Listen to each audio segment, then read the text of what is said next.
If you ever wanted to create a platform where participants can get real-time updates during team events meetings by joining interactive live polls or by posting and upvoting questions, this is the project that you're searching for. Welcome there. My name is Jonathan.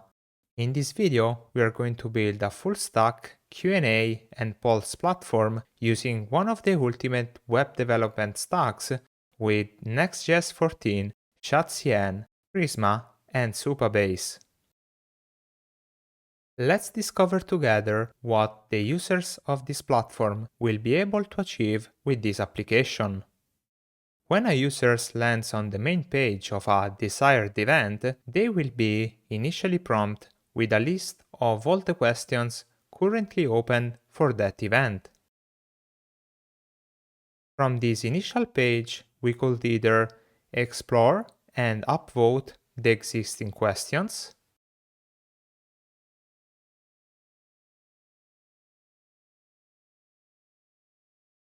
posting new questions for the event,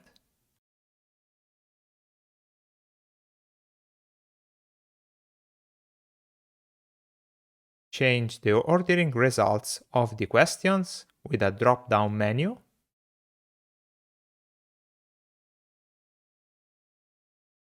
or just switch to the already resolved questions.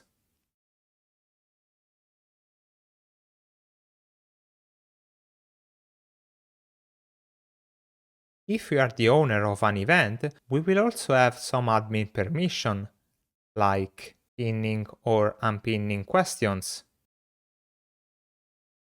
mark questions as resolved,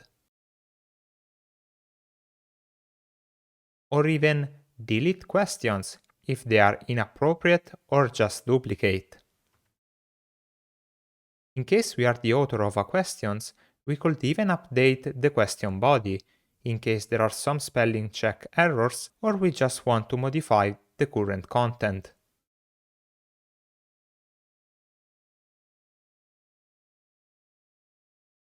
Still from this page, we could also copy the event link and share it with all the other people interested in this event. We can also bookmark the event to make it easier to find it later from the user bookmarked events list.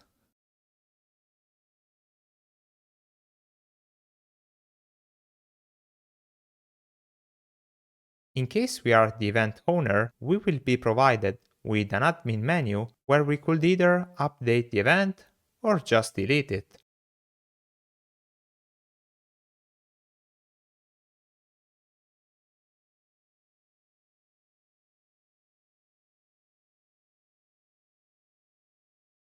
The second most important feature of this platform are real-time polls. Every live poll will hold at most 6 different options, and every new vote will be immediately broadcasted to every connected user that is actively following the poll at this moment. Once the poll is concluded, the owner can end it by clicking on the End button, and eventually create a new live poll for another topic.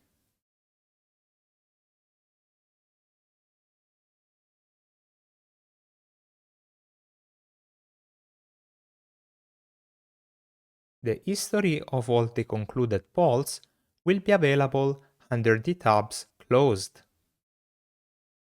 The event owner could also decide to delete a specific poll in case it's no longer needed. One of the coolest features of this application will be custom user notifications. In fact, most of the primary action of this platform will generate specific notification for our users, like upvoting a question and much more. Finally, every user will have a personal dashboard area where they can manage their existing events or just create new ones. They can even maintain a list of all the events they bookmarked to save it for later on.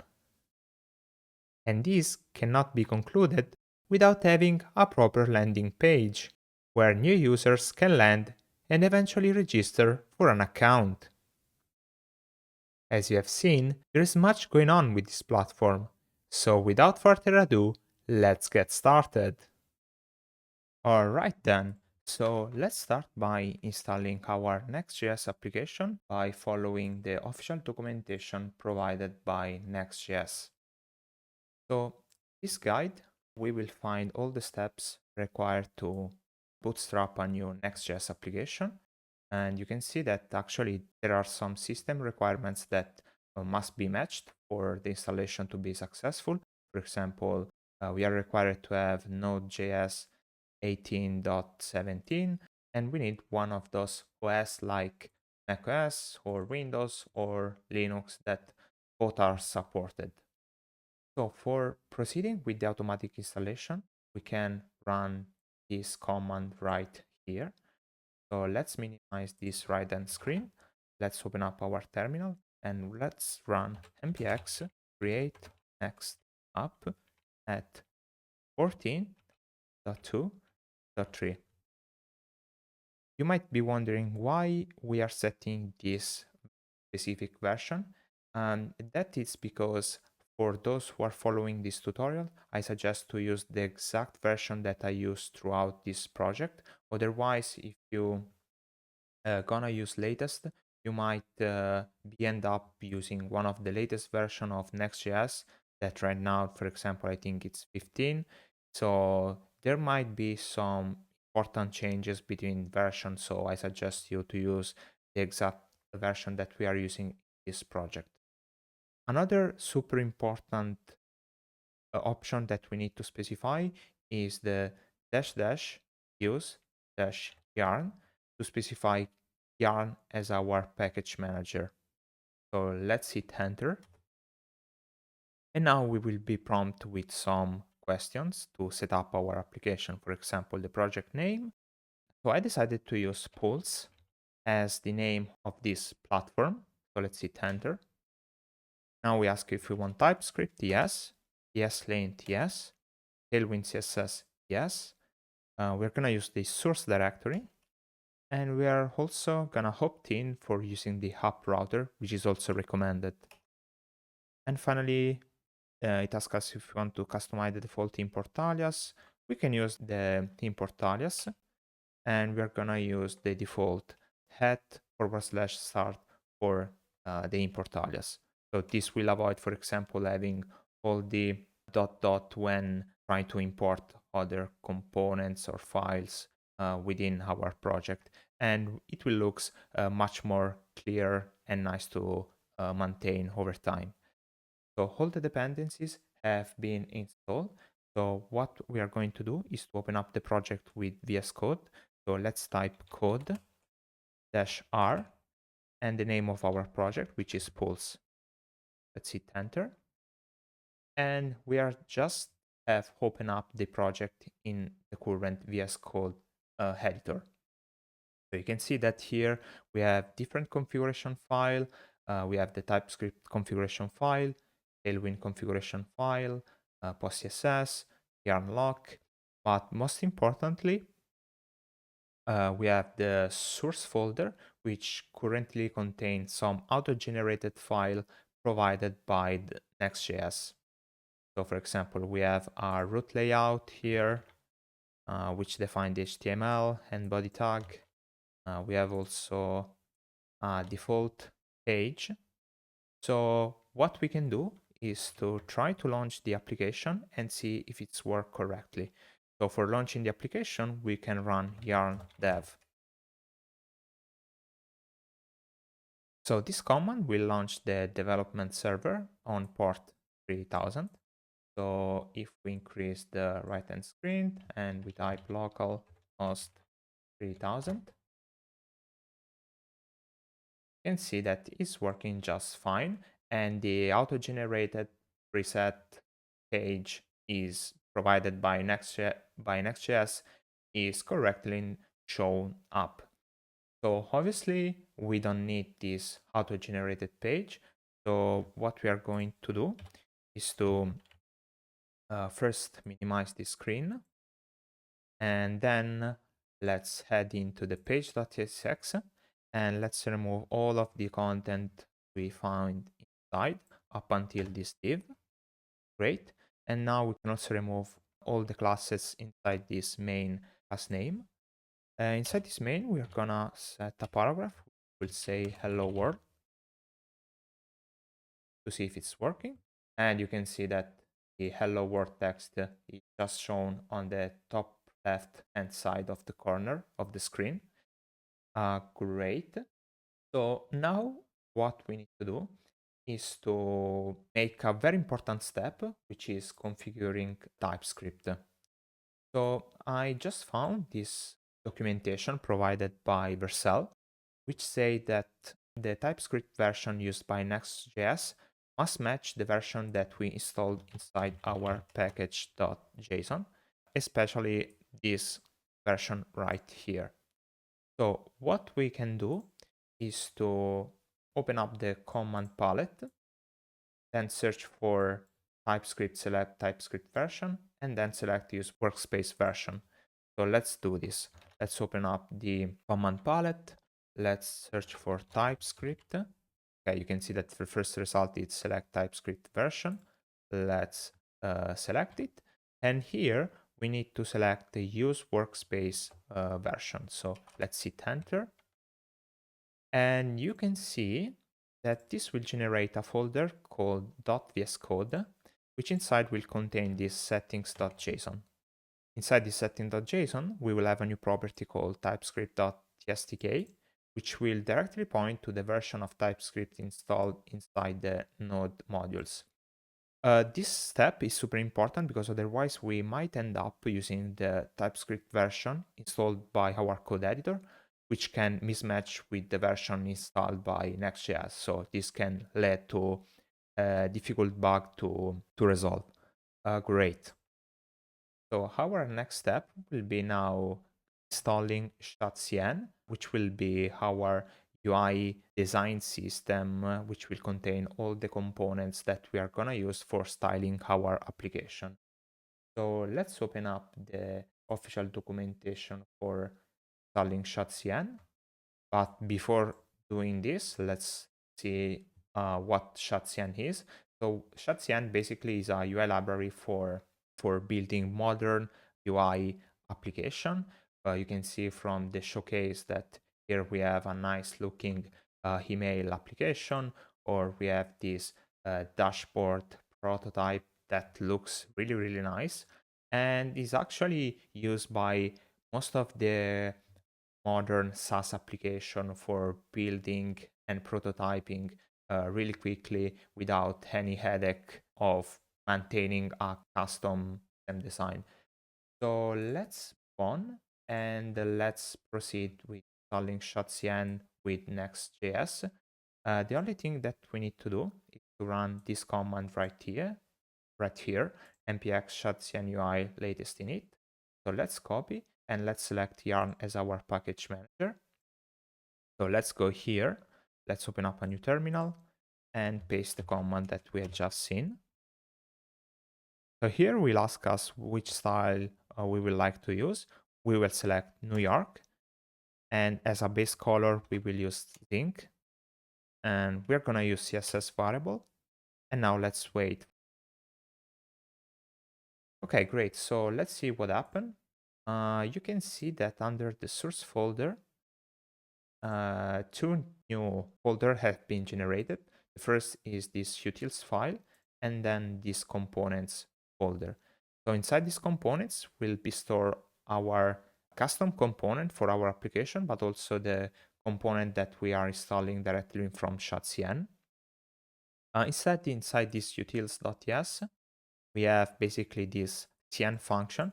It is used for basically merging different style that we can pick from different parts. In fact, under the hood, it uses Tailwind merge alongside with CLSX. So let's close this, and to see if ShadCN is working properly, we can start installing one of our first component, which will be actually let me zoom in. which will be the button component. Again. So for installing this button component, we just have to run this command. So let's copy by selecting yarn and then open up the terminal, clear out the console, and paste npx ShadCN UI latest HUD button. So it's installing our button component. And now if you open up the Explorer, you can see that under the components folder, we have a new folder called UI with the button.tsx file. So here you can see that basically ShadCN does not like install their component inside as an external package, so inside the node modules, but install all the components directly inside our source code. So we are free to make some custom changes and manage this component however we want. So this is the button component. I see that we have some error here. I think that we need to restart the TypeScript server for fixing that issue. Yeah, and that fixed the issue. Great. So now we can just test this button component if we head back to the page.tsx. So under the hello world, let's just define a button which say click me, and we'll import this button from components UI button. So let's hit save and let's head back to our application, and you can see that our button is just right here. Great.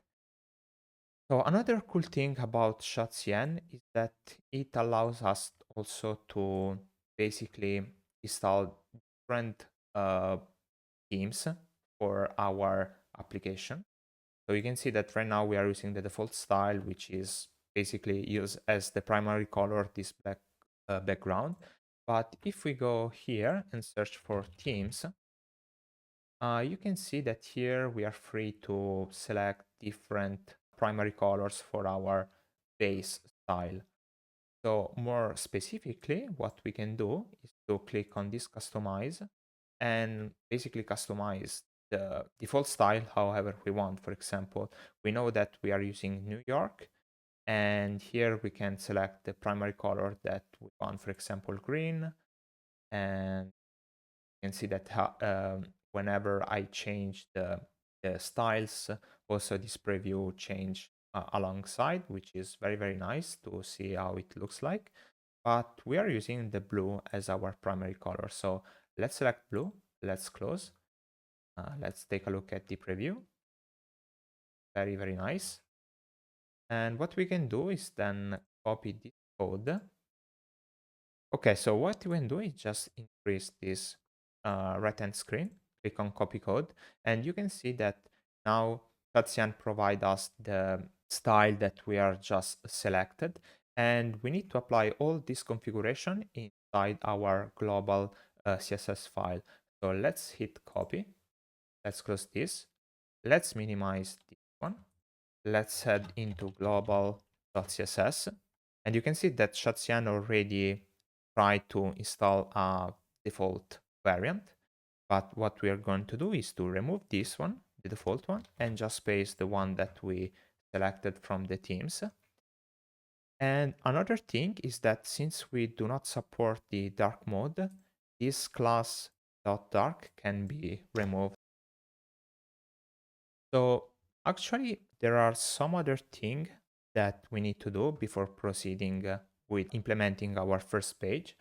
And that is going inside our root layout. And inside this root layout, which we have seen before contains the top HTML body and the HTML tag and the body tag, we are gonna add also some other customization. First of all, we are gonna add suppress hydration warning at the top of this HTML tag to suppress some hydration warning that might appear on the console due to some inconsistencies. And then what we can do is to, for example, update the font size of our application. So you can see that here we have just the configuration that we paste inside the global.css. It's working fine. In fact, the button has become blue instead of black. So let's head back to our root layout. And here, what we can do is updating our current font that we are going to use throughout our application. So you can see that by default, Nextjs use Inter as default style, but actually we are not gonna use Inter, but we are gonna use Noto Sans. So let's copy this here, let's paste it here, let's rename this to Noto Sans. Let's replace this inter.class name. Great. And since we are inside this root layout, we can also start applying we can apply some custom classes both to this HTML and this body tag. So let's go here and let's define class name and let's set it set to full. And also let's set custom class name for the body. So let's remove this one. And here we are going to use CN, the utility function that we have seen before, useful for merging different Tailwind classes. And here we are going to set age set to full and also background set to zinc 100. And also alongside with the notosans dot class name. So you can see that this CN function basically will merge these two Tailwind classes with the class names of Notosans basically. I think that's it for our setup of the root layout. Actually, we are missing an important step, which is updating the title and the description of the window tab. So let's go here and let's update the title. Let's set pulse. Then we are going to say real time Q&A false. Let's hit save. And you can see that how has been updated correctly. And we're going to also set a description which will say connect with your audience, real-time Q&A, false with false. Great. So now we have also a description set up for our application. Okay, before starting implementing our first page, we need also another important package library, which is Lucid React. So Lucid React basically is a set of icons made specifically for React, and they are really looking nice and modern. So let's just install this package library by running yarn add lucid-react.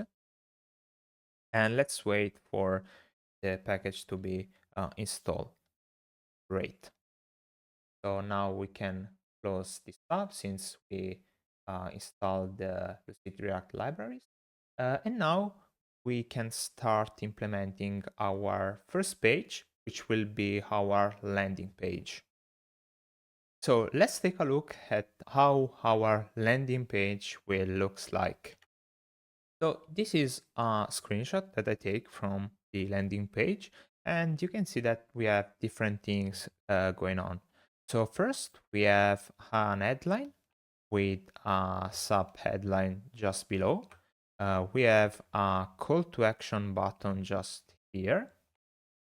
We have an image that is basically a preview of the event page that we will implement later on. We have also some value proposition that are very common in landing pages, but most importantly, in the top right hand side of the screen, we have this component right here.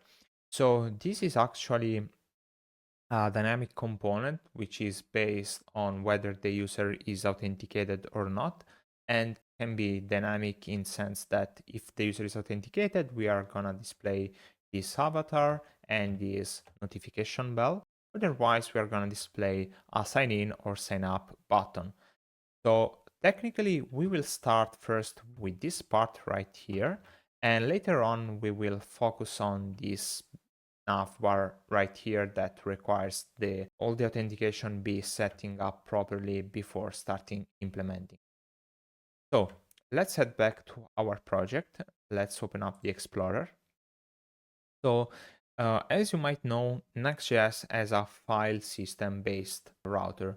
So inside our hub directory, we can define where our landing page will live. So we already have this page.tsx, which is the default page that is shown right now. But we actually want to be more clear that the page that we are going to working on will be the landing page, but at the same time will be the first page that needs to be shown up to a user that lands on our platform. So what we are gonna do is to create a new folder, type opening and closing parentheses, and type landing here, and then move this page.tsx just inside this landing. Okay, let's hit save and let's refresh the right hand screen, and you can see that it's still working. So you might be wondering why we added this opening and closing parentheses. Well, this is a feature of Next.js called routes group, which is very useful for basically opt out of the normal file system based navigation, but still giving meaningful name to particular layout and pages. So in this way, we are saying that this page right here is the landing page, but by including this opening and closing parentheses, we are saying that this page will basically be available under the as the index screen and not under the slash landing path. Because if we have gone here and type landing without opening and closing parentheses, this page will be available under the slash landing path, which is not what we want. So now we know that this page will be our landing page. Okay, so let's start working on the landing page. The first thing that we are going to do is to rename this component, and we are gonna call it landing page. And it's super important that we keep this default export because every page.tsx must have been defaultly exported. Otherwise, the page will not work as we expect. So here we are gonna add, first we are going to remove these components that are not needed anymore. And we're gonna start with like defining some class name for this main tag. So let's go here and type px4, then flex and flex call to define a vertical layout. Then we're gonna set the minimum height to be the screen. And we're gonna also set the items set to start. And also we're gonna set the background gradient to bottom right. And this gradient will start from this color right here, which will be hash E8F 0FF. And then this will go to hash BAD 0EE. This is an hash and not a dollar sign, just like that. And we're gonna also set the padding bottom to 20. And you can see that we already have some nice result with this nice gradient looking absolutely nice. Great, so inside our main tag, we will have different component inside. So technically the first component that we should define will be the navbar that we have seen before. But for now, we will leave just to do, and we will say add navbar with user authentication. So that we are gonna do later on when we have the authentication set up correctly. Then we're gonna define a div, which will be the container for all this stuff right here. So let's go here and let's define this div with this class name. We're gonna set the position set to relative, mx set to auto to center the content of this div, set the width set to full, a flex and flex all to have a vertical layout, items set to center, gap y set to 8, margin top set to 10, and also on large screen we have a margin top set to 16 and hit save. So inside here we're gonna have this component. We're gonna have an headline, and then we're gonna have a get started button, and finally we're gonna have an image here. So actually let's use the to do also here. Let's set to do, and let's focus on implementing this headline for now. So just below this landing page component, we're gonna have a new component called headline, which is a React function component. And here we are gonna return a div. And inside this div, we're gonna have an h1, which will say engage your audience like never before. And let's set some class name to this one. The text to be for Excel. And on large screen, we're gonna have a text set to 5 Excel, font set to extra bold, text set to pretty, text center, then also tracking set to tighter to basically decrease the distance between the characters, and leading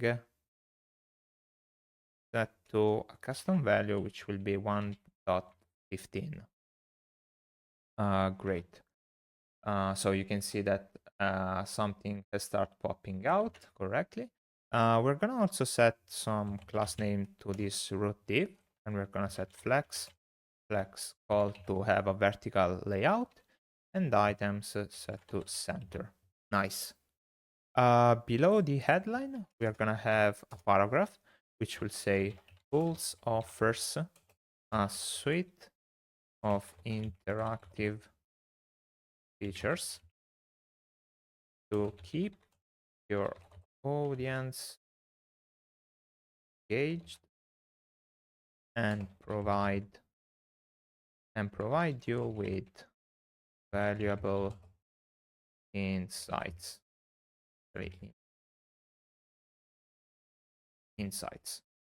Dot. Let's set some class name here. So we're gonna use text set foreground, text set to center, leading relaxed, also margin top set to 2, a large screen margin top set to 4, and let's hit save. So here we have our sub headline. This looks already really nice. Technically, after you can see that this content is also already responsive. So when I increase the size of the viewport, it scales very well alongside with the font size. So the next thing that we want to add is this get started button. So the get started button, we're gonna implement it in a separate component, since it will have also, first it will be a client component, while all these components will be server components. So we need to keep it separated in a separate file. So let's open up the Explorer, and under the components, let's create a new folder, and let's call this folder buttons. So we know that inside this buttons folder, we are going to store all of the buttons that we are going to use throughout the entire application. Let's then create a new file called get started button.tsx, and let's start defining this get started button. As we have said before, this will be a client component since we need to attach custom event handlers to the button itself. So we need to define it as a client component. So let's go here and let's define export const get started button, and this will take some props that we're gonna define later on. And here we are gonna use the link component provided by next link, and inside here we are gonna have get started with the right point right end, and we need to specify an href, which for now will be an hashtag, and let's hit save. Okay, great. So now let's define also some of the classes used by this component. I'm going to define the classes just right here, and this will be clear later on why we are extracting the classes in a separate variable. So by the way, here we're going to use the CN function. And inside here, we are going to use the button variants, which comes directly from the button component that we have just installed before. So this is very useful for basically taking all the style of a button and applying to other components that are not inherently button, for example, the link component in this case. And we're gonna also merge it with other custom style, for example, padding set to 6, text set to small, rounded set to small. On large screen, we're gonna have a padding of 8, and always on large screen, we're gonna have a text set to XL. And then we're gonna apply this class name here. I'm gonna say button classes. Great job. So later on here, we are gonna add mechanisms to basically having sort of a dynamic redirecting, because this get started button could either redirect the user to its dashboard page if it's authenticated, or it could be redirect the user to the sign up page in case it's not authenticated. But we're gonna do this later on. So for now, let's add that to do, and let's say add authentication and dynamic routing. Actually, dynamic routes. Great. For now, we can leave this component as it is and import it under here, under the page.tsx, where we leave this to do. So let's go here and let's type get started button. Now let's hit save. And you can see that we have our get started button looking nice. Let's increase the size of the viewport, and you can see how it scales very well the component itself. Great job. So, okay, so now we have to add the image that we were seeing just before, which is this image right here, which is a preview of the event detail page.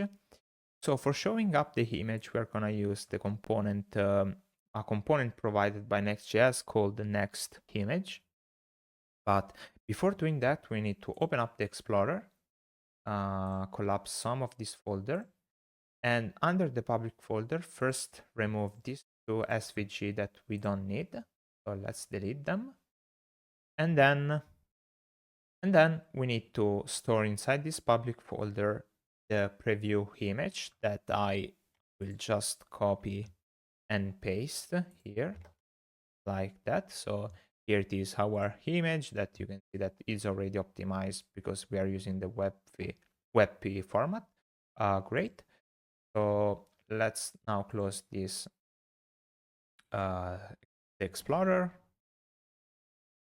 And here, what we are going to do is define the image from next image. So here we are gonna define the source will be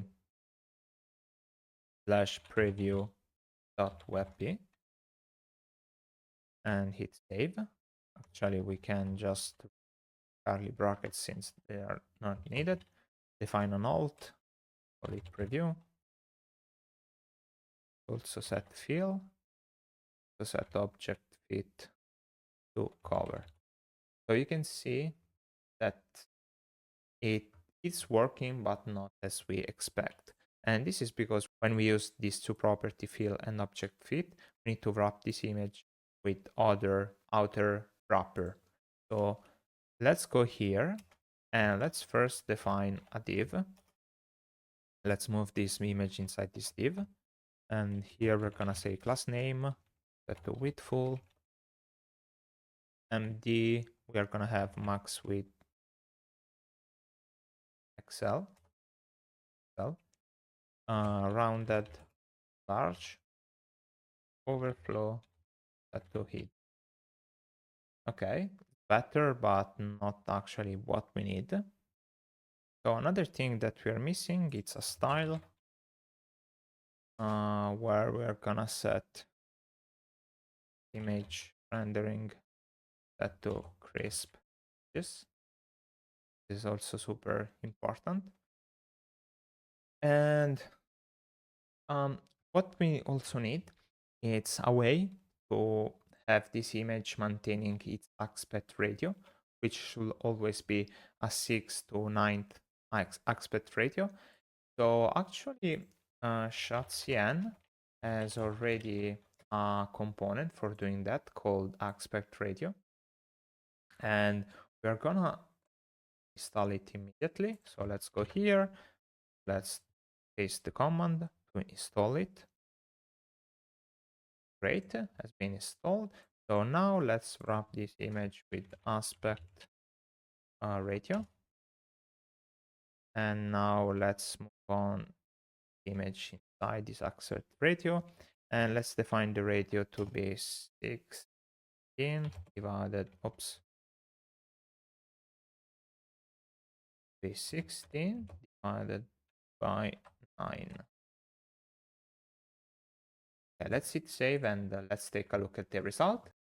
You can see that now it's working properly.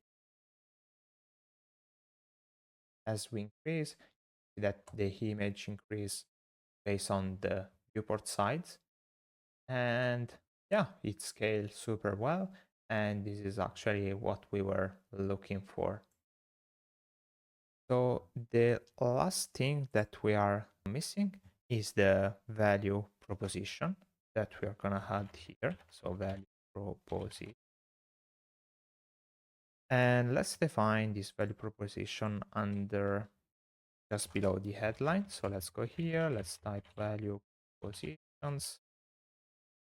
Will be also a React component. So before defining this component itself, let's define the data for this value proposition. So let's define a new constant variable called value propositions. And this will be an array of 2 objects. Every object will be a title.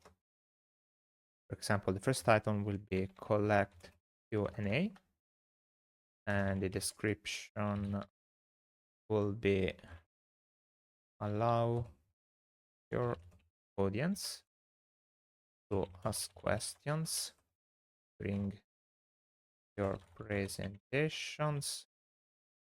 Let them upvote the most requested ones. This is one of the main features of our application. And we're also gonna add an icon, which in this case will be message circle more, that will come directly from Lucid React. Great. Now let's copy this and let's paste in a new line and update the second value proposition. Will be real-time pulse. The icon will be radio.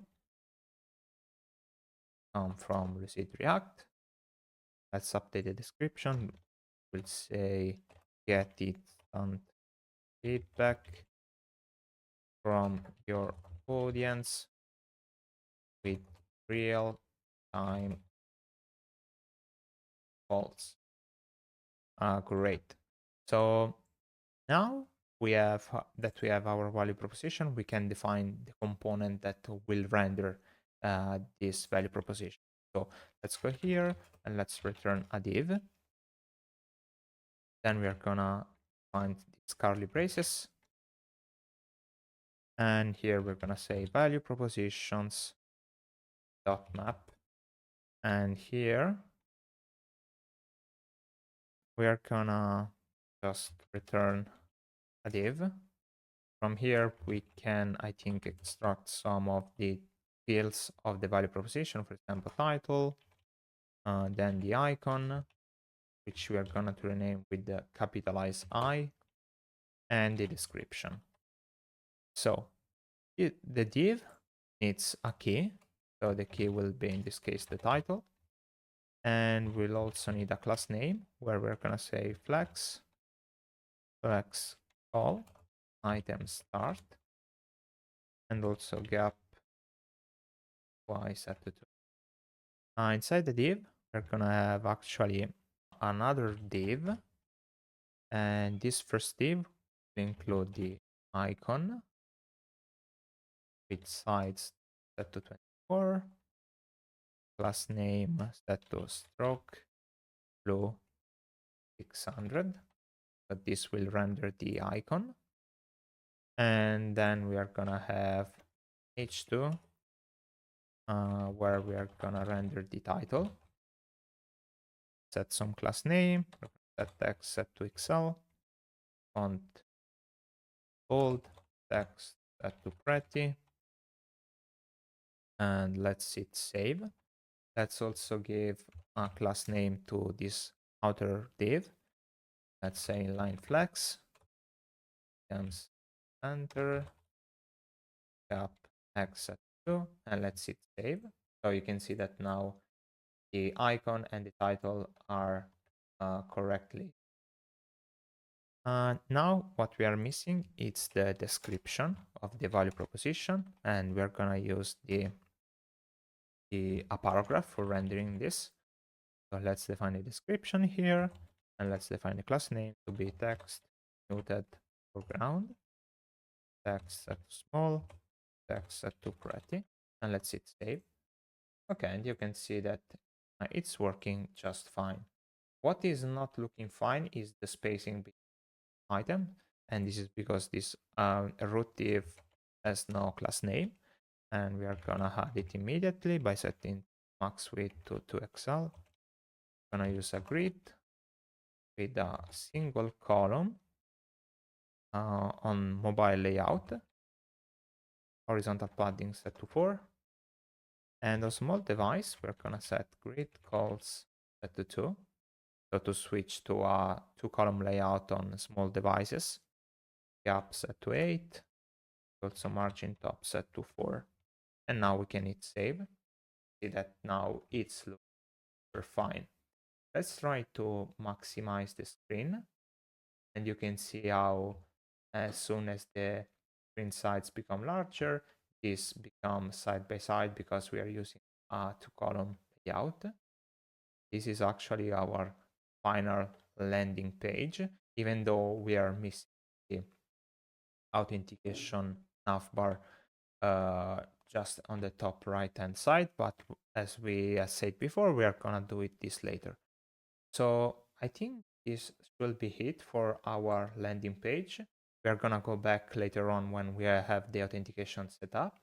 And so for now, I think that the logical step is to start setting up the authentication using a service called Kinde.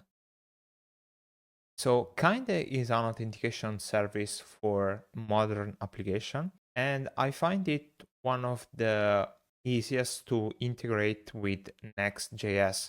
It also include nice free tier, which is perfect for start familiarizing with the service and also to integrate with your project or prototype that you might be working on. It provides out-of-the-box UI pages like sign up or sign in pages, but most importantly, it provides different way to authenticate our users, starting from the classic password authentication to the most modern passwordless authentication, or even single sign-on, classic social and dev logins, and finally multi-factor authentication. So it's super easy to set up and to integrate into our Next.js application. So once you will head to kinde.com, you will have to create a new account. Once you will have that, you can head to My Business. What we have to do for our application is going inside the menu and change the business.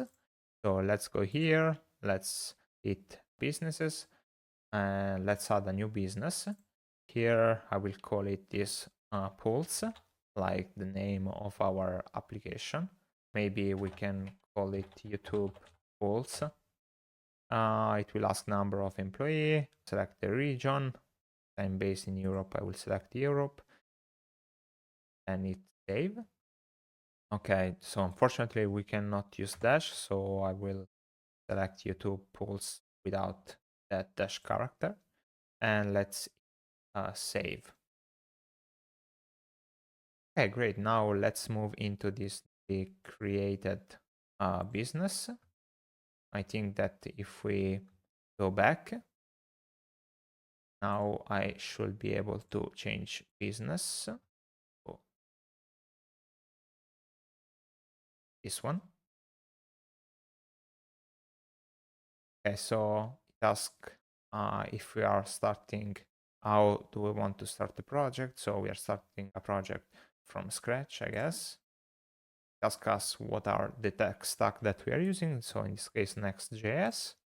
How the user can sign in and select email and also Google, for example, or X. And we can actually also select more option, but for now we will just add this one and select next. Says finish setting up your project on Kind, connect your Next.js code base. So I think that we can click on connect. And from here, will tell us some step required to finally set up our application. The most important thing, so from this page where we have been redirected, is to copy these environment variables and paste it inside the .env.local file, the root of our project. And so let's do this. Let's copy this out and let's head back to our application. Let's open up the Explorer. And so outside the src folder, so at the root level, we are going to create a new file called .env.local. And inside here, we are going to paste the value that we have seen before. One of the most important one is this one, because we actually will need to change, since this is basically the login redirect URL where the user will be redirected when it's successfully registered or signed in. So later on, we are gonna update it, but for now, what we have to do is first close this tab, and basically we have to install the Kinde framework into our Next.js application. Okay, so we need to finalize our setup of Kinde. So let's head back to our Kinde application. And so from here, what we need to do is go into the details tab. And here we will scroll down up until the allowed callback URLs. And here, what we are gonna add is this new callback URLs called http localhost 3000. Then we're gonna add API /auth /success. This is a custom route that we need to add manually since we have to perform some custom operation when a user will be signed in or signed up. Also for the allowed redirect URLs, be sure that you have the localhost 3000 set up because these are the rules where the user can be sent after signing out. So this is super important. Let's keep scrolling down, and under authentication experience, we can disable ask for user first name and last name. I think that's it, and then we can hit save. Another thing that we have to do is go inside the authentication tab. Under the authentication screen, it's super important to also enable under the password connection the username authentication. This will enable us to authenticate user by using a username and a password. And this will come really handy to create some mock user to just test out our application without need to create, for example, a Google account or a Twitter account. Great. Okay, so now let's head back to our application and let's again open up our env.local. So here, as we are saying before, we need to update this Kinde post login redirect URL and set it to API /auth /success, which, as I said before, this will be basically a route that will be triggered every time a user will sign in or sign up, and will be useful for us for adding a new user inside our custom database using Supabase. So make sure that you set up this way, and later on it will be super clear why we added this route right here. Let's close this tab, and also we can technically close also these other tabs to make it to have a clear environment. Okay, now we have to set up the kind framework, the kind library inside our Next.js application. For doing that, I found that there is a nice guide from kind docs. And basically what we have to do here, so here we have to install this kind OSS, Kinde Auth Next.js. So let's copy this out. Let's open up our terminal, paste it, and let's install this library. Great. So let's keep reading. So we need to set the callback URLs. We actually already did all of these steps or setting the callback URLs. We also configure correctly the environment variables by putting everything inside that .env.local. What we are missing, if we keep scrolling, is to set up the auth route handler, which basically is a file we leave under the API /auth kindout. This route will handle the kind authentication endpoints in our Next.js application. This is a super important file since our SDK relies on this file existing in this location specified above.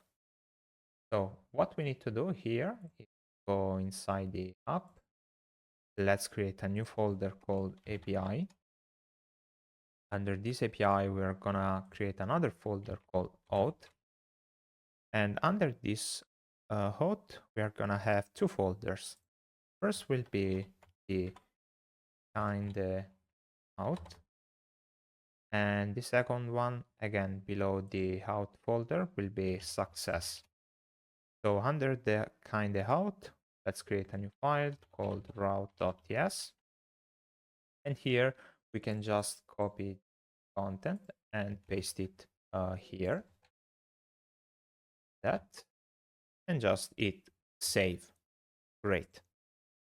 Regarding the success route, this route will be implemented later on when we will have Prisma setting up correctly. So for now, let's keep reading this documentation, because here it says that for signing up and signing in our user, we can kinda offers these two components called the register link and login link, which we can use throughout our application. Or in case we want signing in the user, we can use the login link.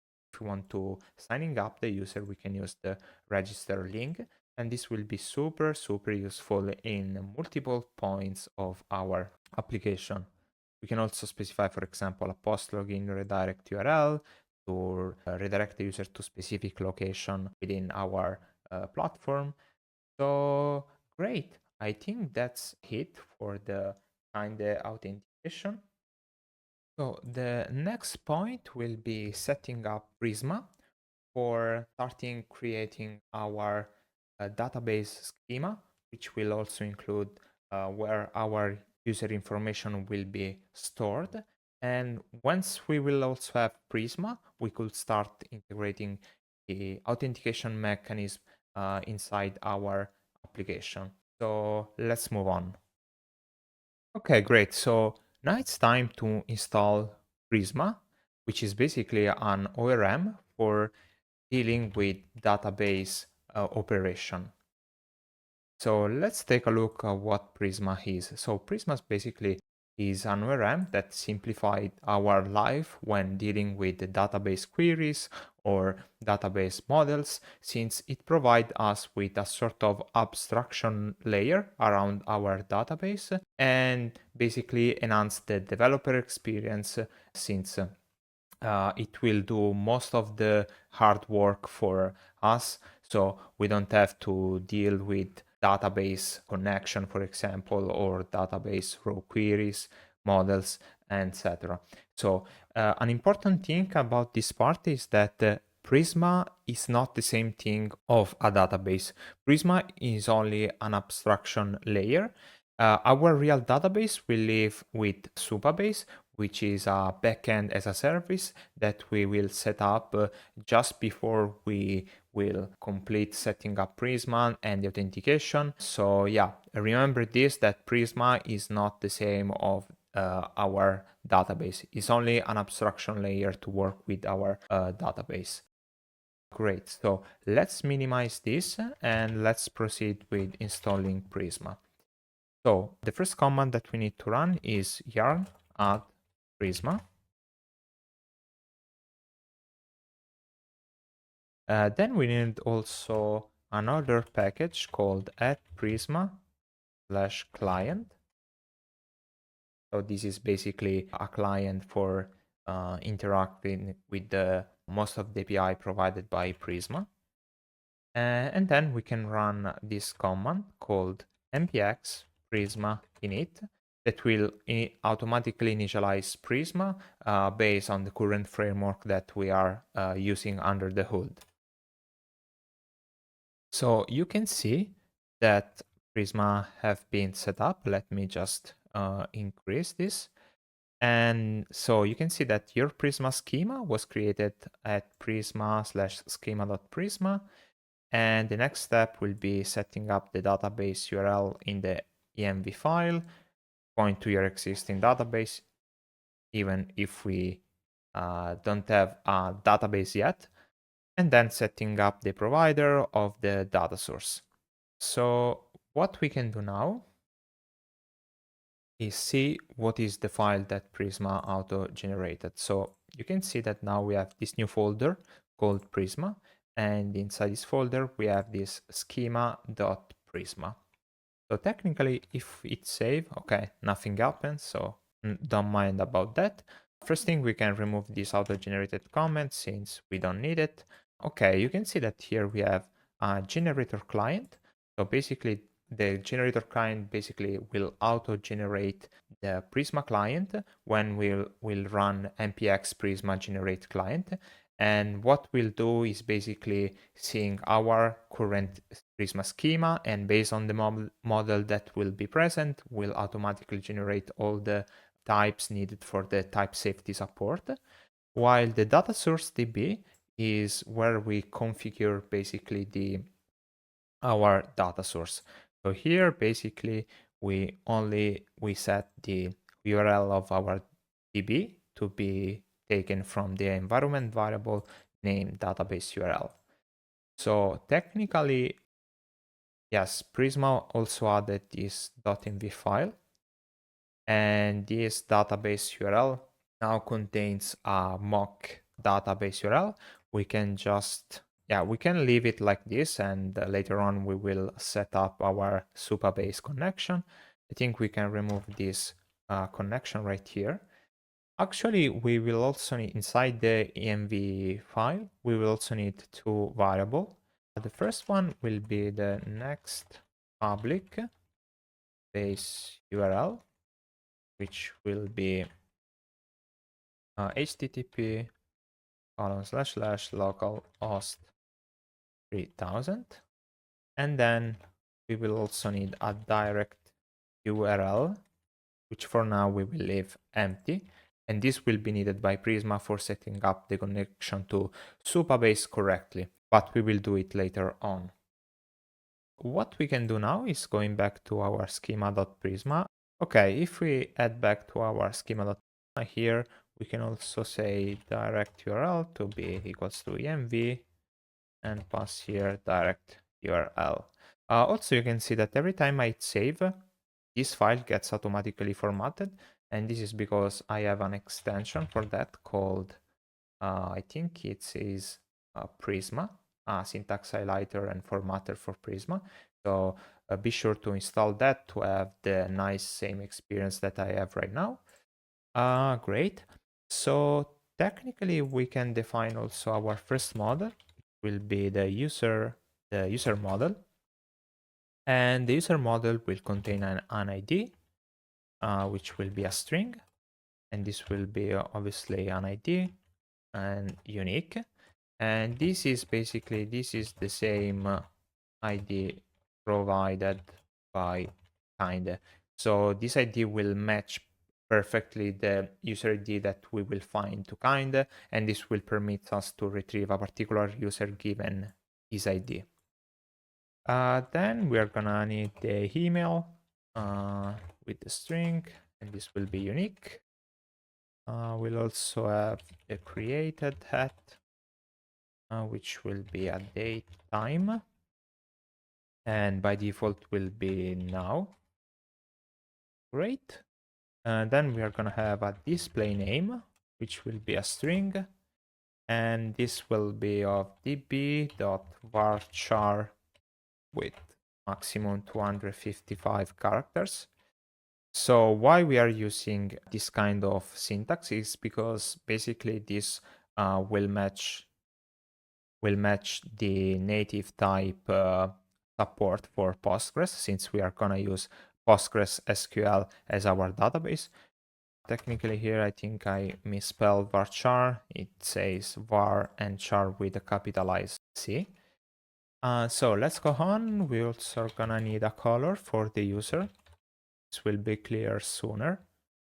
And this is also gonna be varchar with maximum 255 characters. Okay, great. So this is for now our user model. Obviously, later on, we are gonna also add some other foreign keys, some other information, but for now, let's keep it simple like that. Okay, so the next step will be setting up the Prisma client.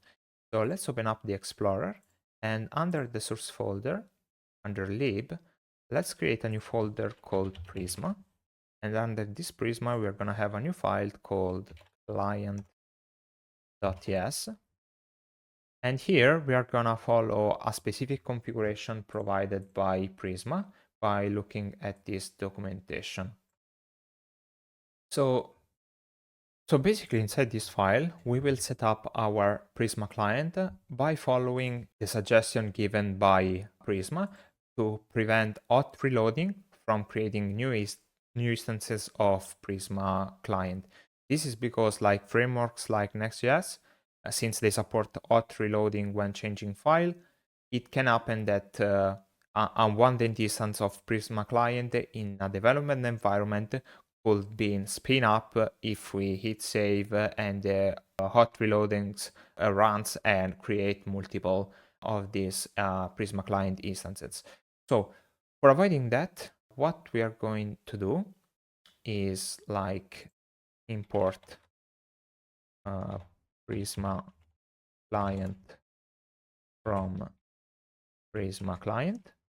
And then basically we are gonna define a global for Prisma. So basically we define this Prisma client as a global variable. And then we are gonna export a constant called Prisma, which let's just minimize this one, which by default will be taken from this global.prisma. But in case it's not defined, we will generate a new one. So inside this new Prisma client, it's important that we define some option, especially the transaction options, where we are going to define a max weight to be 5,000 and a timeout to be 10,000. Okay, let's add a comma here. So basically, let me add two comments that might be useful. So the max wait is the maximum amount of time that Prisma will wait to acquire a transaction from the database before launching an exception. While for the timeout is the maximum amount of time that an interactive transaction can run before being cancelled and rolled back. In this case, this will be 10 seconds and this will be 5 seconds. I increased these two values a bit because the default one were a little bit too narrow and caused some exception if we run multiple operations, especially in the development environment. Okay, finally, we need this final line. Let's copy this in and paste it out. So basically, we are saying that if we are not in a production environment, so if we are in a development environment, this global for Prisma will be equal to this Prisma right here. And this should complete our configuration to avoid to running multiple instances of Prisma in development environment, which will cause many trouble if we don't configure it properly. Okay, great. So we have our client. So we have our client, so we can close this in, and we have our initial model. Now we can generate a first instance of our Prisma client by running npx prisma generate client. Great. So what this does will generate a Prisma client with this version inside the node modules at Prisma client. And this will basically allow us to import this Prisma client, which has been auto-generated and have all the type safety support. Okay, let's see if this does work as we expect by going inside the route that we were talking about before, which is under the API success. And here, let's create a new route.ts. Okay, then, so let's define this route by exporting an async function called get. And so basically, remember that this route will run every time a user signs up or signs in. So what we need to do is to check if the user that has been authenticated is already present inside our database. And if it's not, we need to adding to our users list. So what we are going to do is first using the get Kinde server session that will come from Kinde OSS. And from here, we are gonna extract the get user function. And then we are gonna call this function by saying const user equal to await get user. So here now we will have a Kinde user or null. This is null, it will mean that the user is not authenticated. So if not user, or for example not user.id, we will throw a new error, which will say something went wrong with authentication. And we will also have the colon and the user that tried to authenticate. Great. So now what we have to do is to try to check if the user exists in the database.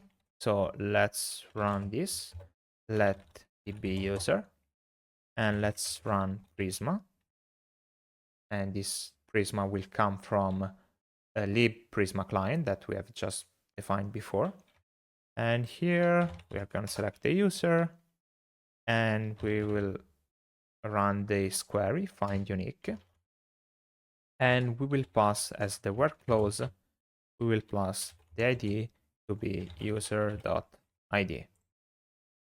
So in case the user were not found, we will create it. So this is the case in which a new user has signed up and we need to add it inside the database.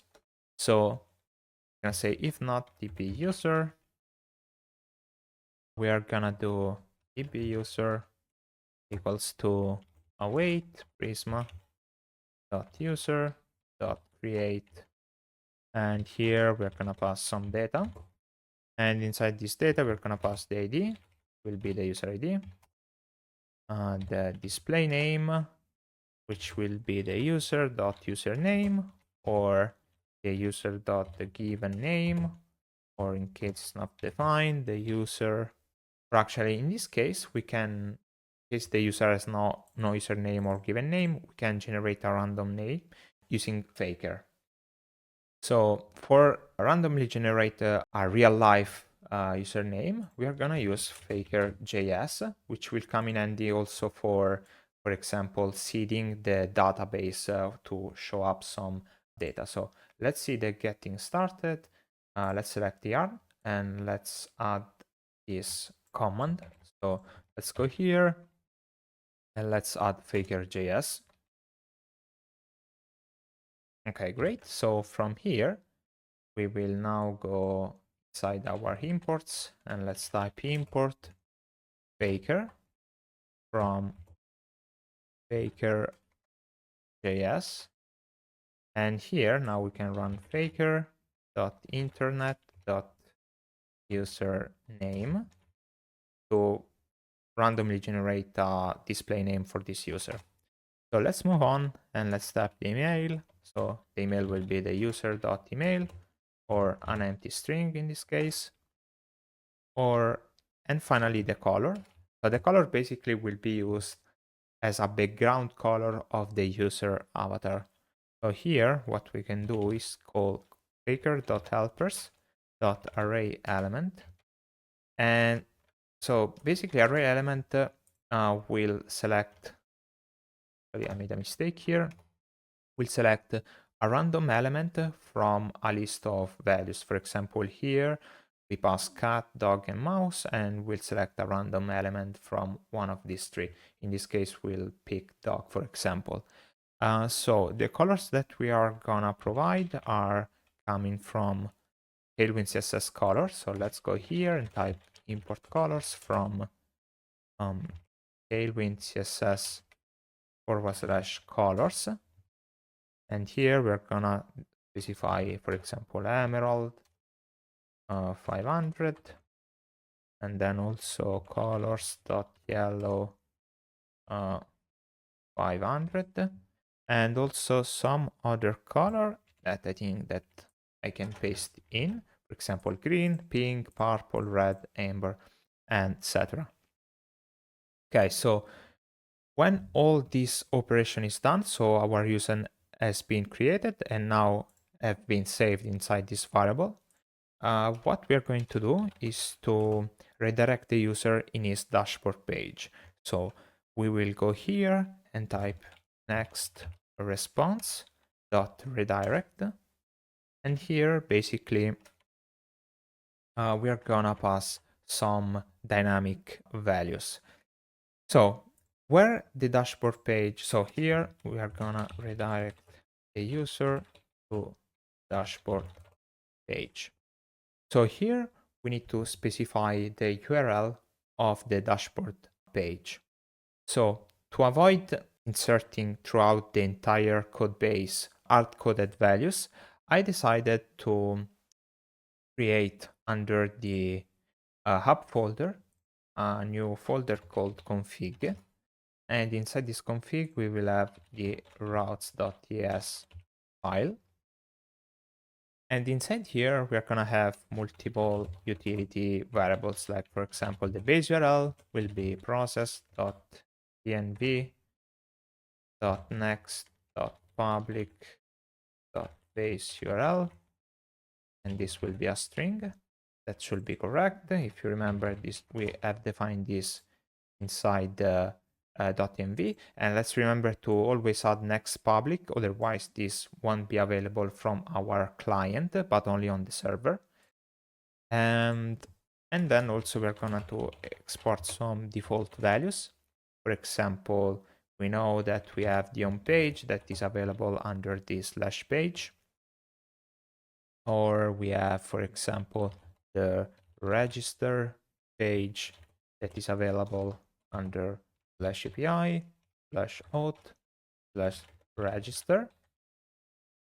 We also have the login, will be available under API, /auth, /login.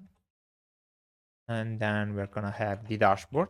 So dashboard page, this will be available under dashboard. And technically, we'll also have the dashboard page will contain also an account page. Will be available under dashboard /account, and also the bookmarked events by the user will be available under dashboard /bookmarks. Great. Then we also add that to do and add event routes here. And let's remember also to export this as a constant variable. So now if we get back to our success route, here we can type, for example, the base URL from the config routes. And then here we're gonna type routes dot dashboard. So here we are saying, okay, redirect the user to the dashboard page by including also the base URL, otherwise it won't work as we expect. Great. Our next step is then like defining some of this dashboard page, but we will like start with a simple mock implementation. Later on, we will define a better UI for those pages. Great. Okay, so what we have seen until now is that after the user has signed up or signed in correctly, it will be redirected to the user dashboard page. But as of now, we don't have any dashboard page in our application defined yet. So what I'm going to do now is open up the Explorer, and under the app folder, I'm going to create a new folder called Auth. So under this hot folder, which as you can see is a group route folder, we will store all the pages that needs somehow the user being authenticated. And as you can imagine, inside we're gonna have a new page, which will be available under the dashboard path. And inside this dashboard, we are going to have a page.tsx. Okay, so here let's define our dashboard page, which will be a React component. And here we're going to return a div, which will say inside an h2 authentication flow completed.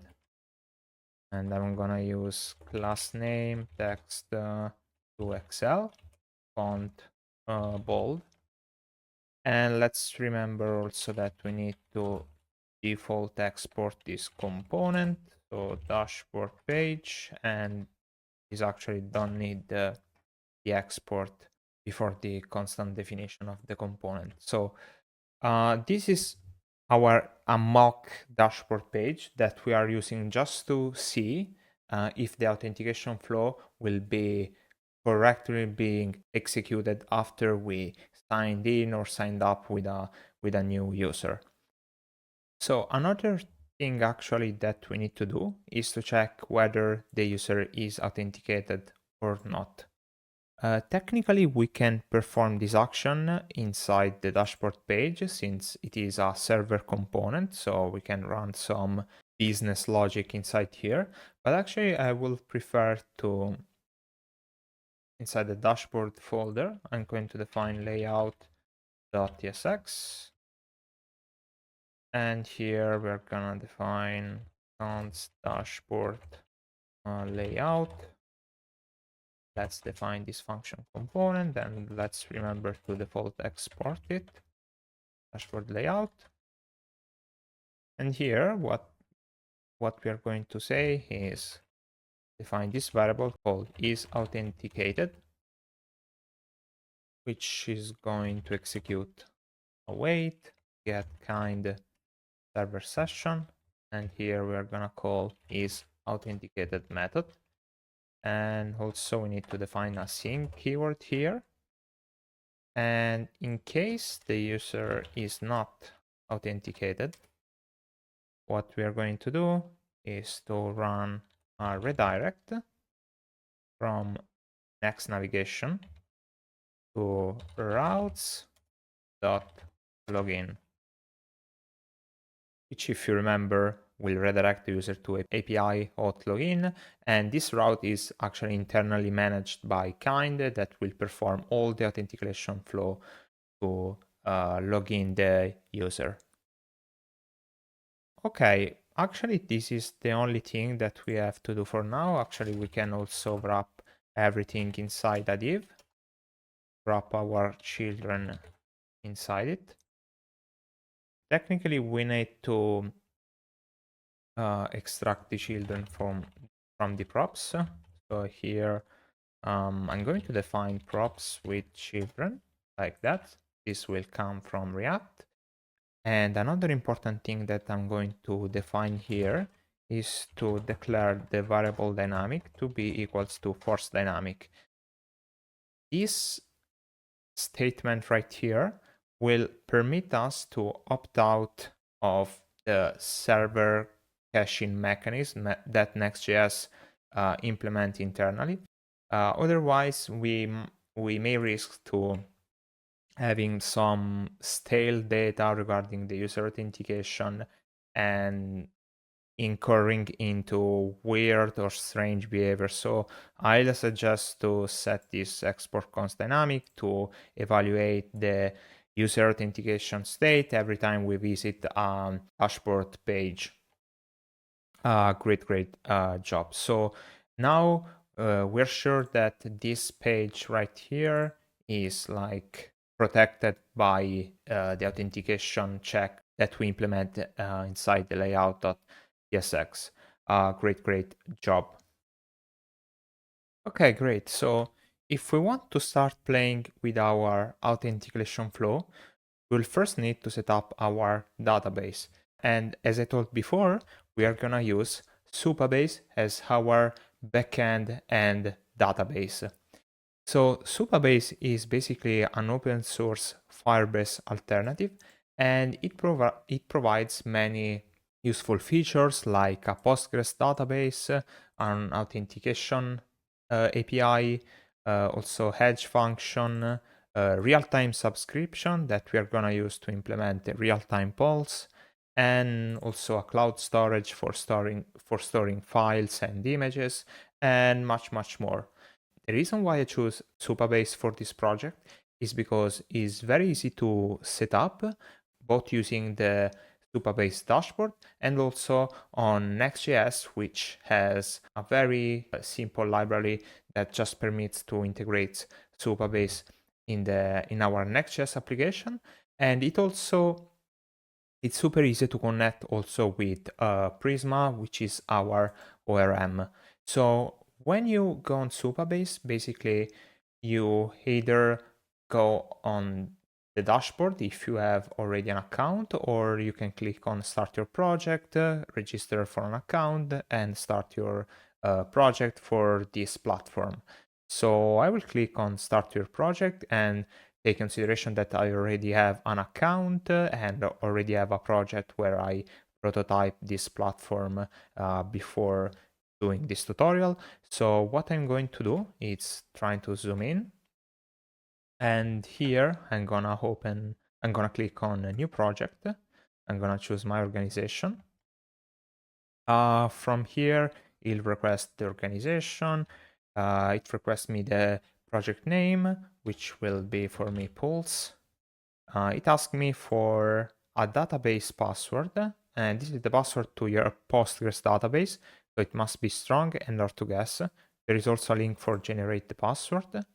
So we can generate, then click copy, then go on our env file and paste it here in order to remember for later on.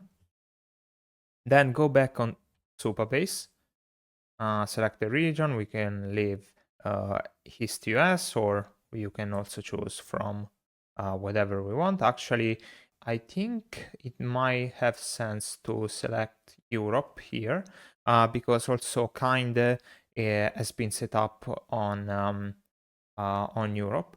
So I'm going to select West Europe for this use case, and then I'm gonna click on create new project. So now let's wait for the project to be created. And now we are in the dashboard of our project. You can see that the project is still setting up by Supabase. And so we can start by taking a look of what we have here. So we have the project API keys, we have the project configuration, etc. So let's head back to the start and let's wait for the project to be finished setting up. Okay, the project has almost started. We can see from the project status that there are still some things that are unable to connect, but let's hope that soon they will be ready for be available. So actually, let me try to refresh. And yes, I think that this might take a while. You can see that other services are running up, and so I think it's only a matter of time. But what we can do from here is click on the connect button. Then from here, this model opens. We can click on ORMs. And here from tool, we can select Prisma, which is already selected. And then basically copy this configuration right here. Then going back to our env, let's close the Explorer. Let's replace these two variables. And you can see that basically now we have our database URL setting up correctly and also the directory set up correctly. But you can see that there are two placeholders that we need to update, and which is your password. So let's copy this password over here. let's hit save and also over here. Great, so we can remove this one. And I think that the setup for Supabase, it's almost, should be almost ready. Let's head back to Supabase. Technically, it also has a configuration for the Prisma schema.prisma, but this should be already setting up correctly. So we can close this dialog. And okay, so you can see that all the services provided by Supabase are now running up correctly. So yeah, I think that we can move on. So let's head back to our project. Okay, great. So if you remember from before, if we go under the folder Prisma and open up schema.prisma, we already have like a model set up. So what we have to do now is to push this schema right on the Supabase database schema in order to be aligned between our application database schema and the Supabase database schema, which are technically the same. So this is a very important step because every time we make a change to the schema.prisma, we need to push the new schema on Supabase in order to have our database synchronized with the schema.prisma. So for doing that, we can use the CLI of Prisma, and actually we can run npx prisma db push, and this will push the current schema.prisma on the Supabase database. So let's run it. And you can see that it says your database is now in sync with your Prisma schema. Now let's keep in mind an important thing. This has run successfully because it's the first time that we run this sort of migration. Remember that every time we make a change, so as I told before, every time we make a change, we need to update the schema. But for update the schema, most of the time we need to reset the current schema and then push the new one. So we will see this pattern later on when we are going to update our database schema, but the command for basically reset the schema will be npx prisma migrate reset, and this will reset the remote schema, and then run the db push for pushing the new one. There is also, this is the hard way for maintaining a schema. Technically, Prisma has also a command called npx prisma migrate, where you can basically maintain an history of all the migration you perform, so that every time you have to recreate your database, you will run all the migration from scratch and will not risk to erase all and then push everything. But since that we are basically prototyping this schema for the first time, we can also proceed the way I explained before. But keep in mind that if we have an application that has already a database schema on version 1.0.0 and we want to release the version 1.1, for example, 1.1.0, you can't run like npx prisma migrate reset because otherwise the old application won't work anymore. So in that case, npx prisma migrate will do the job. So I highly suggest you to keep a look at this Prisma migrate because it's really well done. Okay, great. So now if we go back to Supabase, we can actually go under the database page. And from here, we can see that our database schema has been correctly pushed and synchronized with Supabase. In fact, we have the table user, which contains 5 columns, which are the ID, email, created at, the name, and color. That exactly match what we have here inside the schema.prisma. So at this point, I think that we are ready for testing out our authentication flow. So if you remember, we have our landing page available under the Up folder landing page. And inside this landing page, we had this Get Started button. And here we had this to do, which say to add an bar with actually this is user avatar. So the first thing that we can do is to go inside the Get Started button and complete this to-do, which asks us to add authentication and dynamic routes. So what I mean by that is that when we go to our application and when we click on the Get Started button, if we are authenticated, we will be redirected on the dashboard page. Otherwise, we will be redirected to the sign up page. So for doing this, we actually need to first retrieve whether the user is authenticated or not. And for doing this, we are gonna use Kinde browser client. And okay, now you might be wondering, wait, why we are using Kinde browser client when we have get Kinde server session? And this is because this is a client component, and inside the client component, since this is what will run even in the client, we can't use any server code. So here we are going to use this use kind browser client, which is also available from Kinde Auth Next.js. This hook actually will return us an object with inside a variable called isAuthenticated. And here we're going to say that if we are not authenticated, we are going to return the register link, which if you remember comes from also from Kinde OSS. And inside here, we're going to have this exact same string, so the get started button.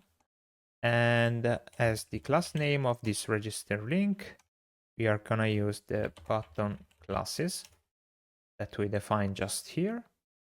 And instead, if the user is authenticated, we can redirect the user to this dashboard. So instead of having this empty hashtag, we can just say routes dot.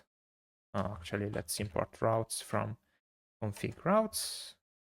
And here, let's say dashboard.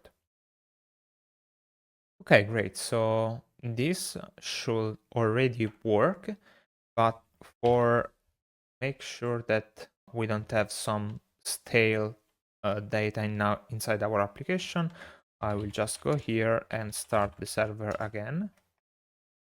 And now let's wait to be restarted. Okay, it should be restarted. So now I will go here and I will hit refresh. And let's see what will happen. So actually nothing happens because we are still on the landing page. But now if I click on the Get Started button, let's see what happens. You can see that we are being redirected inside the sort of sign up page where we can insert our email, create our account, or continue with Google or X. Or in case we have already an account, we can sign in. So here, what I'm going to do is to create a mock user, which I will call Alice. Okay, you can see that here it asks an email to continue. So just for this case, I'm going to use a service called temporary email, which is this service right here, temp mail, disposable temporary mail, that basically generates some temporary email that lasts for a certain amount of time, generally like 20-30 minutes, and is good for testing, having testing emails. So let's copy this. Let's paste this out and let's create our account. So here it says that it sent a code to our inbox. So let's check it. Here it is. And the code is 237992. So let's copy this out. Let's paste it here. Let's continue.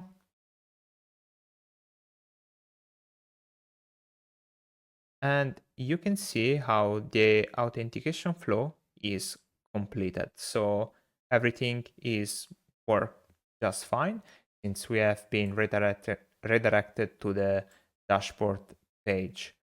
Great job. I think that now we can also get back to our landing page by going here. Technically now, if I hit get started, I should have been redirected directly to the authentication page, to the dashboard page, and here it is because we have already authenticated, and that is awesome. So let's head back to the landing page and let's move on with other feature. So in the previous authentication flow, you might have noticed that we weren't be asked to insert the username and then a password, but just an email. And that is not exactly what we want, because for testing our application, we want the main authentication flow being username and password and not only the email. So the reason for that is because I think that we have some misalignment on our Kinde authentication configuration. So what I'm going to do now is to first clear up the current authenticated user. So let's open up the Chrome DevTools by pressing F12.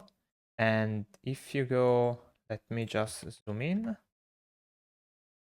Let me increase this.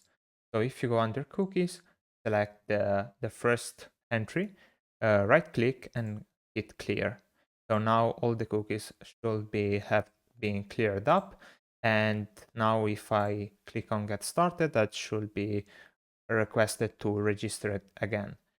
So now let's move back to our Kinde dashboard. So if you remember, this is our dashboard of Kinde. We have the business set correctly to our project. And from here, if we scroll down, we have our application and we can click on view details. So from this detail screen, we actually gonna move on to the authentication page. And from the authentication page, we are gonna remove actually this authentication flow email plus code, and we are actually going to activate the username and password authentication. So let's scroll down and let's hit save. Great. Now let's go back to the home. And now let's start again our authentication process. So let's hit refresh and let's click get started. So now you can see that it asked me to insert a username. So here we're going to insert a random user that I decided to pick named Alice, and then hit create your account. Now it asks us for an email, and this is expected actually. But actually we are gonna need a new temporary email address. So let's hit refresh and let's wait to regenerate a different email address to use. So I think that we can try to go in incognito mode. So let's add to temp mail. I reject this, open up this one, and let's see if another temporary mail address is being generated. And there it is. So let's copy this out, plus this one, and let's paste this here, right here. Okay, now it say that we are almost there, and we need to double check the code that we had just received. And here it is. So it should be this one. So let's copy this out, paste it here, and let's continue. Now it asks for a password. So let's insert a password. And let's hit continue. And you can see that now it worked again. So the authentication flow is completed. So let's head back to the landing page. Let's try to click on get started. And since we are already authenticated, we are redirected to the dashboard page. But this time we are authenticated with a user where we have the possibility to choose the name, which in this case is Alice, with a password that we will reuse later on. Great. So this is the authentication flow, and we have just seen that it's working properly. Nice. Another thing that I want to quickly show you is that if we go on Kinde dashboard and we hit refresh, it says that we have 2 users, and we can actually manage this user directly from the user page screen. And here we can see all the information regarding the registered user. And this is super important to, managing your user and all this stuff. For example, you can see his profile activity, you can suspend the user, you can reset the password, or even delete it if it's needed. And at the same time, if we go back on Supabase, under the database table user, I think that if we hit refresh, maybe we can see this data listed also here. Probably we need to go under the table editor and select the user. And you can see that also here we have our 2 users registered just like in Kinde. So you can see that the information for the user is duplicated between the database and Kinde, but it should be kept in sync. Nice. So let's go back to the home here and let's get back to our application. Okay, great. So at this point, I think we are ready to start implementing our navbar that should appear on the top right-hand side of the screen. And here we're gonna have the user avatar when it's authenticated along with its notification bell, and or the sign in or sign up button. So we can go back to technically, actually, let's close all of these open tabs. Then let's open up the Explorer and let's head to the landing page. Okay, here, if you remember, we have this to do to add the navbar with the user avatar. So here, what we are going to implement will be a button called Auth buttons. And these Auth buttons will be wrapped with suspense, since this will be a React server component. And that will need to perform some async operation in order to check if the user is authenticated, and also will need to retrieve some information regarding the user. And also we'll need to wrap it under suspense so that we can start streaming all of this content without blocking the UI for fetching the data needed by the Auth buttons.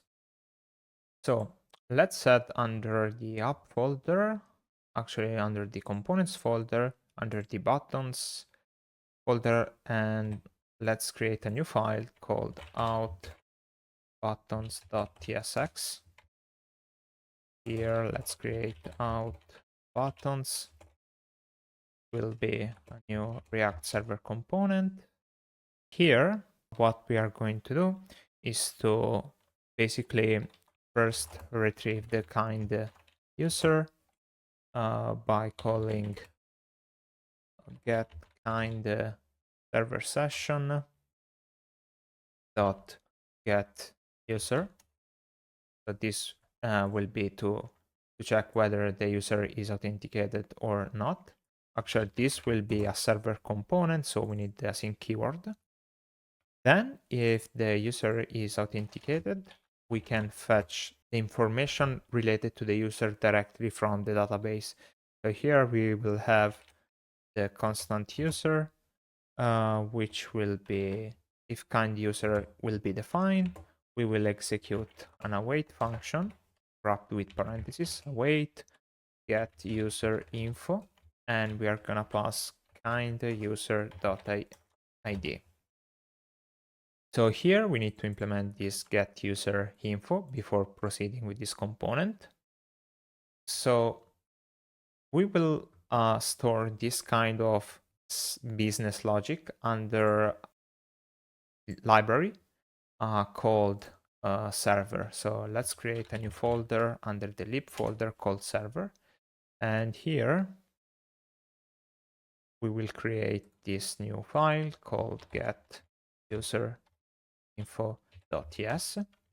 So here, what we are gonna have, it's export const get user info, and this will be an async function that will take in input the user ID, and this will be of type user, which will come from the type user of Prisma.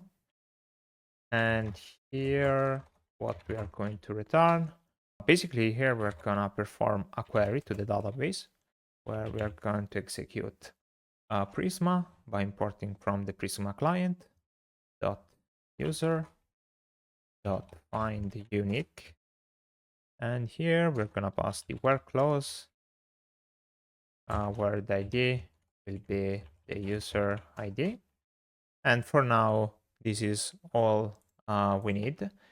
So basically you can see that this get user info will return a promise with all the information regarding the user, or null in case the user with this user ID does not exist. An important thing before proceeding is to define this import on top of every server only function, where we're gonna say import server only. What is this server only? This import basically will tell the current runtime environment to check that this function will be imported only inside a server environment, so that client components or the browser, even if we will try to import this function and use it, they will fail because this is meant to be executed only on the server. So let's open up the terminal and let's go in the terminal and let's run yarn at server only, and let's install it. Great, so now it should be work properly. Here it seems that there are some kind of error. Let's try to reload the window and see if the error disappears. And yes, it seemed that it disappeared correctly. Also, let's open up the package.json, and under the dependency, we have the server only correctly installed. Great. So let's start using this get user info.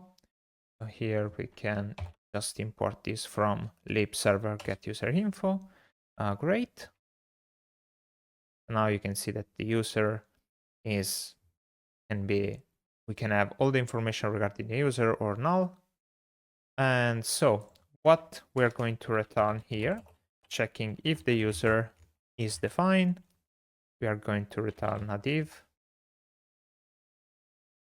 We are going to return a div. Otherwise, for now, we're going to return null in case it's not authenticated. And inside this div, what we need to render? Well, technically, we need to render the bell notification. So bell, that should come from Lucid React. And let's set class name of width5 h5.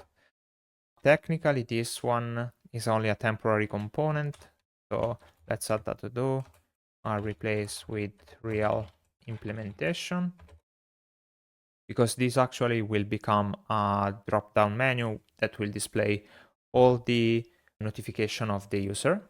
So here, let's also add a to-do here, where we're gonna say to-do retrieve user notifications here.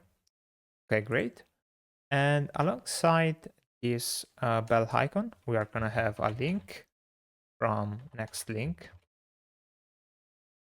And this link will redirect the user to the routes.dashboard. We're gonna also set prefetch set to false to avoid prefetching this content. And here, then we are gonna have the user avatar. that technically we need to define. So under the components folder, let's go under at the same level of the buttons folder under components. Let's define our user avatar.tsx. So here, let's export user avatar. Here, we're gonna use technically a component provided by ShadCN called avatar. So let's search for ShadCN avatar. And it is this component right here, this rounded circle which displays the image of the user. So let's install it, copy this command, let's go here, let's paste it and install the avatar component. Great, so now what we can return here, actually let me minimize this one. Here we're gonna use avatar from UI avatar, okay. And inside this avatar, we're gonna use the avatar fallback.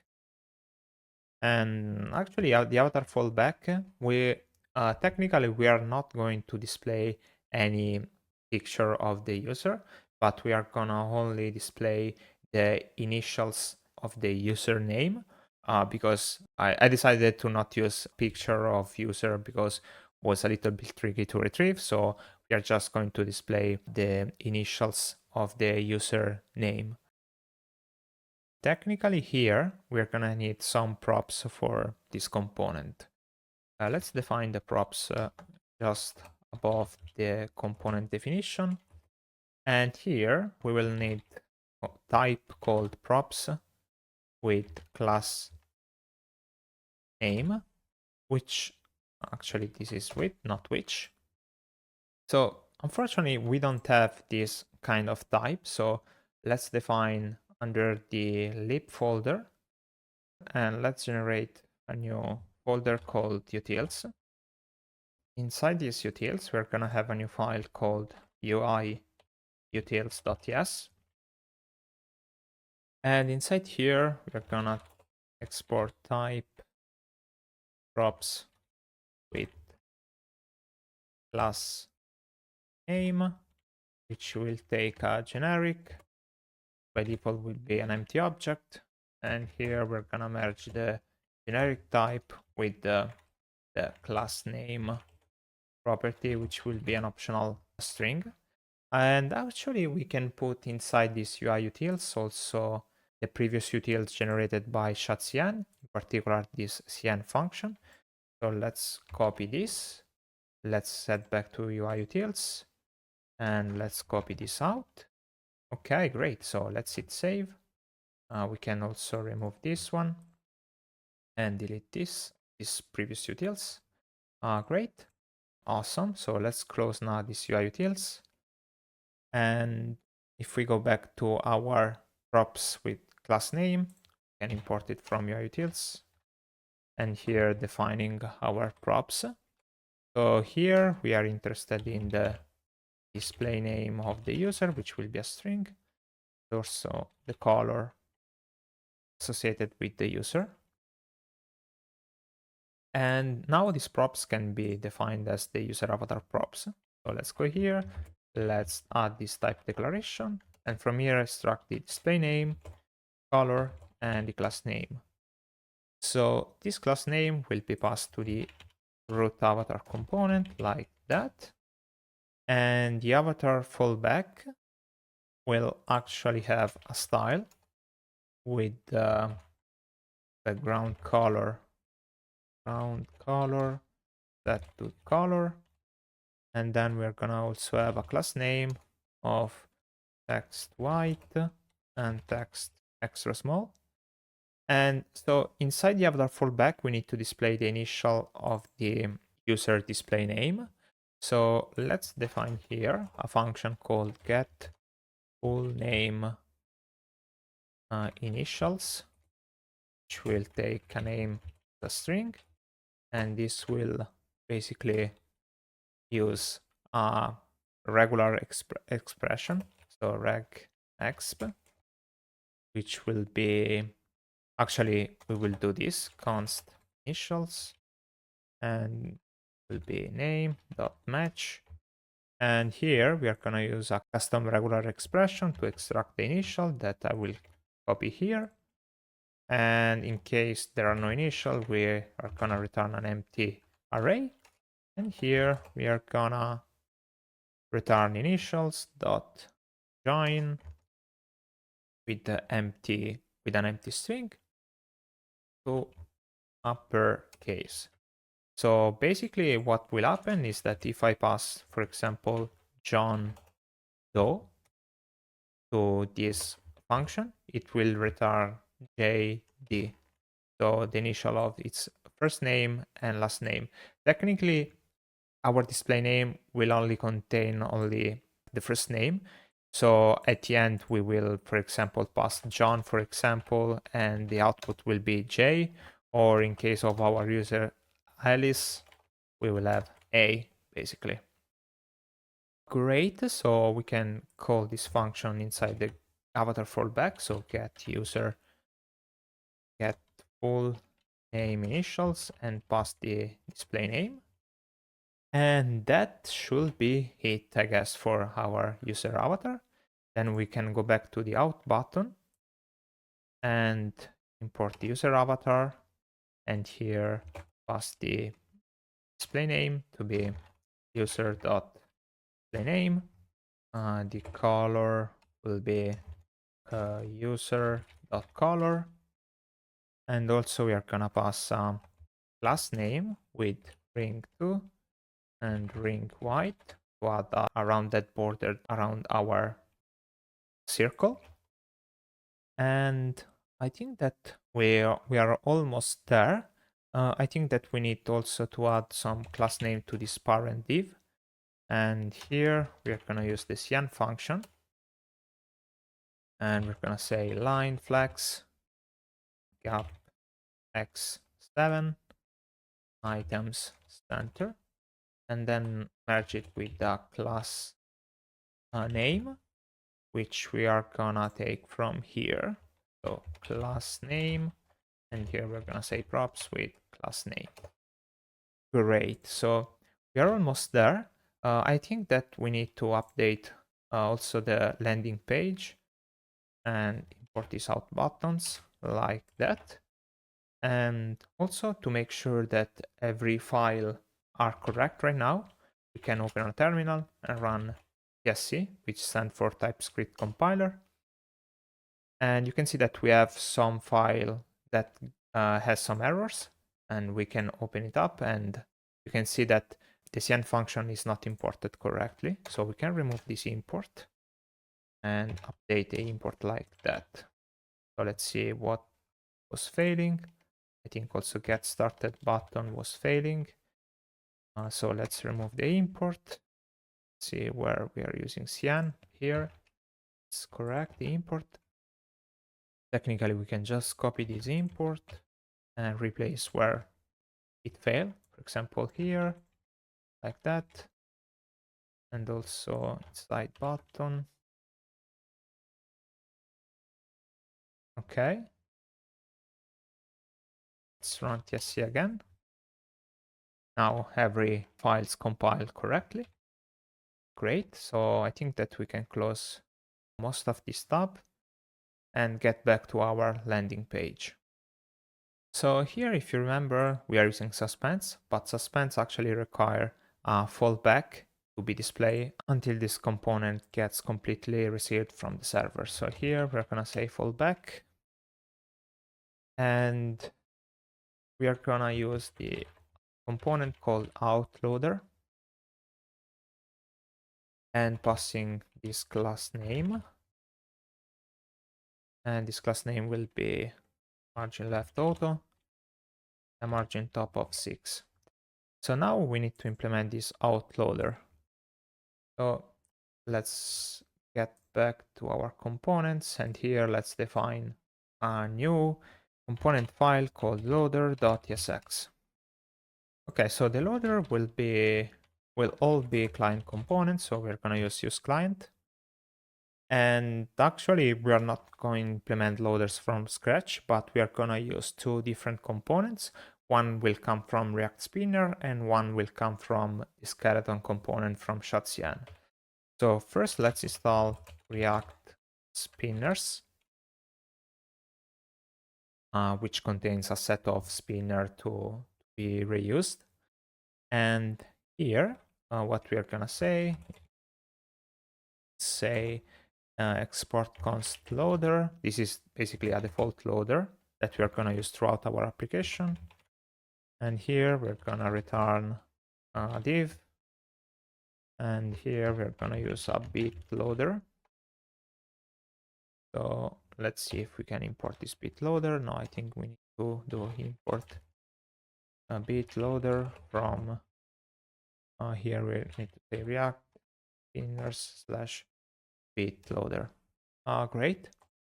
Here we're gonna pass color, which will be blue from tell CSS color 600, and the size of set to 16.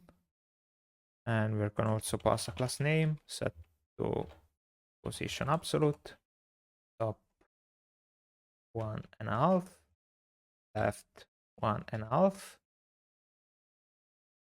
minus translate x 1.5, and minus translate y 1.5. This is needed to have this bit loader always centered inside the page in the middle of the screen.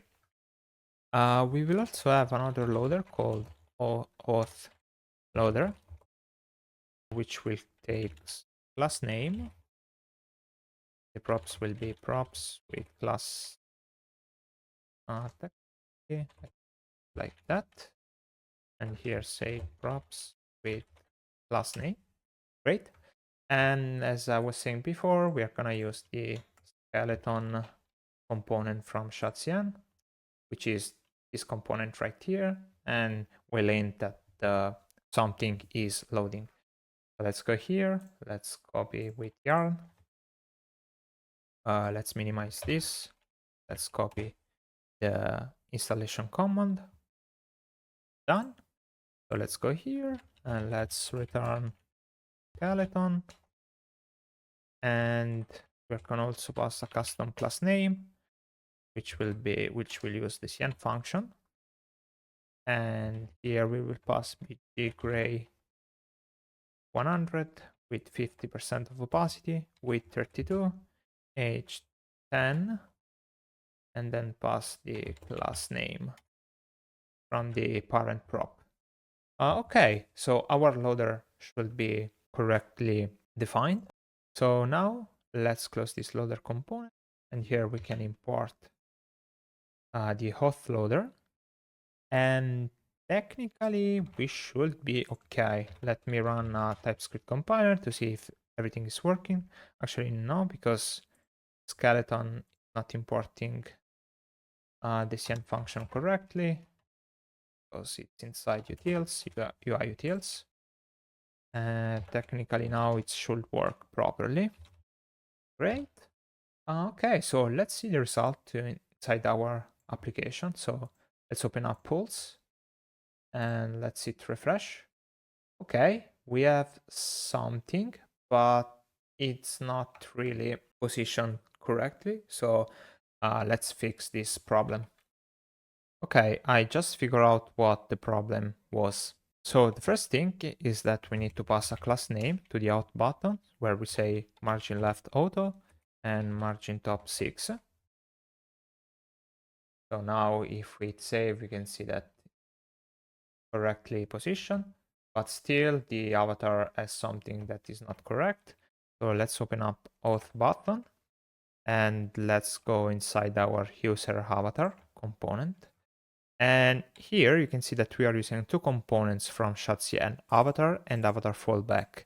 But if we take a look at the imports, you can see that the avatar import is correct, but the avatar fallback instead comes from Radix UI React avatar, which is not correct. This is a common mistake that I stumble upon multiple times, so be sure that when you import components from ShadCN, they will also come from the UI folder that you have under the components folder, or this folder right here. So let's fix this. So let's copy avatar fallback, paste it here, and remove this. And let's hit save. And now it's working properly. So you can see that our user Alice has been assigned a red color as a background color. And we have the A that represents Alice. And here we have the notification bell that right now does not do anything. Okay, now technically, if we click on the Alice, on the user avatar, we should be redirected to the dashboard. And it is, since we are correctly logged in. So let's head back to the landing page. And great. Another thing that we have missed out is that inside our landing page, so let's close these other two, we need to define the export const dynamic to be force dynamic. Otherwise, this out button might become stale if it's cached from the server for a long time. So in this way, we say that, hey, every time we visit the landing page, let's compute if the user is authenticated or not. Technically, I expect that if I try to refresh the page to see for an instant the loading skeleton, let's see if it does it work. And it was very fast, but the loading skeleton appeared. Let me try to refresh again. You can see that we have a single moment where we check if the user is authenticated, and then if it's authenticated, we display the correct UI. So technically, the out buttons is still not completed, because in case we are not authenticated, we have to rendering something else. What we want to render is two buttons side by side, which say sign in and sign up. So let's go here, and instead of rendering nothing here, if the user is not authenticated, let's define a new component called public auth buttons. And let's also pass it a class name. This will be the parent class name. So now let's define these public auth buttons. Remember that the original auth buttons is a server component, while this one will be, I think this one will be a client component. So let's go under buttons, and let's create this public auth buttons.tsx. So this one will be a client component, since we will need to retrieve some information about the current browser application, like the path name. So let's export public auth buttons. This will be a React function component. Here we will extract some props. The props will be props with class name. So let's extract this class name. Here we're gonna return a div. And inside this div, we're gonna have two sort of buttons. The first one will be a login link from Kinde Auth Next.js, which will say sign in. And the other will be a register link, which will be sign up. Great. So now let's set a class name to this parent div.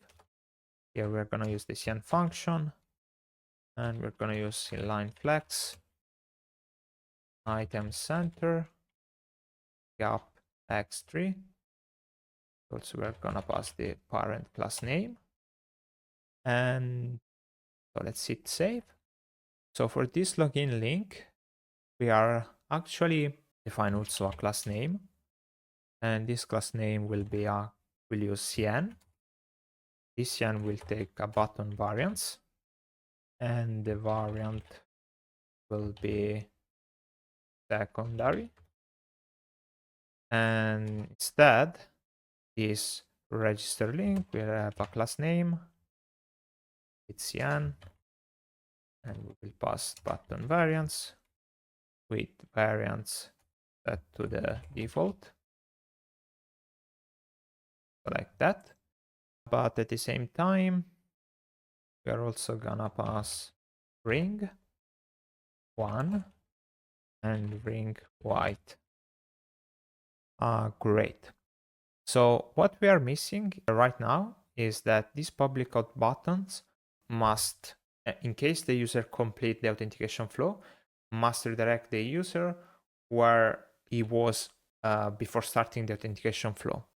So for doing that, we are going to extract a variable called path name, and we are going to use path name from next navigation. And now we are going to pass to login link, pass to login redirect URL prop. And here we are going to pass base URL and then the path name. And this will be exactly the same for the register link. Great. So the public out button will be ready. So I think that now we can import it from the auth button. And let's always check if everything is compiling. It is. And okay, so let's get back to our application. Let's hit refresh. So how do we test whether we want a public user or an authenticated user without having a way to perform the logout? So we can open up the Chrome DevTools, go inside the application, then go on cookies, right and click here, close the Chrome DevTool and perform an hard refresh. Okay, so by clearing up the cookies, we no longer have any tokens that permits us to check if whether we are registered or not. So you can see that now the sign in and sign up button are rendered correctly since we are technically not authenticated. And we can just try this out by clicking on sign in. And you can see that the sign in button, technically, if we were previously registered with a cookie, will not ask again to reperform the entire authentication flow. And this will come very in handy. Instead, the sign up actually will require us to perform the entire authentication flow. Great job. Okay, so now that we know that the authentication flow is working properly, I think that we can start taking a look at our dashboard area, which is basically all the pages that will be stored under the dashboard path segment. So I would like to explain this part using a draw that I made for explaining the routing part, just to make things clearer. So far, we implemented the landing page, which is hosted on the root of our application, so under the /path, and it is basically the entry point of our platform. If you remember from here, we have two actions that we can perform besides registering the user. We can either click on Get Started button, or we can click on the user avatar that we have on the top right hand of the screen. So both these actions, if the user is authenticated, will redirect us to the dashboard pages. So the dashboard pages, as we have seen from the preview, will include three different pages. The main page, the one located under /dashboard, will be my events page, which will hold all the events that have been created by the user and which the user is the owner, basically. Then we have the bookmarks page, which are all the events that the user is following and he bookmarked throughout his entire time to follow along these events also for later on. And finally, we will have account page where we are going to show some statistic about the user, like number of questions created, number of events owned, and so on. So we can start scaffolding these dashboard pages.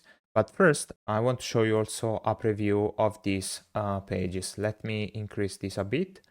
So this will be our sort of dashboard pages. You can see how we have multiple things going on this page. So first we have a navbar, and this navbar presents also the user avatar, the notification menu, and also the log of the application. It also have a sidebar, primarily used for navigating between the pages that we have seen so far, like your events, bookmarked events, and account. And we also have a button for logging out the user. Most of this page, primarily the your events and bookmarked page, will display a list, or actually a grid, of events. Both your events and bookmarked page will display a grid of event cards that will be basically links to particular events.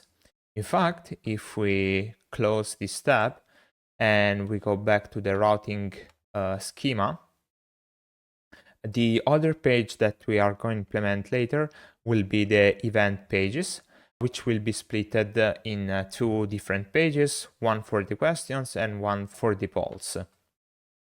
Another important thing to know is that both the events page and also the dashboard pages will share the same layout, which I called out layout, which is basically the top navbar that we are seeing right now. So we are going to have to implement different layout to achieve the result that we have seen so far. So I think that we can start by implementing these dashboard pages right here.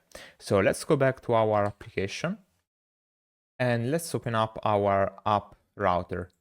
So until now, until this moment, what we have is an out routing group, and then we have this dashboard dynamic segment.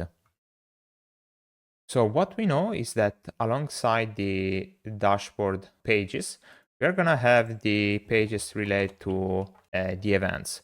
But for now, we're gonna implement it later on. This is only for making things clearer.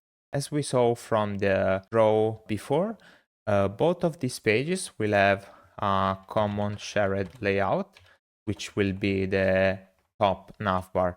And we are going to implement this inside this layout.tsx, which will live under the out routing group. So let's create it and let's start implementing it. So here we are going to have const auth layout. And here we're going to have the children. Here we're going to use props with children. And this will be a React component. Actually, we need to import this. And here we are gonna return an empty fragment, which inside will contain the navbar component we are gonna implement soon. And then we are gonna have the main tag, which will render our children. And these children basically will be the page rendered under this auth layout. Great. So here we are gonna specify class name, which we are gonna set the height to be an absolute value calculated by using the calc operation. And here we're gonna use 100% viewport height minus 68 pixels. This is for basically saying, okay, takes all the available height, but don't include the height of this navbar, which will be exactly 68 pixels. Great, so here we have to default export the auth layout. And also another important thing is to define export const dynamic set to force dynamic. Since this navbar component will contain the auth buttons, or basically these buttons right here, that needs to be evaluated every time we visit one of these pages to opting out to caching mechanism provided by Next.js. So I think that we can save this file, even though I think it will crash something. Hopefully not. And now we can start implementing the navbar.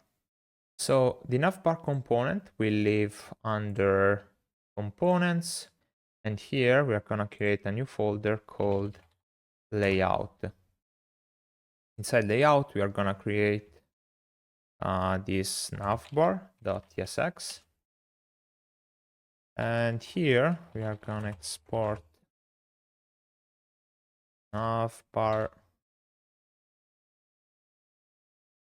which will be an async component. Actually, no. It will be a React component, and it will return basically an header. And so inside this header, what we're going to have, we're going to have the logo, which will be a link using next link. And this link will redirect to the routes.home. Basically, will redirect the user to the landing page. And here, we need to display our logo that I think we are gonna implement it soon. And alongside the logo, we're gonna have a span. We'll say pools, the name of our application. We're gonna set a class name of text base, tracking wide, font bold. Great. And also the header is gonna have a background blue 600, text primary foreground, H16, flex, items center, also padding X4, and on large screen padding X8, string set to 0, and grow set to 0. Great. Okay, actually we can define our logo as an inline component. And so here, what we are gonna have is the flame icon from Lucid React. Color will be white and size will be 28. Great, so this should do the job. So our logo is now defined. So alongside the logo link, we are gonna have also our auth button that we defined before. And this auth button will have a class name with margin left auto. And let's remember to wrap this inside suspense to avoid blocking all the UI just for rendering this auth button.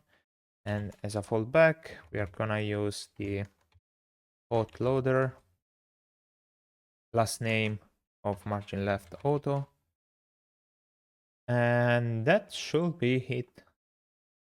So our navbar should be ready. Now let's get back to the layout.tsx. Let's import this component. Great. And that should be it for our auth layout. Okay, now we can start implementing the dashboard pages. So far we have a layout and a single page, but actually what we know is that we are gonna have the entry point of the /dashboard page, which will be my events. So here we're gonna use the routing group to make it treat this page as the entry point or the index page. And we can just move this page inside. And if you don't remember, this page that we just moved was the one that say authentication flow completed, but actually here we can say my events. And here we can also rename this to my events page and update this. Great.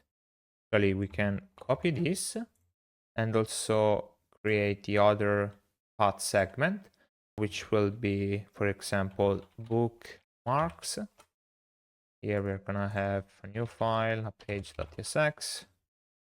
And here we can just copy my events page, but here we're gonna say my bookmarks, and here we rename this to my bookmarks page.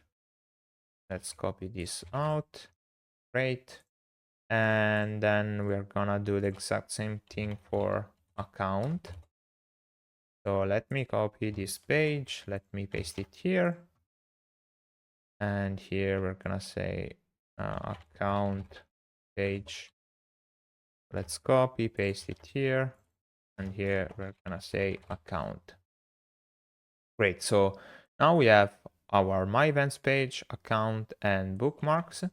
So if we go back to our schema, we just implemented these 3 pages. And the hot layout is exactly the layout that will be shared between dashboard pages and event pages. Okay, now let's check if these 3 pages are available and if the navbar is displayed correctly. Technically, if we increase our application and I click on Get Started, okay, you can see that I've been redirected to my events page. And you can see that we also have our blue navbar with the hot buttons and our logo. Technically, the logo should not be displayed like that. This is because I think inside the link component, we are missing a class name where we need to say inline flex. Let me just minimize this one. Inline flex, and then items hand and gap x2.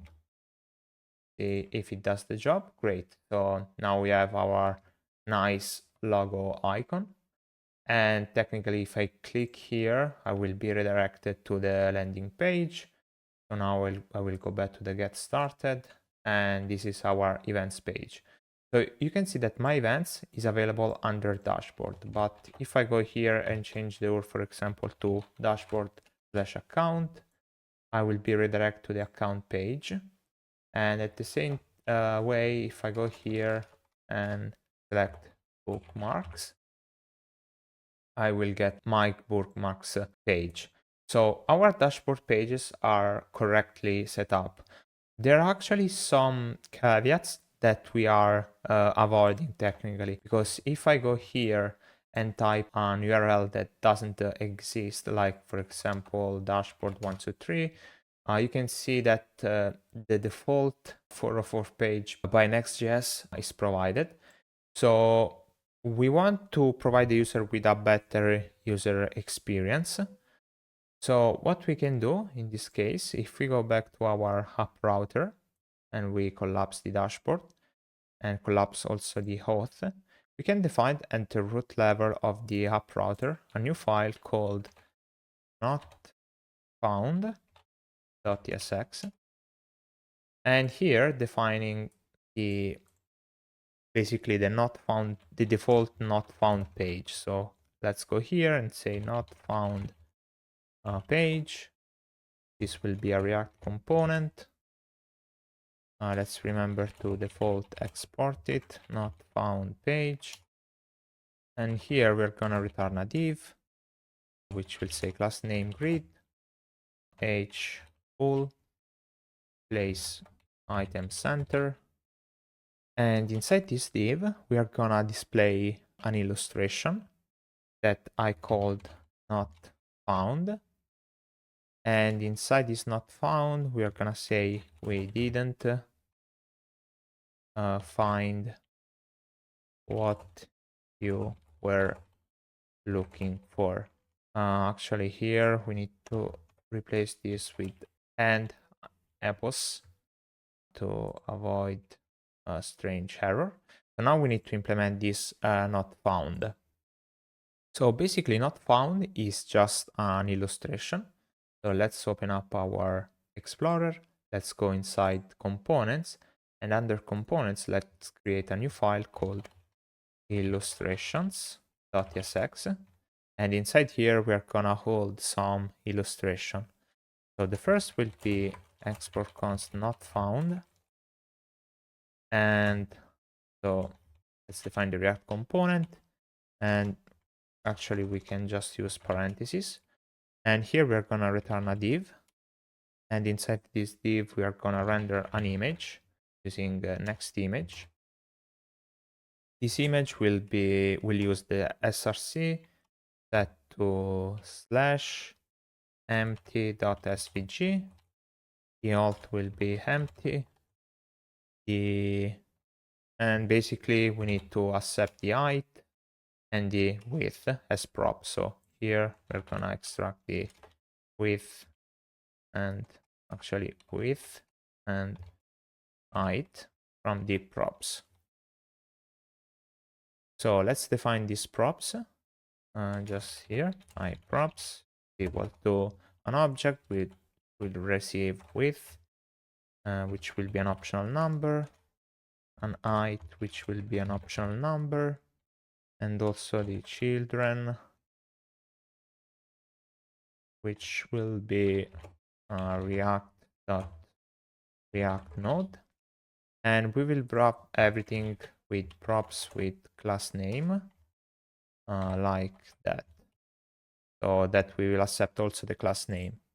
So here we can extract width, height, and also children and class name. These children right here will be used to render our custom text that we passed in between the content. So let's go back to our illustration.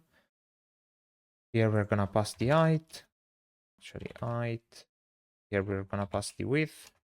Let's also set some default. Width will be by default 180. Same for the height. Hit save.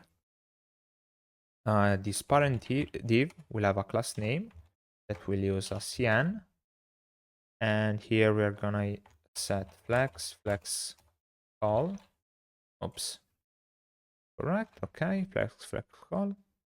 Item center. And also we're gonna pass the parent class name like that. And then we need also to render these children that we pass as prop. And that should be it technically. Actually, beside the not found, we are gonna also have another illustration that I'm just copy here below, which I called no content, which is basically exactly the same, but we'll use the create .svg, and for the rest will be exactly the same. Okay, another important thing is that both of these illustration must be declared with use client. That's super important.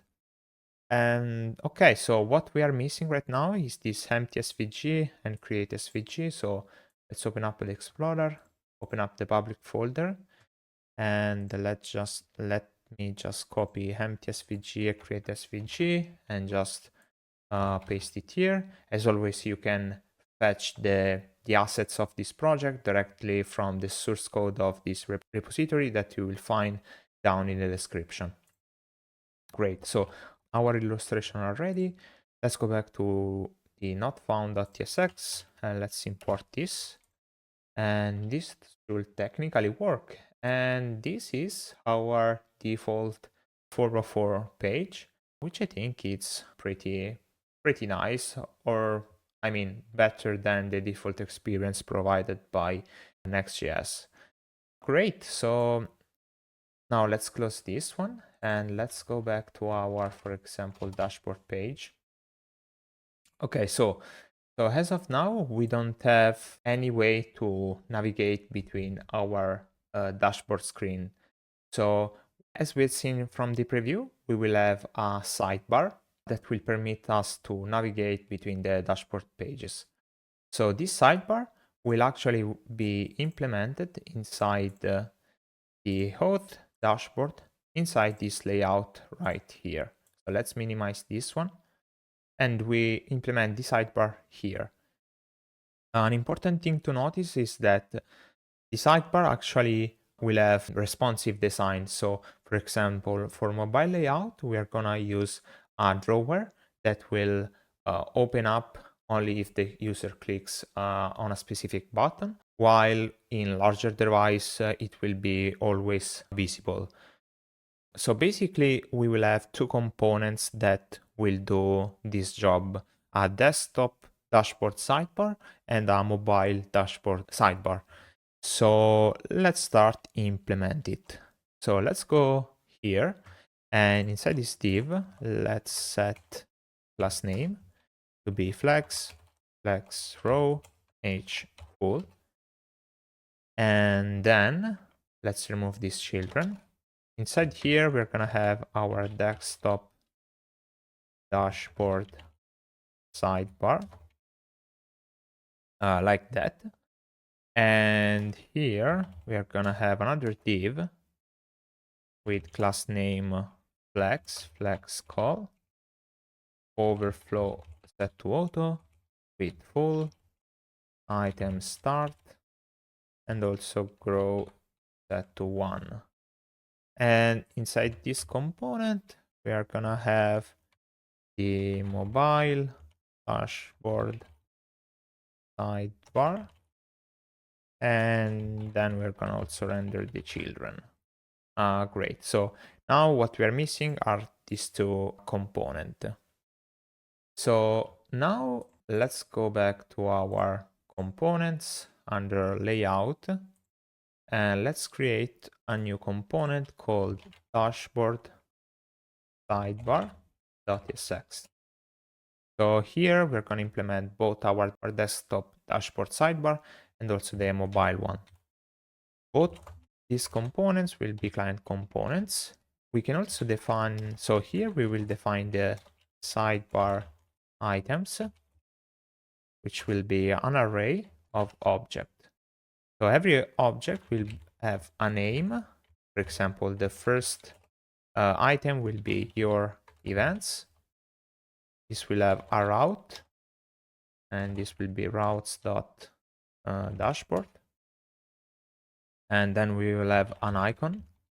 Here we're gonna use a component from Lucid React.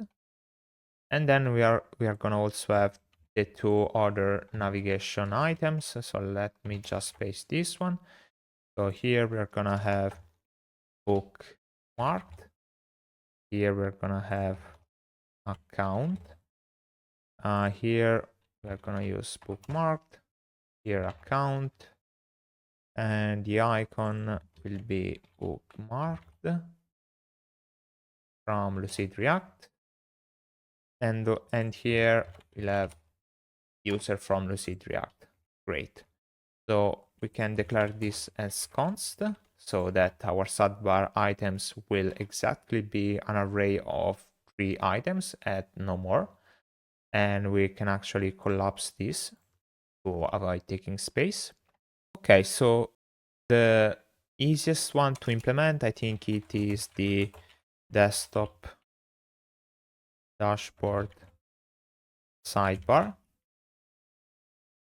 So let's go here and let's return an aside component.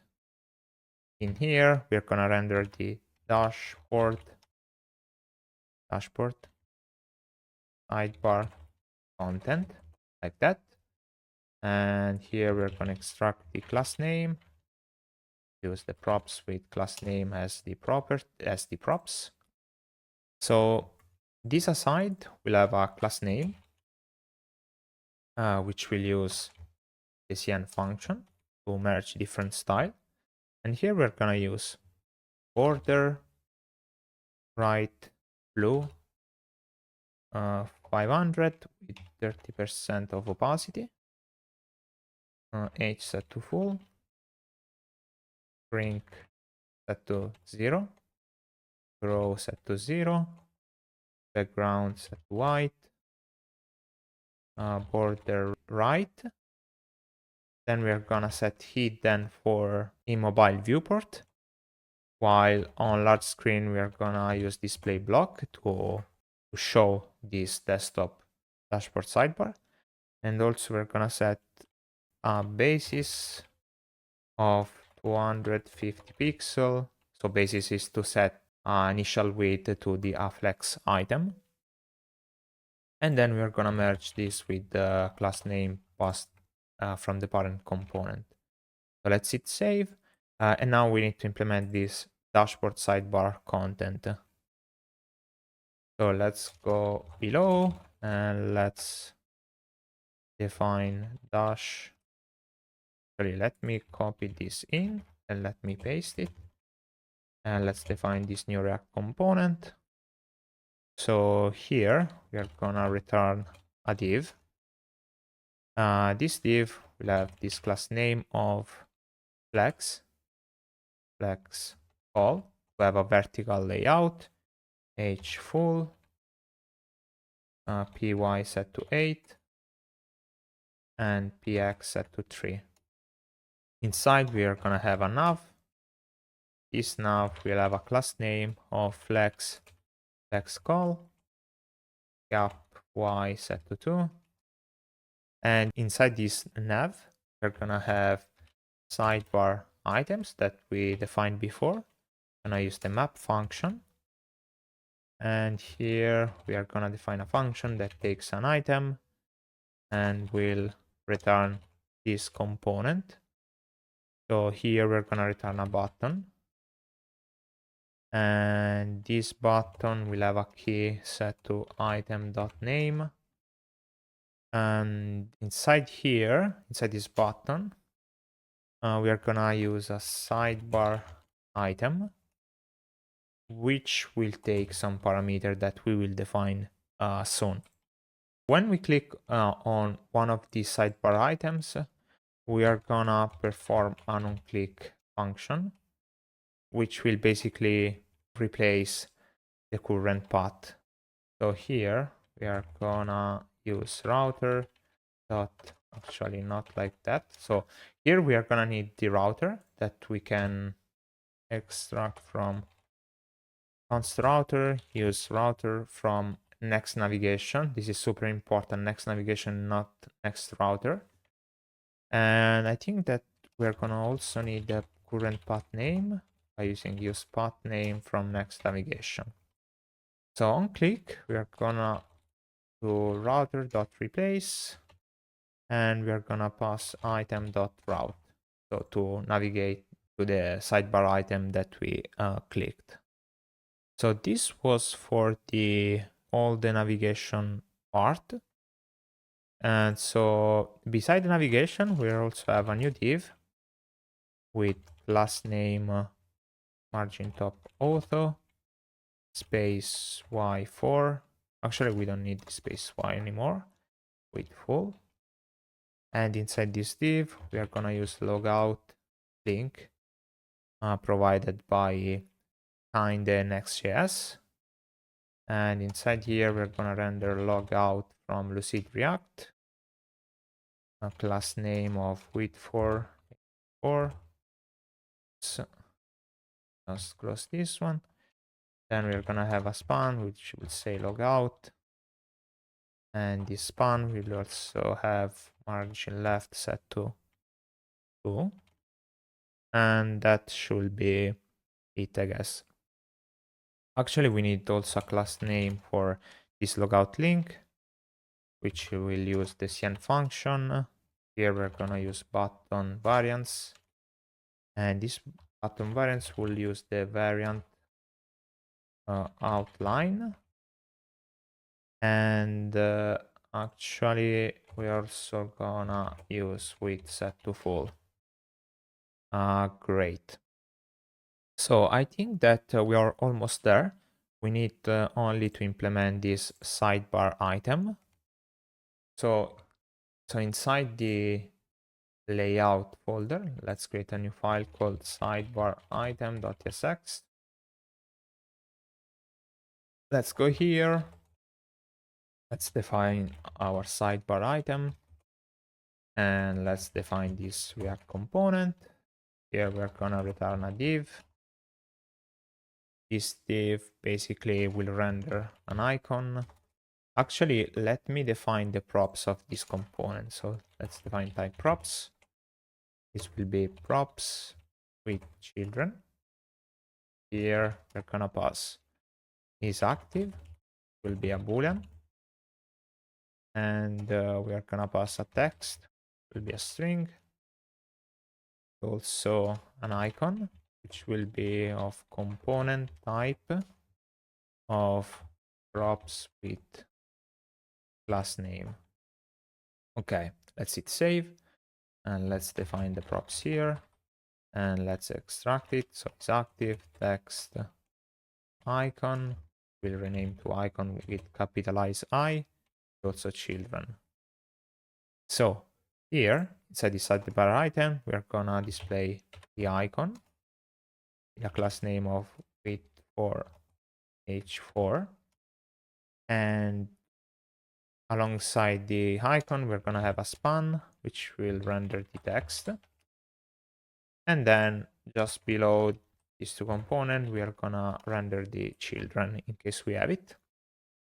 And so this div right here will have a role set to item, and we're gonna also have a class name which will use cn function. Here we're gonna pass p4 rounded lg, text set to small, gap x set to 2, item center, text gray 500, transition set to colors, duration set to 150, and select set to none.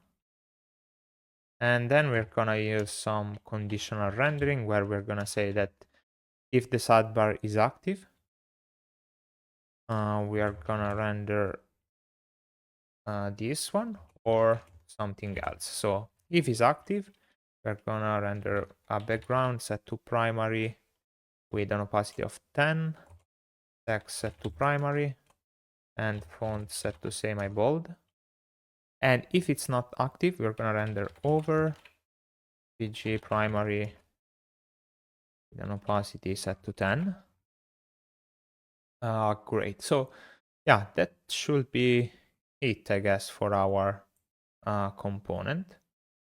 And yeah, we can start using it inside our dashboard sidebar. So let's import it.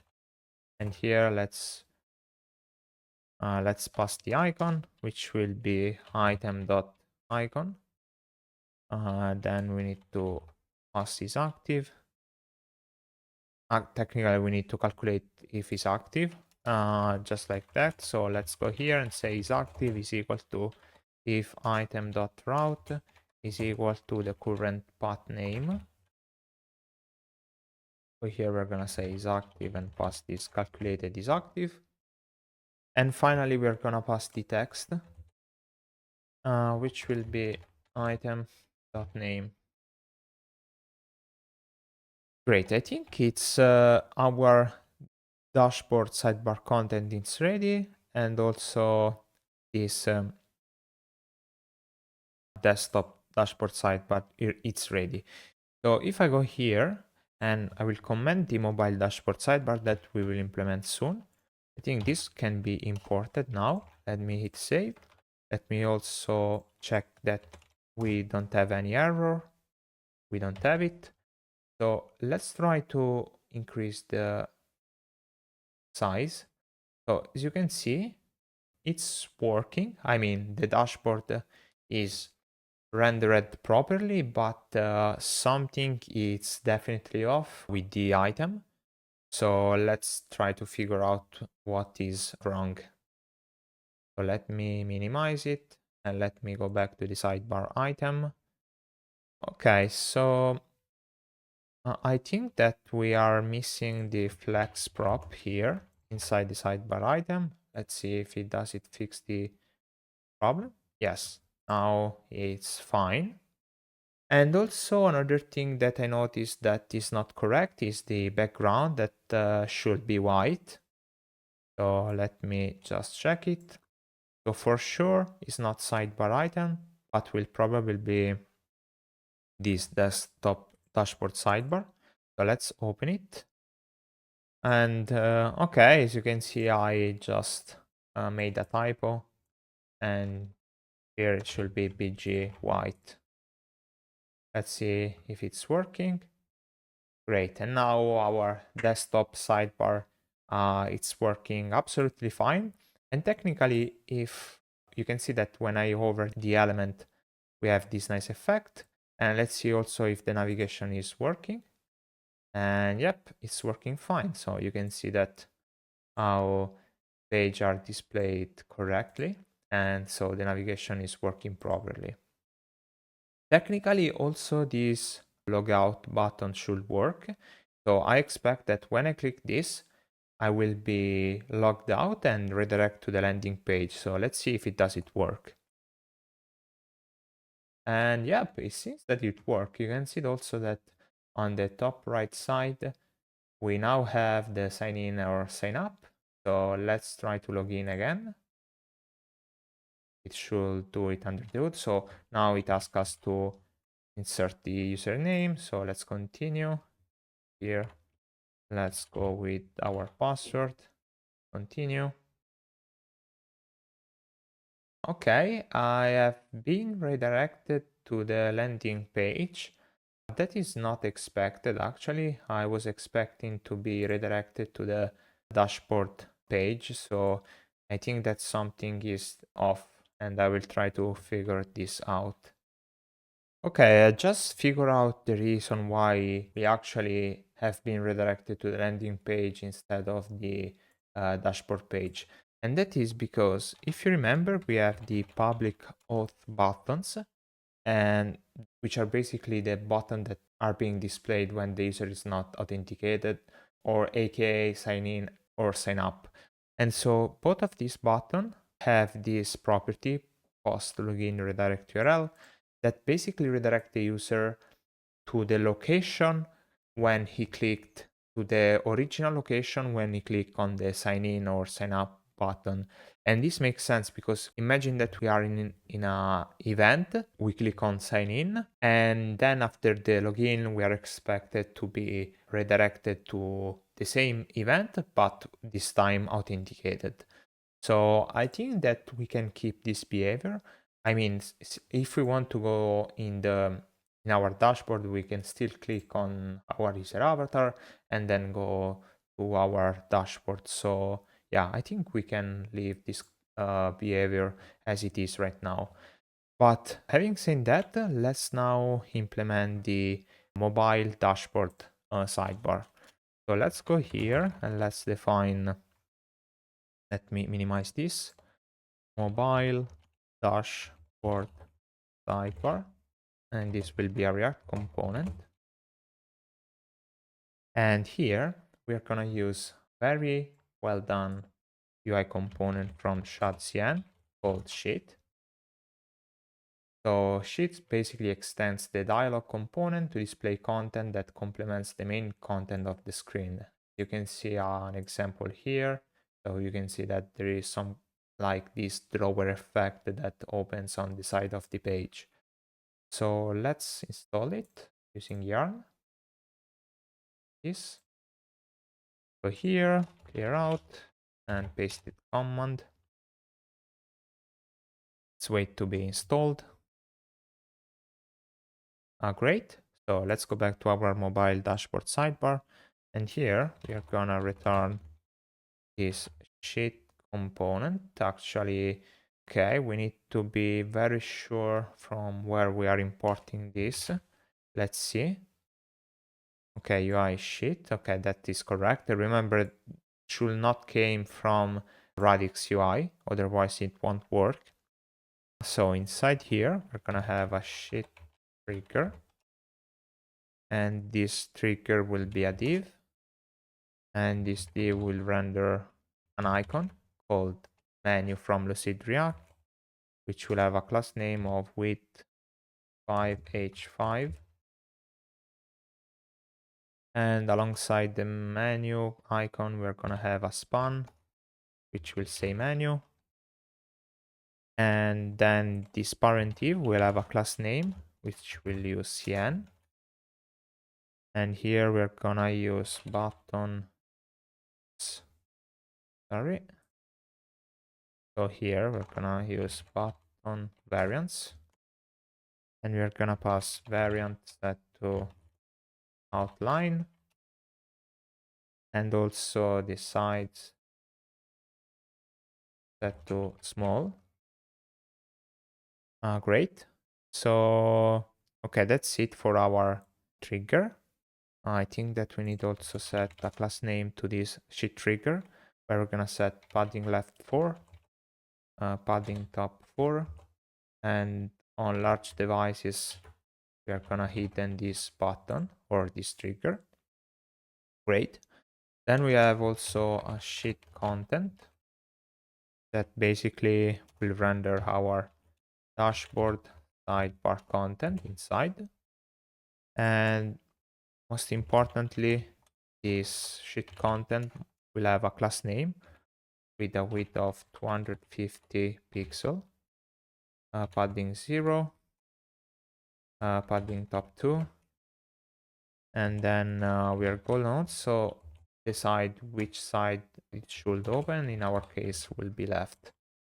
Then we need also a way to manipulate this sheet, and for doing that, we are gonna define use state for the opening state. So open and set to open. Let's use state from React. By default will not be open. And we're gonna also need the path name by using use path name. So this sheet we're gonna pass open will be equal to open, and the on open change we're gonna pass set open. Great. Finally, we are gonna also need a use effect. So use effect, gonna pass a function here. And here we're gonna say set open set to false whenever the path name changes. So this is for avoiding basically that the drawers close before the navigation is completed, which is not a nice user experience. So, okay, I think that that's it for our mobile dashboard sidebar. Let's go back to our dashboard layout. Let's uncomment this and let's import it. Let's save. And now let's go back to our application. Seems that we have some error inside the sheet.tsx. Here it's UI utils. Probably lib utils, UI utils. Okay. And that worked.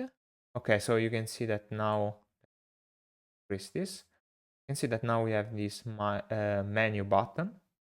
And if I click it, you can see that now this sheet opens up. And if I click on bookmarked, you can see that navigation is performed and the drawer is closed. Let's try with account. Great. Here events. Nice. The only thing that I don't like is that the menu text is too much close to the icon. Let's go back here, and here let's set margin right, set to 0.5. Let's save. Okay, now it's better. And okay, we have our fantastic drawer, and you can see that as soon as I go on the desktop menu, the trigger disappear and we have the fixed sidebar navigation. Great. So I think that now we are ready to display some information inside this dashboard area. But before doing that, I think it's time for reasoning about the database schema and basically setting up all the tables needed in order to have all the models needed throughout our application in order to create mocks to just display some mocked UI. So great job.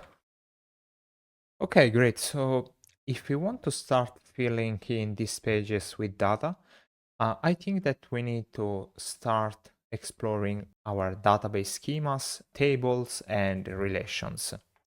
So I just also made a schema of our database, and let's try to dig in and try to understand how our database will be structured. As you might know, our platform can have multiple users, and every of these users, besides receiving different kind of notification, will primarily own or participates or even bookmarked events. So what is an event? An event is basically a container which contains some metadata description, but primarily it contains questions and polls. So every question, beside its internal data, will receive upvotes from the user. And in the same manner, the polls, every poll will have different option, which can be voted also by the user. So this is the overall view of our database schema. And now we will try to implement it inside the schema.prisma in order to have a better understand of what is going on. So let's get back to our application. And now let's open up our Prisma folder and schema.prisma. So right now we all have our user with some internal information. But the second most important model to add will be the event model. So an event will have an ID, which will be a string, and this will be of type ID, and by default will be a CUI ID or a globally unique identifier. And we will map this field to underscore ID. We will also have a display name for this event, which will be a string of type db.varchar, and will allocate only 100 characters for the display name. We'll also have a slug, which will be a string, and this is also a db.varchar, and we will allocate 255th character. We also have a short description, which is basically the same, so I can paste it here. And actually the short description is optional, so let's put a question mark operator beside the string after the string. Then we have a created at, which will be of type datetime, actually without the hat, and this will be default to now. Great. And okay, so for now, I think these are the main information about the event, but obviously every event must have an owner, which should be an user. So we must create a relationship. So let's go here and let's define owner, which will be of type user. And here we will define the relation to be owner, and this will be, we will specify the fields to be owner ID. So the field that contains the link to the user. So here we will also need the owner ID, and we know it's a string because the user ID is a string. And this will reference the ID. So basically we are saying, actually here I made a mistake, owner ID. So here we are saying, okay, this owner ID or this field right here is connected to this ID of the user. Great. Okay, as you can see, when I save, Prisma added inside the user model this new field called event, which is a list of event. So here it's important to specify that the relation will be of type owner. And also we can rename this to events to be more clear. Another thing that we need to specify is that in case the user is deleted, we are gonna apply cascade, and also on update, we are gonna apply cascade. So this means that if the user gets deleted, also the event will be deleted, or if the user will be updated, also the event will be updated. Great. So let's go on, and let's also define some constraint on this model event. For example, we know that an event will be uniquely identified by the owner ID and the event name. What I mean by that? So if we go back to our Excalibur draws, I just made a quick draw which will explain how we are gonna handle the event path. So basically, the question that we are posing to ourselves is, how do we identify an event without name collision? I mean, imagine that there are two users, John and Mark, that want two events called, for example, hello and hello. But since the name is already picked, either one of them won't be able to create an event with that name because it's already picked by John or Mark. So for avoiding that, we can sort of construct a composite identifier, which is composed by the user ID plus the name of the event. So you can see that, for example, by composing that, we will have something like this, user ID and the name of the event. So in that way, the name of the event is no longer the main identifier of that event, but the composition of the user ID plus the event name will uniquely identify an event. We will replicate this pattern also in our routing infrastructure inside Next.js. But let's go back to our schema.prisma and let's define this constraint by using #unique. Here we'll pass slug and owner ID. So let me also attach this comment.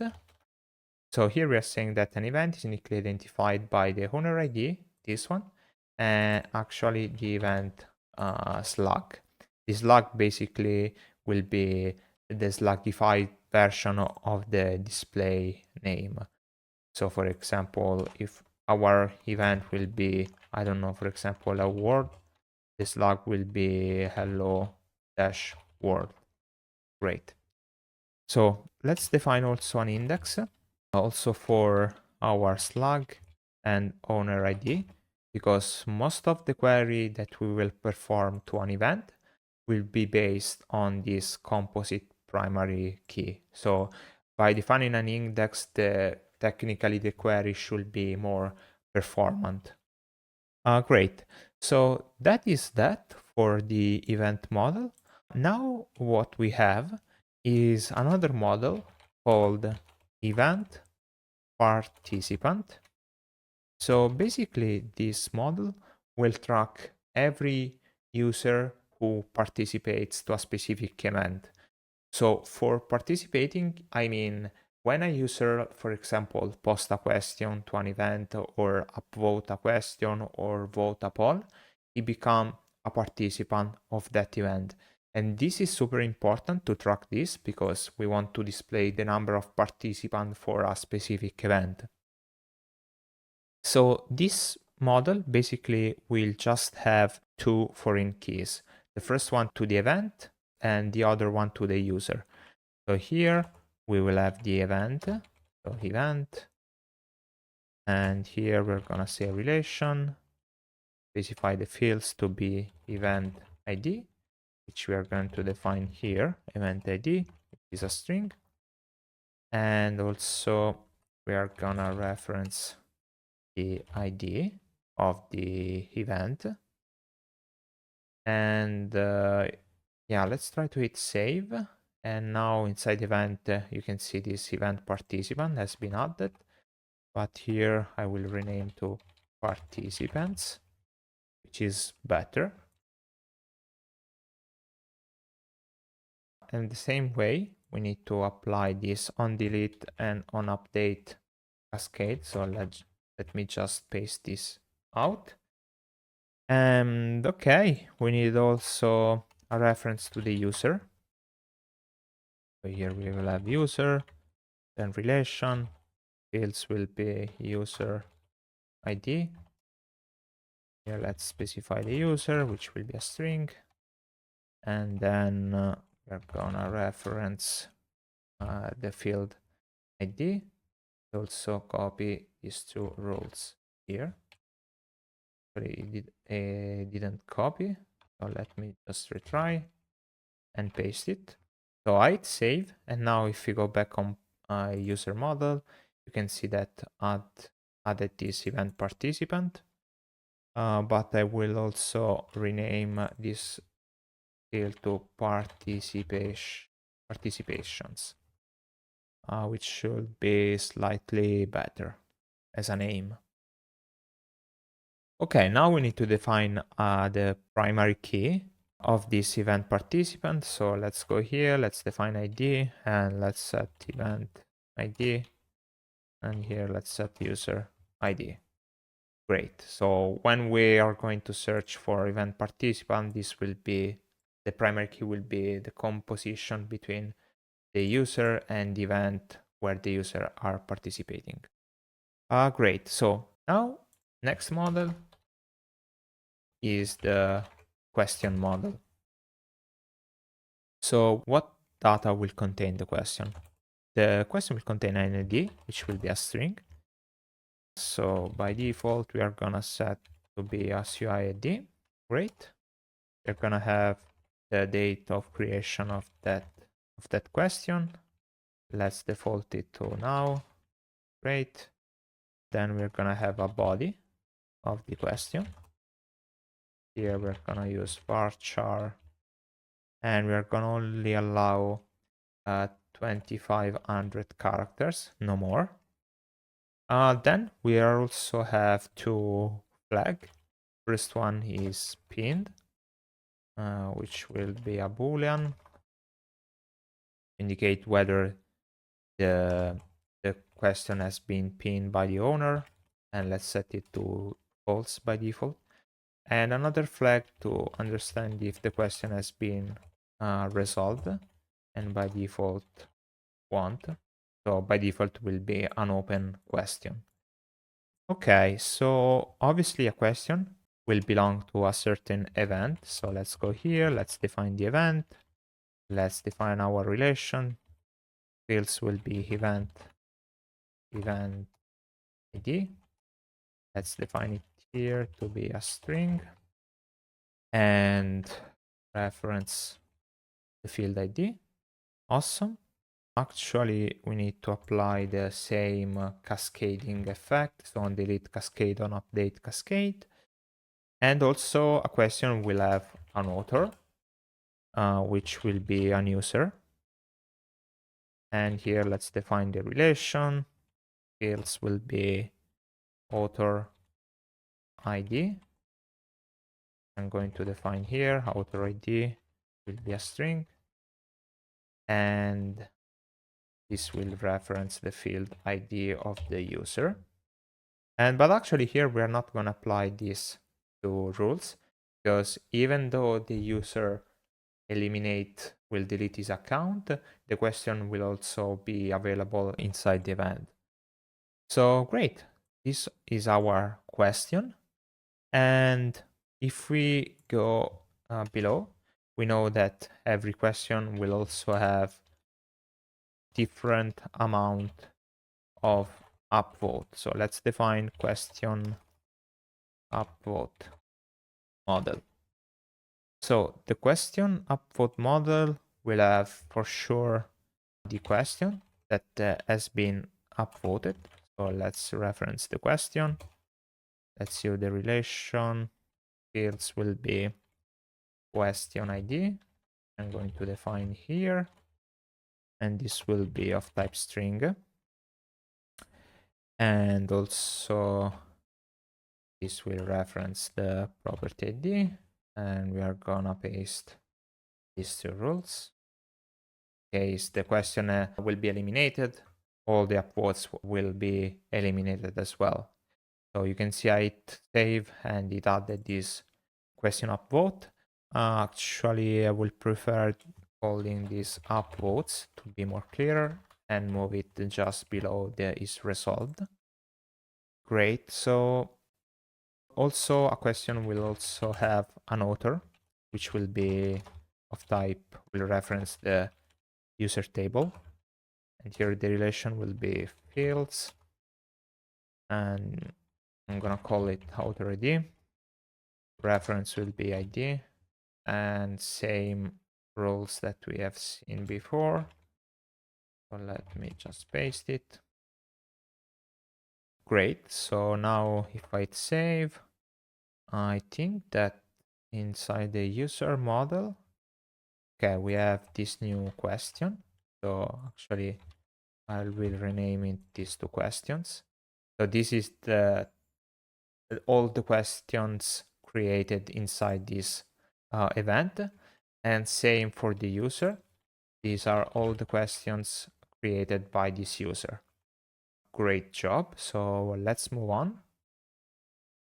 Here we are missing the author ID, which should be a string. And yeah, we're also missing an ID, which will be author ID and question ID. So a question upvote will be uniquely identified by the author and the question. Okay, let's see if everything looks fine. Okay, we don't have strange name. Great. Nice. That was it for the question. Now we are missing the poll. So let's define the model poll. So poll will have an ID with a string. And this will be default to a UID. We have a created that, which will be date time. By default will be now. Great. We have a body, which will be a string. And we will allow for 500 characters at most for a poll. We need also a flag called is live, which will be a boolean. And by default, this will be true. And this will indicate whether the poll is live or closed. And then we need to specify the event in which the poll belongs to. So let's define the relation, fields, event ID. I will define here event ID, which is a string. And this will reference the ID field. And as always, we need to add these two rules. Great. So let's see if this new foreign key has updated something. If we scroll up to the model event, you can see that this has been added. So this will be renamed polls, and we will place it just below the questions. Great job. So also for the user, this will be the upvotes. So all the upvotes that the user sent to a particular question. And okay, let's move on. So you might be wondering why a poll does not have an author, and that is because the only author of a poll will be the owner of the event. So we actually can implicitly deduct who is gonna be the author of the poll. It will be the event owner. Great. So okay, we missed two other model. One is the poll option. So poll option has an ID, is on a string, and will be default to a UID. And also a poll option has an index, which is an integer. So for example, we want to understand whether this is the first option, the second option, or the third option, even also for maintaining ordering on which we will display this poll option to the final user. We have a body that is the content of the option. This will be of type varchar, and we will allow only 100 characters. And okay, we need to specify in which poll this option belongs to. So let's define a poll here. Let's define a relation. Fields will be, I think, poll ID. Let's define this poll ID to be a string. And this will reference the property ID or this one. And okay, we also need the onDelete and onUpdate cascade. And okay, you can see that this one appeared now. And I think that we can call this options and place it here. Actually, the poll option has some other constraint. For example, we have a unique constraint, which will be represented by the poll ID and the index. And same, we'll have an index for poll ID and the index. So here we're saying we can create two options with the same index for a specific poll. That means that they all need to increase linearly. And by that I mean we need the first, then second, the third option. There can be two options with the index number 1, for example. Great. Okay, we are almost there. We are missing only the poll vote. And so the poll vote will be basically identified by the author of the vote, which will be an user. And let's define the relation to be fields author ID, which will be a string. And this will reference the property ID. And we need to update this onDelete on cascade. Great. Then we have the poll option. So what option the user has voted for. So here we are gonna specify poll option, specify the relation to be fields poll option ID. Let's define it here, poll option ID, and this is a string. And this will reference the field ID. And as always, actually here I missed a comma. So let me copy this one, paste it here. Okay, there is an error. Okay, and finally, we also need a reference to the poll. So poll relation will be fields poll ID. Let's define it here. This will be of type string. A reference will be ID. And let's copy this in, paste it here. Great. And finally, we need an ID, which will be composed by the author ID and the poll ID. This means that an user can only vote a single poll option. It can vote multiple option at the same time for the same poll. Okay, so we have some error here. This line is not a valid field or attribute definition. Let's try to understand why we are getting this error. Let's try to remove this. Seems that is working. And also here we have the same error. Okay. It seems that we have some kind of syntax error. I will try to re-add them again. So let me go here.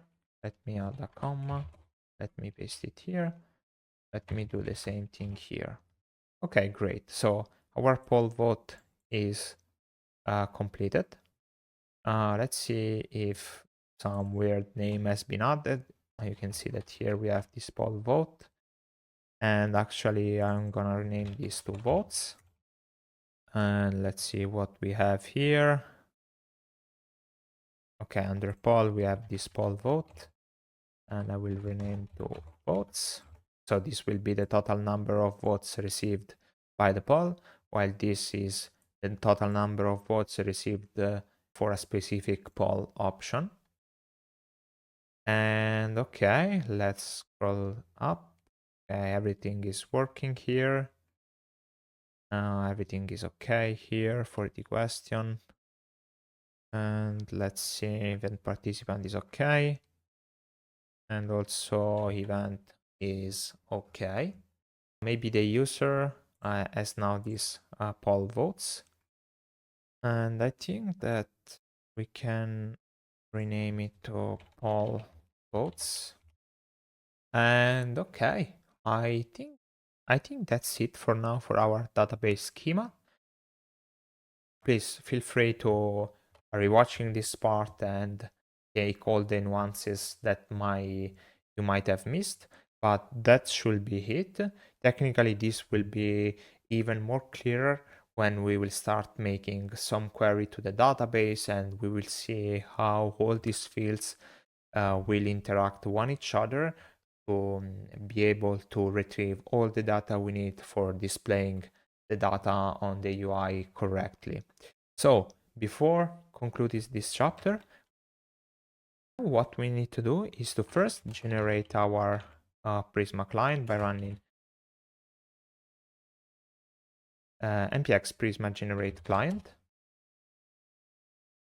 and the client has been generated. Then we need to push this new schema on our database. So for doing that, we need to first remove the current schema. So let's go here, let's run npx Prisma migrate reset. And as you can see, it say, are you sure you want to reset your database? All data will be lost. Let's click yes, because we don't have so much data as of now. So let's click yes. So the database has been reset successfully. And now we can push the new schema by running npx Prisma db push. Great. Now our database is in sync with our Prisma schema. And technically, if we go back on Pulse and we refresh the page, let's try to open up database. And you can see that we have all the database table that we have just defined inside our schema.prisma.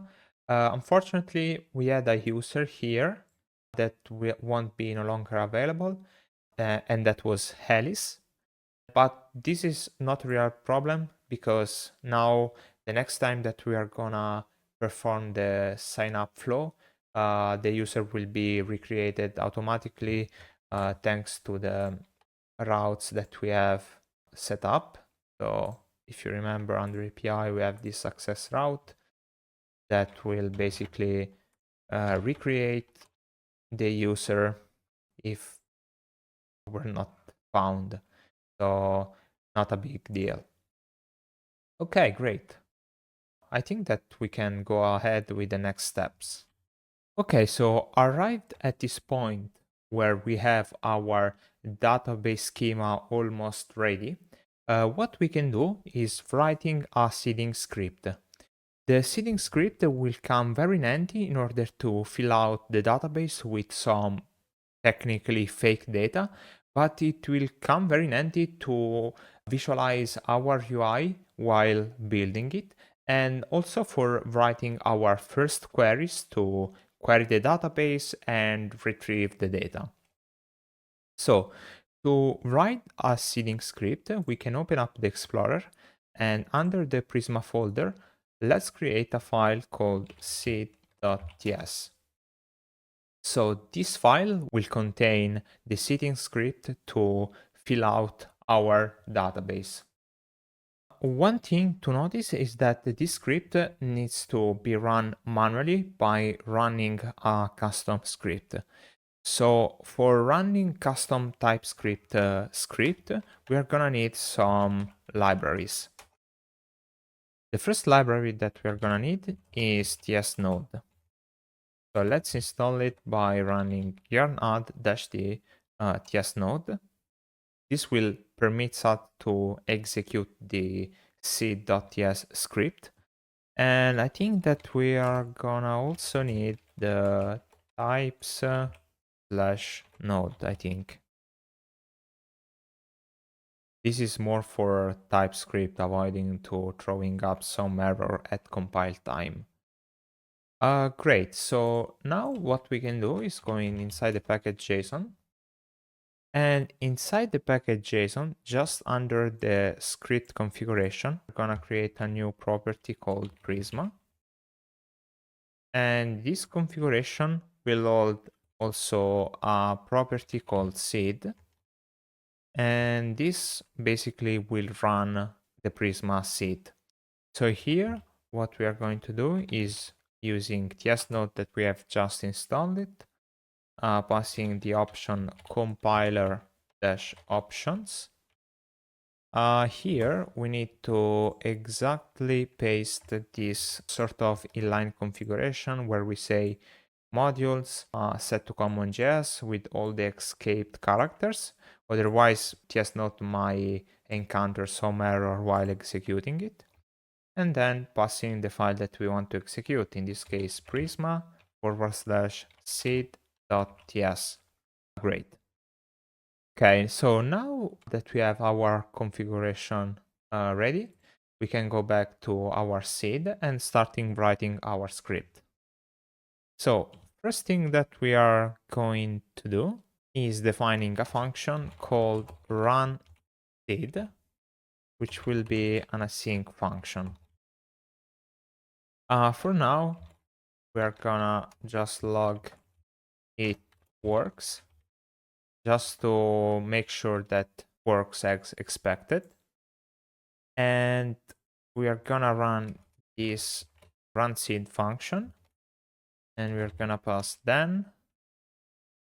Okay, here we are gonna also run console log, so console.log, and we're gonna say finished.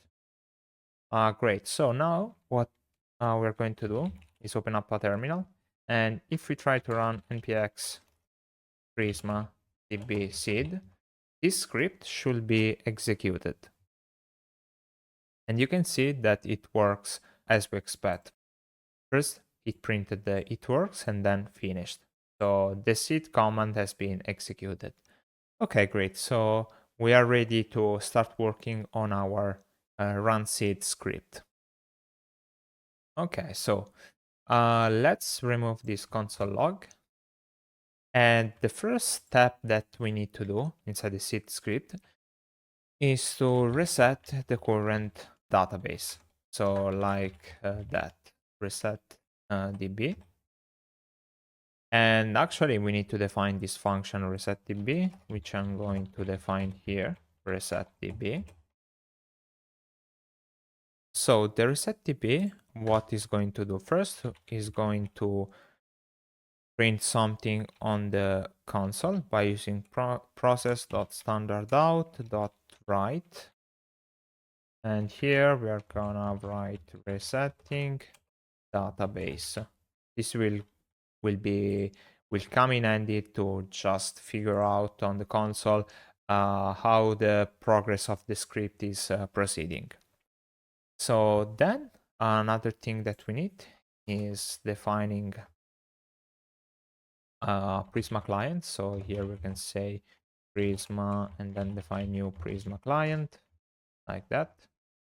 So inside the reset DB, we are gonna reset all the tables involved in our database schema. So for example, prisma.event.delete many. So this will delete all the event that we have. Then we are gonna delete all the poll, delete many. Then we are gonna delete all the question, so delete many. And finally, we are gonna delete all the user, prisma.user.delete many. And that should be it. So This is super important because every time we run our script, we want to erase all the previous content and recreate new one. So once the reset is finished, we are gonna write the process. Actually, we are gonna add an util function called print checkmark. And this function is going to do process.standardout.write. And here we're gonna pass basically a checkmark like that, along with a /n. Great. So go here and say print checkmark. Done. So the first step of our script is ready. Now we need to start creating some data for all the tables that we have, starting from the user.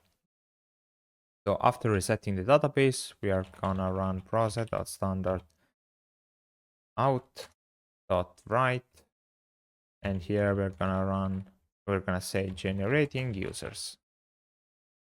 So first we are gonna create our user, which I'm going to call my user. And here we are gonna run prisma.user.create, and we're gonna pass some data. And we need to pass an ID. So the ID is super important here. And I'm going to define the ID just as a constant variable called my user ID. So if you remember, if we go back on Kinde, if we go to home, we have already a registered user, Alice, and Alice has already user ID associated. So if we click on view my profile, this is the user ID that we need to reuse for our use case. So let's print this out, and here let's use my user ID. Great. So the display name, okay, we know that his name is Alice, so let's just put Alice here. And also the email, I think that we already provided an email somewhere. It will be this one, which was a temporary generated email. Okay. And then we need to also specify a color, and the colors will come from Tailwheel's color, and I'm gonna use red 500. Exactly like that. So this is the query for creating our user, but we will need also some other user. For example, let's call it order users. So here we're gonna run prisma.user, and here we are gonna say create many and return. We're gonna use this function. So the data that we're gonna pass is technically not an object, but is going to be an array from, actually, here we are gonna pass the length of this array, which will be 10. So we are gonna generate 10 user. And for each of these user, we are gonna run the map function. And inside this map, we need to define, for example, the email. Okay, so the email, we can use Faker for generating a very realistic email, like using internet.email, just like that. Then we're gonna need a display name. Here we're gonna use faker.internet.displayName. Also, I think that we are gonna also use a created@. And okay, technically, I'm seeing some errors because I think we need to wrap these curly brackets with parentheses like that. So now I should have type inference. Great. So here we're gonna say faker.date.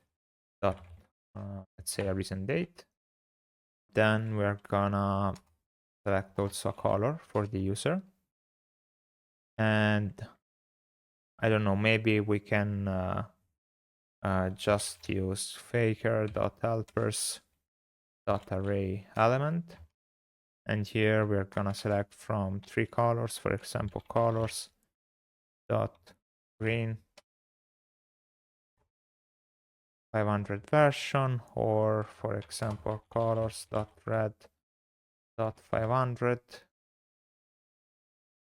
or else you can use also colors dot pink 500, and I don't know, also let's say purple, colors dot purple dot 500. So we're gonna pick from one of these 4 color.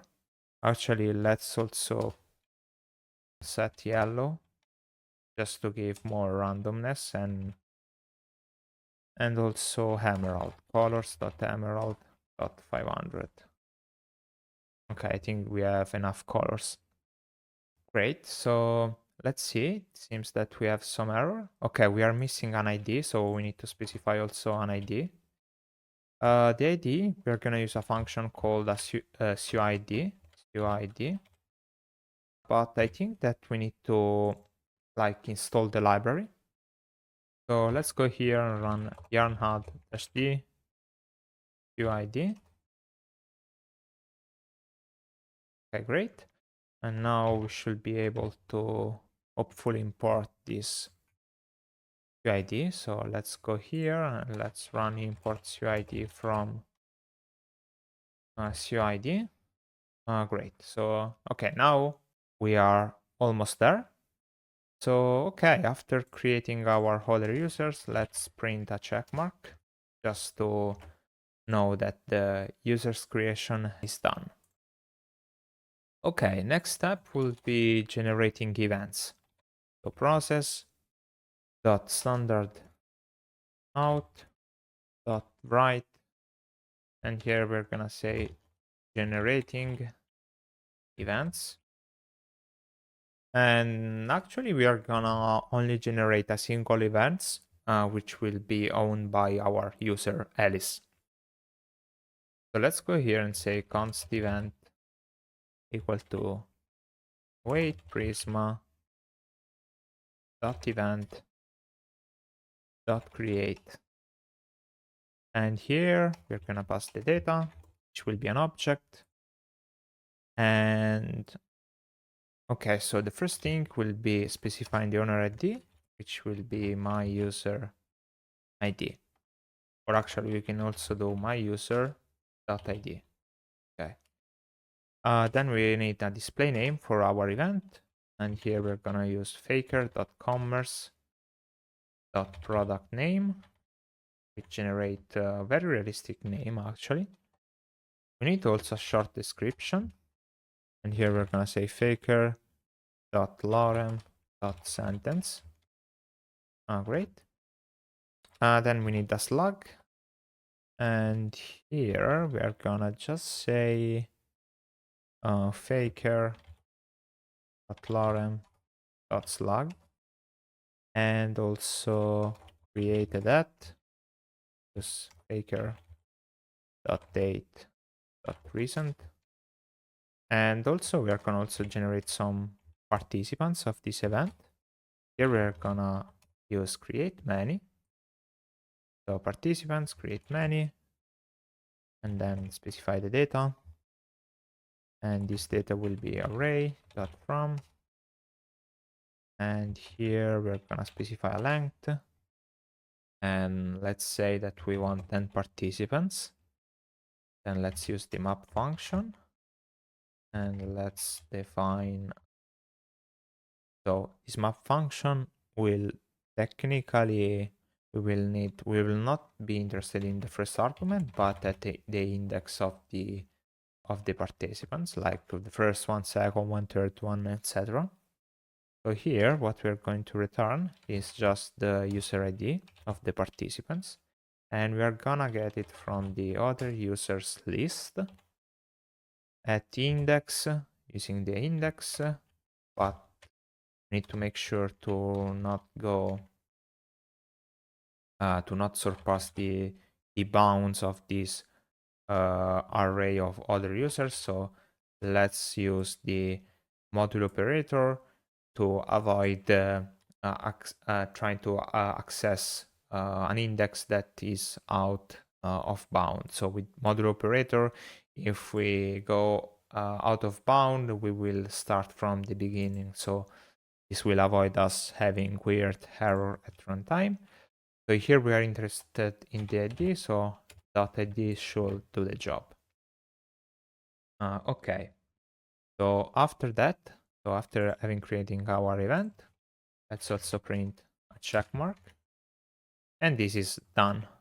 So let's move on. We need two other things, generating question and generating polls. So let's go here and say process.standardout.write. Here we're gonna say generating questions. Okay, so here what we are gonna use is a for loop. So for let I equals 0, I less than, let's say that we want 30 questions for the event that we have just created, I plus plus, and here we're gonna run await Prisma dot question dot create, and here we're gonna pass the data. So we need to specify first the event ID of the questions, where the question will belong to, and here we're gonna pass the event.id, which is the event that we have just created before. Then we are gonna need the author ID, the author of the questions, and here we're gonna pick random users from the others user list. So I module operator other users dot length, and here we're gonna select the ID. Great. Then we need the body of the question, and here we're gonna say faker.lorem, faker.lorem.paragraph. Okay. Then we need to say if the question is pinned or not. So here we're gonna say faker.datatype boolean, and the probability of having a true t value will be of 0.2% or like 20%. So that means that the possibility of having a pinned question will be only of 20%. The other 80% of the time we will have an unpinned question. Then we have isResult, and here we're gonna do the exact same pattern as before, but we will give a slightly higher probability of 25% of having a result question. Then we are gonna have a created that, and we're gonna say faker.date.recent, like that. And then we have also to specify the number of upvotes for that question. So here we're gonna say create many, and we're gonna pass data, and this data will be array.from, and here we're gonna specify a length. So we want the number of upvotes for a single question to be a number between 0 and 8. So here we can leverage faker.number.hint, and here we're gonna pass a minimum of 0 and a max of 8. Great. And also I think that this array.from needs to be mapped. So map, and here we're gonna pass function like that. We're gonna extract the index, and here we're gonna pass the author ID, or the author that upvote that question, and we're gonna say other users. Gonna pass the index below other users dot length dot ID. Okay, great. So here we generate some upvote for the question that we are creating. This will give a very different question with different upvotes. Great. So we can collapse this. And technically, after this for loop, we can print a check mark because the questions have been generated. And okay, we need our last model, which are polls. So let me copy this one. Let me paste it here. So here we are generating polls.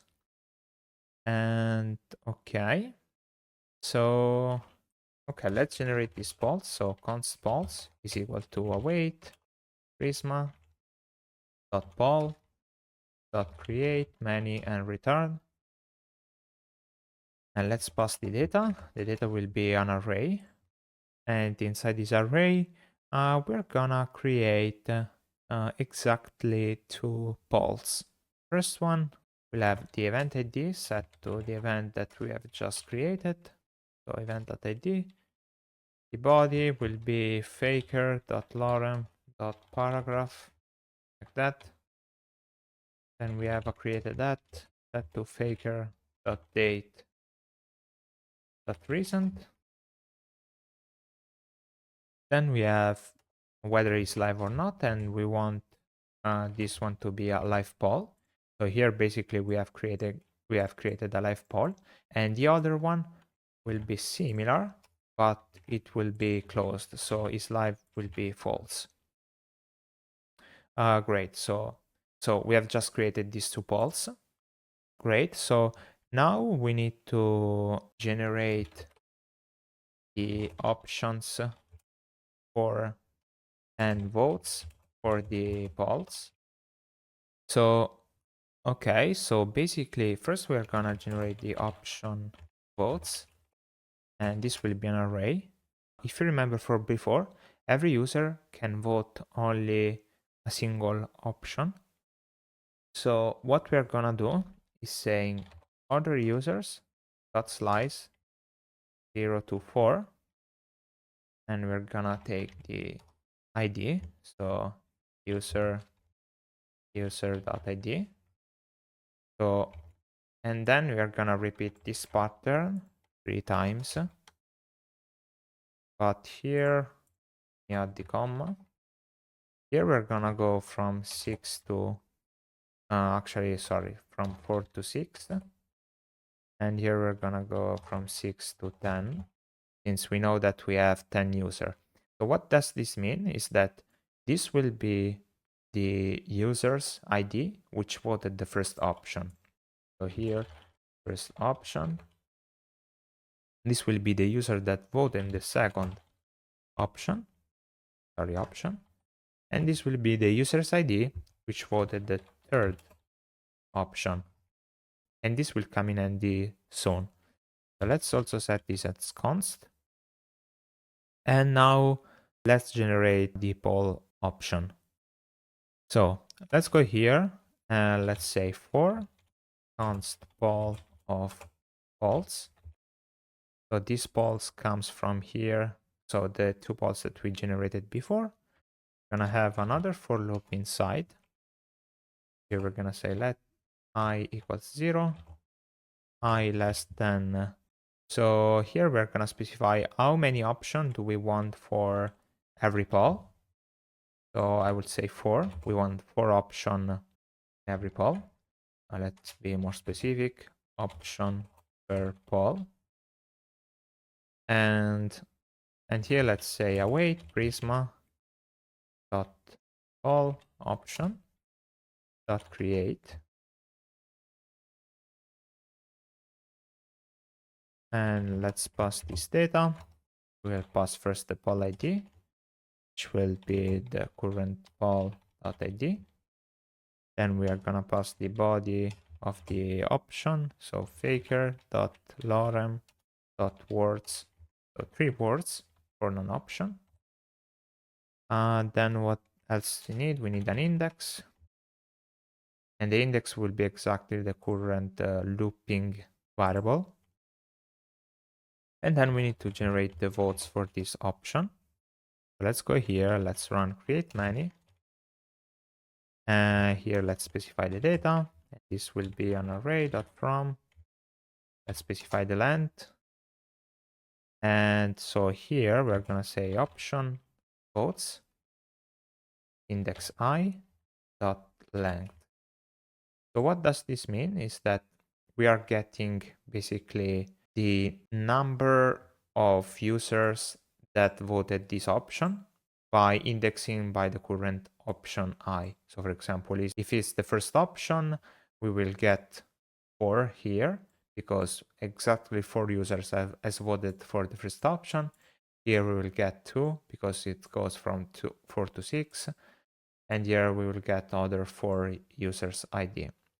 But we are not finished because we need to apply a map function. And this map function will basically, we will extract the index. And here we will return, actually this is the user index, just to be more clear. We need to pass the author ID, and this will be option votes at index I at user index. So basically we are saying, okay, we are looping amongst this list of users, and then now we need to pick one of these 4. So it's basically like looping in a 2D array. And finally, the poll ID will be poll.id. Awesome. And that's it actually for the creation of the poll option and relative votes.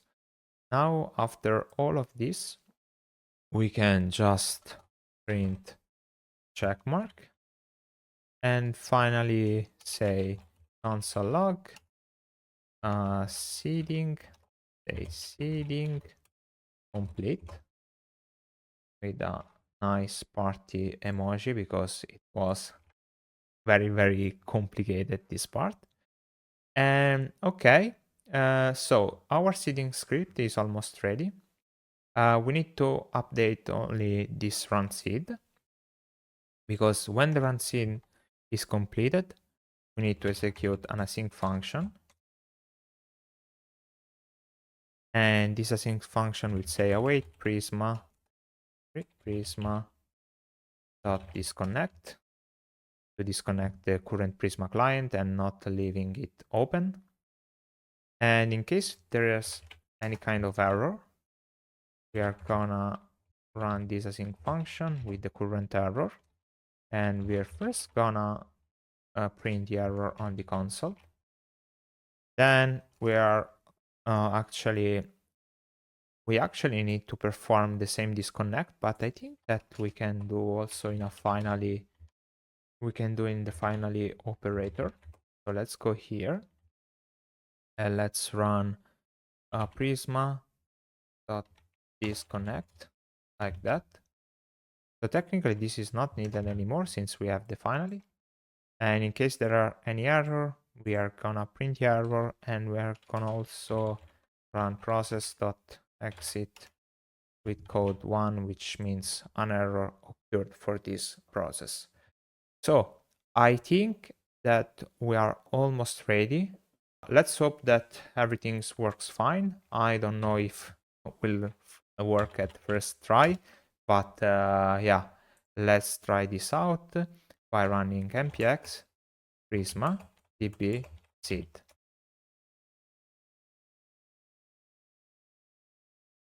Okay, you can see that on every step it prints these nice check marks, hinting that that process has completed.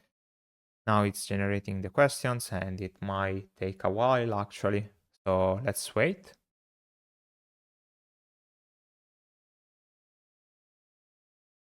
Okay, seems that we have an error while generating the polls, and it say cannot read properties of undefined reading length. So let's check what we did wrong. Okay, I just figured out the reason why we were getting that error, and that's because when we were creating our poll, we have an error inside this option votes. You can see that at this line, we are looping over 4 elements, but inside here we have only 3 elements.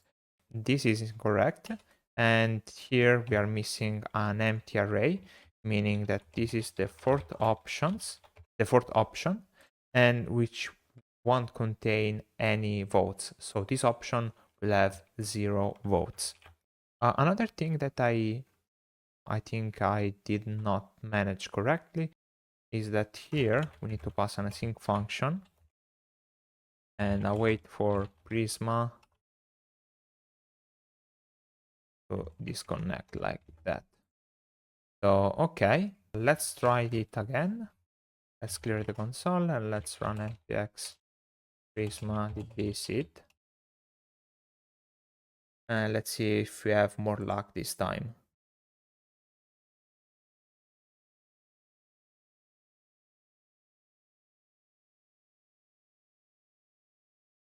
Great, our seeding is complete. And so we can technically go back on Pulse and check if this data is now available. Let's go under the table editor. And we can see that here we have all the tables. If we click on event, okay, we have our single event that is called electronic frozen mouse. Very nice name. We have the slug, short description, created time, and the owner ID, which is our Alice user. Let's go, for example, inside question, our question table, and you can see that these are all the questions that belongs to the single event that we have just created and should be technically, yes, 30 records. Let's see the polls also. Yeah, we had the 2 polls. One should be live and one should be closed. And also, I think that we have also some upvotes for the question that we have. And at the same time, we should have also some user available. Yeah. And let me just check poll vote. Yes. Okay, then. So everything looks fine. Again, this data that we have just filled out inside the database will come in handy later when we will start laid out our UI. So now I think that we can start working on our dashboard pages. And so, yeah, let's move on with our dashboard page UI. Okay, great. So now we are ready for starting implementing the content of these dashboard pages, including my events, but also bookmarked events page and also the account page. We will start first with the my events page, which technically will be just a scrollable area, which will display all the events created by the current user. And we basically will show up some cards, which will preview the basic information of an event. And the same pattern will be applied for the bookmarked events. So let's close all of these tabs. And now let's go under SRC, App, Auth, and here we have dashboard. We already implement the layout for the dashboard page. Now we are gonna focus on the My Events page. So to get started, we will need to install a new ShadCN component called Scroll Area. So let's open this up. So basically a scroll area is a container where elements inside can be scrolled with a nicely formatted UI like what you are seeing right now. And as of the description of the scroll area, it's a augments native scroll functionality for custom cross-browser styling. So let's go here and let's copy the command for installing it. And now let's paste this here inside the terminal and let's install the scroll area. Okay, great. So now let's remove this div with the scroll area. And let's remember to import this component from @components and not from Radix UI. Great. Let's also define a class name for the scroll area. We will have width set to full, age set to full, padding x set to 4 and padding y set to 2. Great. Then we'll still have an h2, which will say your events. And the class name of this heading 2 will also have a margin bottom of 2, a margin top of 4, and a margin left of 4. Great. Here we are going to include both the events list, but also a custom component that we are going to implement later, which will be for create a new event. We will do this later since it will require us dealing with dialogues and also forms. So now let's focus on this events list. So first of all, we're going to have a parent div, and actually this one will be both wrapped. And so here, what we are gonna have. So first off, we need to retrieve the list of events. So here we are gonna say const initial events, and here we're gonna implement a function called get user events. So we will need to implement these get user events, but first you might be wondering why we call these initial events. Well, later we will implement also a pattern called infinite scrolling in order to not fetch all the user events in one single operation, but to have the possibility to fetch chunks of events while the users keep scrolling down. So for example, 10 events, then another block of 10 events, and then another block of 10 events. So infinite scrolling is a topic for later on. Now let's focus on implementing these get user events. So if you remember, under the lib folder, we have this server folder, which contains basically some operation for interacting with our database. So here we're gonna have also get user events.ts. And now let's focus on implementing this function. So let's export get user events. And here we're gonna use cache from React and then defining the function like this. So here you can say that we are using cache. This is a mechanism for applying the request deduplication.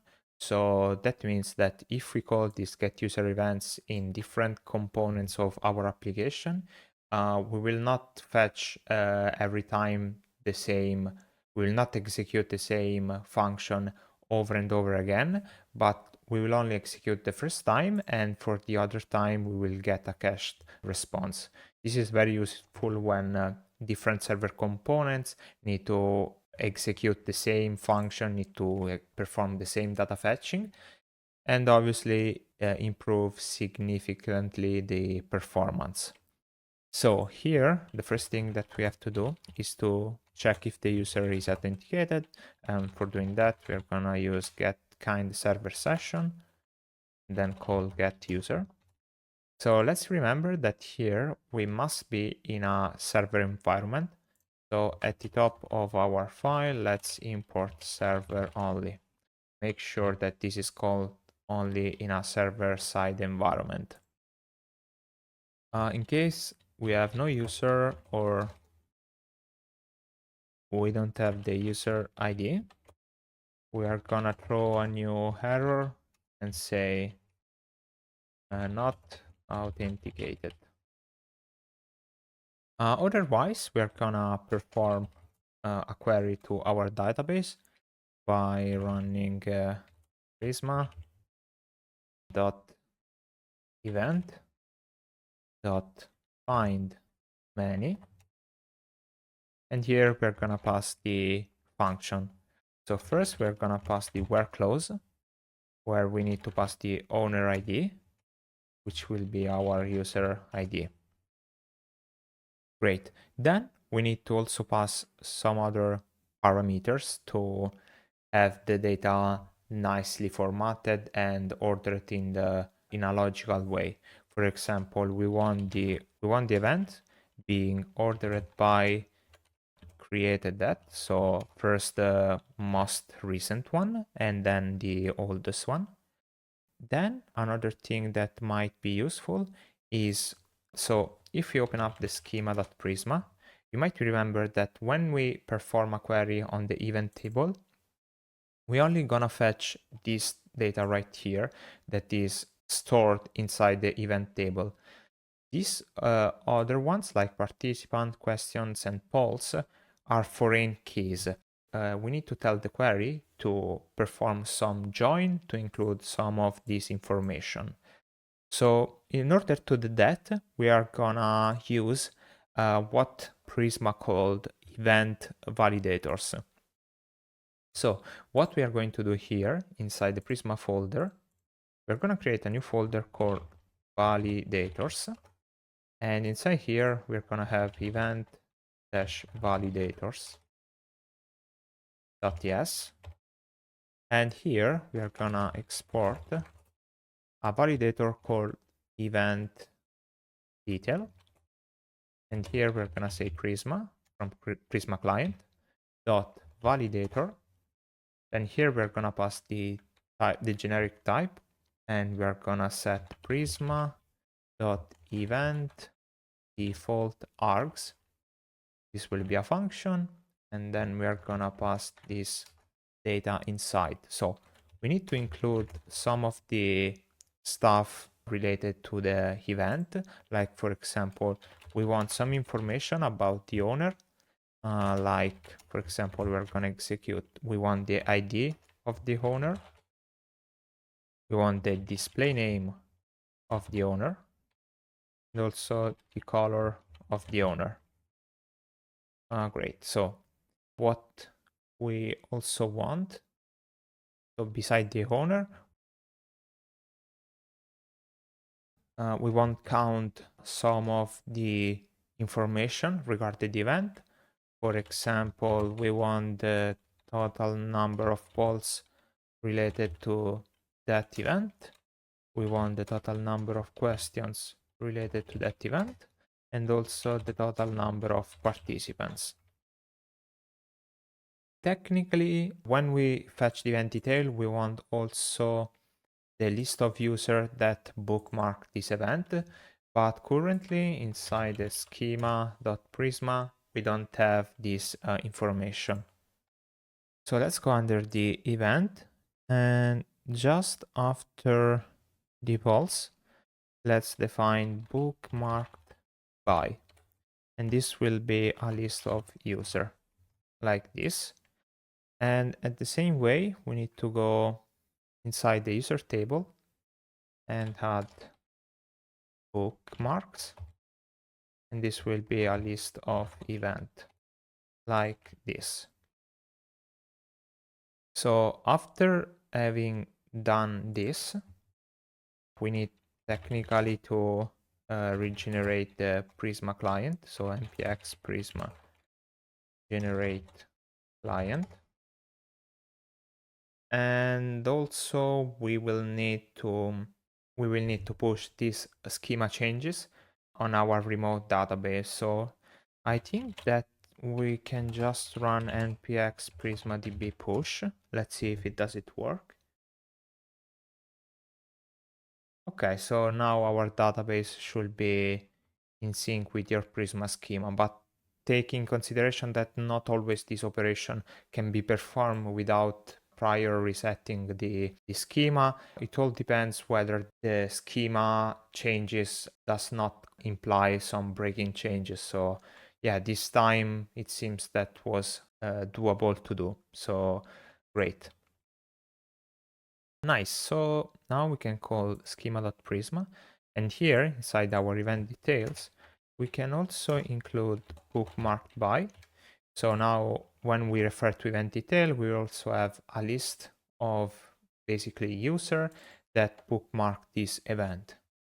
Great, so this is complete for the event detail. Now we need to export the related type called event detail.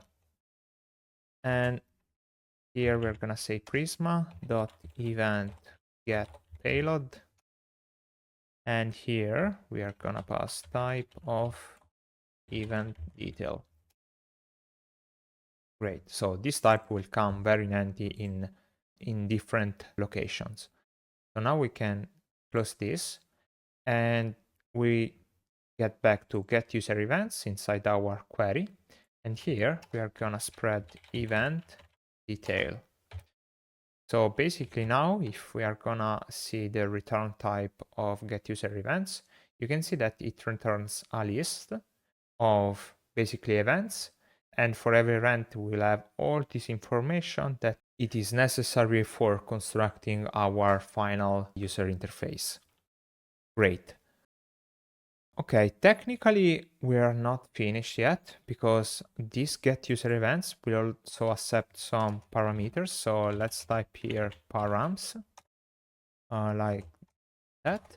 And here we're going to specify a property called cursor that will be of type event.id.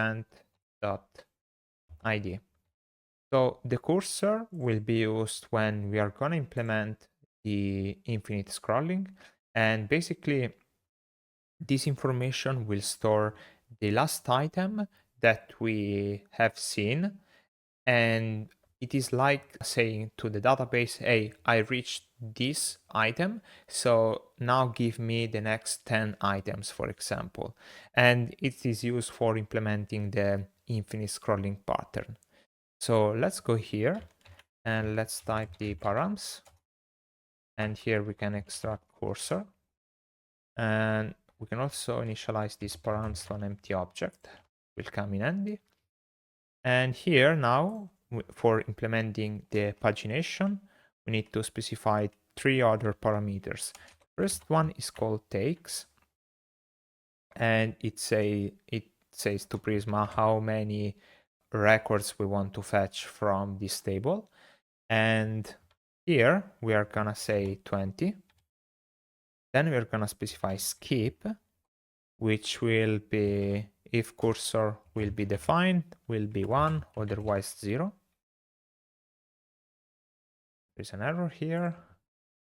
And then what we're gonna have is a little trick where we are gonna do, if the cursor is defined, we are gonna spread this object where we're gonna say cursor and ID will be cursor.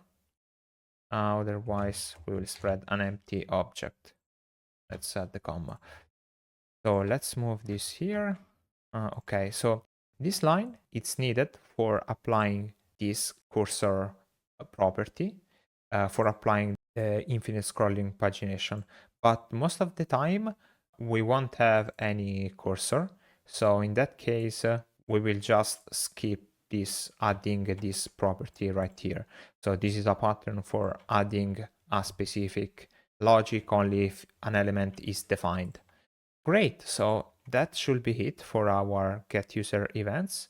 Now we can go here back to my events page, import the get user events. Here we need to specify that this is an async component. And okay, great. So now inside initial events, we should have our events technically. Yes. So now what we are left to do. So I see that we have some error, for example, scroll area seems to have sort of error. Yeah, it's always the same problems. Here we have to find utils and then UI utils. Okay, great. Now this should be resolved the issue. Okay, so that resolved the issue, but now we have other problems. Cannot read properties of undefined reading, find many. That's interesting. Let's try to relaunch the application by running yarn dev. And let's see, let's try to refresh the page. Okay, it seems that it worked. Actually, what we can do is using JSON dot stringify initial events, then pass null here and the number of tabs like this one. And okay, you can see that here is our response that we get back from the Prisma database. Great. So now we can just remove this one. We are going to implement a component called events list. And we are going to pass the initial events to be equal to initial events. Okay, so let's open up our Explorer. Let's go under components, and here let's define a new file called events list.tsx. So here let's export const events list. This will be a React component. And so this component will take in input some props, which will be initial events. And this will be of type event detail. And if you remember, these event details come from the event validator that we defined before. So for now, what we are going to return here is first let's extract the props. So here let's define props, and here let's extract initial events. So here we're gonna say initial events dot map, and here we should have an event. And so for that event, we are gonna render a component called event card, which we are gonna define soon. But first let's pass the needed parameters like the key, which will be event.id. Let's go in a new line. So key, also the event itself, event, and also a class name of age set to 36. Okay, great.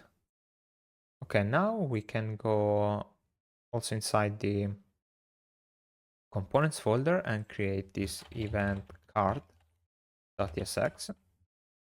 And let's implement this event card. So export const event card.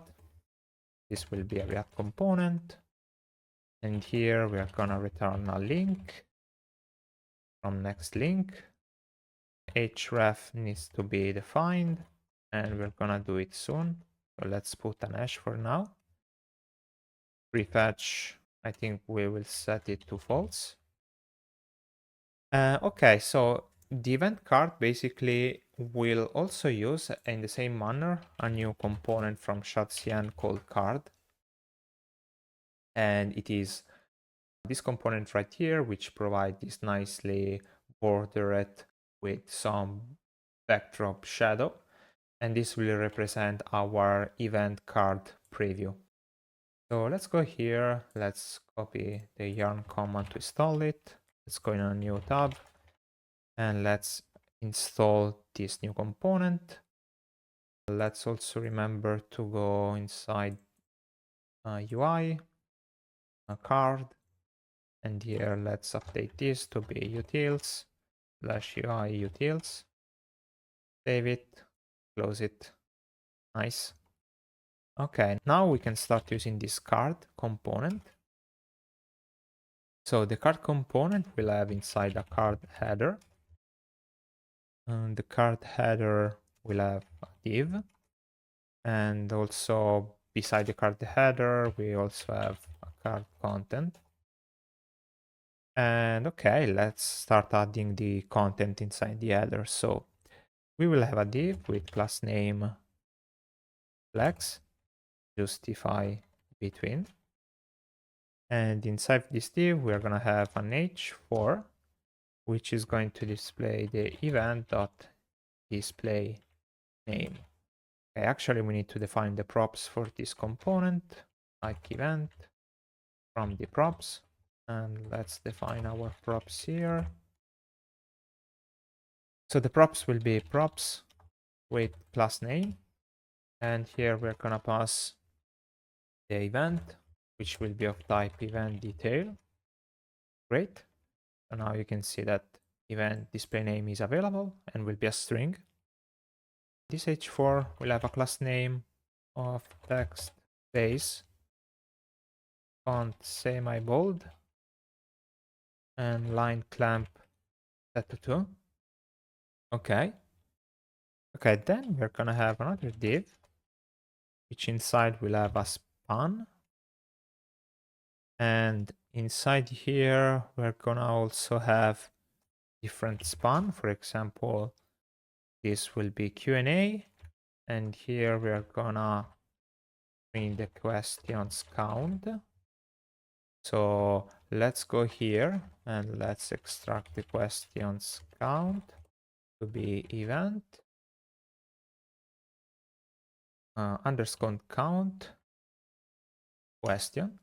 And actually we can do this for also the pulse count of the event. So event dot count dot pulse, and also the number of participants. So participants will be event dot count dot participants. Great. So here we were displaying the question count, and we also have some other span which will say we're gonna display a bool character, and then another span that will say pulse. This will be pulse count. Great. Here we're gonna set margin X set to 2. At the same manner, we're gonna have also another span where we're gonna display the user's icon from Lucid React with a class name of width3 h3. And then we are gonna have a span which will say participant. Actually, let me participants count. Actually, I think that I need to define it here like that. Of it. And here we're gonna have participants. So this will display the number of participants of that event. So this span will also have inline flex, gap x set to 1, item center, and font set to bold. Great. Also, we need to set a class name for this parent div. Say flex, justify between text 12 pixel, text gray 400, and also font medium. And that should be it. Technically, we are also missing some class name for the parent card component, but here we're gonna use the ShadCN function. And so here, what we are gonna use will be rounded none, border left set to 4 pixel, border bottom set to 0, border top set to 0, border right set to 0, also border gray set to 400 with 80% of opacity. Great. And we're also gonna merge it with the current class name that we are gonna extract from here. Great. So that's it for our parent card component. The only things that we're missing is the card content, which will display a paragraph. And inside this paragraph, we're gonna have event.short description. And this paragraph will have a class name of text gray 400, text extra small, line clamp set to 2. And that should be it technically. Yeah, so the only thing missing here is this href, but we are gonna implement it soon. So now if we go back to events list, let's implement this event card. Let's hit save. Then go back to my events page. Let's import this one. Let's save it. Let's also run tsc to make sure that every file is correct. It is. And okay, let's try to see the result. And there it is, guys. Here's our event card with the title of the event, the number of, I don't know if it's visible, the number of questions, the number of polls, the number of participants, and also the short description of the event. And you can see that we have also this nice border, and whenever I over the card, I get this cursor pointer since it is a link, and if I now will try to click it, I will be redirected nowhere since we still don't have implemented the event page. So great. Technically, we are only see one single event because we have only one event inside our database, but soon we will have more event and we'll also add the possibility to create new event. Technically, since we are inside the page.tsx, we can create the button for create a new event. So let's remove this to do. And let's add a class name to this parent div. And here we will say hfull grid, then grid calls 1, then we'll say gap set to 2, and on md breakpoints we are gonna set grid calls set to 2, and on extra large devices we're gonna say grid calls set to 3, and hit save. Okay, so then we are also gonna have a button here, and this button will have a span, and inside the span we're gonna have the plus icon from Lucid React. This plus, we're gonna have a class name of width5 h5, and also another span which will say new event. So inside the outer spanner, let's set this class name inline flex call item center gap1. Then we're gonna set actually gap1 font medium, and then group over, set to text blue 600, transition colors, and duration will be 150. Okay. So, okay, we have something, but we're still missing more context to this new event. So in the outer button, we will have class name set to age24. On MD will be age36. Background will be white with 50% of opacity. Border set to 3 pixel. Then what we are gonna have also border spacing set to 4, and also border dashed. Then also we are gonna have grid and place items center, and then the group property. Okay, so now we can see how we have this nice looking button that appears on top of our first event. And you can see that as soon as I hover, the text become blue. And instead, if I increase the responsiveness, you can see that it goes side by side with the event. And if I increase more, also the sidebar shows up, and we get this nice looking effect. Great.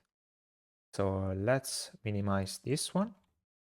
And actually here we still need a to do, because we need to implement the dialog event creation. but we're gonna do it later. Okay, so that should be it for our Your Events page. Next one on the menu will be the bookmarked page. So let's close this one, let's close this and this. And let's open inside our app, Auth, dashboard, the bookmarks page. So here, very similar to how we did before, we're gonna have a scroll area. And this scroll area will have a class name of width full, age full, x4, dy2. Great. And then also here we are gonna say bookmarked events. Here we're gonna set a margin bottom set to 8, margin top set to 4, margin left set to 4. Let's hit save. And after the h2 we're gonna have a div. Oops, div.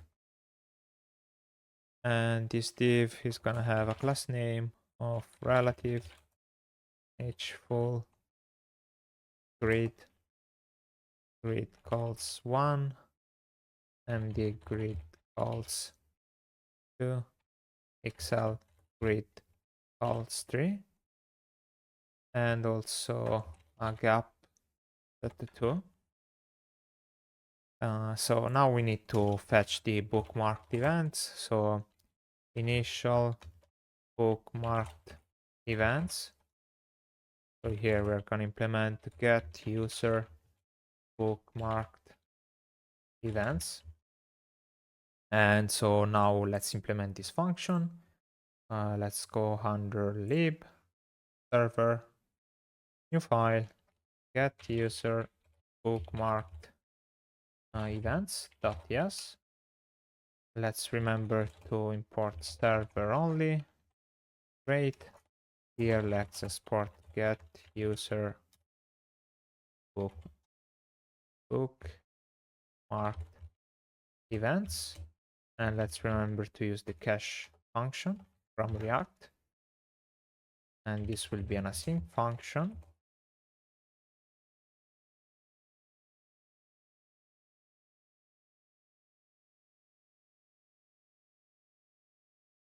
So here, like we did for the other function, we will have some params. The params will be the cursor, will be event ID, and let's take these params here, like that. Initialize to an empty object. Let's extract the cursor here. Okay, so this is very similar to get user events. So let's get user. Actually, I missed out something like that. Const user. Await get Kinde server session dot get user. So if not user or not user.id, let's throw a new error which will say not authenticated. Great. Otherwise, we are gonna retrieve our user with bookmarks, and this will require Prisma dot user dot find unique, and here we're gonna pass the where clause, which will be ID. Gonna pass user ID. Great. And then we're gonna also pass the select property. Here we're gonna pass bookmarks, and inside these bookmarks we are gonna spread the event detail, and we're gonna say order by created at task. Nice. And also we're gonna pass take, and here we're gonna say 20 items per query. Skip will be, if cursor is available, will be 1, otherwise 0. And as we did before, we're gonna say cursor is defined. We're gonna specify cursor. Oops. And then ID will be cursor, otherwise empty object, and we're gonna spread this stuff like that. Okay, so this is the exact same pattern that we did before.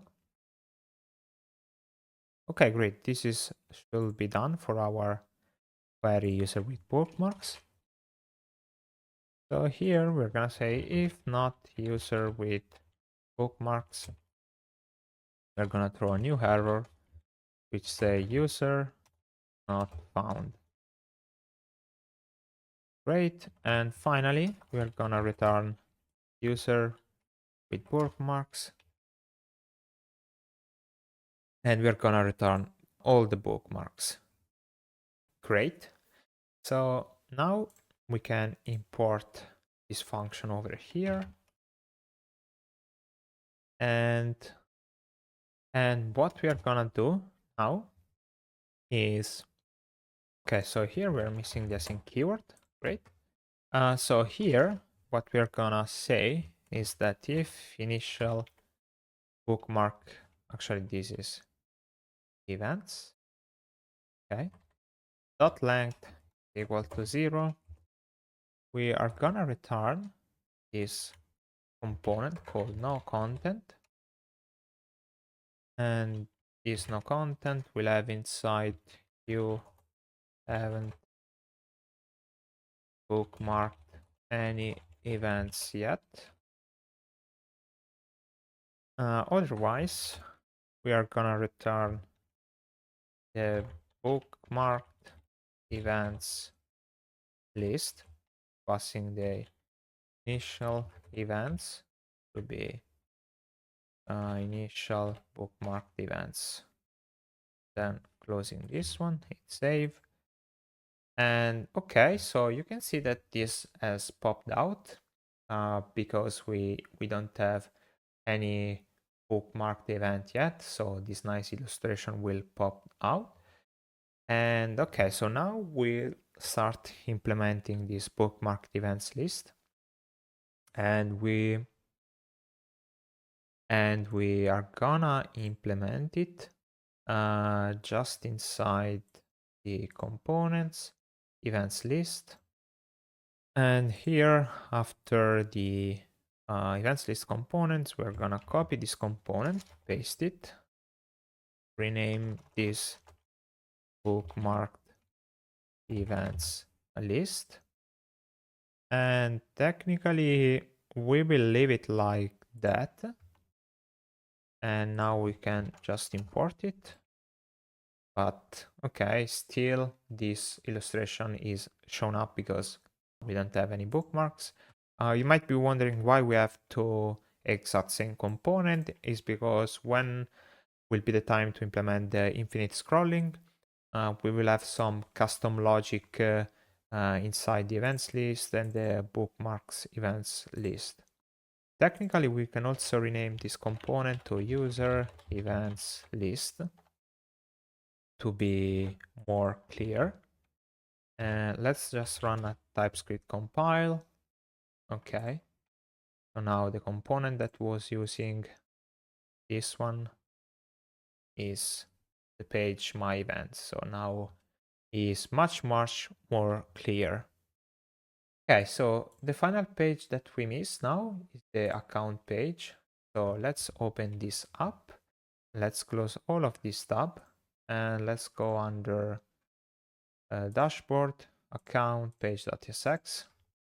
Great, so let's start implementing this page. So here we're gonna have a class name of width full, age full, flex call, item center, margin top 32. And then we can remove this h2 for now. And actually let's use an h1, which will display the user dot display name. actually we need to retrieve the user first. So let's go here. Let's say Kinde user await get Kinde server session dot get user. This will be an async component. And here we're gonna say if not Kinde user or not Kinde user dot id, we're gonna throw a new error which will say invalid user. And if the Kinde user will be valid, we're gonna say const user await get user info pass the Kinde user.id. Great. Here, if we don't have the user, I think we're gonna redirect the user to routes.login. Okay. Well, actually, instead of redirecting, we should throw a new error, because technically this page should be available only to authenticated users, since inside the layout we should have already checked for the authentication, so this should not be possible. So here we're gonna also say invalid user. Okay, so well, technically what we can do is removing this and say wrap this inside parentheses and say if Kinde user is defined, let's run this statement and then check only for the user, like that. Okay, let's remove it, this one. Okay, so here we have this h1. Let's top the classes, text to Excel, font bold, margin top 3. Okay, you can see that pops out. We will also have time, and here we're gonna use a class name, text extra small, text gray 500. Can also suppress possible iteration warning because times is hard with Next.js, fortunately. Member since. Okay, so here we will need to format the date, but we will do it sooner. Let's complete this component first. Let's add some list, for example, events. We'll have questions asked. We will have also participating. What else do we have here?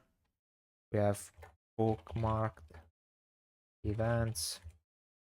And okay, so we can actually fill this placeholder with user.count.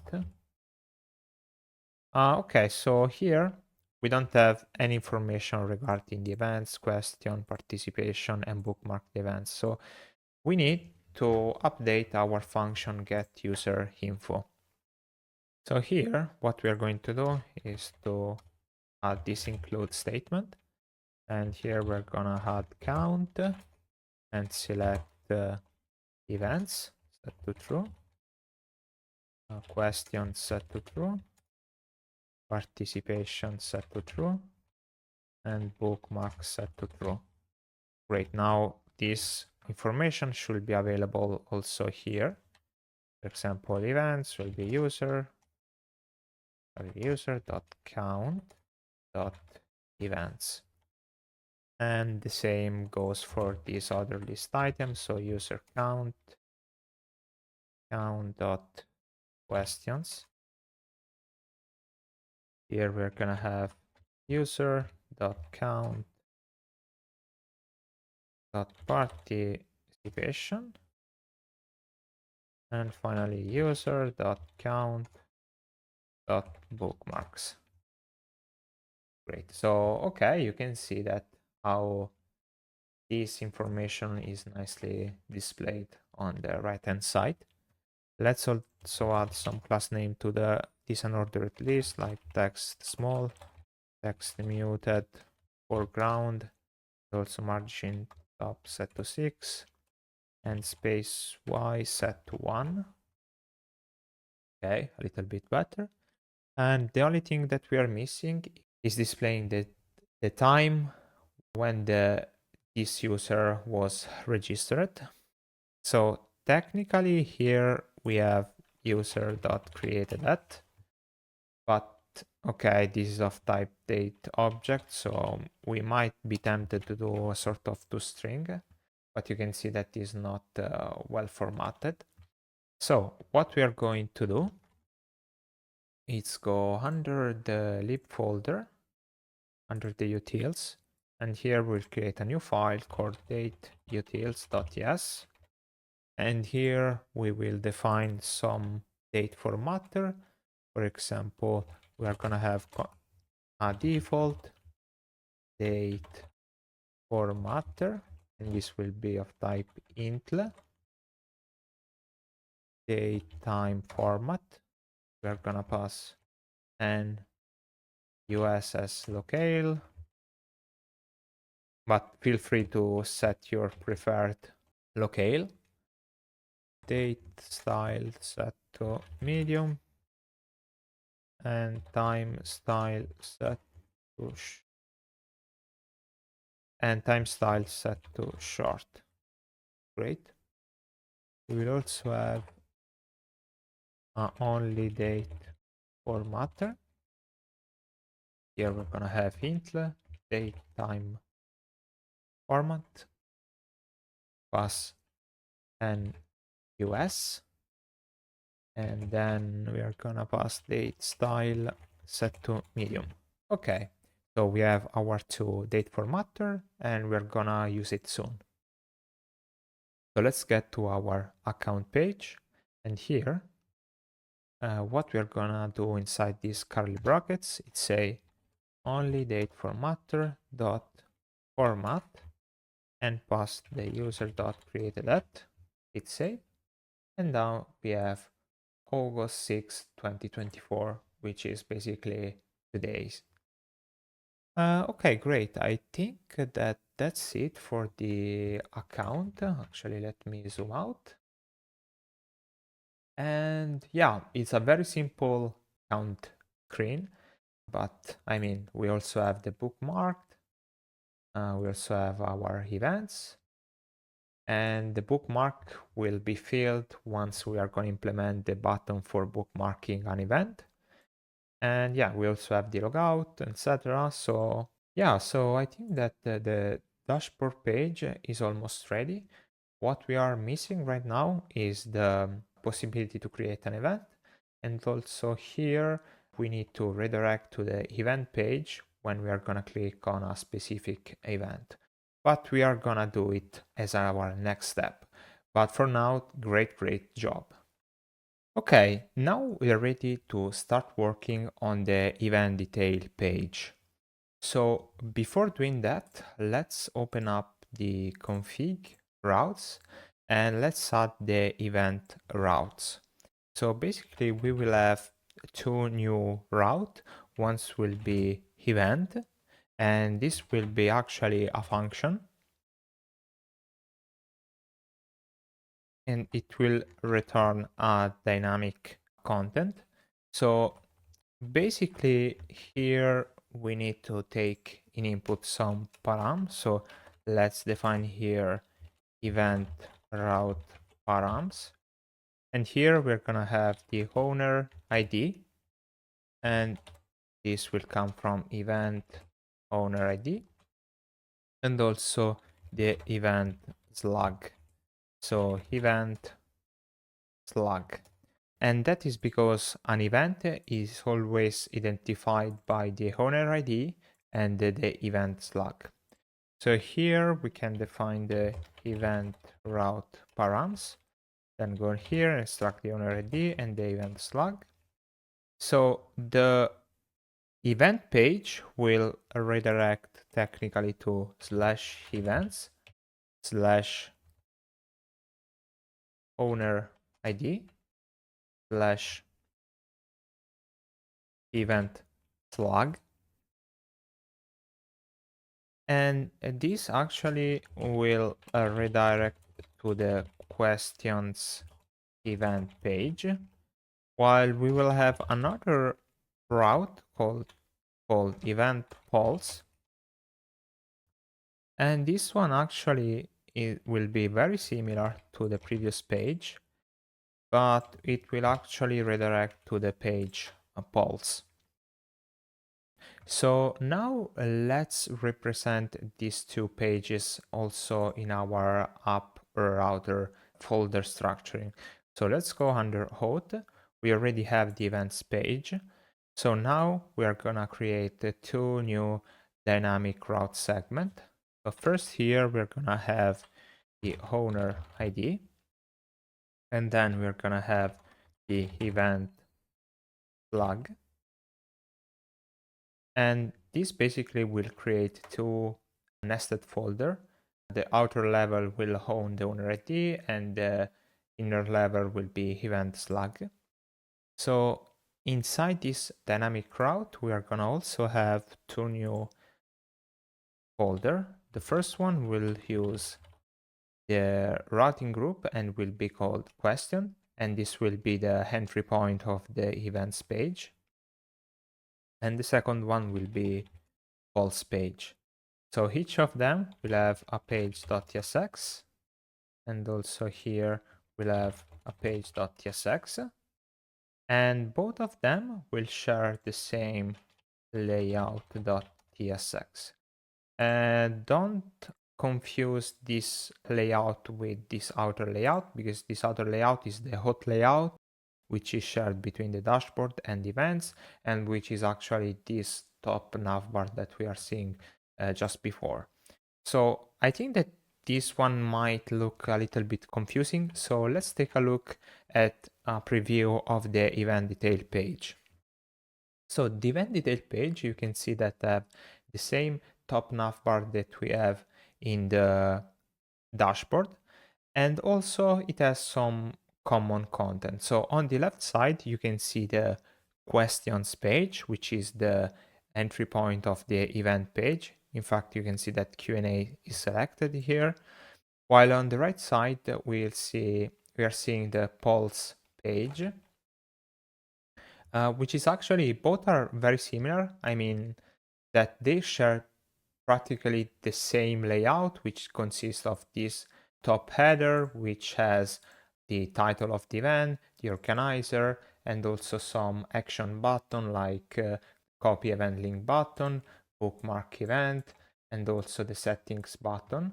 And on the left side, we can also see a floating sidebar navigation, and this is useful for navigating between questions and polls. So both of them share the same exact layout. The only thing that change is this right side content, which is actually defined by the page.tsx that we are gonna define it soon. So this content is what is changing between these two pages. Okay, so now that we have, I hope, a clearer understanding on how this page will be structured, we can start working on the event detail page. But before doing that, I just recall that the dashboard page, it's missing out an important piece called loading.tsx. And this loading.tsx basically we will export the loader as default from add components / loader. Sorry, I think I misspelled components. And this means that, as you can see just here, since we are dealing with a sync component, it's very likely that will be some kind of delay when most of the UI that we are seeing will be correctly displayed, because under the hood we need to fetch the data from the database and then display to the user. So this might require some time. So once instead of having a responsive page, we have just implemented this loading.tsx, which will display this bit loader that we have just seen. and that I will try to trigger some other time. Okay, so yeah, this was one missing piece that is very, very important to have. Okay then, so let's close most of the tabs that we have open. And so the first thing that I'm going to do is open up the event card. And if you remember here, we need to redirect the user to the event detail page. So what we can do here, instead of having this hash, we can say routes and import it dot event. Here we need to pass the event slug, which will be event.slug. And then also the owner ID, which will be event.owner ID. Great. So now when we will click on this event card, we should be redirected to the correct page. Okay, so now let's open up this events page and let's start working on this layout. So for now, I'm gonna name this event page layout, and I'm gonna define this React component, which will say, will display a div and say event layout, and then default export it. So export default event page layout. And in the same way, I will go inside question, which will be the entry points. Go here and say const question event questions page. Define the React component, and here say questions page. Let's use the export default event questions page. Okay, now let's try to click on this event card and let's see what happens. Okay, so you can see that the event layout is shown. And if we take a look at the URL, you can see that we have events followed by the user ID and followed by the event slug. Here you can see that the event layout is displayed correctly, but what is not being displayed is this questions page that technically should be visible. Okay, so I just figured out why it's not visible. It's because we need to go inside the layout and here extract the children, and let's define props with children. And here I'm gonna just render the children. And okay, now we have the questions. Oops. Now we have the questions page displayed correctly. Great. This is a good starting point for starting working on the event layout and then on the questions page. Okay, so let's minimize this and let's start working on this event page layout. So the first thing that I'm going to do is to define export const dynamic to be force dynamic, because this will be the event page should be updated every time the page gets requested from a browser or a user agent in general. And I'm gonna also define the params needed by this event page layout, which will be the owner ID, which should be a string, and the event slug, which should be a string. And then what I'm going to do here, I'm gonna say props children, and then here I'm gonna wrap this object that I just defined, and let's define this as params. Technically these are not params but are props, so let's rename to props. And okay, now you might be wondering, wait, how do we retrieve these two information owner ID and event slug? So this will come directly from the URL. And more specifically, you can see that inside the app router, we used the dynamic path segment to indicate that these two segments should be treated as a sort of path parameters. So first the owner ID and then the event slug. So let's move on. And here we should be able to extract the... Okay, technically, I think that I made a mistake because this one should be defined as params and then have it, and these two inside the param object, otherwise it won't work as we expect. So this work only for, for pages that needs a specific param. So set here, we can extract the owner ID and the events log. So let's hit save. And now what we are going to do is to retrieve some information regarding this event. So let's go here and let's type const event. And here we're gonna await get event detail. And here we're gonna pass the owner ID and the event slug. So this will be an async component. But now we need to implement this get event detail. So let's move on inside the lib server, and here let's define get event detail.yes, and let's define export const get event detail.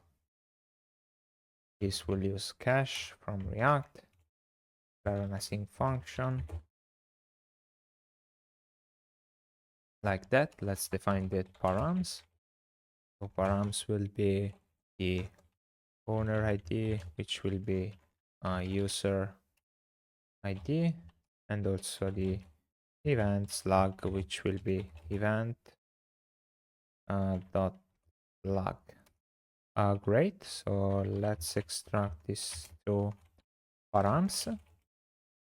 So owner ID, sorry, event slug and owner ID. And here what we are going to do is to return this query. So await Prisma dot event dot find unique.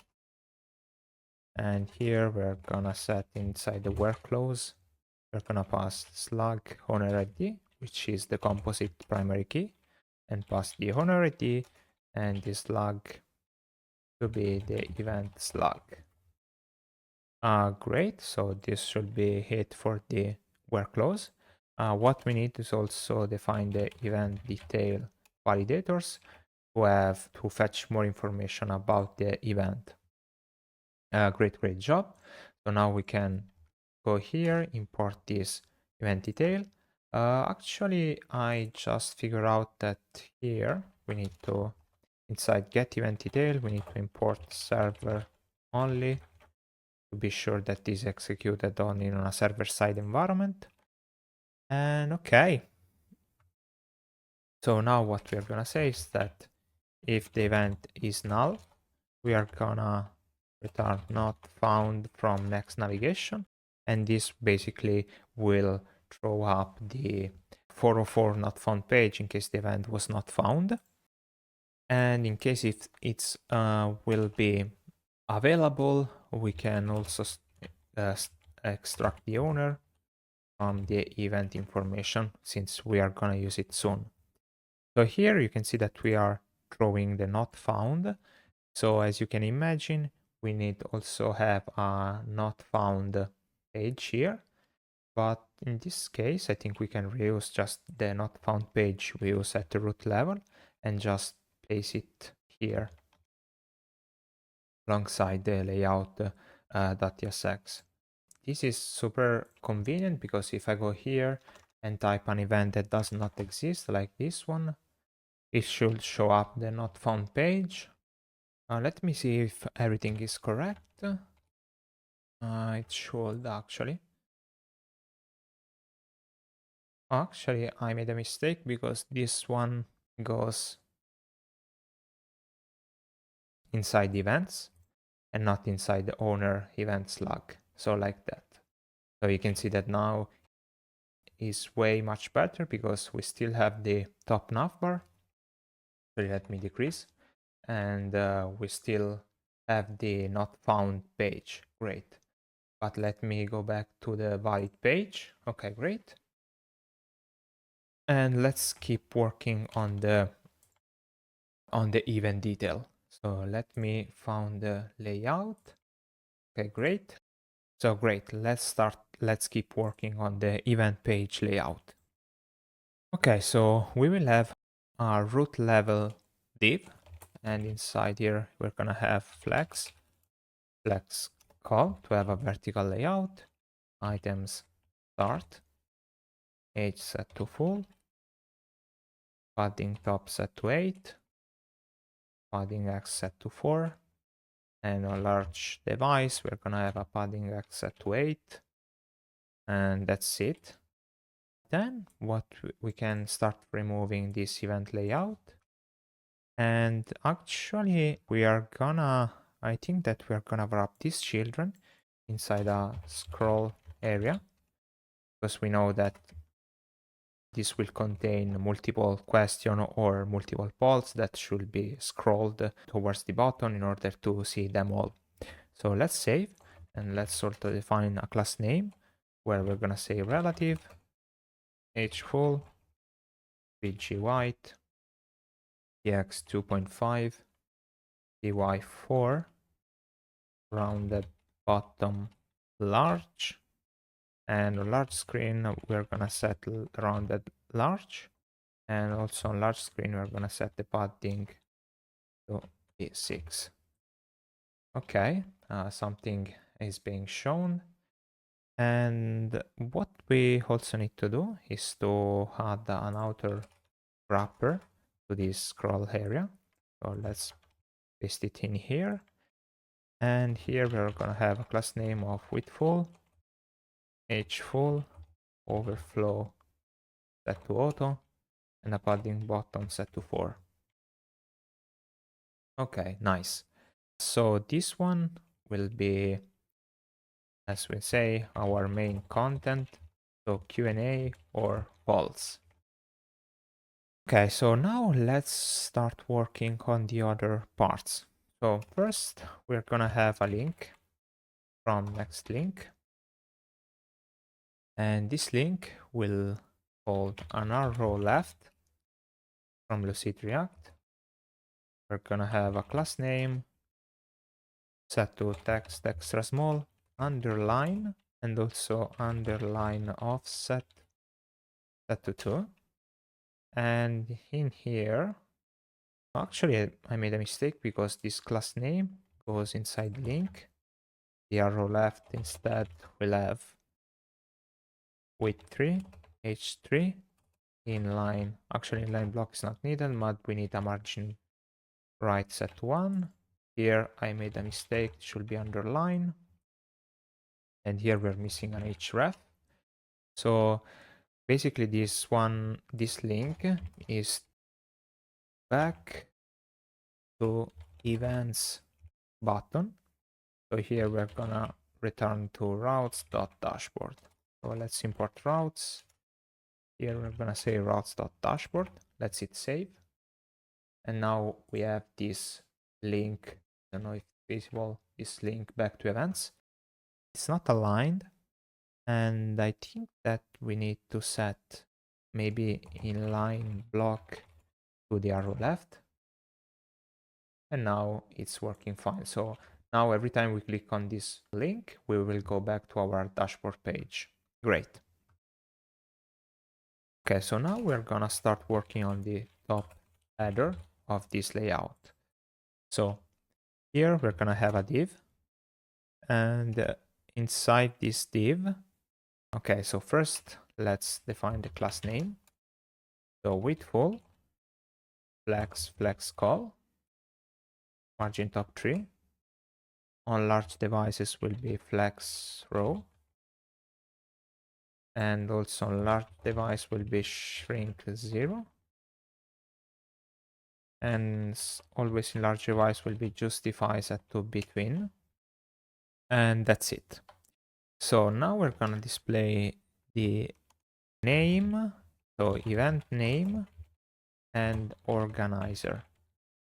So let's extract a div, and in here we're gonna have an h2 which is gonna say event dot display name, and then we should also include the description.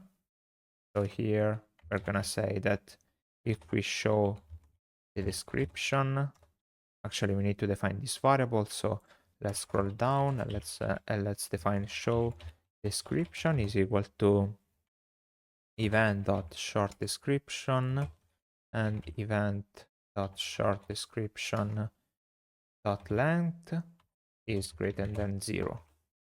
Okay, so if show description is true, we are gonna have this component right here, which will be a paragraph where we are gonna display the event.short description.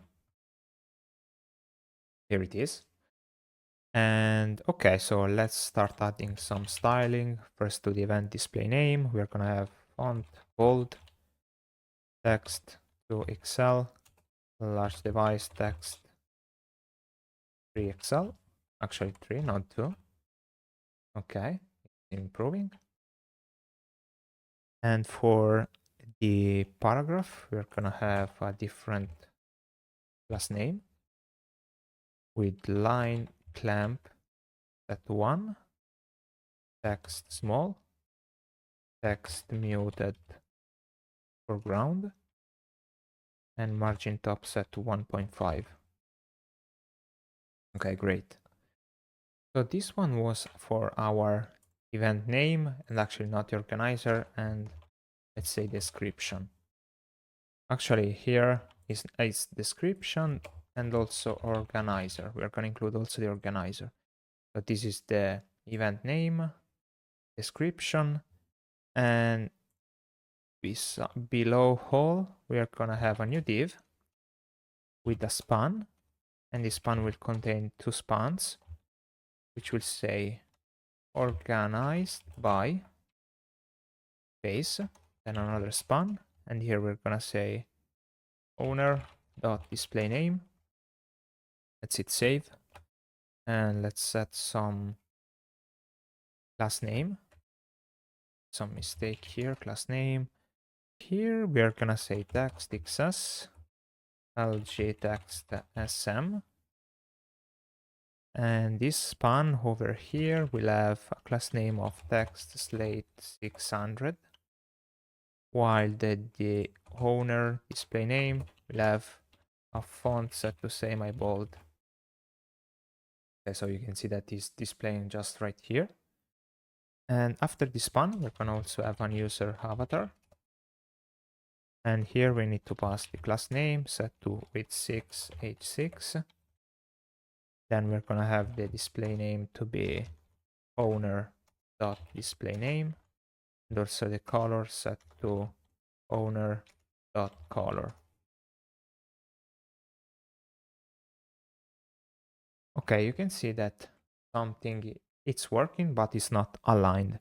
So let's go inside this outer div and let's type inline flex item center gap x2 margin top 2.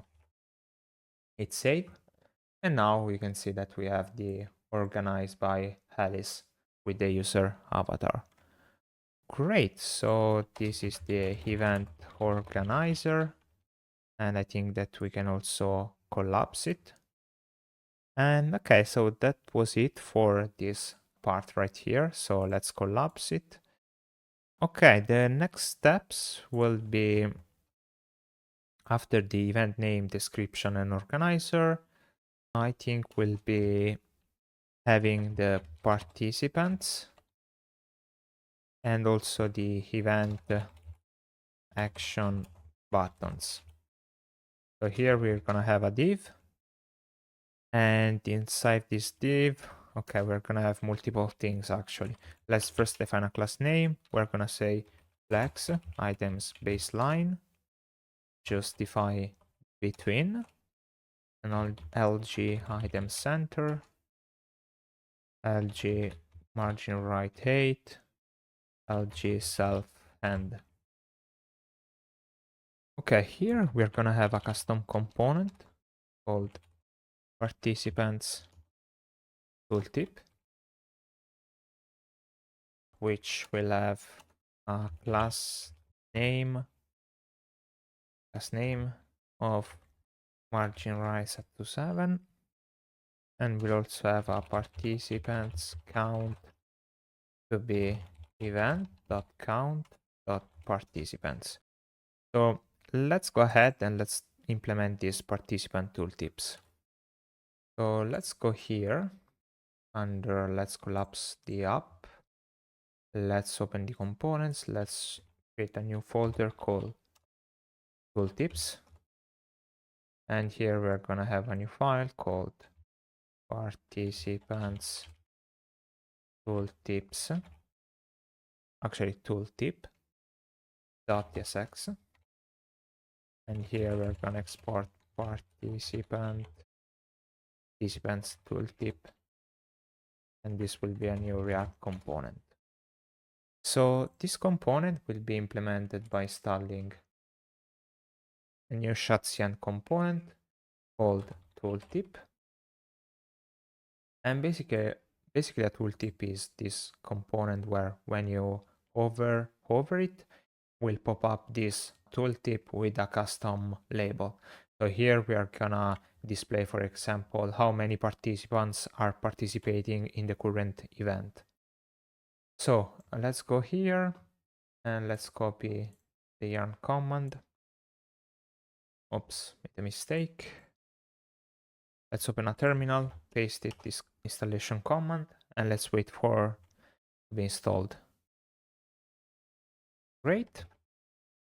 Okay, now let's go here and let's define a tooltip provider, which must come from UI tooltip. Then we're gonna have a tooltip, and inside this tooltip we're gonna have a tooltip trigger, and also we're gonna have a tooltip content. Here basically we're gonna display like participants count people have joined this event.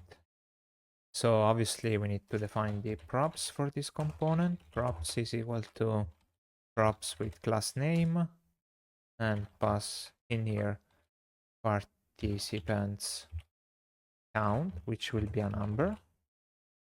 Let's extract these props.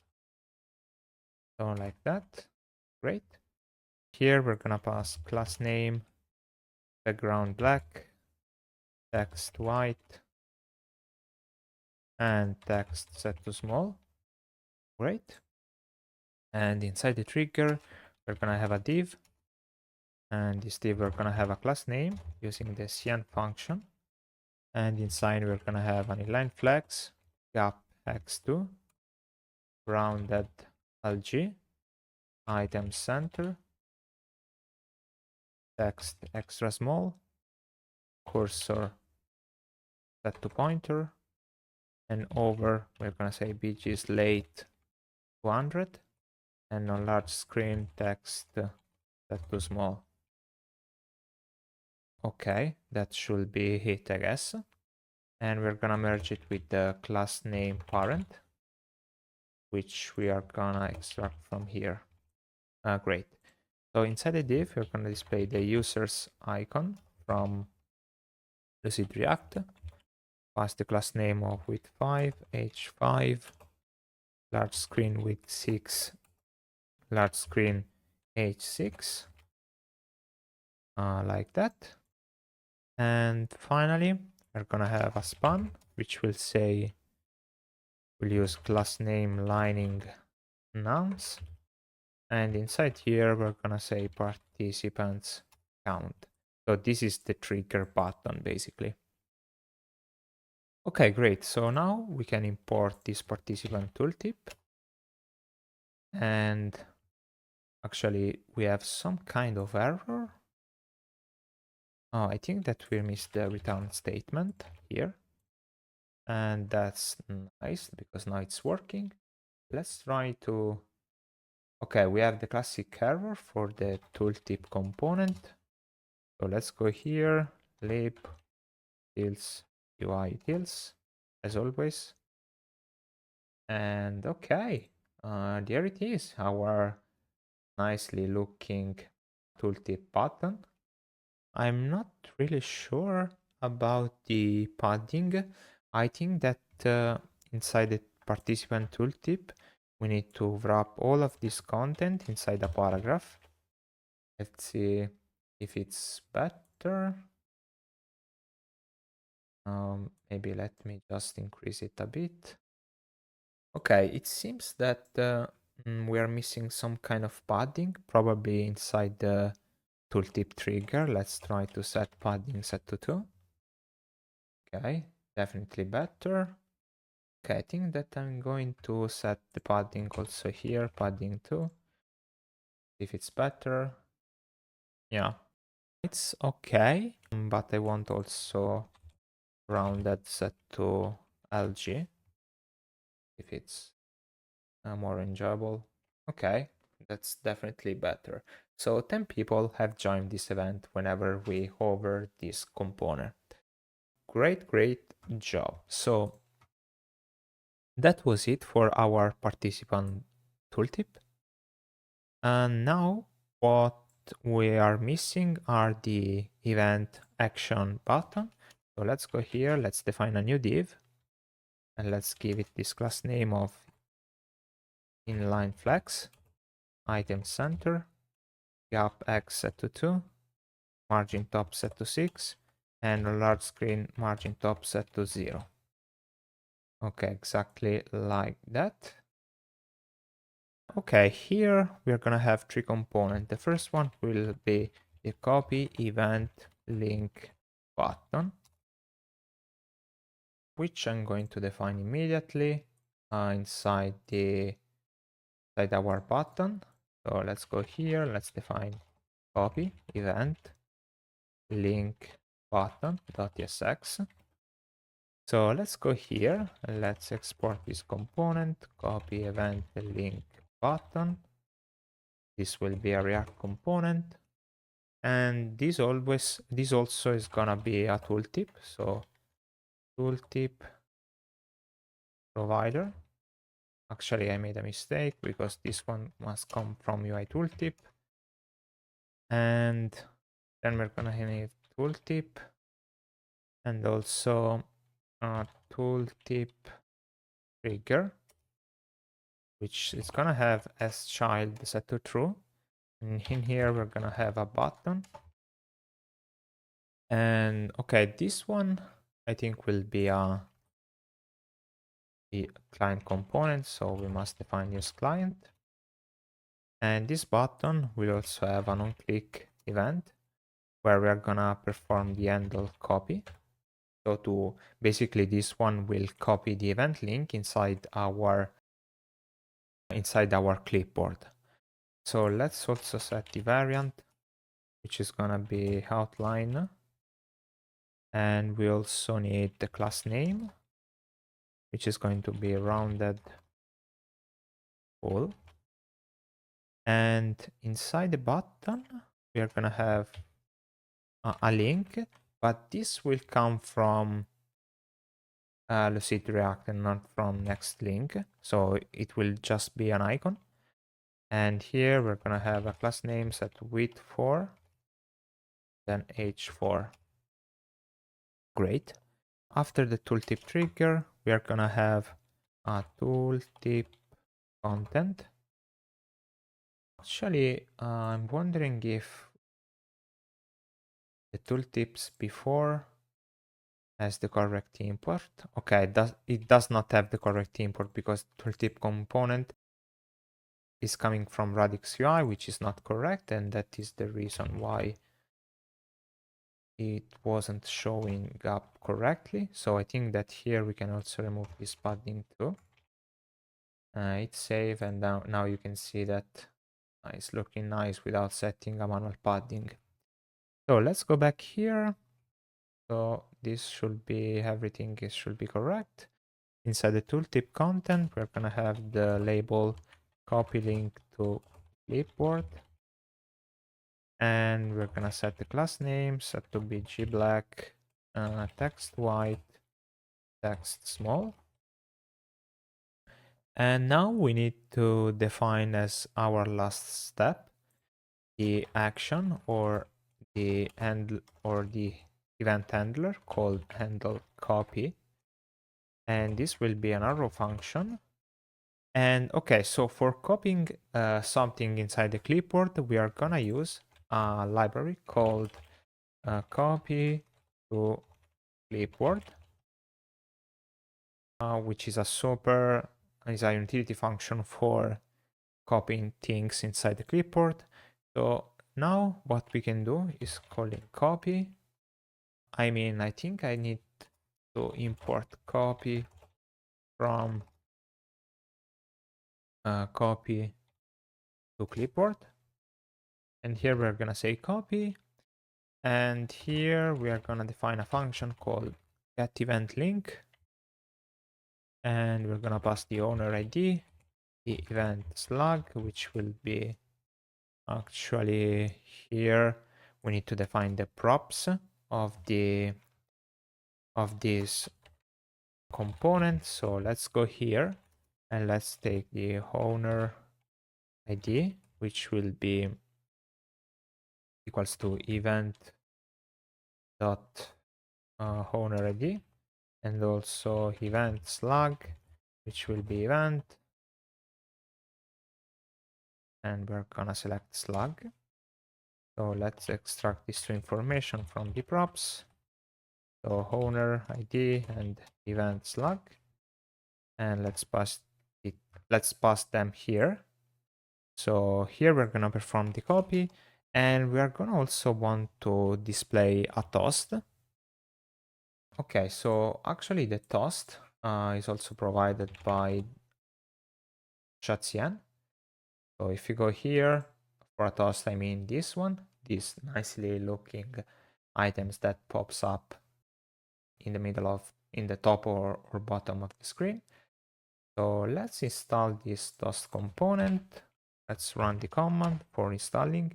And the peculiarity of the toast components is that they need also the toaster component provider at the root level of our application. So we need to go inside the root layout of our application. And in here, after the children, we're gonna have the toaster, which will come from add components UI toaster. Exactly like that. Nice. Now let's go back to copy event link button, and here we can say toast, and this will come from use toast. And here we're gonna pass the description that we want to, or the message of the toast, and we're gonna say event link copy to clipboard, and then the variant will be the default one. Now what we're missing is this function getEventLink, which I'm going to define inside the lib folder utils, and here we're gonna have event utils.yes. So let's go here and let's define getEventLink, and let's define the function. Let's define also the params of the function. That will be the owner ID, which will be the event owner ID, and also the event slug, which will be event slug. Okay, great. So here, what we are going to do is to extract these params, extract owner ID and event slug. And here, what we are going to return is exactly, we're going to use the template literal and include the base URL, and then also the routes dot event, and in here we're gonna pass the owner ID and the event slug. Great. So now we can import this get event link. Nice. And technically that should be it for this component right here. So we can go back to our layout and import it. And obviously we need to pass the owner ID and should be owner.id. Also the slug, the event slug will be event.slug. And that should be it for the copy event link component button. As always, I think that something is off. So let's run a TSC. And we need to update the task component to do the CN function from UI utils. Great, let's close this one. Okay, now we have our copy to link clipboard. Now, as soon as I click, a new task shows up and say event link copy to clipboard. And now if I open a new tab and press Command V on macOS, you can see that I have the URL copied correctly. And if I hit enter, I get directly in the page. Actually, I saw an error inside get event link. I think that we don't need this / here because it's already included inside routes.event. So great.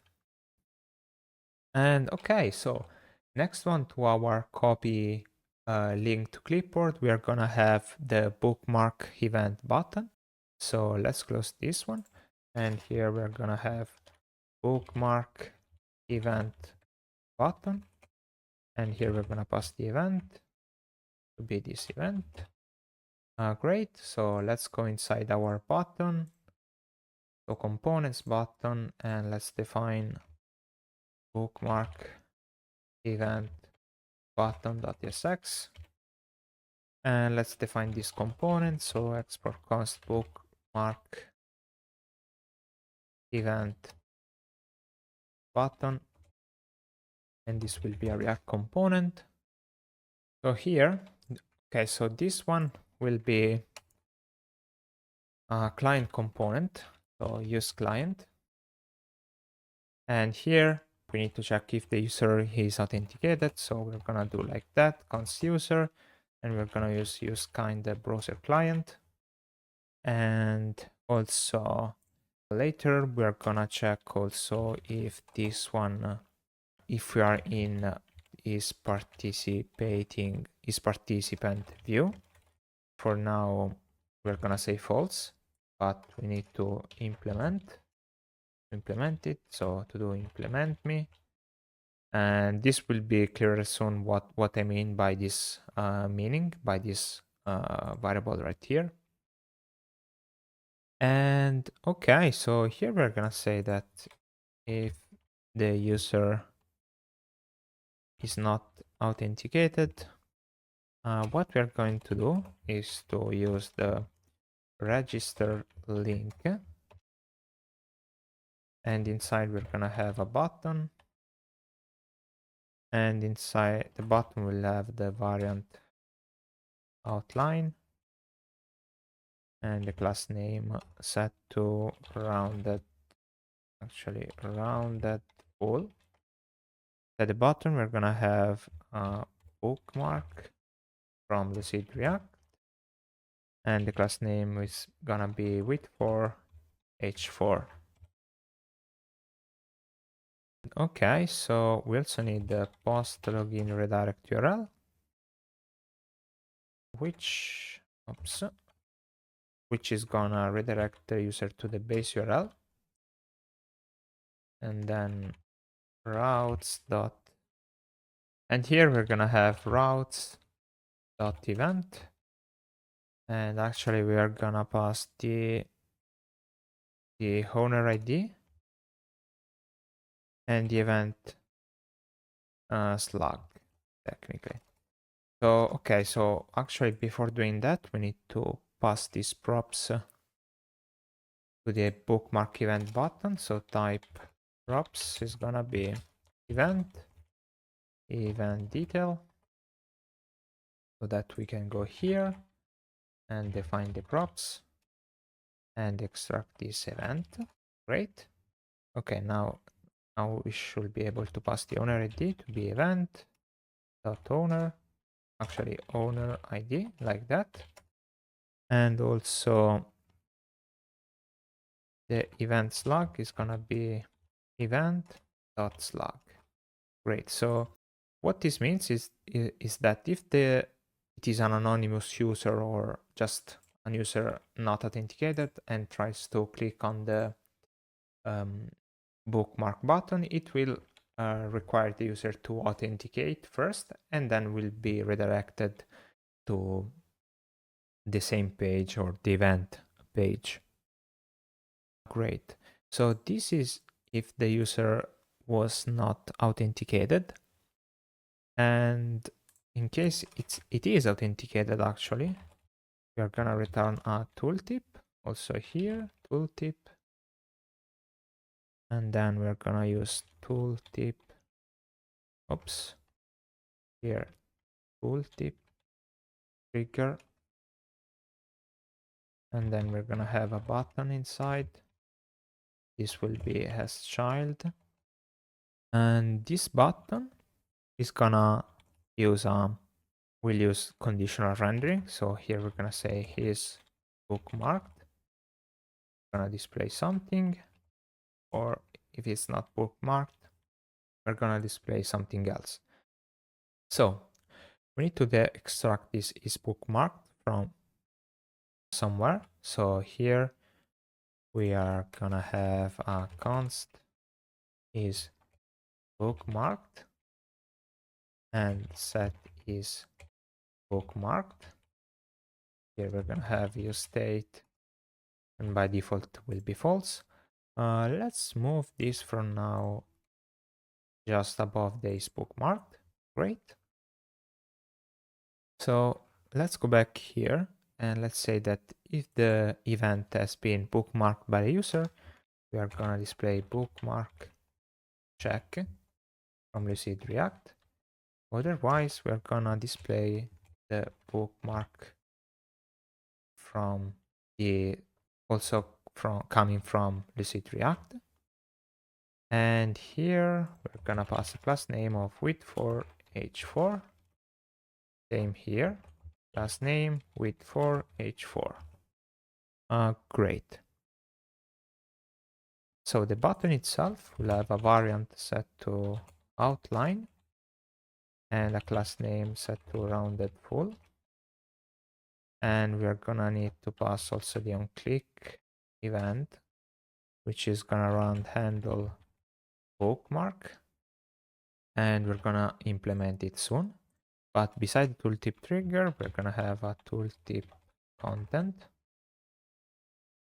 And here we're gonna say that if is bookmarked, we're gonna render this one or this one. So here we're gonna say remove from bookmarks. And here we're gonna say how to bookmarks. Great. So we need a class name, bbg black, text white, text small. And okay, that should be it for the UI of this button. Now we need to implement this handle bookmark. Okay, actually we need also to handle this his participant view. And here we're gonna say that if it's in participant view, we are just skip rendering this button. And this will be very clear what we mean sooner when we're going to implement the different view mode of an event. Okay, now let's define const handle bookmark, and this will be a function. And inside this function, we're gonna perform an sort of optimistic update. Actually, optimistic, great. And we're gonna run toggle client bookmark, and then we're gonna also run the real operation, which will be called perform bookmark. So for now, we are not going to implement the API call to the server for bookmarking an event, but sooner we will do it by using the server action provided by Next.js. For now, let's implement this toggle client bookmarked. So let's go here and let's run toggle client bookmark. This will be a function that, so first we need to understand if it was bookmarked before by looking at the current value of is bookmarked. Then we're gonna do set is bookmarked to be basically the opposite of the previous value. So we're gonna do previous, not previous. So this is basically a toggling function.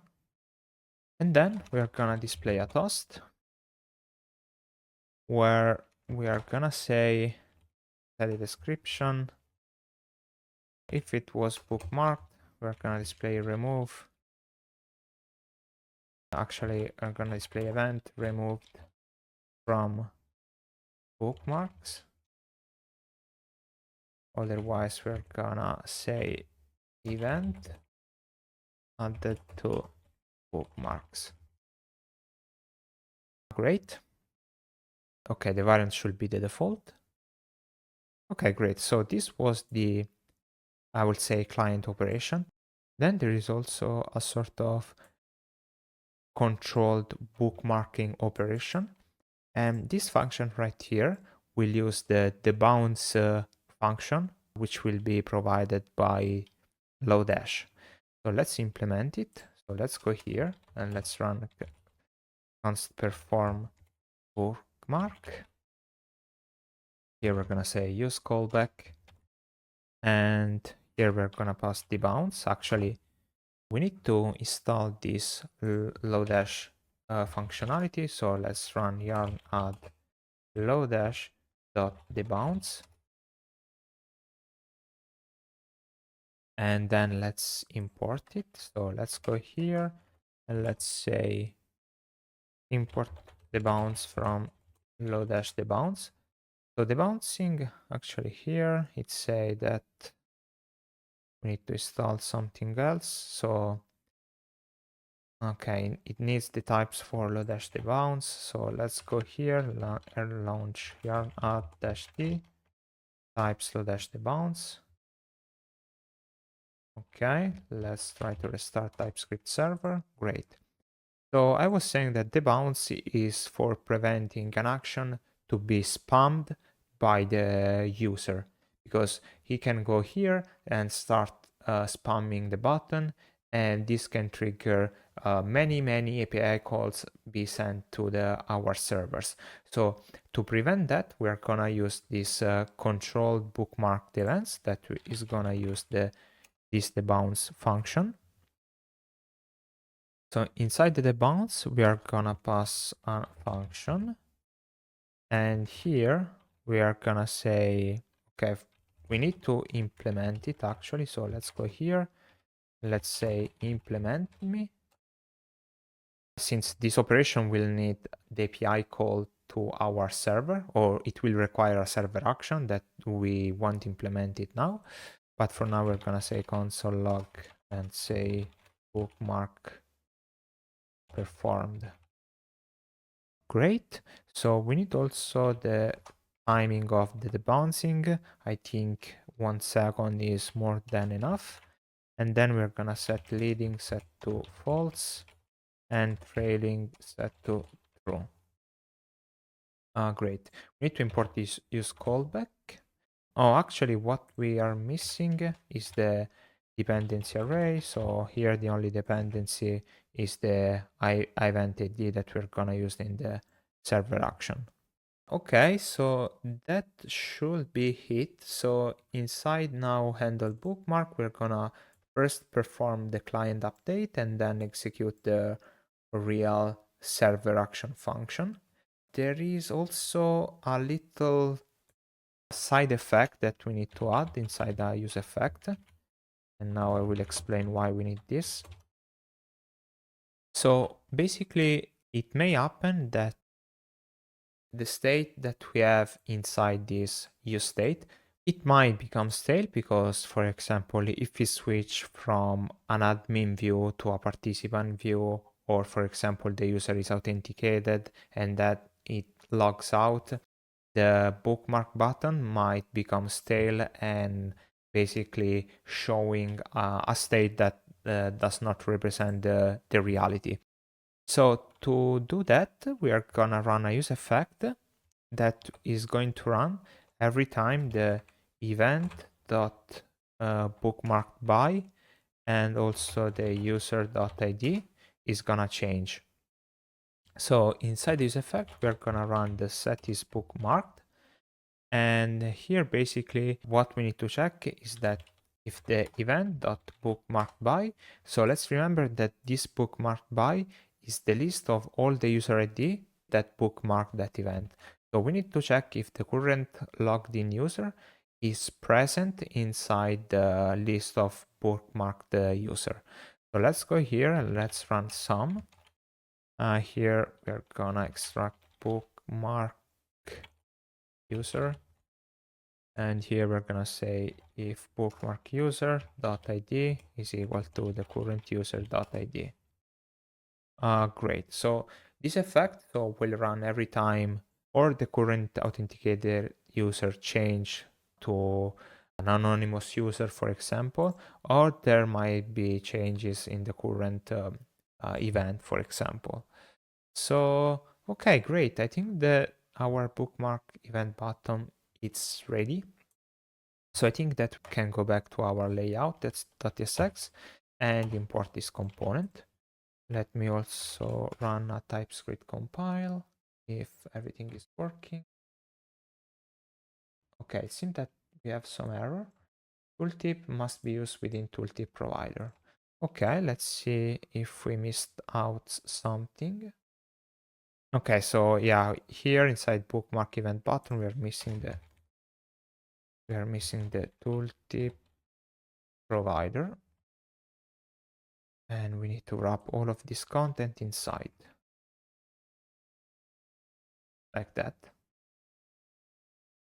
Okay, let's refresh and here our bookmark button. Now by hovering it, it will say add to bookmark. And let's see what happens if I click. It's a event added to bookmarks. And you can see that now the button changed to hint that this event has been bookmarked. Now if I tap again on this button, say event removed from bookmarks, and display the hold icon. So great. That was it for the bookmark action. The only thing that we need is the server action that we're going to implement it later. But now let's move on and let's start implement the event admin menu.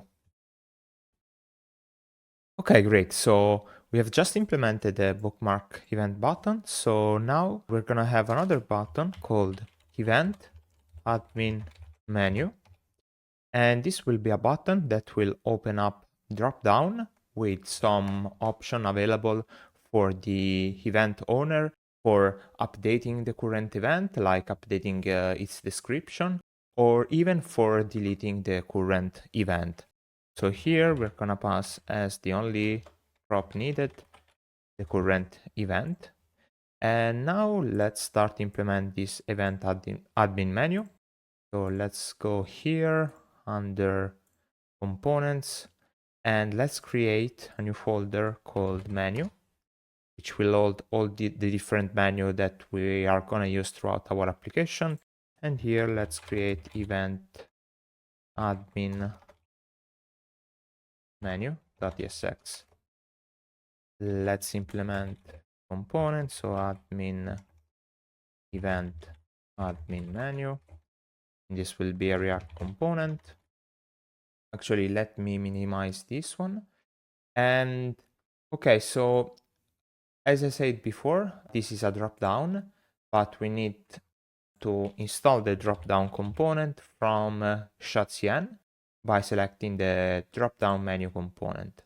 So dropdown basically consists of a trigger, in this case this button open, and it will open sort of drop down with some different option where generally we perform some kind of action when we click on one of them.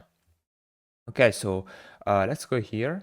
Let's copy the installation command, and let's install it.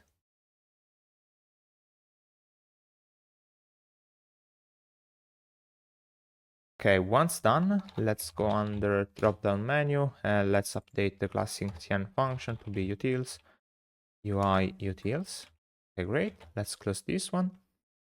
And now let's start implement our drop-down component. So let's go here and let's define drop-down menu from UI drop-down. And this will have a drop-down trigger. And this drop-down menu trigger will be rendered as child. In here we will have a button.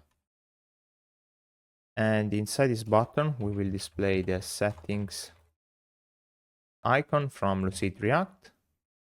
And this will have a class name where we are gonna apply the CN function and say width4, h4.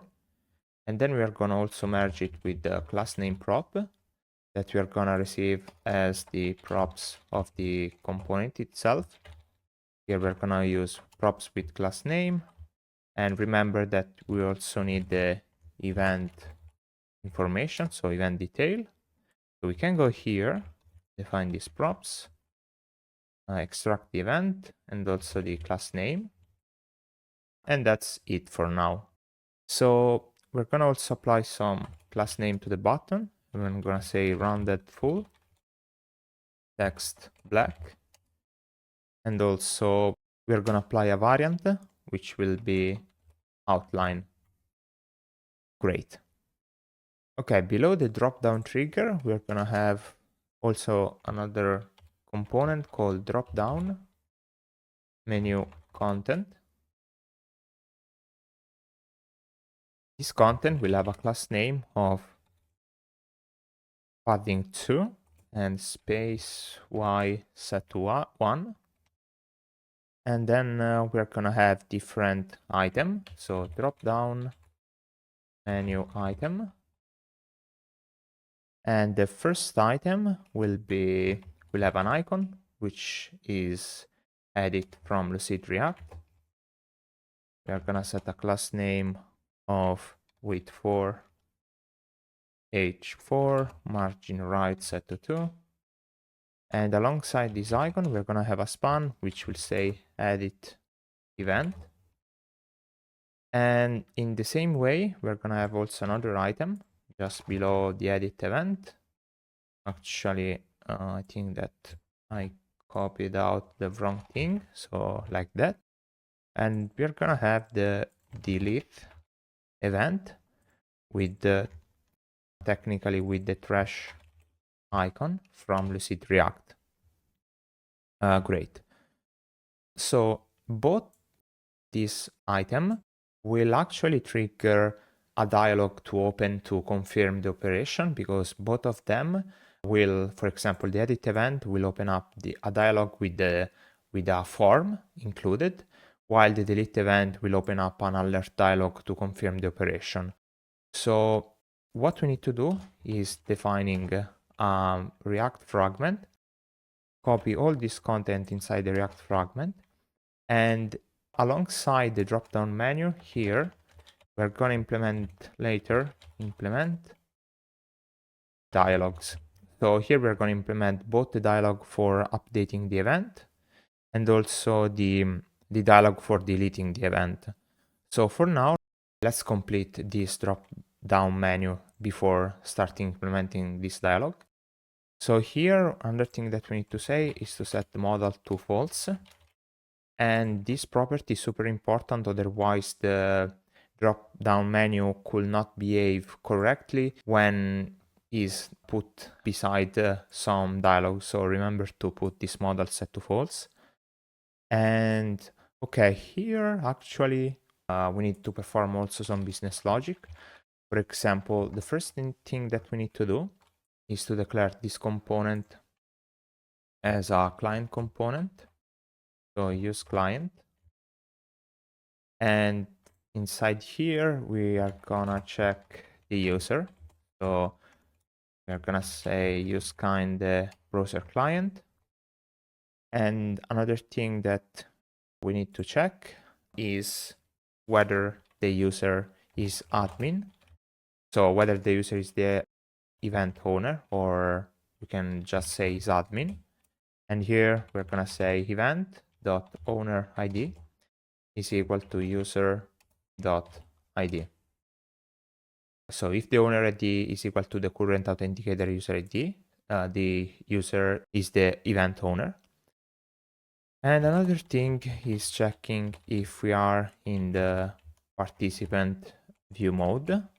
And for now, we will say false, but soon we are going to implement this. So let's put a to-do here. Here we're going to perform a check where we're going to say that if it is participant view or is not admin, we are not going to render this component, so we're going to return null. Okay, great. So another thing that I think that we have to do is to also declare to use state. So here we're going to say open update delete, actually is open update dialog, and set open update dialog. And let's say use state set to false. Same here. Actually, let me just copy this line, paste it here, and instead of update, let's say delete, and delete here. Great. So now how we're gonna use these two state variables. So here we will need to implement the two dialogues. So for now, we are just gonna implement the delete event dialog, since it should be the simplest one. While for the update dialog, we're gonna do it later, since it requires to dealing with form, which is a total different topic that we're gonna cover later. So here we're gonna say update, implement update dialog. And here we're gonna say delete event dialog that we can do immediately. So here we're gonna pass open to be open delete dialog. And also an open change. We're gonna set open delete dialog. And finally, we're gonna pass also the event ID to be event.id.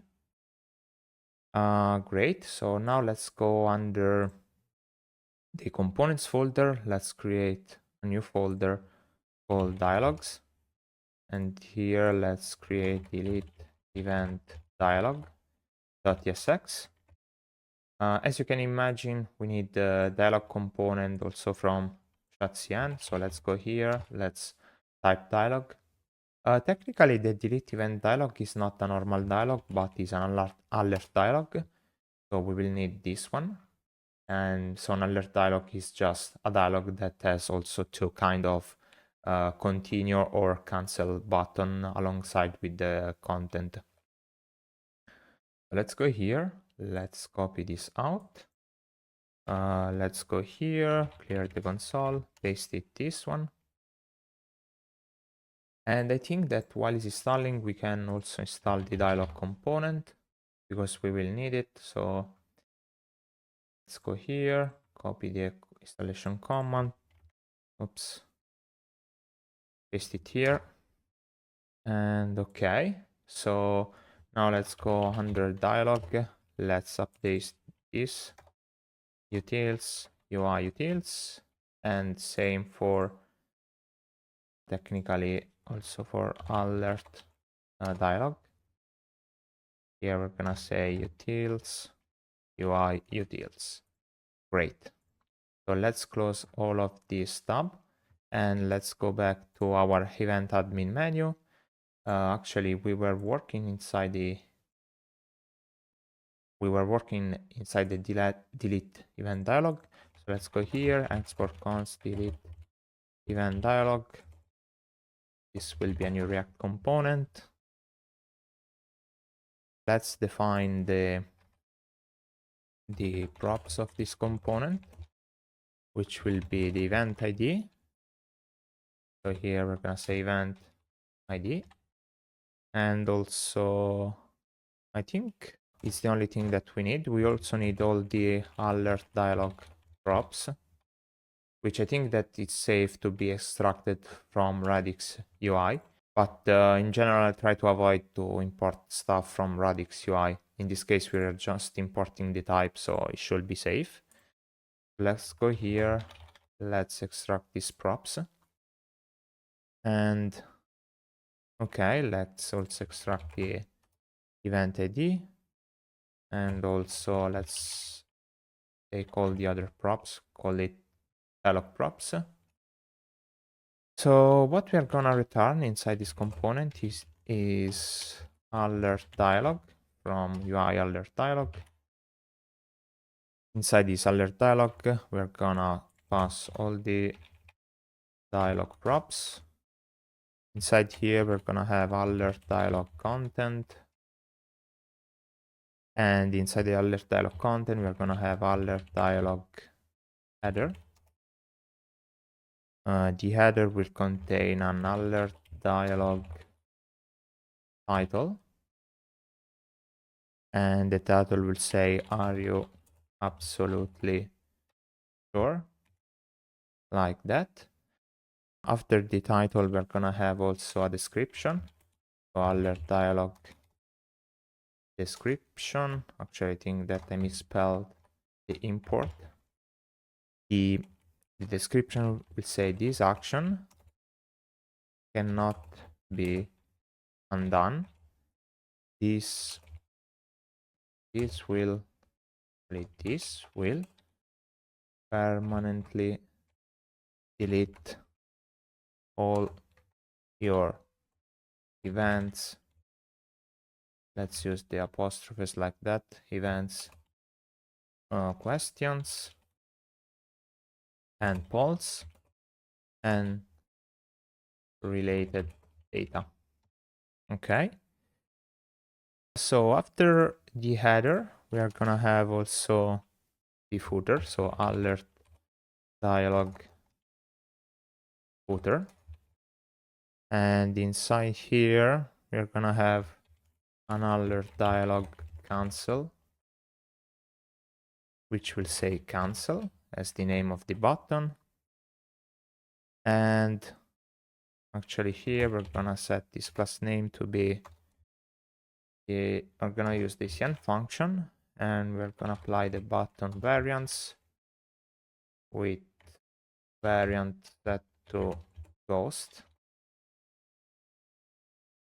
And technically, we are also need to apply the disabled property, which by default will be false, but we are gonna update this later. So let's leave a to do. And okay, the same way, we're gonna have also an alert dialog action. So here also we're gonna say continue for now, but also this one needs to be updated later on when we are gonna implement the real action. So here we're gonna say disabled set to false. Let's set a to do to remember to update this.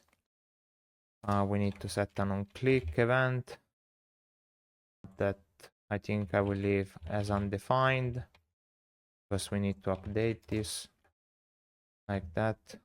And finally, we're gonna apply a class name. Here we're gonna also use the ShadCN function, use the button variants, and inside here we're gonna say variant set to destructive. And yeah, I think that should be it. Technically, what we can do is go inside before the return and say const is field disabled and set false, and then apply this variable to disabled, so here and here, and so we can remove the to do, and then update this later on. So let's keep only a to do here. And okay, so for now, this is all that we need. Later on, we need to we will implement the server action to actually delete the event dialog. But now, if we go here, we should be able to import this component, hit save. And yeah, I think the event admin menu is ready. We can go back to our layout and import the event admin menu. Hit save, check that everything is compiling. It is. Okay, so let's try to go back to our application. Let's hit refresh.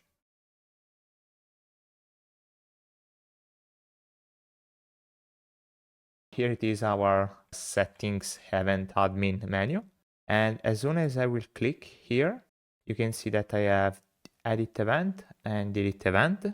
So if I click on edit event, nothing will happen. But if I click on delete event, okay, nothing is happening. I think that because we didn't attach any handler to the event admin menu. So let's do this now. So let's go here. Let's scroll down to the delete event and let's say that on select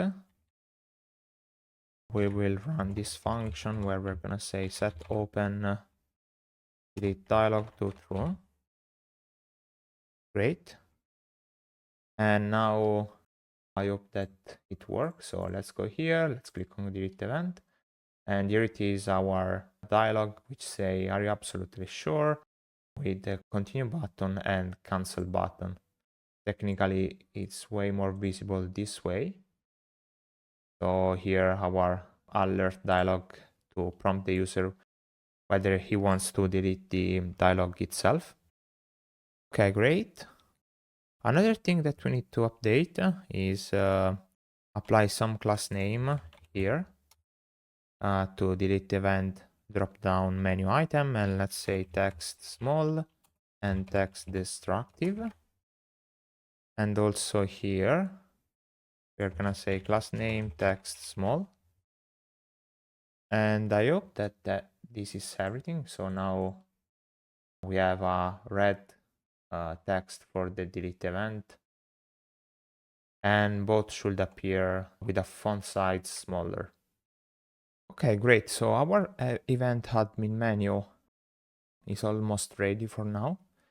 So let's go back inside our layout.tsx. And okay, so what we are missing right now, if we go back to our preview. So if you remember, this is the event question page. We need also a floating sidebar with these items that are needed for navigating between questions and polls. And alongside this component, which will change the current view mode. And here basically we will change the view mode between admin or participant to simulate the user being admin or just a participant, just to see how the UI will change according to the current user permission. Obviously, this component will be available only for the admin user and not for all the user. And so, yeah, let's start implementing this sidebar component, which on mobile will actually become a mobile tabs navigation. Okay, so let's minimize the right side screen. And okay, so just before the main content.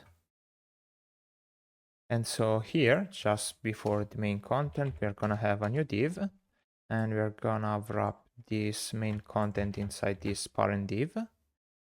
And okay, so here, what we are gonna set is class name, class name. And here we're gonna say with full, flex 1, and then flex call. And on large device, we're gonna have a flex set to row to have a side-by-side layout, overflow set to auto, overflow set to auto, and then also gap x set to 4, and padding top set to 6. Okay, So here we are first gonna render the mobile tabs navigation. And so for that, we're gonna have a new component called event tabs navigation, like that. And we're gonna pass these props. So class name will be rounded top medium, and on large screen this will be hidden. Then we're gonna pass the owner ID to be owner ID, and also the event slug, which is gonna be event slug. Great. So now let's implement this event tabs navigation that we are gonna add inside components and inside the layout. So let's go here and let's add event tabs navigation.tsx. Okay, this will be a client component, so use client. Let's define the component itself. So event tabs navigation. Let's also define the props. Type props equal to props with class name.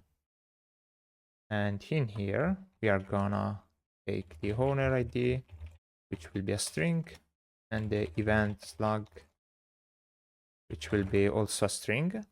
Great. Let's extract the props. So props, owner ID, event slug. So inside here, we are gonna return a div. This div will have a class name of, we're gonna use the CN function with the class name flex. And we're also gonna merge with the class name that we're gonna receive from the props. It's save. And inside here, we're gonna have two items.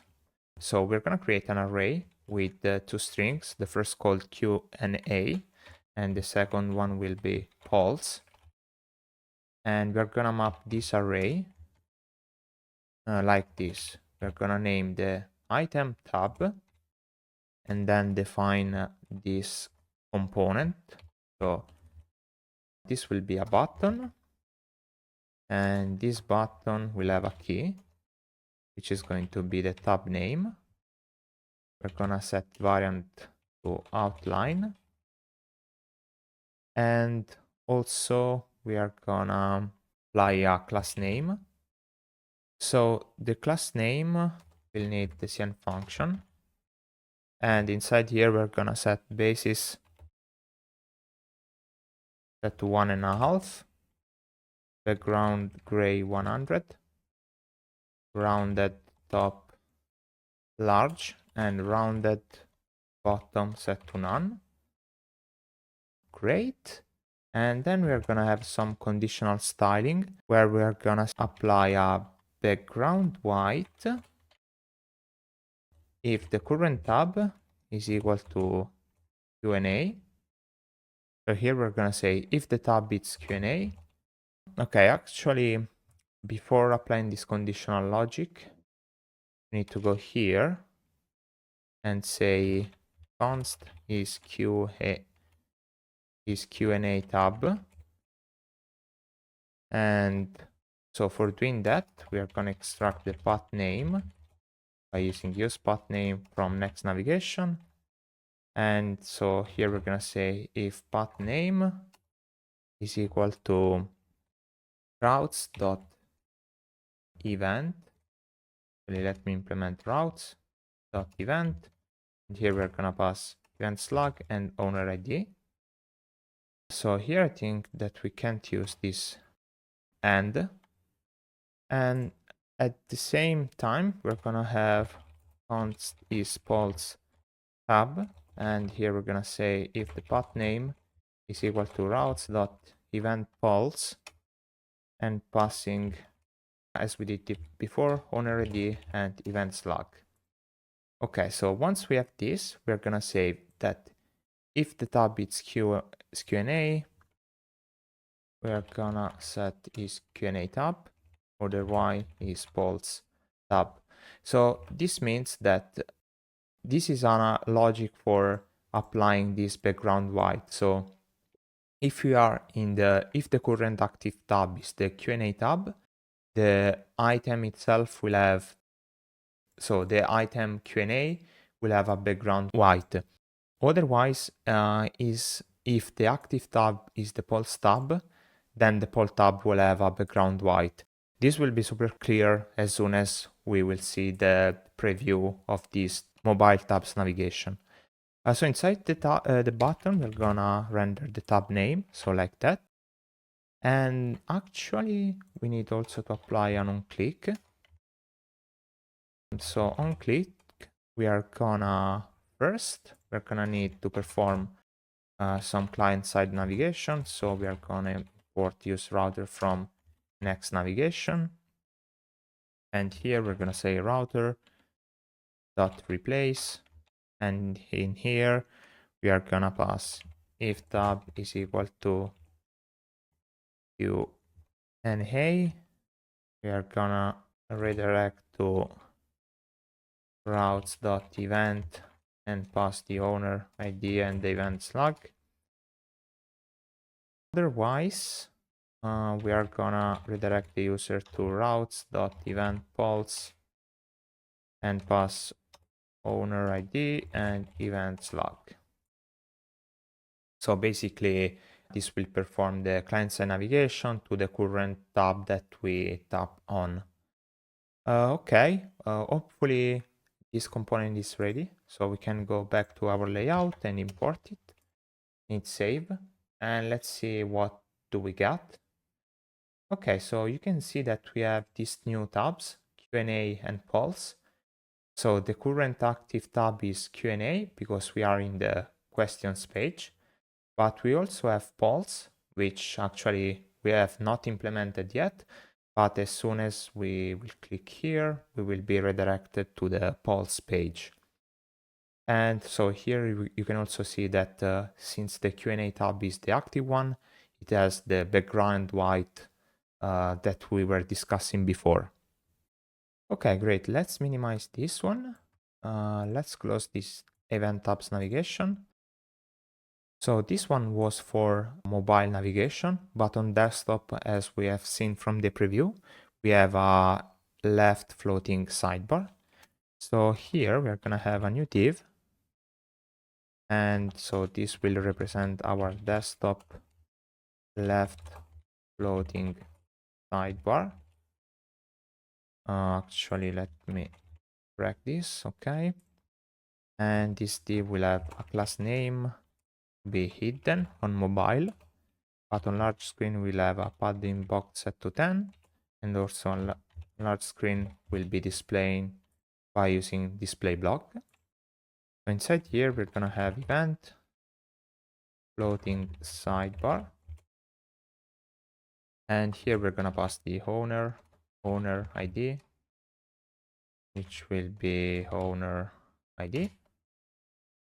Then we are gonna also pass the event slug, which will be event slug, and also the questions count. This will be event.count.questions, and finally the polls count, which will be event.count.polls. Okay, great. So let's start implementing this event floating sidebar. Let's go under the components folder, and as we did for event tabs navigation, we are gonna have a new file, event floating sidebar.tsx. So this will be a client component. So let's define immediately. Oops, okay. And here let's define event floating sidebar. This will be a React component. Let's define also the props of this component. So here we're gonna need the event flag, which will be a string, the owner ID, which will be a string, as long as the questions count, which will be a number, and and also the pulse count will also be a number. Let's extract these props. And so events log, owner, questions count, and pulse count. Great. So, okay. Let's start implementing this component. So first thing, we need to extract the user by using use kind browse client and check if the user is admin. So is admin if the owner ID is equal to the user.id. Actually, we need a question mark operator here because the user could not be authenticated. Another thing that we're gonna need is the questions route, which is gonna be routes.event and pass here events log and owner ID. Same thing for the pulse route. Routes.event pulse. Pulse. And pass events log and owner ID. Great. Other thing that we are also gonna need is const is participant view, which by default will be false, but we are gonna implement it later. So let's leave a to do. And okay, so let's start implementing our component. We will have a parent div, which will have class name set to width 120 pixel, drop shadow set to MD, H full, border rounded pixel, and background white. Okay. Then we are gonna also have another div with this class name,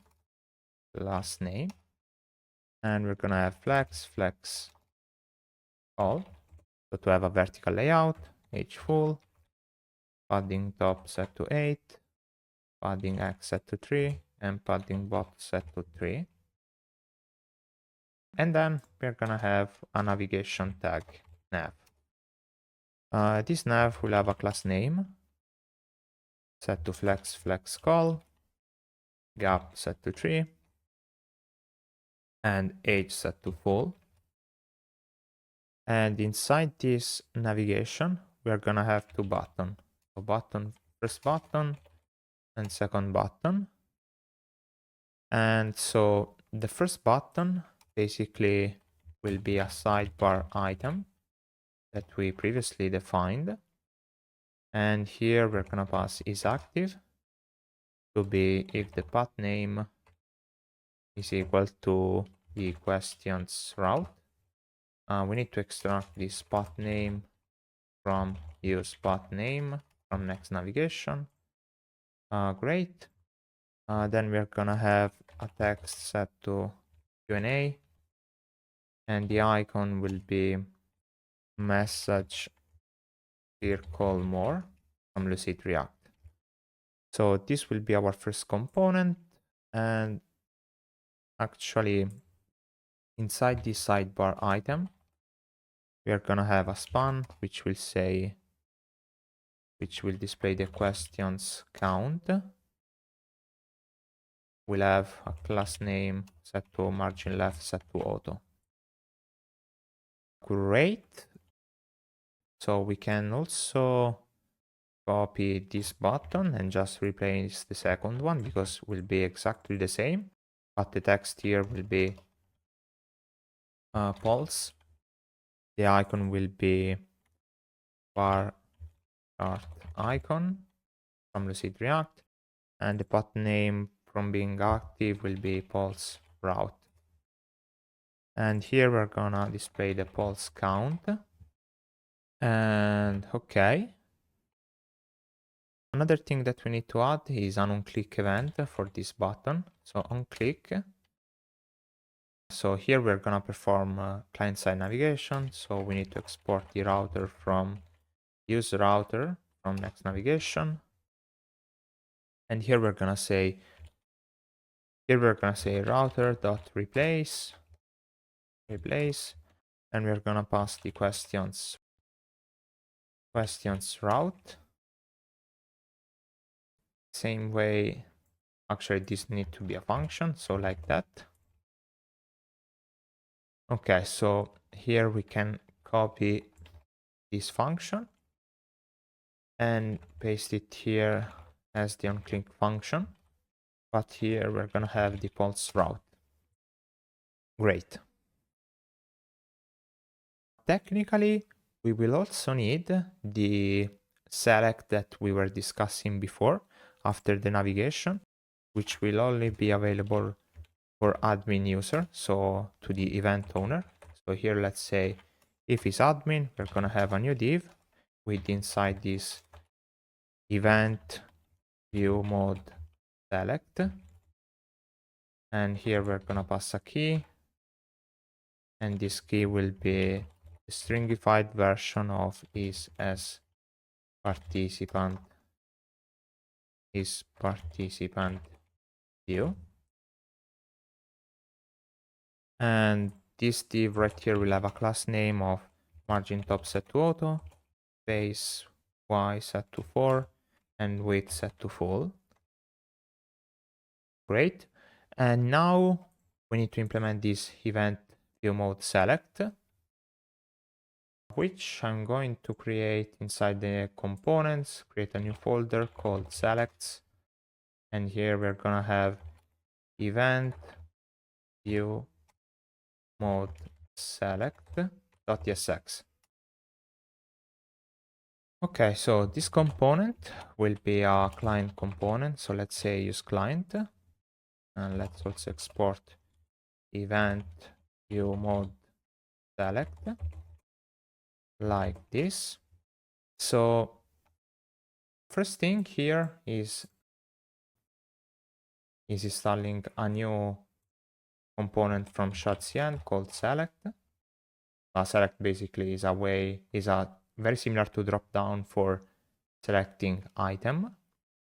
But the only difference is that when we select, we also gonna display the current selected value, and we're gonna also have a check mark icon of the selected value when we're gonna open it a second or third time.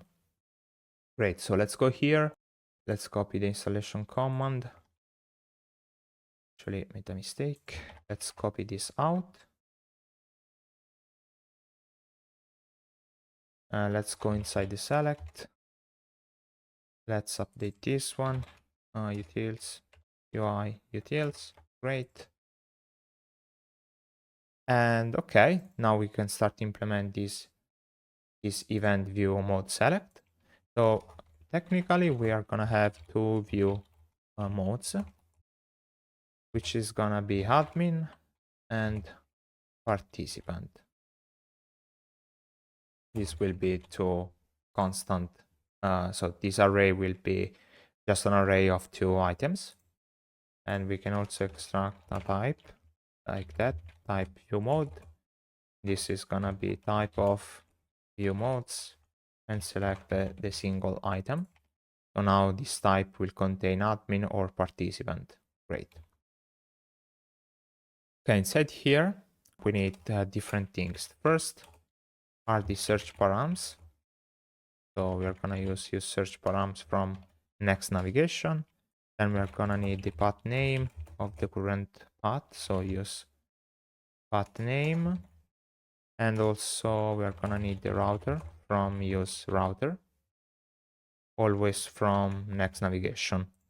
Then we're gonna say const selected view mode, and we're gonna perform the get operation from the search params and we're gonna search for the as participant search param. And if this will be set, it means that we are in participant. Actually, here we can add view mode so that we have type inference. So if these participants will be set in our search params, will mean that the select view mode must be in participant mode, otherwise we will be in admin mode.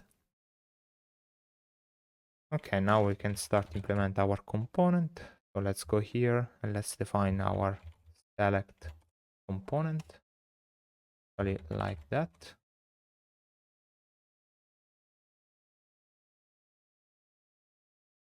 Here we're gonna have a select trigger, and this trigger is gonna have a select value, and this value technically is gonna have a class name of text center. Select trigger will have a class name of text plate 700, and after the select trigger we're gonna have a select content, and this select content is gonna have two items. Select item, the first is gonna be admin view, and the second one is gonna be select item, gonna be participant view. So here we're gonna need to specify a value, and this value should be a view mode, so like that. So here we can say participant like this, so we can actually do technically will have the type inference. Great. And let's copy this also for the second item, and this will be admin. Great. And now we need to pass some props to this parent select component. The first one will be the default value, which is gonna be select view mode, and also on value change. So on value change, we actually need to perform a custom handler. So here we're gonna define handle value change. Here we're gonna have a value which is gonna be of type view mode. And so what we're gonna do here is taking the current params by doing your URL search params and passing the current search params. So here, basically, we will need to perform some pattern matching. So what we're gonna do here is basically when we are gonna switch the current view mode, we're gonna append some query parameters to the current URL to toggle between this participant or admin view. And for doing that, we need to add this as participant params when we click on the participant view mode. And we are gonna do all of this inside this handle value change. So here we're gonna need to perform some pattern matching, and there is a nice library for performing pattern matching, which is called yes pattern. So let's install it. And now we should be able to do match. Okay, I don't get the import. Maybe we need to do a match from yes pattern. Great. So here we're gonna match the current value selected, and when the selected value is participant, we are just gonna do this. So we are gonna do params dot set, and here we're gonna set as participant set to true.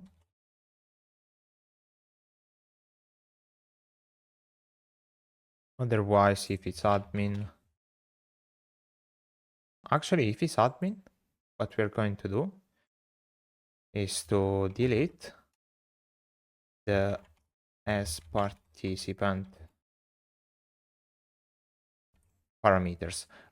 Okay, I think that using these hard-coded values is not a wise choice, so I'm gonna go here, I'm gonna say as participant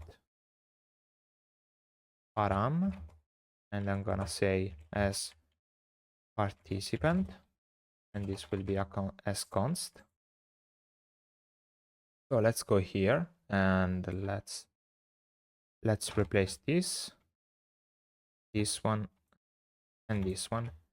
So we are sure to have always the same value as the query parameter. Great. So then when we have updated our query params, we're gonna perform router.replace, and here we are gonna pass the current path name, which still remain the same, question mark, and then params to string. Great. Okay, I think that we are almost there for the event view mode select. What we are left to do is adding this handle value change here to on value change. And now we can go back to event floating sidebar, go here, import this, and remember always to set this key to have a stringified version of is participant view, which will basically be false or true. But this is super important, otherwise things might not work as expected. So also our event floating sidebar is done. So we can go here and import the component. I will also run a TypeScript compile. Make sure that everything is working. And now technically I'm expecting to start seeing our event floating sidebar, which I think that we might need to refresh the page, or we just don't have enough space to be shown. Let me try to zoom out. Okay, now it's working as expected. So okay, you can see that we have our floating sidebar displayed correctly. So we have Q&A, pulse, and here, let me try to zoom in a bit, but I can't, otherwise it will disappear. Maybe I can just increase this and try to increase a little bit the zoom. And now we have also this admin or participant view mode that we can trigger. So currently I see that we are in participant view, but I think it's not correct. I think that we, by default, we should be in admin mode. So let's go back to our event view mode select and let's check this out. Okay, so I just figured out the issue. If we go back to our select item, you can see that we are using participant value with admin and admin with participant. So technically it should be the opposite. So like that, participant. Now let's try to refresh the page. Okay, now you can see that as participant is set to true in our, we have the query param as participant, but if I go on admin view, you can see how the URL, the query params is removed. And if I go back to participant, the query params goes back. And here we have our floating sidebar working fine. So great job. Now I think that we are ready for starting working on the questions page first, and then on the polls page. But so far, great job. Okay, so before starting digging in how to implement the questions page, I want to make a little refactoring that will help us later on to maintain a better readability for our project. So let's open up the Explorer, and inside the SRC folder, we should have inside the app router this config route. Actually, this is not the correct place to have this config, so let's move this out inside the SRC folder, because otherwise it can be treated as a path available for our application, which is not. So okay, now that we have these changes, let's run TypeScript compile to see if everything is still working, and it is. And now always still inside the config, we are gonna have a new file called query params.ts. And inside this file, we're gonna store all the query params that we're gonna use throughout this application. So first, let's define the event page query params. And here, as we have seen before, we're gonna have the asParticipant params, which name is asParticipant. Great. Then we're gonna have also the questions page query params, and these are query params strictly related to the questions page, for example, filtering or ordering, etc. For example, we're gonna have start by query params, which we're gonna name start by. Actually, here I made a mistake. We're gonna also have resolved, and this will be resolved. And finally, question ID, and this will be question ID. So this one will be for ordering out our questions. This will be for showing up the resolved question, and this one will be for showing up specific questions that we might want to see. Finally, we will also have the pulse page query params, and as we did for the previous question page query params, here also will have the closed and poll ID. So this will be poll ID. So in the same way, this will be for filtering out a specific poll, or to see actually a specific poll, and this one will be to show only the closed poll. Great. Having said that, we can start performing some refactoring. For example, inside the event view mode select. So if you remember, we have this asParticipant param, and this we can be just changed with the event page query params, and then select the asParticipant. So we know that we are referencing the correct query param name for the asParticipant param. Great. Also, another thing that we can do, if we open up the search, we can search for the to-do open with the current infrastructure. And if you scroll down, you can see that we have to implement some of these. We have some mocked value for this isParticipant view, for example, inside the event floating sidebar. So now that we have the select correctly set up, we can first start. We can go inside the source folder and create a new folder called hooks. And inside this hook, we are going to create the hook use is participant view.tsx. And here we're going to export use is participant view. And this hook, what is going to do is taking all the current search params using next navigation, and then we'll perform our params.get, and here we're gonna get event page query params.asParticipants if it's equal to true. So basically this will tell us whether we are in participant view mode or not. So now we can start leveraging this new hook. So for example, inside the event floating sidebar, we can just use the use is participant view and hit save. And let's remember this is an hook, and so it can only be used with client components. So great. Let's check for other place where we might update this. So for example, let's see inside the event admin menu. We have also similar to do. So we can go here and say use is participant view. I'll remove this to do. Great. Let's see for other possible to do. So here's not. Let's see here. This is definitely not needed here.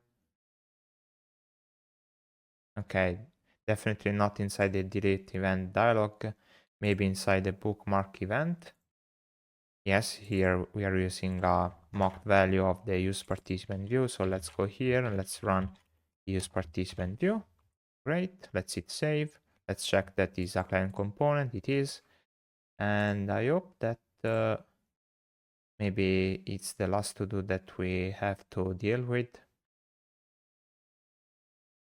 I'm checking out all the possible cases.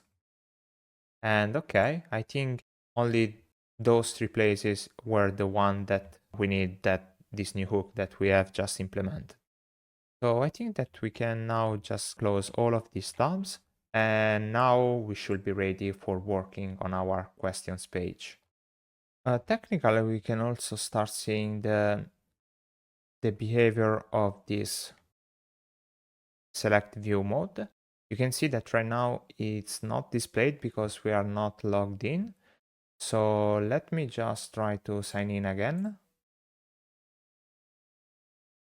Let's log in with Alice. Let's insert the password. And okay, you can see that now, since Alice is the authenticated user and it is also the event owner, she can see this view select mode. And if we switch to participant view, you can see how some of the buttons disappear. For example, if I go back to admin view, if I'm admin, you can see that I can bookmark this event or see the event admin menu. But if I'm a participant or just an anonymous user, so a user which is not authenticated, she will not be able to see, for example, those two buttons. But soon we will also see that this select right here will also hide also other property, for example, in the question itself or in the polls as well. So great. I think that our event view mode select is working properly. So now we should be ready to start working on the questions page. Okay, so let's take another look at the questions page. So as of now, we have just implemented layout, which is the floating sidebar and this top header information regarding the event. Now we are gonna focus on this part right here, and more specifically on displaying the questions related to the event. The first thing that I need to clarify is that we don't actually have a question and answer system. We are actually collecting the question posted by the user, and so there won't be an option to post only response to specific answers.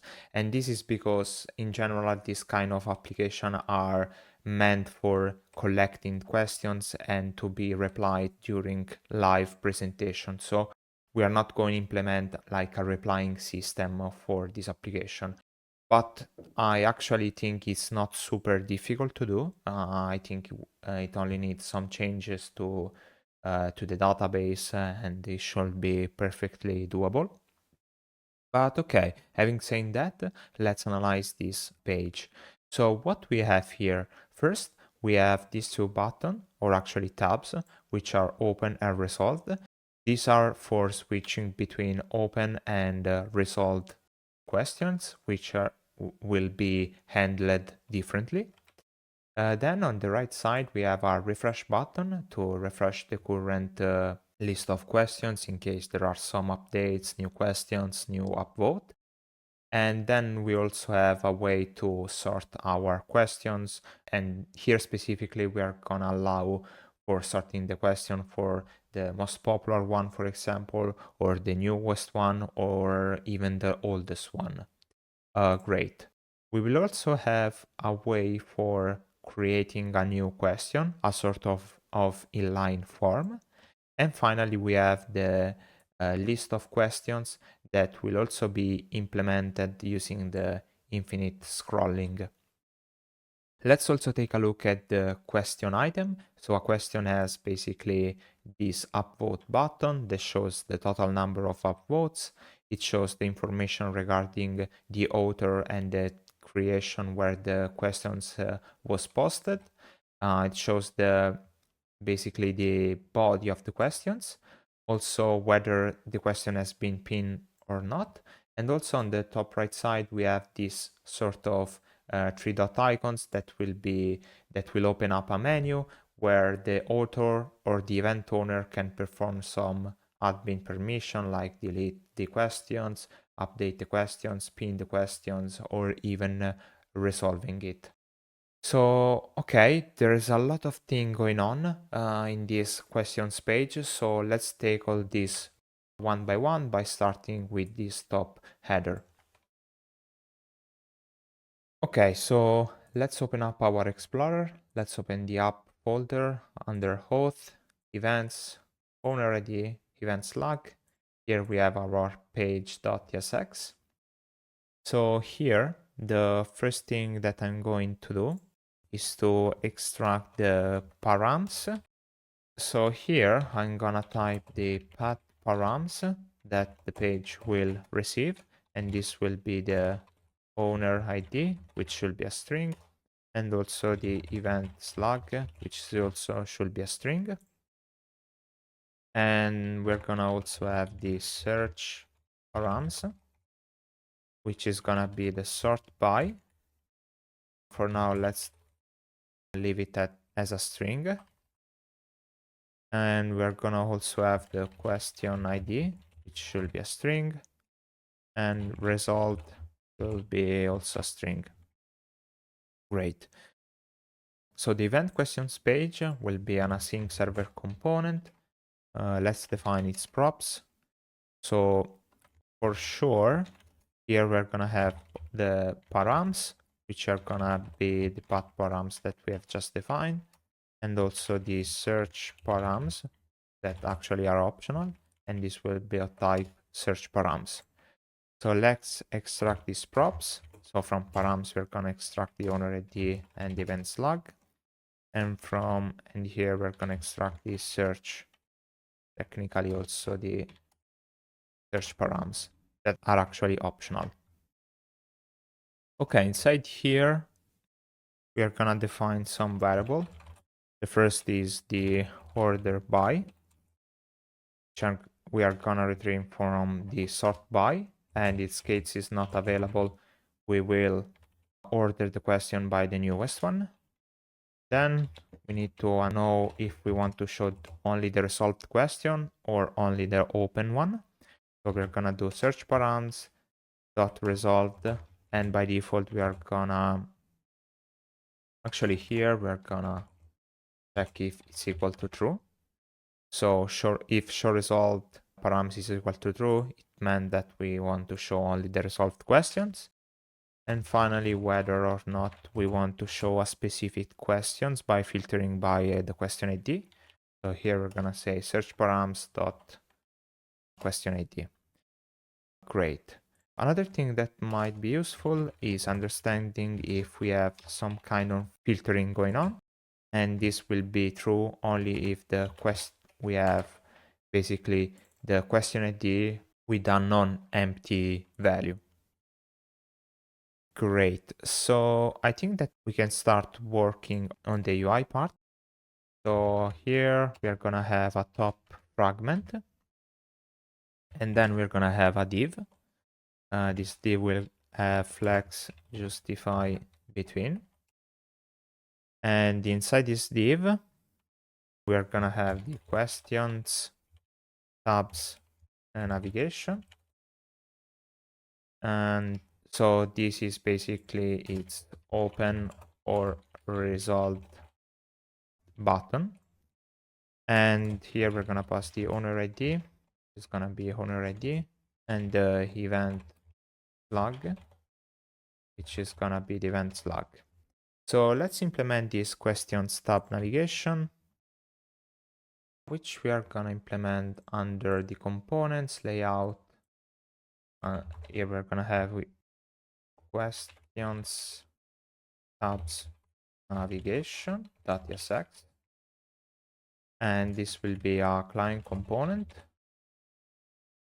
And so let's define the type of tab that we're gonna have. So questions tabs is gonna be open or resolved. So it will be a union. Then we're gonna need the props of the component, which gonna be the owner ID, which will be a string, and event slug, which should be a string. And now let's define our questions, tabs, navigation. And here we are gonna define this new React component. Let's extract the props. Let's go here, event slug and owner ID. Great. And so what we're gonna need here we're gonna need the router. So use router. Oops. This must come from use navigation, next navigation. We're gonna need the path name. So use path name, always from next navigation. And we're gonna need also the search params. So use search params coming from next navigation. Great. So then we need to understand, do we want to show the resolved questions? And this can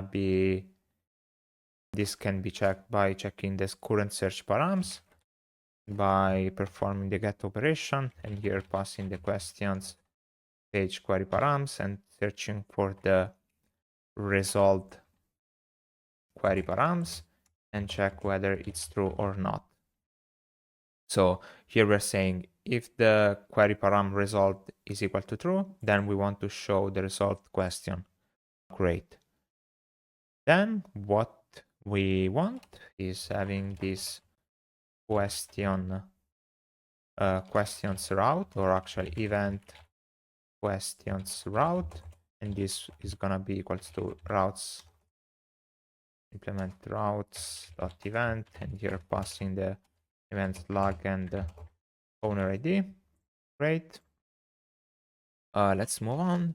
We are gonna need to understand what is the current active tab, which should be of type questions tab. And here we're gonna say if path name is equal to, let's scroll down to event questions route. And we don't want to show the resolved questions. We are gonna show the open one, otherwise the resolved one. Great. Then we can start working on the UI. So this will be a navigation element.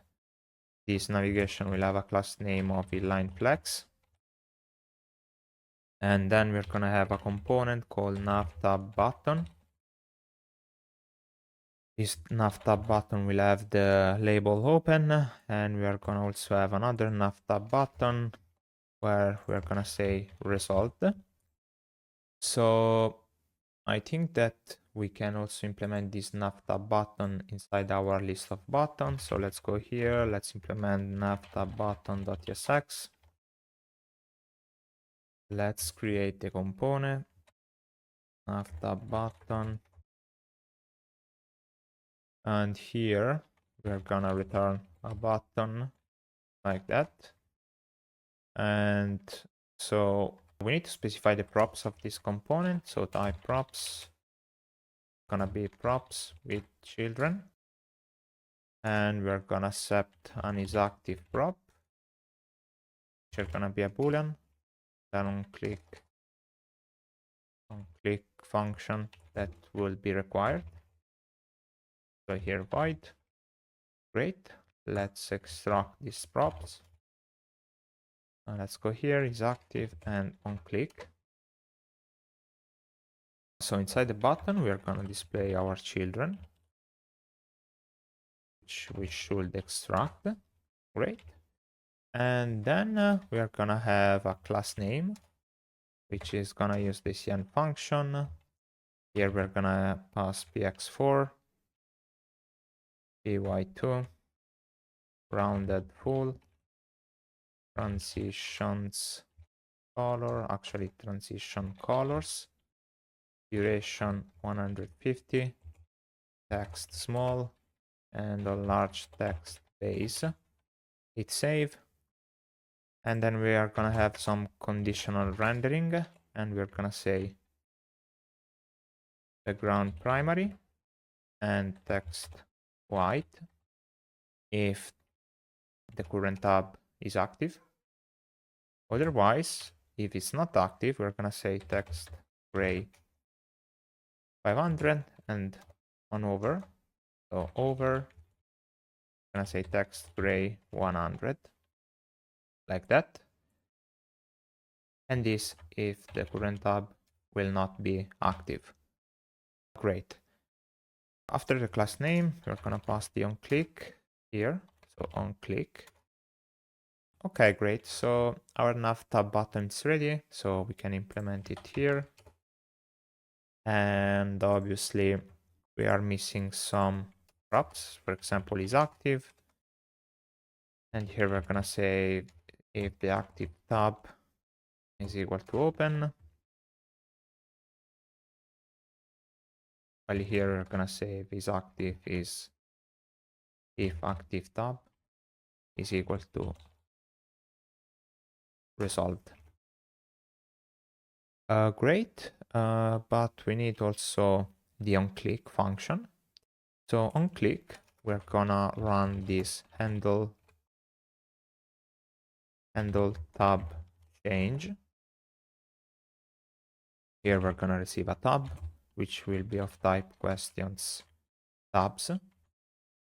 And here we are gonna define the new query params and say new URL search params. And if tab is equal to result, we're gonna do new params dot set, and here we're gonna say questions page query params dot result will be equal to true. So basically we are saying if we click on the tab result, we are gonna have this query param result to be true. Otherwise, what we are gonna do, so if we didn't click on tab resolve and we click, for example, on open, this new URL search, these new params will be empty. So we will be redirected automatically to the current opened questions. So here we're gonna do router.replace and pass it inside event questions route, and then pass the new params transform to string. So like that. So we are going to redirect the user to the event question route and passing these new params, which will include either resolve set to true or not included resolve. That means that we want the open question. So here we are going to pass the onClick, and here we're going to define handle tab change, and we're going to pass open. And in the same way, here we're going to do the exact same thing, but instead of open, we're going to pass resolved. Great. So that is it for our question tab navigation. Let's go here and let's import it and let's hit save. Okay, you can see that we have something working right now. So we have open and resolved. There is only a little issue when I hover on the inactive tab. So let me see if I can, if we have did something wrong, for example, inside nav tab button. I think that the error is this one. On over, we do not need to set the text to gray, but the background, not text. So let's hit save. And now we have this nice effect. So you can see on over that we have this change of background. If I click resolved, the tab resolved become active, and you can see that the query param resolved and has been added. And now if I click on open, you can see that the result gets cleared out and the open tab becomes the active one. Same here, we can switch between these two tabs. Great. That was it for our nav tab button and question tab navigation. Now let's move on with the other component. So after that, we are gonna have another div. And in this div, is gonna have a class name of inline flex, item center, and on large screen gap X set to 5. And okay, inside this div, we're gonna have the refresh button, which I'm gonna implement it now. So let's go inside the component, buttons, new file, refresh button.tsx. So let's export cont refresh button. And so this one will be a client component. So use client. And here we need to extract the router by using use router from next navigation. And we're gonna return a new button component. And inside here, we're gonna display an icon called refresh ECW from Lucid React. Let's set a class name of width4 h4. Great, and also a label where we're gonna say refresh. But this label is only gonna be displayed on large screen. So we're gonna say that on mobile will be hidden and on large screen will be an inline block. Also on large screen, we're gonna have a margin left set to 2. And finally, we are gonna need to specify an on-click function where we are gonna do router.refresh. So router.refresh, you can see that will refresh the current page. And finally, the variant will be the ghost variant. Great. If we go back, we can import this new component. And now the refresh button should appear. There it is. If I'm gonna increase the screen, you can see that now the label appears. And if I click, actually nothing happens because there is nothing to refresh. This is a server-side refresh and not a client-side refresh because we are using a refresh from Next navigation. If we want to perform a client-side refresh, we would have to use the window API and say window.location.refresh, I guess. I don't remember exactly the name, but let's go ahead.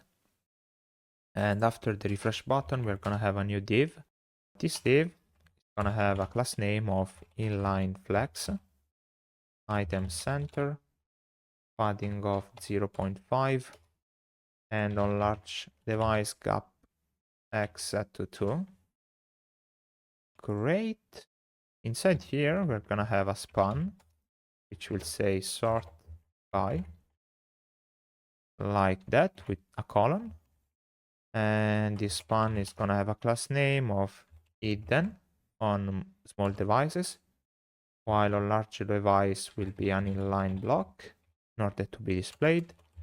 Text no wrap, text small, and also text gray 500. Hit save, great.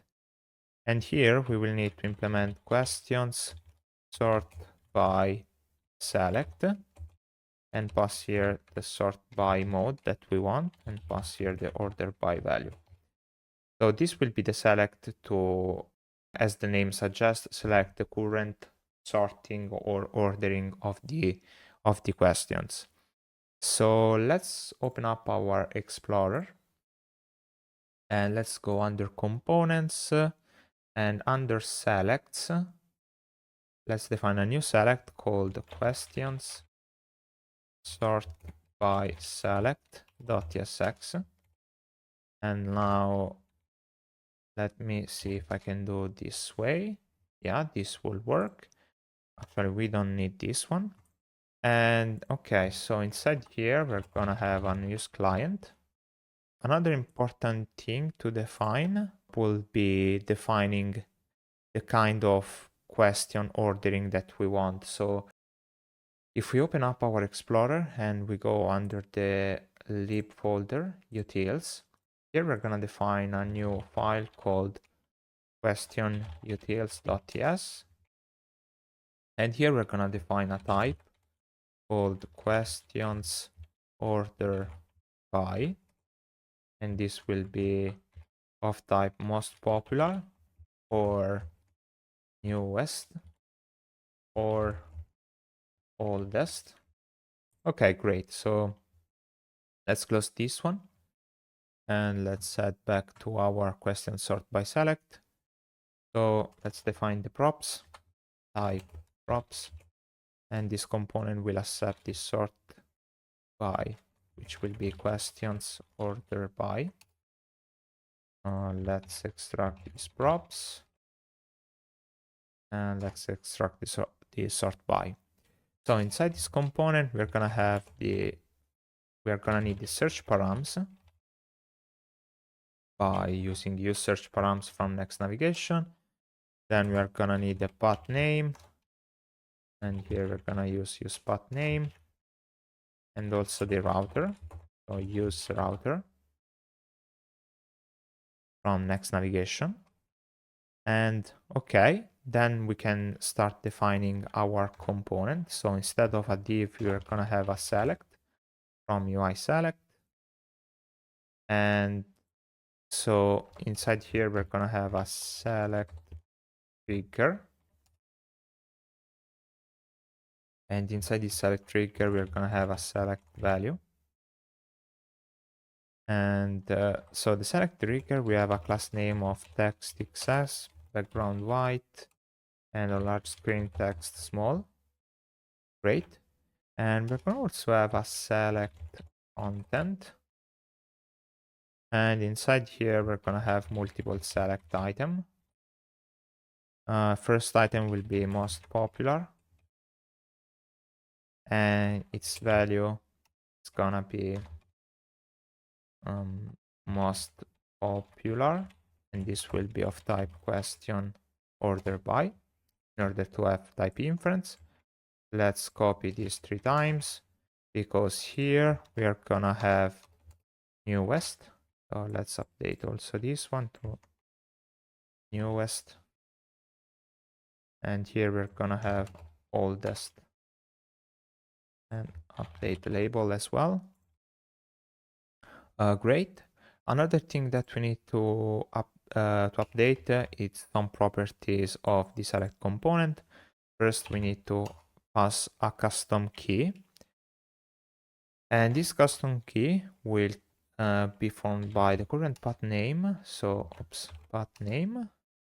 And also the search params in the stringified version. So, and this is needed because otherwise the select will tend to render stale value when we change from open to resolved or from resolved to open. So we want the select value to be reset when the path name and the search params change. So let's also define a default value, which is gonna be sort by, and also on value change. So on value change, we are gonna define a function called handle value change. This will accept a value, which will be of type question order by. And inside here, we are gonna first extract the new params, which are gonna be the URL search params, and passing actually the current search params. Then we need to understand what the new ordering will be, and we are gonna use the pattern matching from TS pattern, and we are gonna do the pattern matching to the value passed as input. So here, let's use the with to perform the pattern matching. Okay, here I think we need to specify the return type, which need to be of type questions order by or undefined, so that we should have type inference. So if we select the most popular, we are gonna return most popular if we select the newest, we are gonna return the newest. And if we select the oldest, we are gonna return the oldest. Great. Otherwise, we can also set an otherwise. If I don't go wrong, otherwise, we are gonna return undefined. Defined. Great. After that, we're gonna do this. If the order by is defined, so if it's not undefined, we are gonna do params, actually new params dot set. Here we're gonna pass questions page query params dot sort by and pass the current order by. So here we are setting the query param sort by to have the newly selected values. Otherwise, we're gonna perform new params dot delete, and we're gonna delete these params right here. So basically, this is the case where we don't want any ordering, but we want to just go for the default ordering. Okay, so finally we need to run router.replace, and here passing the current path name and also question mark and new params to string. Great, and then take this handle value change and pass it as on value change to the question sort by select. Okay, I think that should be it. Let's go back to our page. Let's import this component. And okay, it say that we can pass a string here.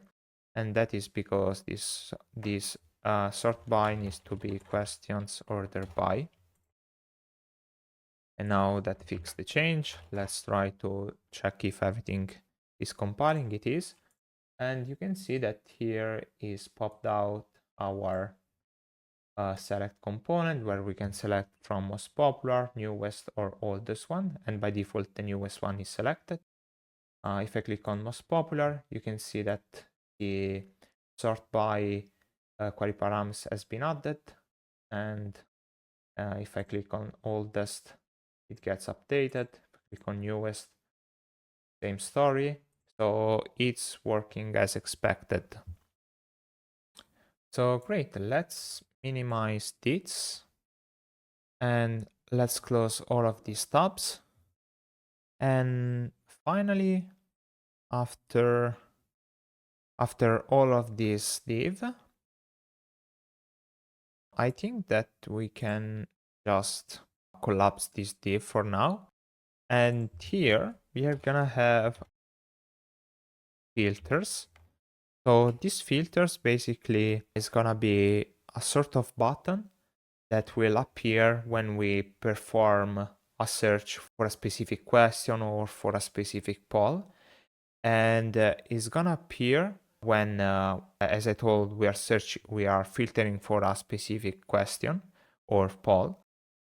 And in case we want to opt out, we want to clear the filters, we are gonna perform some custom logic.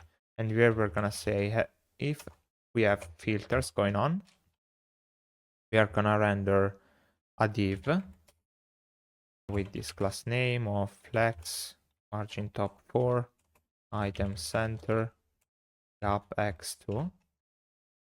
Inside the div, we're gonna have a paragraph which will say you have active filters colon, and then we are gonna have a button called clear search params button.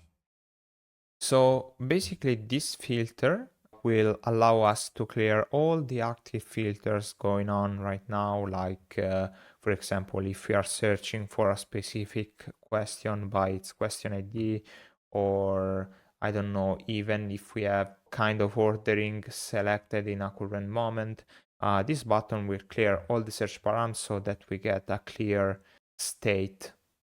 So yeah, let's implement this clear search button. Let's go under the components button, new file, clear search params button.tsx. Let me define the pattern. Okay. So this component will be a client component, so use client. And inside here, we're gonna extract the router, so use router from next navigation. We're gonna need the path name, so use path name. And okay, so as you can imagine, this is a button. And inside this button, we're gonna render the icon X. And let's simply import it from Lucid React, class name, width 4, h4, margin right 2. And also we're gonna need a span, which will say clear. Great. The variant of this button will be the outline. The sides will be the small. And on click, we need to perform some kind of action. So here we're gonna define this end or clear function.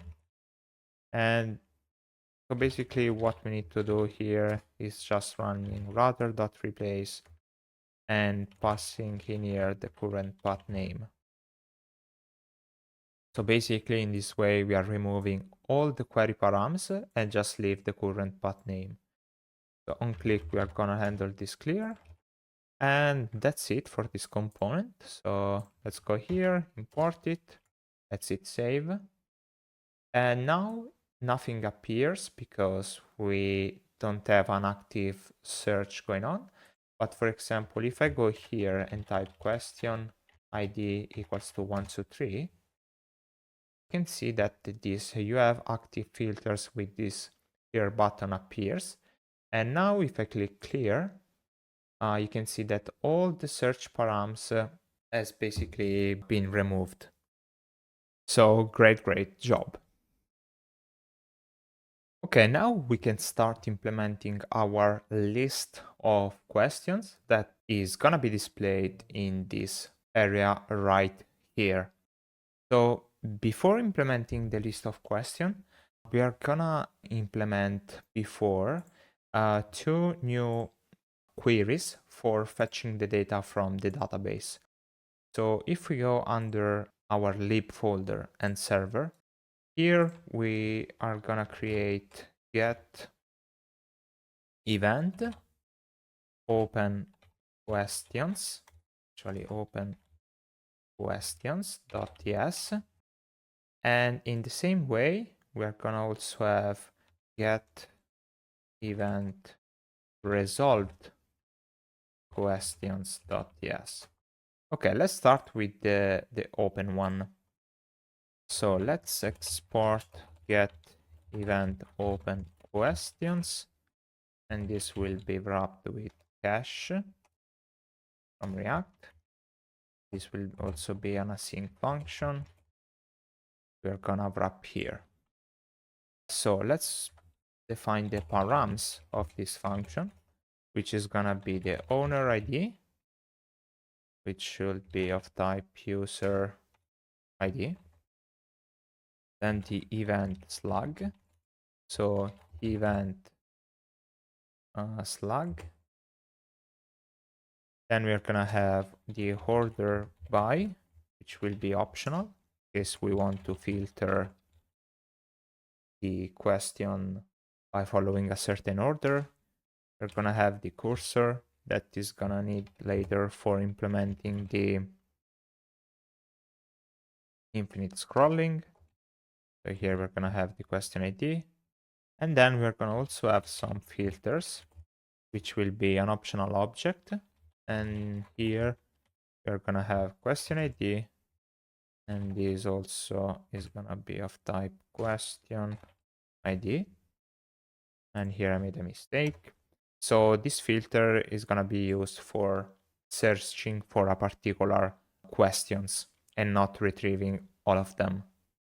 Great, so here what we can do is first extracting these params.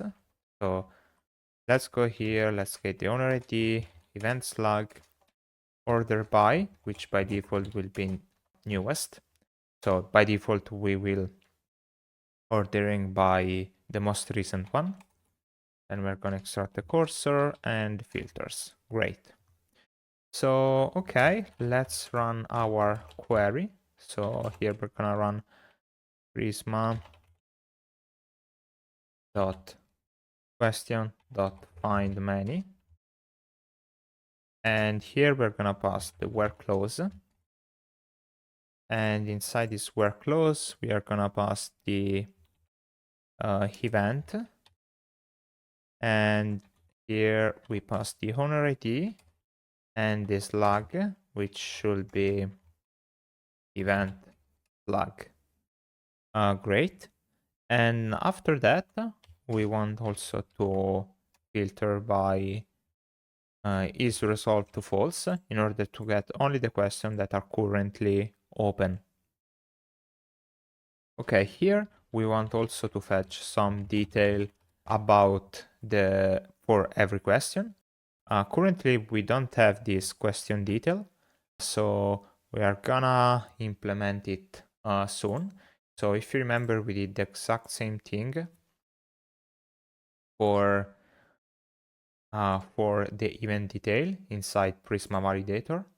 So here we're gonna have question validator.yes, and here let's export question detail. Here we will have Prisma dot validator, and we're gonna pass Prisma dot question default args like that. Then we need to pass some data inside. We're gonna specify include. So we're gonna select some information about the event in which the question is related. For example, the ID of the event, the owner ID, and also the slug of the event. So this is information related to the event. Then we need some information about the author of the question, like we're gonna need the ID of the author, then the display name of the author, and also the color of the author. Great. So this one was for the author, and then we are gonna have count. And here we're gonna select the total number of upvotes that questions has received so far. So let me just expand also, it's a little bit clearer. And after the upvotes, we're gonna also have the total upvotes of the question.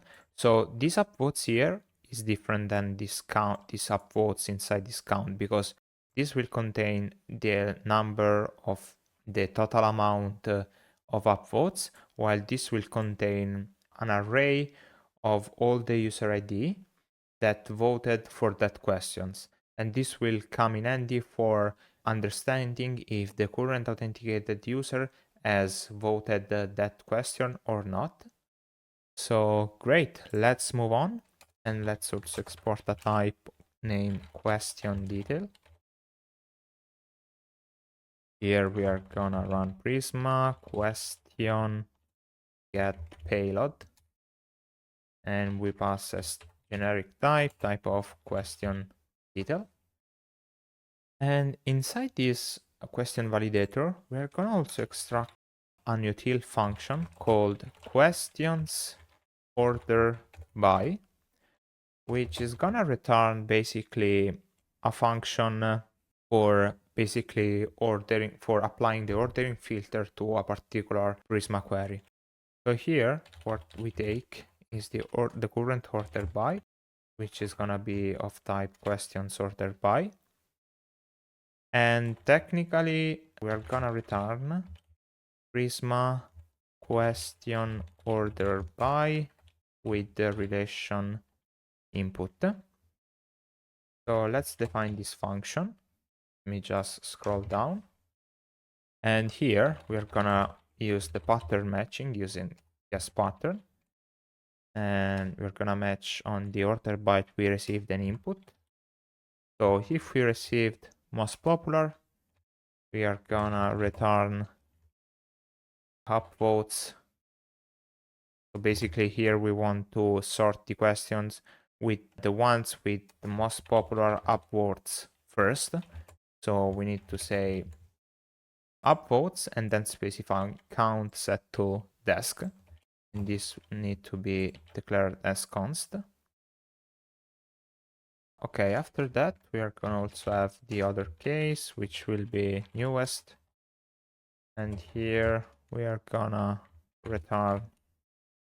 Actually here I think, okay, should be okay. We're gonna return created at, and here we're gonna return desk. So basically here we are ordering the question by the field created at to be descending, as we did here. And finally, we also have another case, which is gonna be oldest. But here we're gonna ordering by created at to be ascending. So this is important to be marked as const, and also this one. And okay, so let's also put unexhaustive here, not exhaustive. And okay, so this utility function will be used mainly for when we are gonna apply the ordering inside our queries. So great. This is ready actually. And in the same way, I think that we can close this question validator, go back to the get event open question, import it question detail, and then specify also other parameters for this query, like for example, the order by. So here we first need to ordering by, so first we want to show all the pinned questions, because the pinned one are supposed to be always being shown on top. But alongside with this filtering, we are also gonna use the questions order by utility function that we just defined, and here we're gonna pass the order by. So basically here we are ordering by the ordering that we take as input here. Then we need to define the take, so how many items we want to fetch for every query. And here, oops, and here we're gonna say 10. And then we need to apply the skip. So if the cursor is defined, let's set 1, otherwise 0. Then we need to like specify if we have the cursor defined, we are gonna spread cursor, and the ID will be cursor. This will be for the infinite scrolling part. Otherwise, we're gonna spread an empty object. Okay, so that should be it, but remember that we have also these filters here, in case we want to filter for a particular question ID. So for doing that, we are gonna go just below is resolved, and we're gonna specify this statement here. So if filters.question ID is gonna be defined, we are gonna also apply filter by ID to be equal to filters.question ID. So here we're saying that, okay, apply this global where clause, but in case we want a specific question ID that match all the previous where clause, let's try to filter also for a specific query.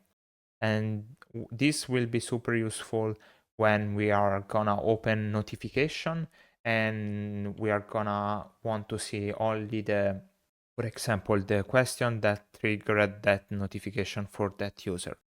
So, okay, that should be it. So now what we can do is copy all the content of this file, go inside get event resolved questions, paste this out, and basically here what we need to change is this is resolved, that here must be true basically, because in the open question we were filtering by is resolved false, while in the get event resolved question we are filtering by only resolved question.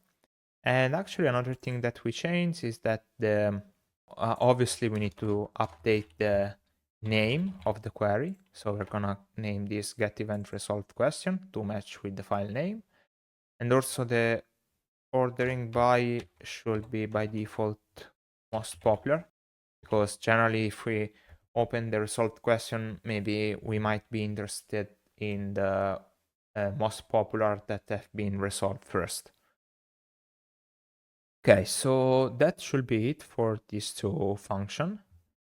Now we can close both of them and go back to our event questions page. So here, after this, actually this will be clear filters, options. After this as filter, here we're gonna display the list of questions. Okay, so we're gonna use a component for doing that called questions. And these questions will accept some parameter, but I think that we can define this component as an inline component just below the current one. So let's go here, let's define our questions component, which will be an async component since we're gonna need to perform some data fetching inside. So this component will accept multiple props, for example, whether we want to show the result questions. We are gonna be interested in the owner ID, which will be a string, the event slug, which should be a string, the question ID, which is gonna be optional, also the order by, which is gonna be of type question order by, and then extract all of these props here. Actually, I think that we need to declare this as a React component. This is questions order by. Okay, now we can extract all the props order by and question ID. Great. Now, so inside this component, as you see, we declare this as an async component. So actually, we don't need to export it because it's just an inline component. And here we're gonna perform the fetching call for fetching the questions that we want to retrieve. So first we need to understand what kind of questions we want to retrieve, whether we want to retrieve the resolved questions or the open questions. So let's go here and let's define fetch questions. And this will be if show resolved will be true, we are gonna return get event resolved questions. Otherwise we are gonna retrieve get event open questions. Great. Then we need to actually perform this fetch call. So let's go here, let's run await, fetch questions, and here we're gonna pass some parameters like the owner ID, the event log, and also the order by, and also in case we will have the question ID. So his question ID is gonna be defined. We are gonna pass the filter props to be filter.question ID. Like that. Here we're missing a comma. Let's hit save. Great. Okay, now we have the questions, but this question can either be actually open or resolved questions. So here we are gonna need to apply some conditional rendering based on this variable show result. Because if we want to show the result question, we're gonna render the result questions list. Otherwise, we're gonna display the open questions list. Okay, so let's go on and let's implement these two lists. So let's open up the Explorer, and under components, let's create a new file called questionslist.tsx. So let's collapse the Explorer and let's export these two new components. So open questions list, and this will be a React component. And then we are gonna have also result questions list. It's also gonna be a React component. So technically we also need some props, and here we're gonna define props with class name. And inside here we're gonna have the initial questions, which are gonna be of type question detail, an array of question detail. We're gonna have the owner ID, which should be of type user ID, then event slug. This should be of type event slug, and then the order by. This will be of type questions order by, and finally the question ID, which is gonna be question detail. Actually, this one is an ID and not an entire question. Okay, that should be it. So let's go here and let's extract the props. So here we're gonna extract the owner ID, event flag, and all the other ones. Order by, class name, and question ID. Actually, let's move this here. Let's copy this pattern and paste it exactly here. Okay, basically this component, what is going to render is a div. And this div will have a class name of, I think we're gonna use the CN function, and then declare the space y set to 8, padding bottom set to 10, and merge it with the parent class name. And this will be technically the same for the result question. So let's go here, paste it out. And okay, so in case we have an open questions list, we actually want to know if we have active filters, so has filters. And this is gonna be if the question ID has a truthy value. Great. So inside the open question list, actually, here we need to add the two, because an open question list, the first element will be the create question form that we are going to implement later. But for now, what we're going to say is this one. So if the if the initial questions.length is equal to 0, we are going to render the no content illustration. And inside this content, we're going to render a label which say no questions has been asked yet. And this will have also a class name of tracking height, font light, and margin top set to 3. Otherwise, we are gonna render a list of these questions. So we're gonna go here and say initial questions. Actually, we are gonna do initial questions dot map. And so here we are gonna have our question.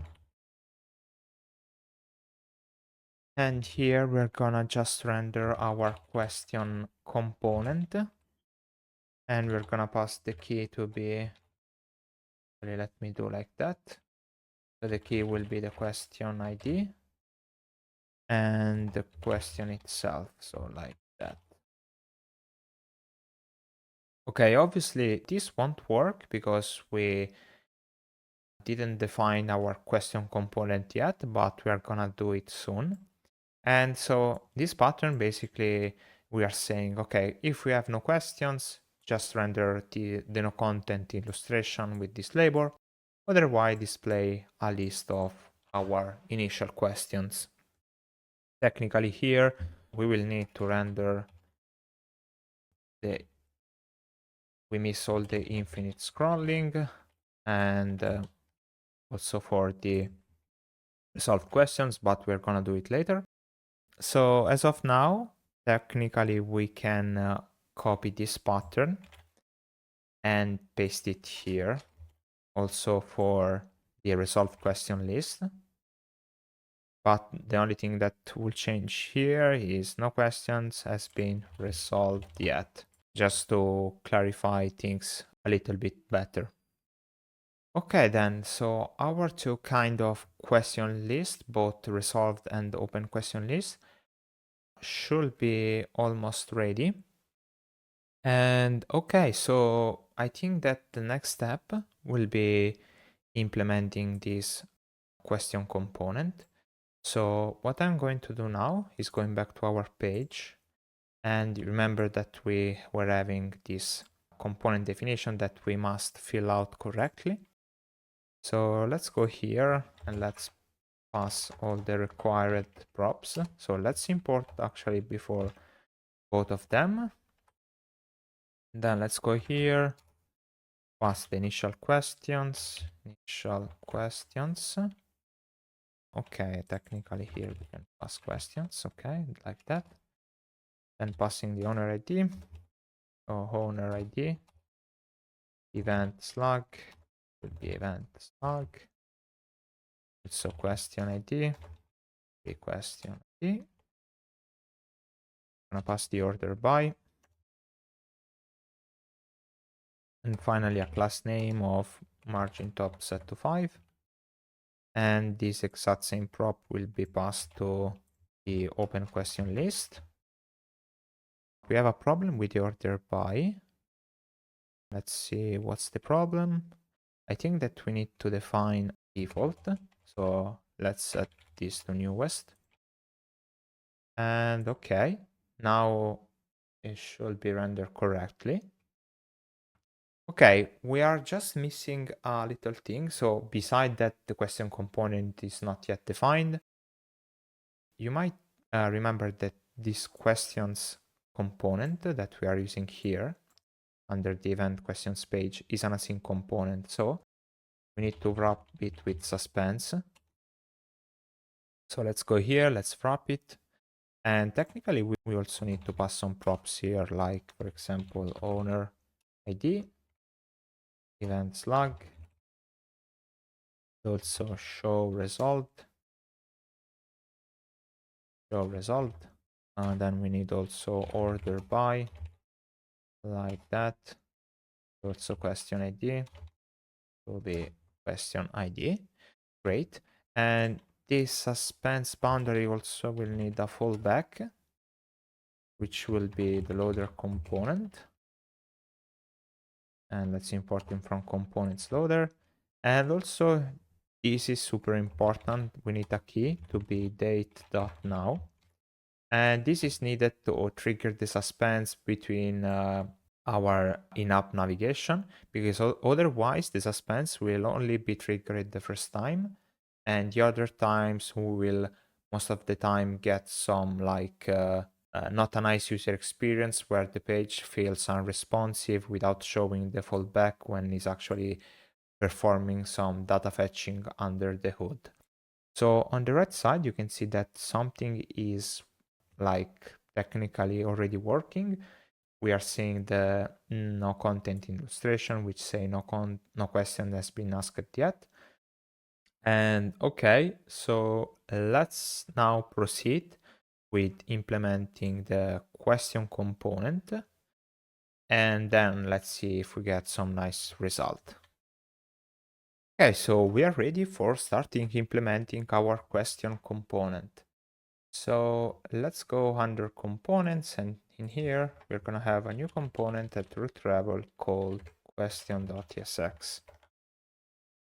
Let's start with a simple component implementation. And okay, so yeah, let's start by defining the props of this component, which is actually is gonna be only one, and this is gonna be of type question detail. So let's go here and let's extract these props. Let's extract the question. All right, so technically now, what we need to do is extracting some information before starting implementing the UI of a question item. So for sure, we're gonna need the current user by saying use kind browser client. And okay, obviously, an important part, this is a client component. So let's define use client. Then we're gonna have a state called is editing. Here we're gonna say set is editing. And let's set use state set to false by default. So this will be needed for understanding if the user is in editing mode, or actually if it's trying to edit its question or not. And based on this information, we will display two different UI for the question item. So from here, we are also gonna start extracting some information from the question, like for example, the author and the creation time. Also, we are gonna check if the current user is the author of the question. So by saying question dot author, actually we can do just author dot id is equal to user dot id, and then also we're gonna check if it's admin.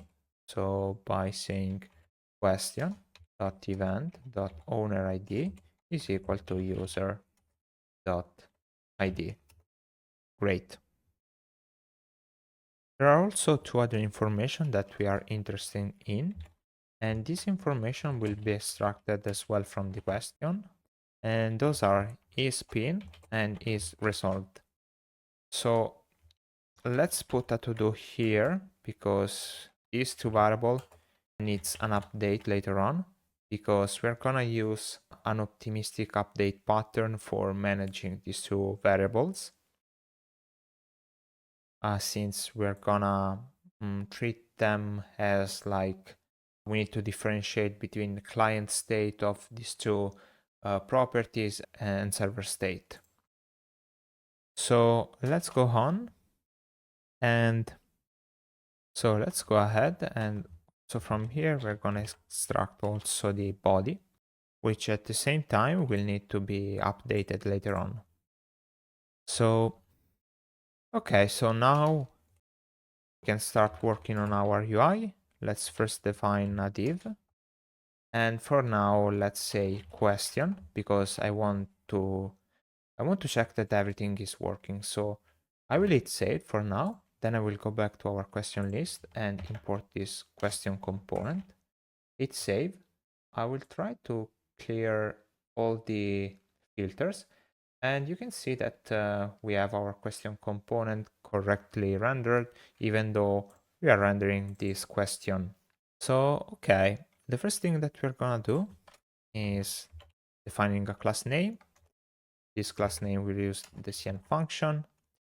And inside here, we're gonna have border, rounded Excel, drop, shadow should be MD, and also background white. Let me scroll down, and the padding set to 4. And we are also gonna need, mistake. On large screen, we're gonna have a padding set to 6. And that should be it for now. Okay, we have something. We are gonna also have some conditional rendering where we're gonna say if the question is resolved, we are gonna apply these custom classes like border green 400 and background green 50, sorry, 50. And this will be useful for differentiate open questions from resolved one, even though they will be available under two different tabs. But for now, since we are seeing only open questions, those should be rendered white. I don't know if I go on resolved. Okay. Yeah, you can see that we have some resolved questions and they are rendered green and hinting that those are resolved questions. So let's go back to the open one. And you can see that every time I change tab, okay, not if I do it immediately, but I also get a nice loading user experience. Great. So inside this div, we can remove this label and adding a new div. This will have a class name of flex item center gap x set to 5. And okay, so the first thing that we're gonna have here is the vote button. So the vote button is gonna be shown only if we are not in editing mode. So we're gonna do if not editing. We're gonna have our vote button. For now, let's say that we have a normal button which say, let's just render question dot count dot upvotes and let's hit save. So here you can see a number. These are the total number of upvotes for that questions. But don't get me wrong, but this will be implemented later on. Let's leave it like that for now. And let's keep moving with the layout of the component itself, because this one is technically one of the hardest one. So let's keep moving and let's add a new div. And inside this div, we're gonna have a class name of flex1 grow1. And okay, so here we're gonna have the header of the question, and the header will be inside a different div. So okay, so inside this div we're gonna have a class name set to flex item center gap x2. Great. And in here we're gonna have a span, and inside the span we're gonna have an user avatar. This user avatar will have last name set to with5 h5, and we can also have a display name set to be author.display name, and also the color will be author.color. Great, let's hit save. Alongside with this user avatar, we're gonna have another span inside where we're gonna render the author.display name like that. And this display name is gonna have a text set to small and a text slate set to 600. Okay, you can see that we are having some input, which is very, very nice. Let's update the parent span to be a class name, have a class name to be line flex, item center, gap x2. Nice.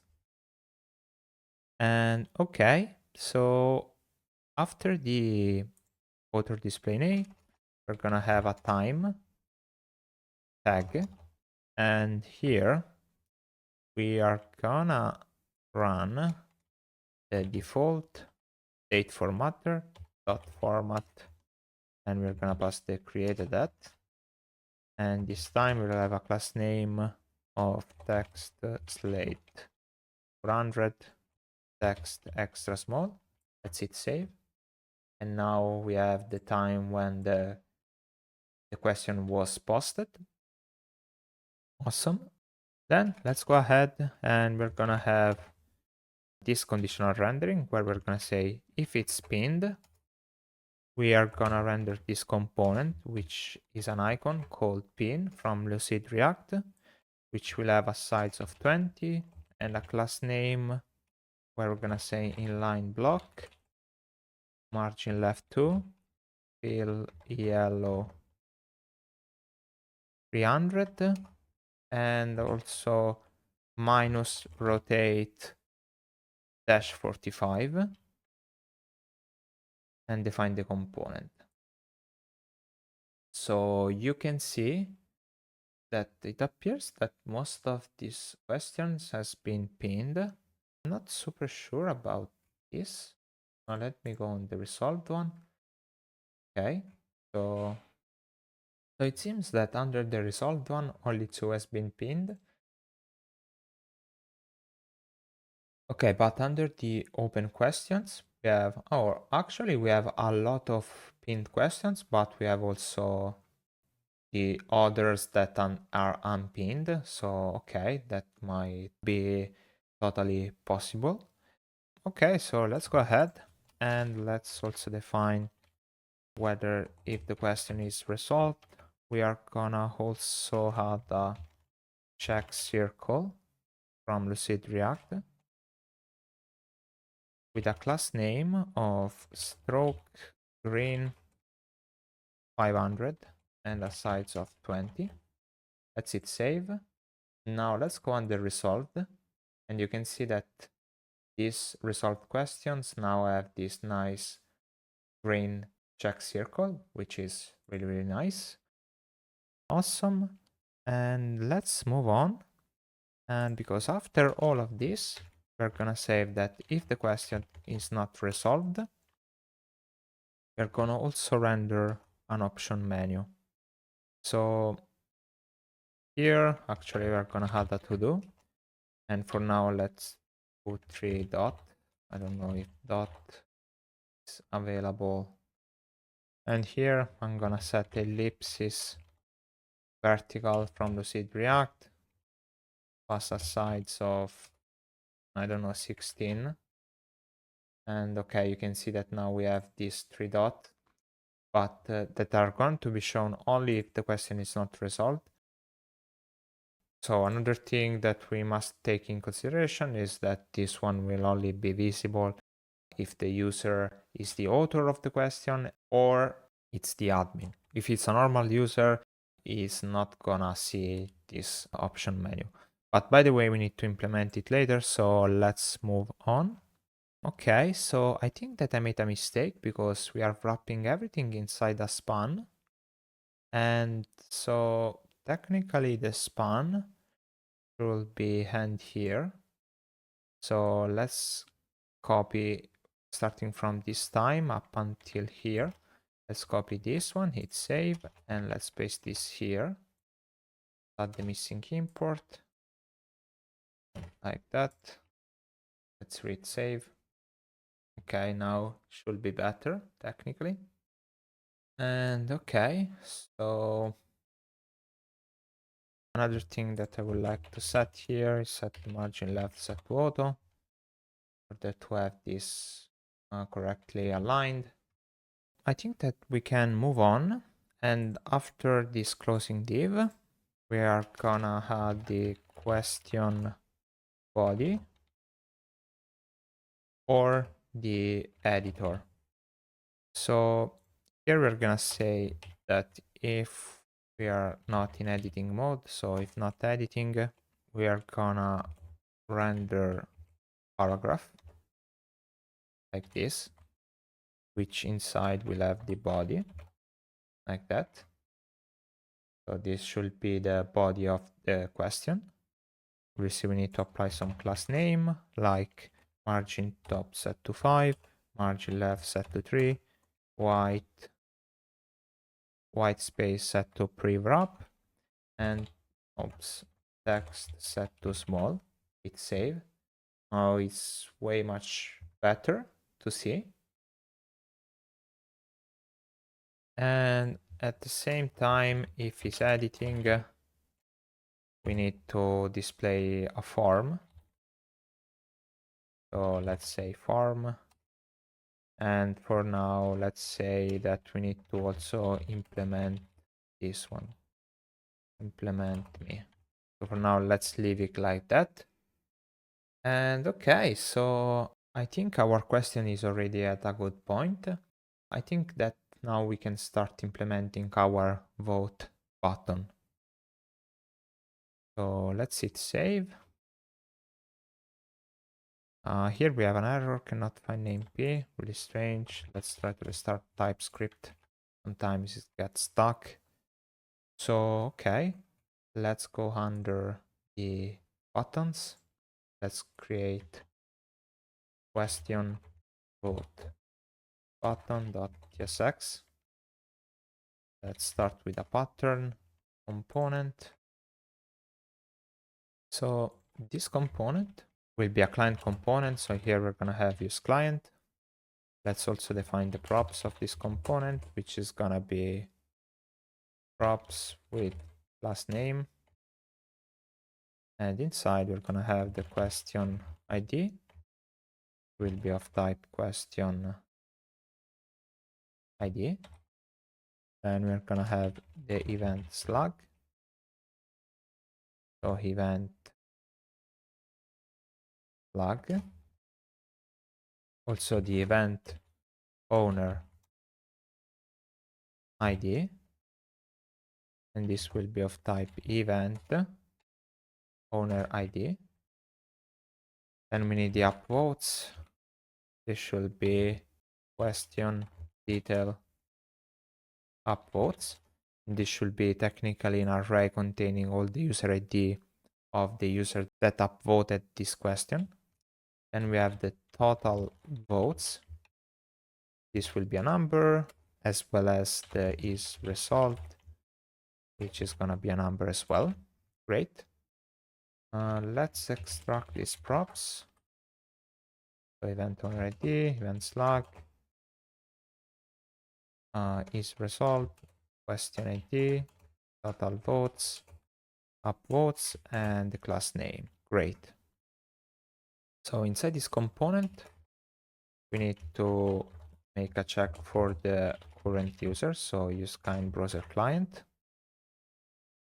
And here, what we're gonna say, let's start by removing this useless return. And we're gonna say, if the user is not authenticated, we're gonna return a register link. And this register link will redirect, so post login redirect URL will be routes dot routes important dot event, and here let's pass owner ID and event slug. Actually here we don't have the owner ID, so we need to do event owner ID is equal to event owner ID. I think it's better to like this, just to make things clearer. Great. So now we need to define the children. So the children is gonna be a button. Inside we'll have the thumbs up coming from Lucid React. Size will be 24. And we're gonna also have a span, which is gonna display the total number of votes. We're gonna have a pass name with px2, padding top 1, text set to small. Great.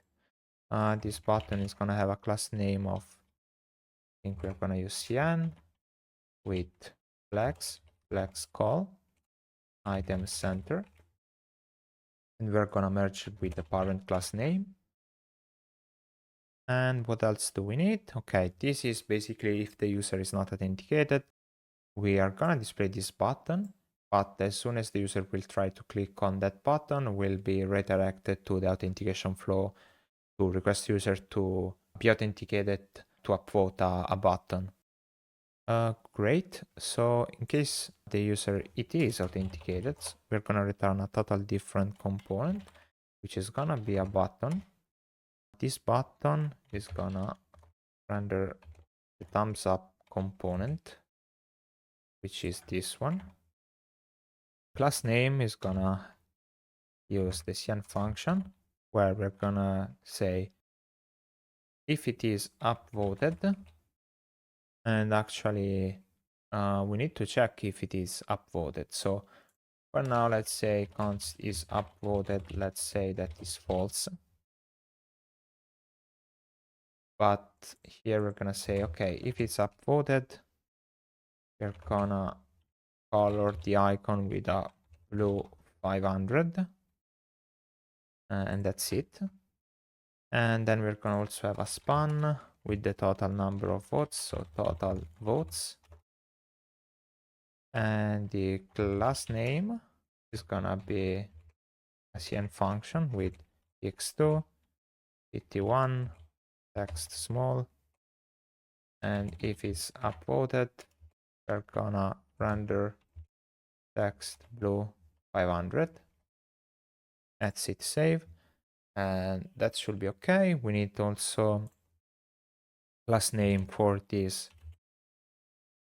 button, which gonna use the CN function. Here we're gonna have flex call, items center. If it's disabled, we're gonna have cursor set to not allowed. Also, if it's gonna be disabled, we're gonna set also the opacity set to 80. Great. And we're gonna merge with the parent class name. Awesome. Great. So here we are gonna also pass the disabled property to be equals to is resolved. So if the question is resolved, the button will be disabled. So we can upvote a question that is already resolved. So here the result is a number, which is incorrect because it should be a boolean, like that. And also here owner ID does not exist because we need to update this. Okay, I think that we can go back to the question and go here and declare the question upvote vote button, pass all the necessary thing like the owner ID, which is gonna be question dot event dot owner ID, the event slug, which is gonna be question dot event dot slug. Also the total number of upvotes is gonna be question dot upvotes. Question ID gonna be question dot ID. Total votes gonna be question dot count dot upvotes. And finally is result to be equals to is result. Great, let's hit save. And here we get our nice vote button. It's very simple, but very effective. And this will be colored by a blue colors when the current authenticated user has voted this question. Actually, if we go back to the question vote button, before we were doing, okay, we were saying, okay, is uploaded is always false, but technically we can say question, or better, we can say upvotes, which should be an array which contain the question ID and the author ID, and say sum. And here we should be able to extract. So here we're gonna say upvote and say upvote dot author ID is equal to user.id. So in this way, what we are saying is that is checking if inside the array of upvotes, which is an array which contains all the user ID that upvoted that questions, we are checking if there are the user ID of the current authenticated user. And if it is, it means that the user upvoted that question.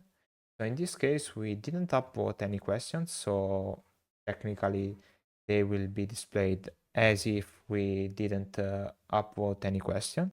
But soon we're going to implement a server action for performing this kind of operation.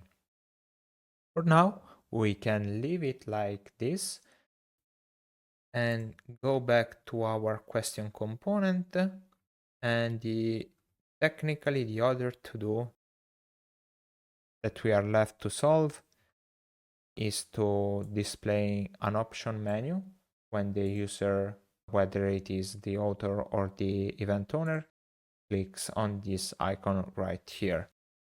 Okay, so let's go ahead and let's remove this to-do. Here, let's define question options menu that will open the menu on when we are gonna click on these three ellipses.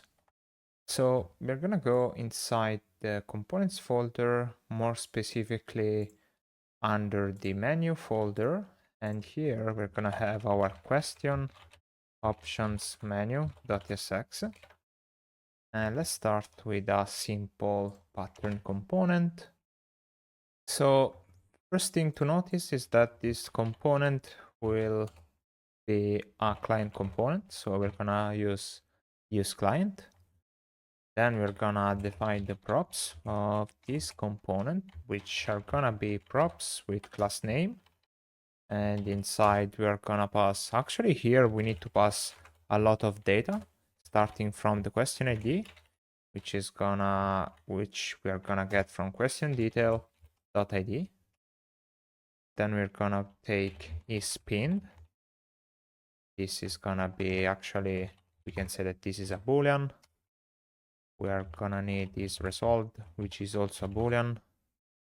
Then we will need is author, also boolean, and also his admin, boolean, and is editing, which is gonna be a boolean. And then we're gonna accept a function called toggle editing mode, and this will be a function defined like this.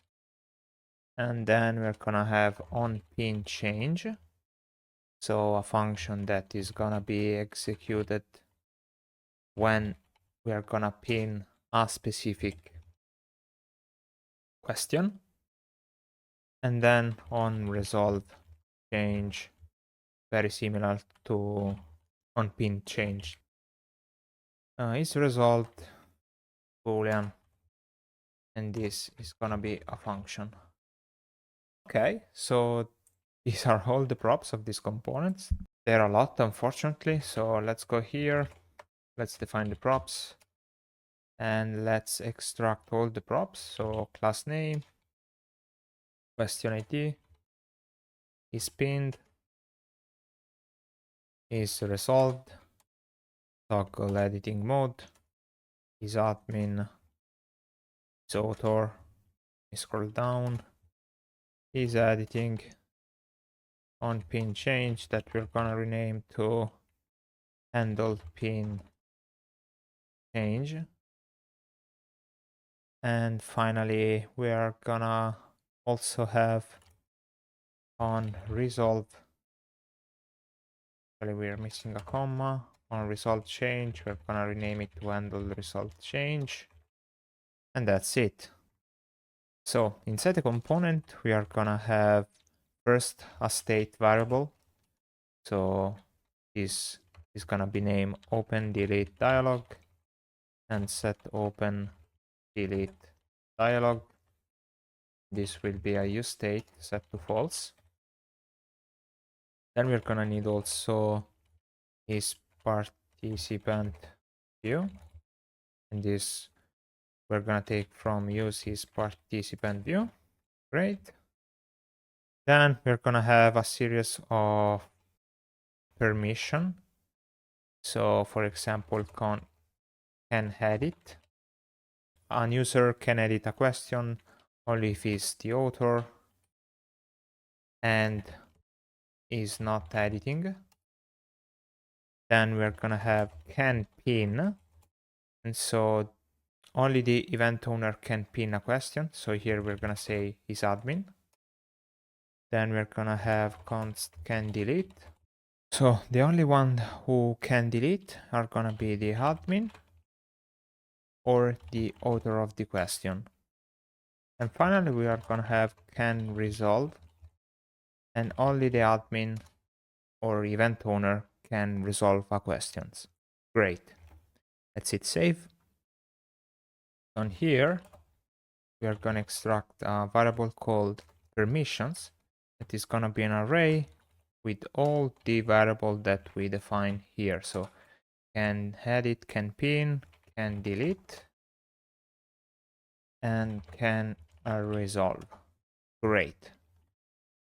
Finally, what we need to do is do some conditional rendering. And here we're gonna say that if we are in participant view or none of these permissions are available to the end user, we are not gonna display this component. So here we're gonna say permission every, and here we're gonna say perm, not perm. And actually I made a mistake because here we're gonna return null. So just to summarize this, if we are in participant view mode or we don't have any permission, we are not gonna render these question menu options. Great. So, okay, let's go ahead and let's remove this label and let's define a fragment here. So here we're gonna have a drop down menu from UI drop down menu. And remember to set the property model to false. And then we're gonna have a drop down trigger. We're gonna specify as child here. And here we're gonna have a button, and inside this button we're gonna render the technically ellipsis vertical from Lucid React. The sides will be 20, and also the button will receive the class name of the parent component. So I think that we also can start defining this question menu option inside the question component. So let's go here, import it, and let's pass it all the props. So his editing will be his editing. His admin is gonna be his admin. His author is gonna be his author. Oops, his author. Then we have question ID. So question.id. Let's move this here. We have his pinned is gonna be his pinned. We have also his result gonna be his result. Okay, we have toggle editing mode that we need to actually here we're gonna say specify this function where we set is editing to true. Then what we are gonna have is the on pin change and also on result change. And finally a class name where we're gonna say text slate 600 margin left auto. Okay, great. So for now, let's just pass some empty function here because we are gonna implement this later on. So let's put a to do here and a to do here, and let's hit save.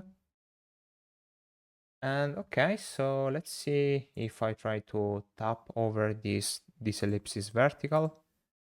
Still nothing changed. It's because our drop down menu is still not ready, but at least we should not have encountered any error.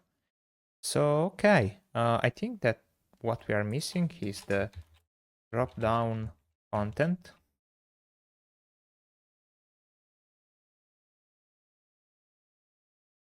So the drop down content will have a class name of padding2 and space y1. Okay, so now we're gonna specify all the possible options of this menu. starting from the resolve item. So if we can resolve, we are gonna render the drop down menu item. And in here, we're gonna render a circle, check big from Lucid React.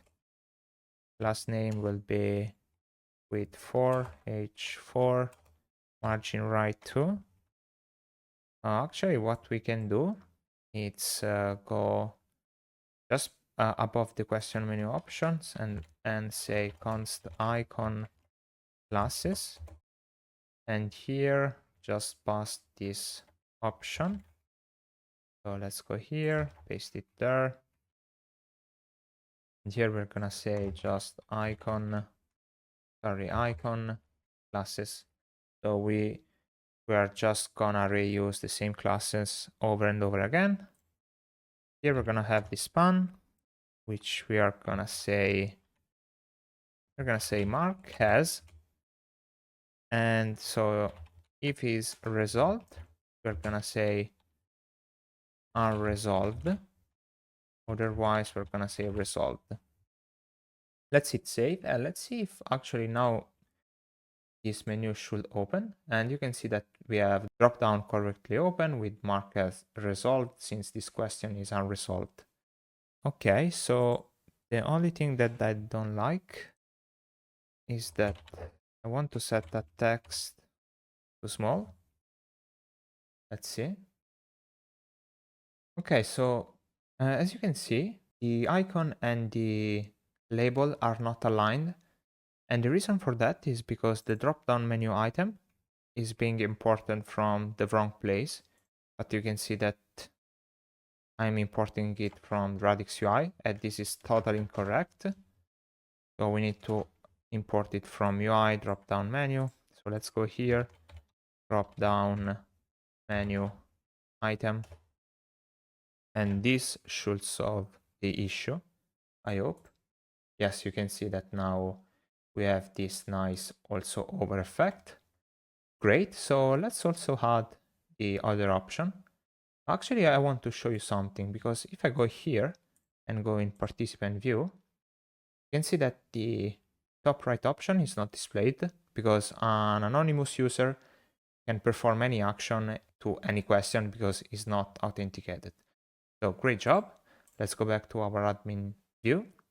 Let's minimize this and let's keep implementing our question option menu. So second option will be can pin. So if the user can pin, we're gonna render an item very similar to this one. Hit save. But here, let's update the span. Here we're gonna say that if it's pinned, we are gonna say unpin. Otherwise, we're gonna say pin and then question. And the icon will be pin from Lucid React. And okay, I think that's it. Let's hit save. Let's open up the menu. And now we have unpinned question since this question has been pinned. But if I scroll down and I'll go to an unpinned questions, if I open the question menu, I have pinned question. So awesome. Okay, let's go ahead and let me just copy this one and copy it in a new line because now we're gonna have can edit. So if I can edit, here we're gonna display edit from Lucid React, and the span will say just edit question. Okay, let's see. This is not shown because I'm not the author of any of these questions. So if you remember, can edit is only available to the author itself. So this will be available when we are gonna post our questions, and from there we're gonna be able to edit questions. But for now, let's leave it like that. Okay, so finally we will have the can delete. So can delete. In case we want to delete the question, we're going to display a threshold icon from Lucid React. And here we're going to say delete question. And here from the class name alongside text small, we're going to say text destructive. Great. And also here, we're going to say that on select. So when we're going to select this option, we're going to set open delete dialog to true. So we're going to open this delete dialog. Technically, we should also implement the on select for this other item. So let's go here, and on edit, we're going to say on select. We're going to run this function right here. So actually here, we're going to run toggle editing mode. Great. And for can pin, we're going to have on select.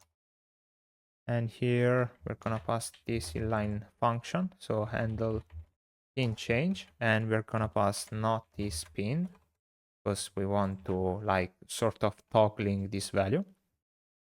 And finally, for the can resolve, we're going to have an on select. And here we're going to run handle resolve change, and we're going to pass not is resolved.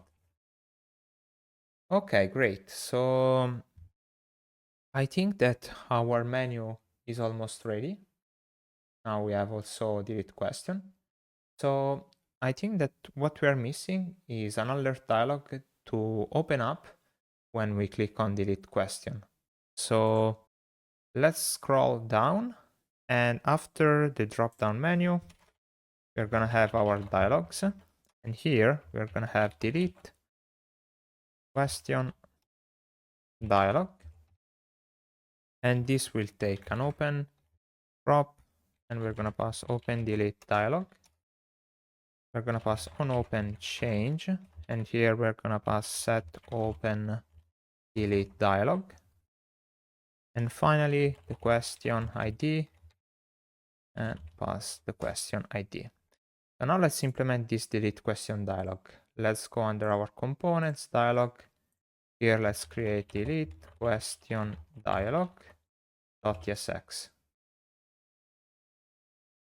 So as you might know, we have already implemented a similar dialog from the delete event dialog. So what we can do is copy them all, go inside the delete question dialog and paste it, and then just update it. Starting from the props, or actually starting from the name. So here we're gonna have delete question dialog. Here we're gonna need the question ID instead of the event ID. So question from Prisma client. And also a non-success callback function is gonna be optional. Great. Then we will scroll down. It's field disabled for now. We will leave it as it is.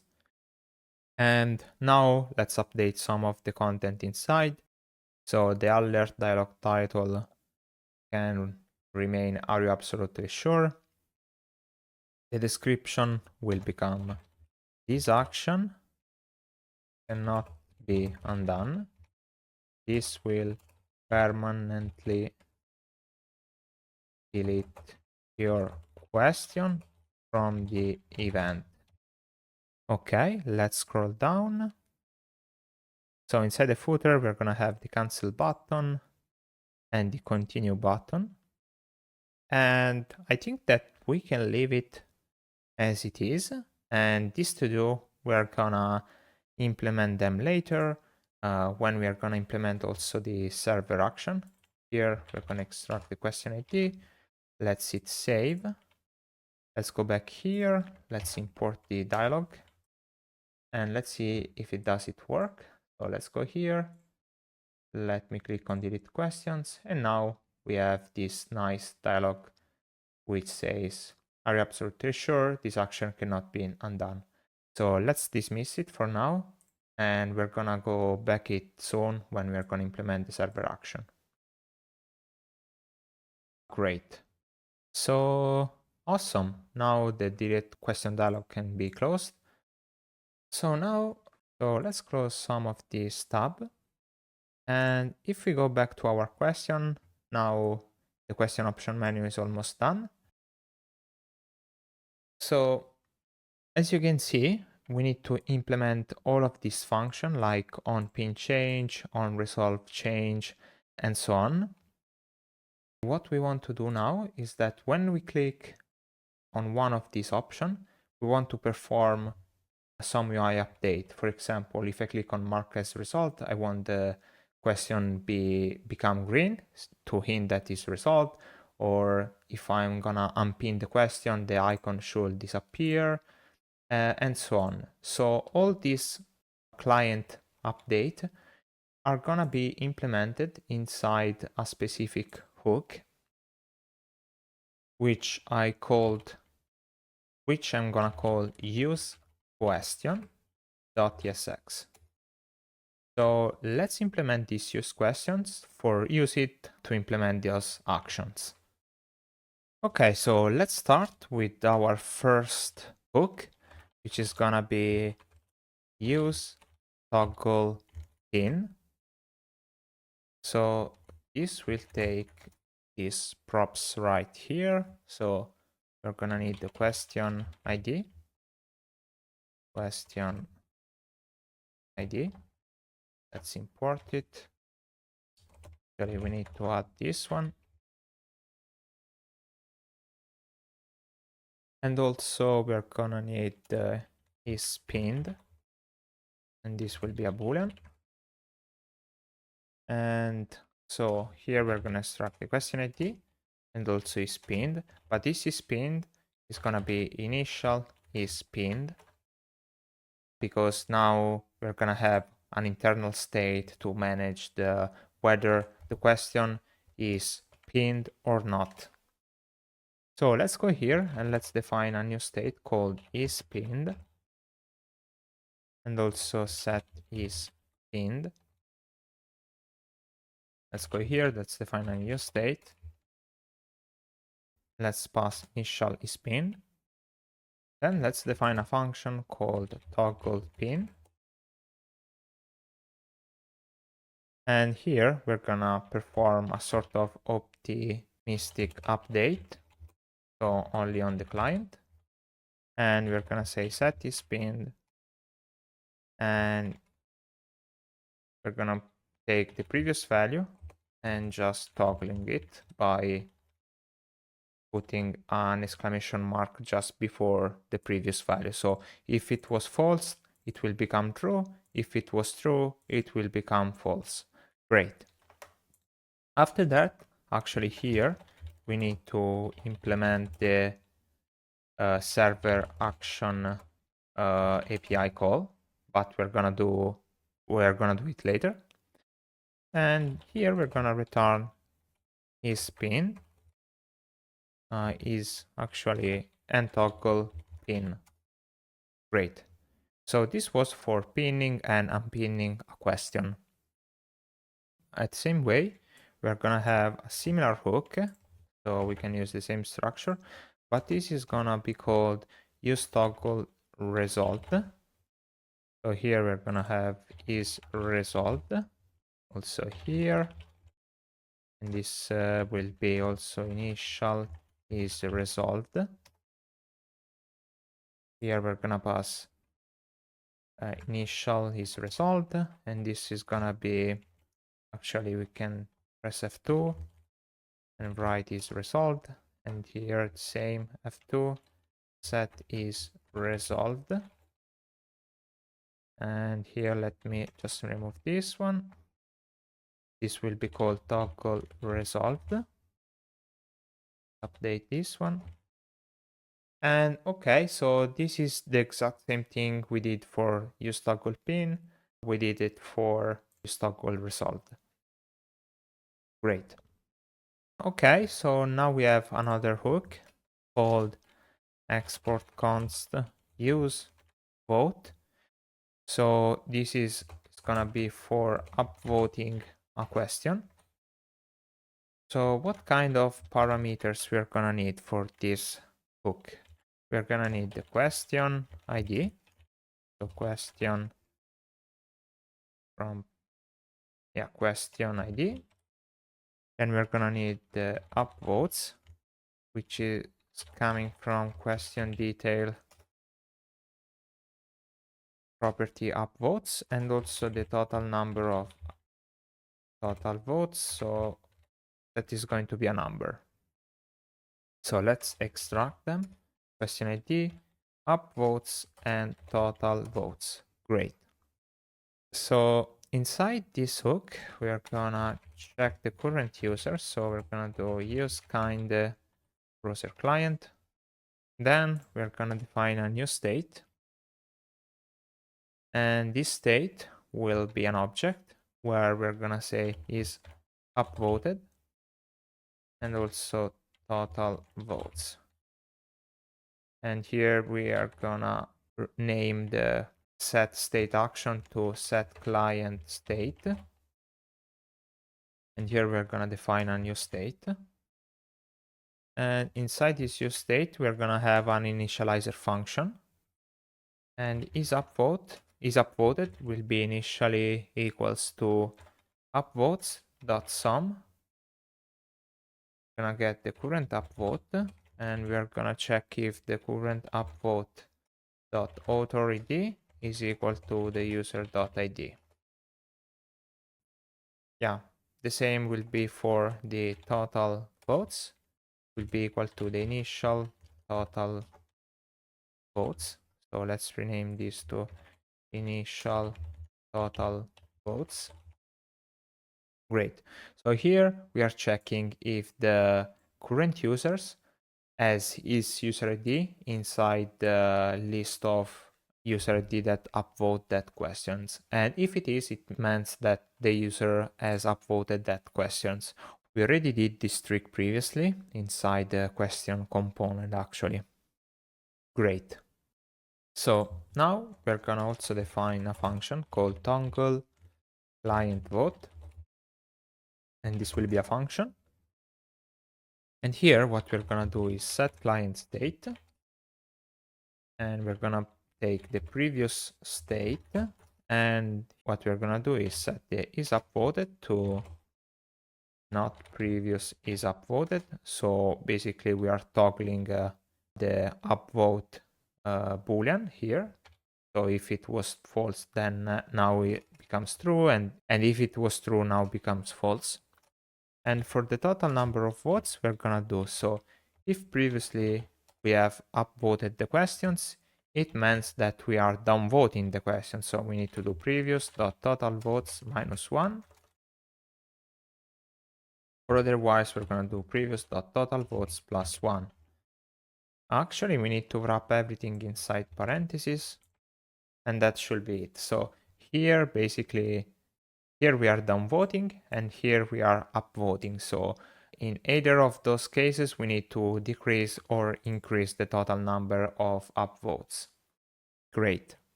So this was for updating the client vote.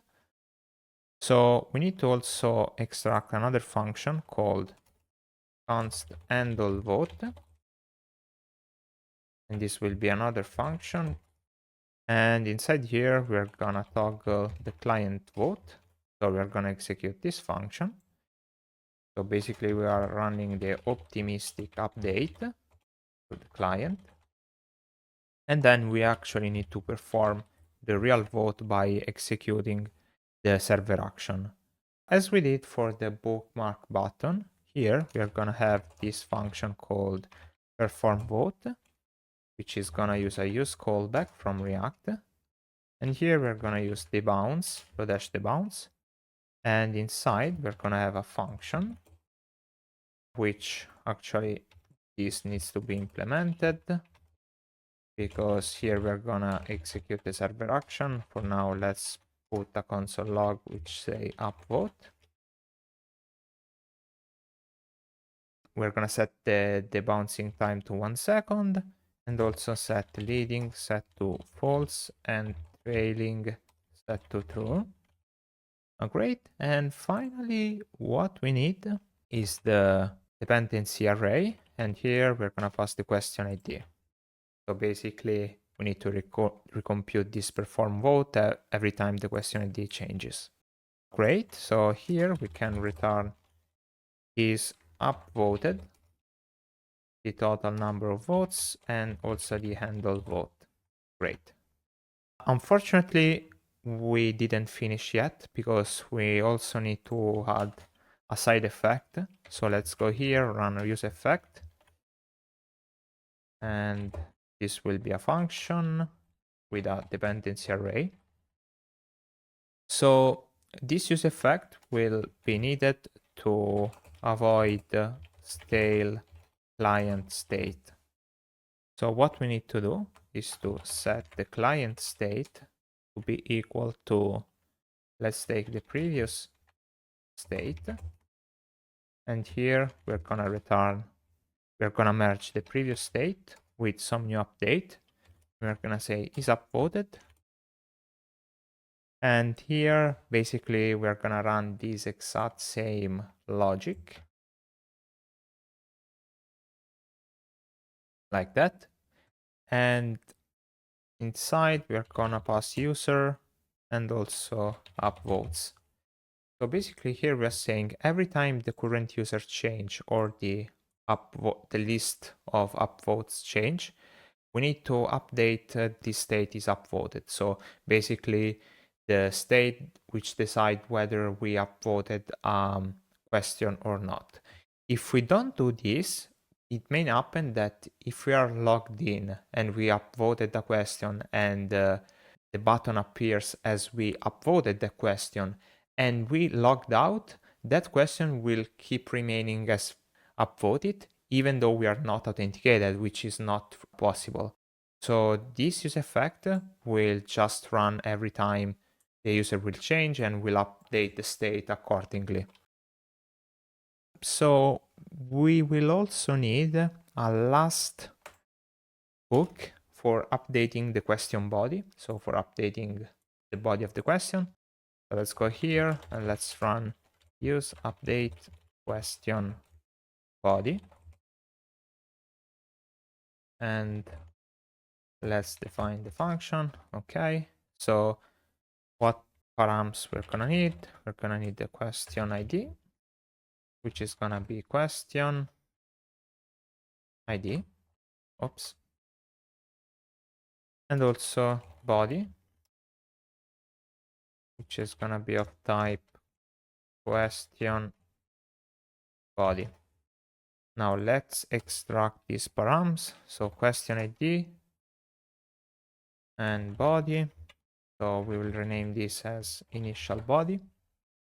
And here, what we are going to do is to have this variable called body and set body. Here we're going to have a use state set to the initial body. Great. Then we're going to have a function called const update body.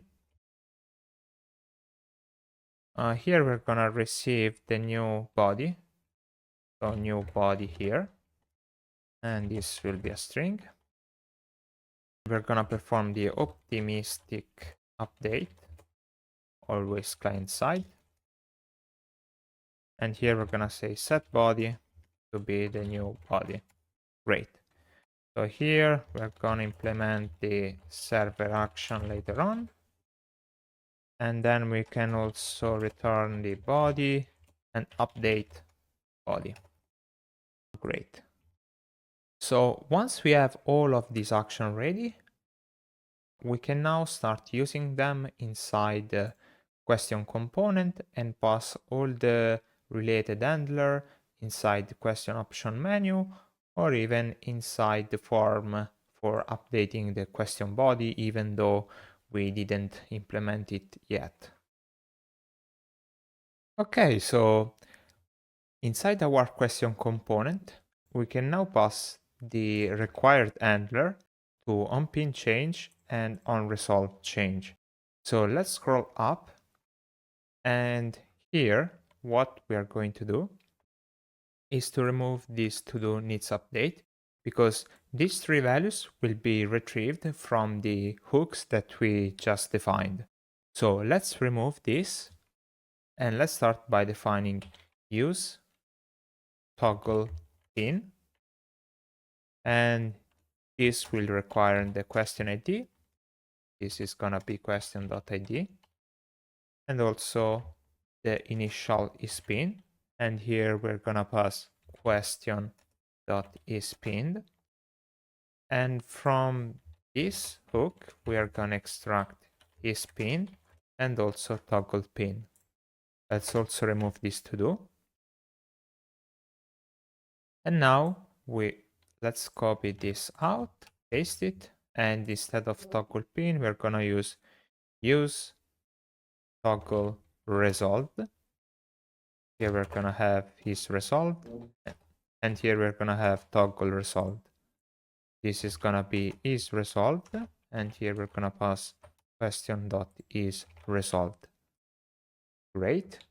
So we are actually missing also the other hook, which is use update question body, which take the question ID, the question.id, and then the initial body, which is gonna be question.body. And inside here, we are gonna extract the body, the updated body, and also the function update body. Great. So now we can pass this toggle pin and toggle resolve to the required location. So here we can pass toggle pin. Let's remove the to do. And here we can pass toggle resolved, and let's remove the to do.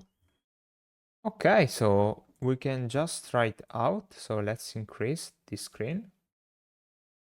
Now let's go here and let's try to unpin the question. And you can see that the pinned question icon has just disappeared. So if I go back here and now click pin question, the pin icon now appears. The same should be for mark as resolved. So if I click on mark as resolved, you can see that the question becomes green because it has been resolved, and it also appears this circle icon. And actually, when a question is resolved, any other action could be performed. So when we're gonna refresh this page, when we're gonna have server action, this page will land inside the resolved tab. Okay, so technically our menu is working. The only thing that we are missing, if we go back to our final application preview, is one of the most important thing, which is the form, an inline form for creating a question. And also we want also to start see if the upvote button works well or not. So actually we can also go back to our application and let's scroll up to question vote button. And inside here, you might remember that we were using a fake value for checking if it is upvoted. So here now what we can do is removing this and use the hook use vote hook that we have just defined. Here we're gonna pass the question ID, the upvotes list, and also the total votes to be initial.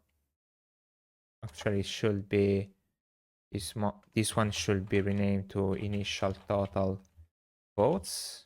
Let's pass it here like that. And here we're gonna extract handle vote is upvoted and total votes. So this handle vote could be technically be passed to the button itself. So let's go here, pass on click handle vote. Great. Now let's check if Also the upvote button is working. So if I go here and try to upvote this button, you can see that it becomes blue, and also the total number of total votes increased from 4 to 5. Now if I click it again, you can see that now the button is back to normal, hinting that I didn't upvote this button, and also the total vote decrease. Great. So let's try once again with this one and this one, and then let's downvote this one. So obviously, if I refresh the page, it will be back to its initial state. And this is because we didn't implement yet our server action, which are action which will perform the needed changes in our database to obviously store this data inside our database in order to be retrieved as a single source of truth, obviously. Also, if we go back to the preview, we are also missing the form for creating a question. So now what we are going to do is to start implementing the form for creating a question. And we are also gonna start implementing the server action to perform all the action that a user can do inside this page, like creating a question, upvoting a question, or pinning, delete, etc. So that every of those actions will be also applied to our database. And in this way, we keep the client state and also the server state aligned, because all the changes that we did so far are only client side, so the server didn't get any update. So we're gonna do this, but first let's start by implementing the question form. So let's minimize this one. Okay, great. So we can now start working on the create question form. So all of the form that we are going to use throughout this application are going to be stored under components and then a new folder called forms. And inside here, we're going to have our create question form.tsx. So actually for handling form, we're going to use a component provided by ShadCN called form. So under the hood, this form component provided by ShadCN use React hook form under the hood. More specifically, we're gonna build forms using React hook form and Zod. So Zod is basically a form validation library, while React hook form provides utils hooks for handling forms. So the combination of these two will provide us with all the necessary requirements for having correctly set up forms and all the features related. Let's go ahead and let's install this component. So let's scroll down and let's copy this command with yarn. So let's go here and let's paste this installation command.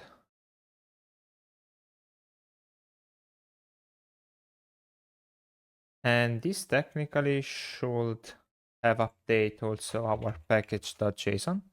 In fact, you can see that installed the hook form resolvers as long as React label and also React hook form and also Zod. So let's check if our TypeScript compiler find any errors. We have 2 errors actually. So here we have to update this to be UI utils.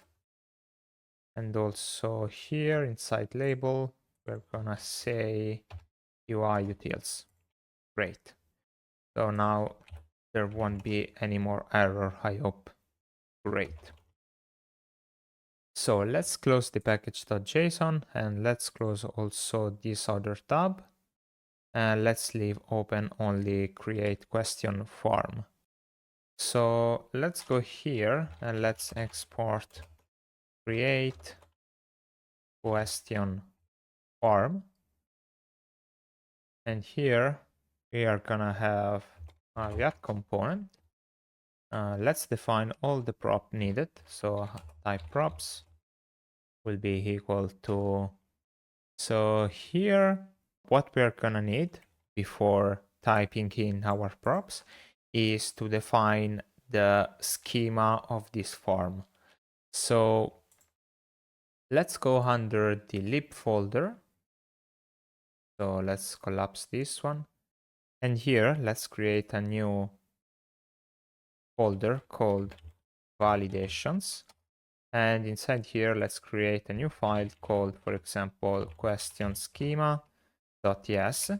And inside here, we're gonna define our question schema for the forms that we're gonna deal with. So here, what we're gonna first define is the question ID schema, which, if you remember, is gonna be a string of type UI ID. So DC stand for Zod. So let's go here and let's import Z from Zod. Great. And here actually we're missing an N. So now we know that this question ID schema must be a string of type UI ID.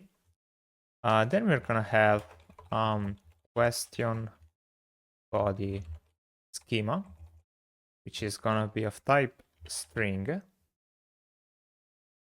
And this string must have a minimum of, here we're gonna use question dot min length with min length with a message associated.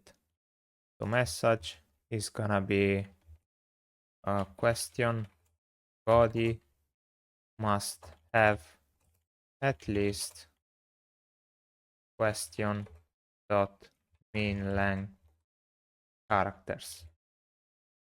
So you might be wondering, wait, where we're taking this question.minLength? So we have to define it actually. So let's go back inside our validation folder and let's define a new file called constants.ts. And inside here, we are gonna have some constant values to use for our form validation. So here I'm gonna type question. Here I'm gonna say min length is gonna be 1. Oops. And the max length is gonna be 2500. And this will be a constant variable. So now let's go back here and we can import this from constants. And we are also gonna apply a maximum length for this string. So for the question body, and we're gonna say question.max length. And the message is gonna be basically very similar to this one.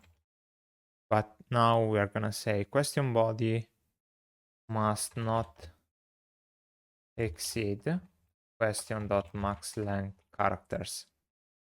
So this will be our validation for the question body schema, which is actually this right here. Great. Now, what else we are gonna have? We are gonna also have, for example, the question order by schema. This will be an enum, which is gonna have only 3 values: newest, oldest, and most popular. Great. Then we're gonna have also a schema for the question creation. So let's go here and let's define create question schema. And this is gonna be an object. And this object will only include the body, which is gonna be the question body schema. And we're gonna merge this schema with the event public ID schema. So now actually we need to define this event public ID schema, which we don't have yet. So let's go here under validation. Let's define event schema. Actually, it should be schemas.ts. Also here schemas.ts.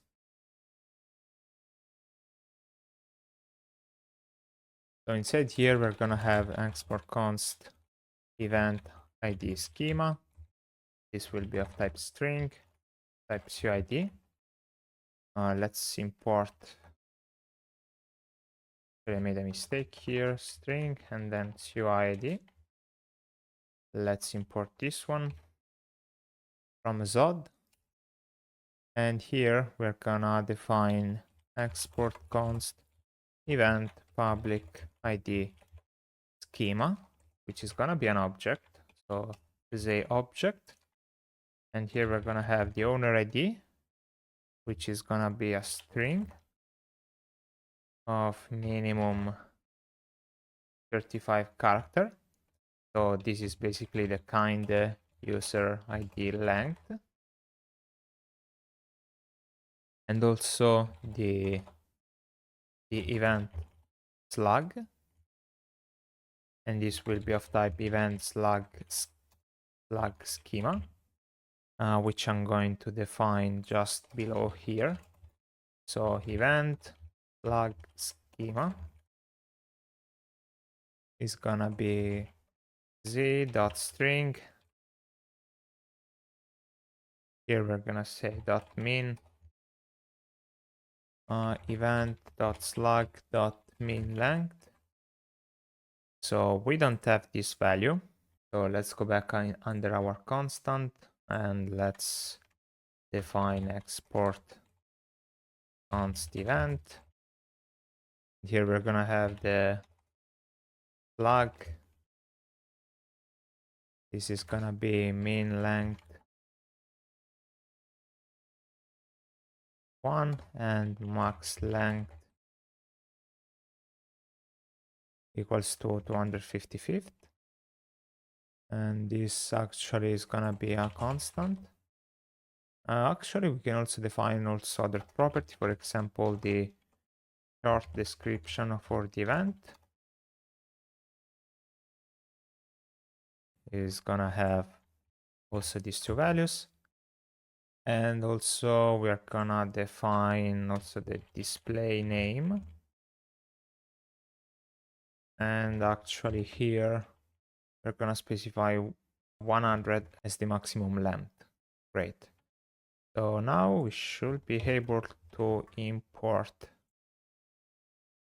event from /constants.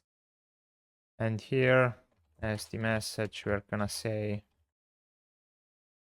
event slug must have at least event.slug.min length characters. And in the same way, we're gonna specify a maximum. And here we're gonna pass event.slug.max length. And the message is gonna be similar to this one. So let's paste it. And here we're gonna say must not exceed and slug max length characters. Yeah, this should be it actually. Here we're missing a comma. And this one, I think that must be declared before event public ID schema.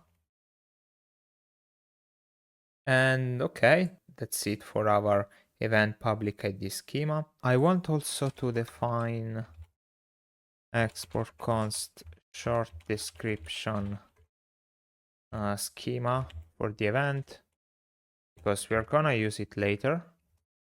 So this is gonna be a string with a minimum of event dot short description dot min length, and we're gonna use this message. Let's go here, type this. Let's say event description must have at least event short description minimum length character. Let's copy also the maximum. And here we are gonna update this one and this one. And here also description. Great. Okay, so that should be it also for the short description schema. Now, if we go back to the question schema, we should be able to import the event public ID schema. This is because the create question schema will need some information regarding the event related to the question and also the body that we eventually want to be attached to the question that we are creating.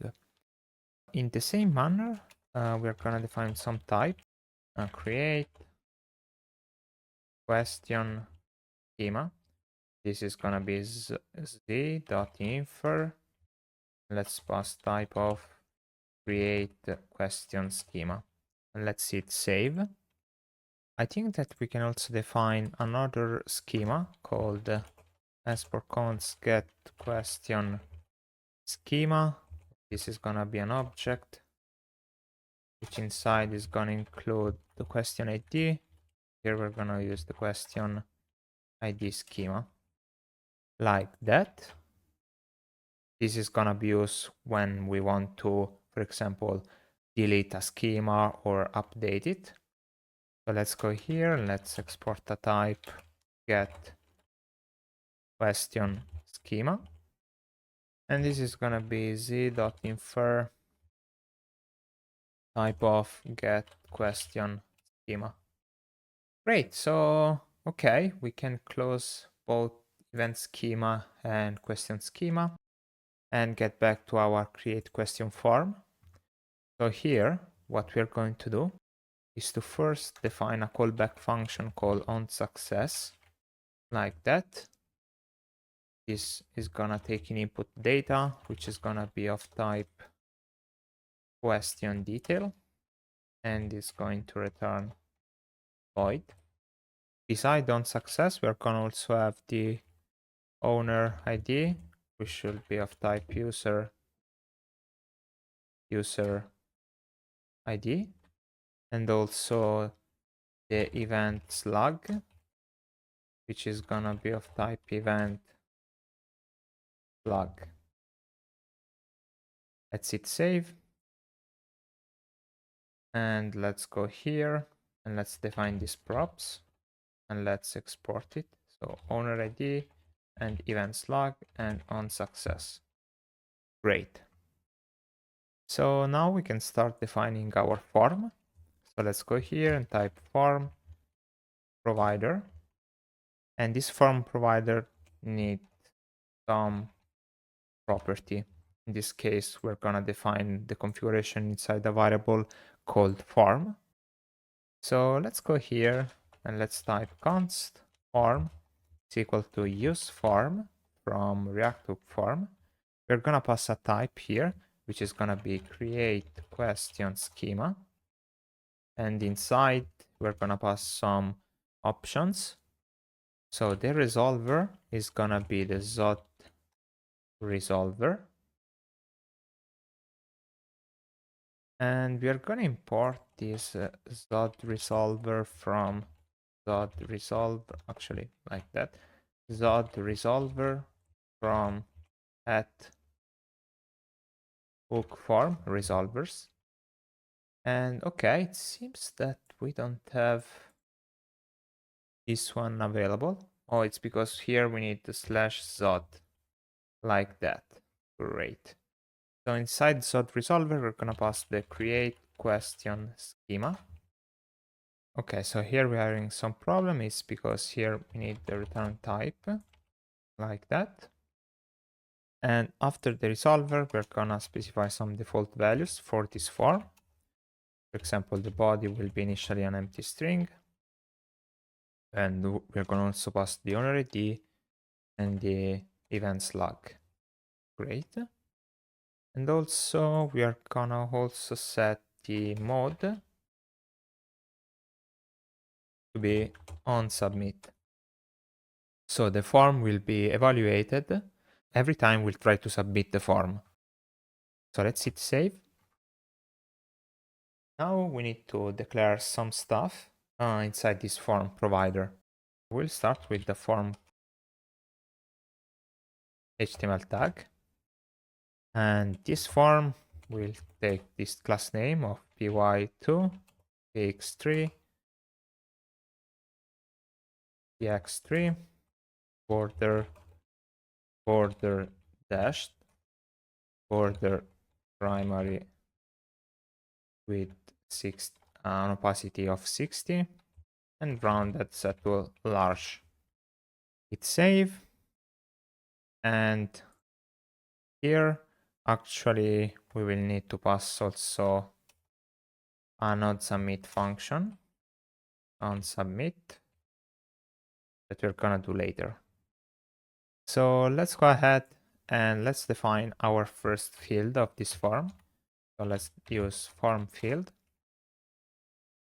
And okay, actually this form field is gonna use a self-closing tag. The name of this form field is gonna be body. And the control is gonna be form.control. And also we're gonna specify the render function. So this function,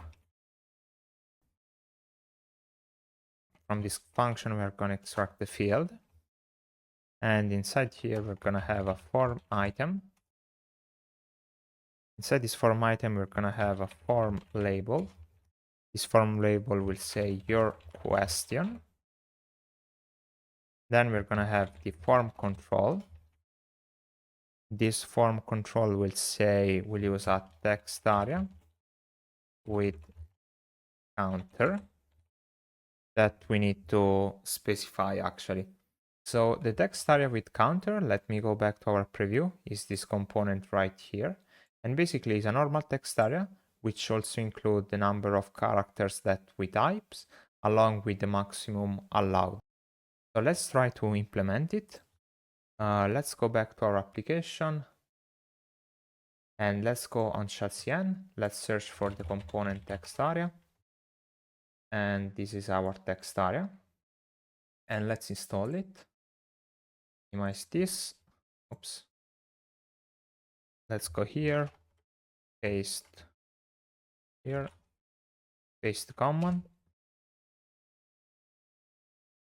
Okay, now let's go inside the text area component. Update this to UI utils. And here under text area, we're gonna update this focus visible, and we're gonna apply, instead of ring 1, we're gonna apply ring 2. And also we're gonna apply, instead of ring, we're gonna apply ring black with an opacity of 70. And that's it for this text area. Now we need to implement this component right here, text area with counter. So let's go under our components and let's define text area with counter.tsx. Let's start with a pattern implementation. And so let's type the props of this component. And this will be props with class name. And we're gonna pass all the text area props. And this will be also a client component, so use client. So inside here, we are gonna also have to actually delete all the implementation and type forward ref, because we will need to forward the reference.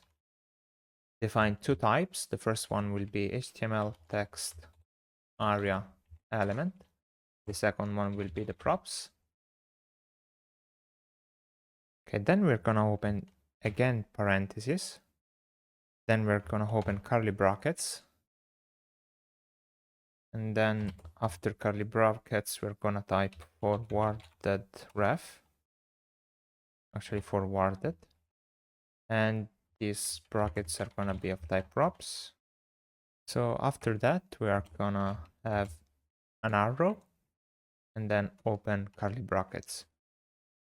So now here we should be able to extract all the props that we need, like class name, default value is gonna be empty by default.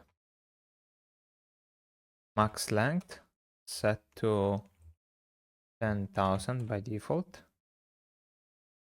Unknown change.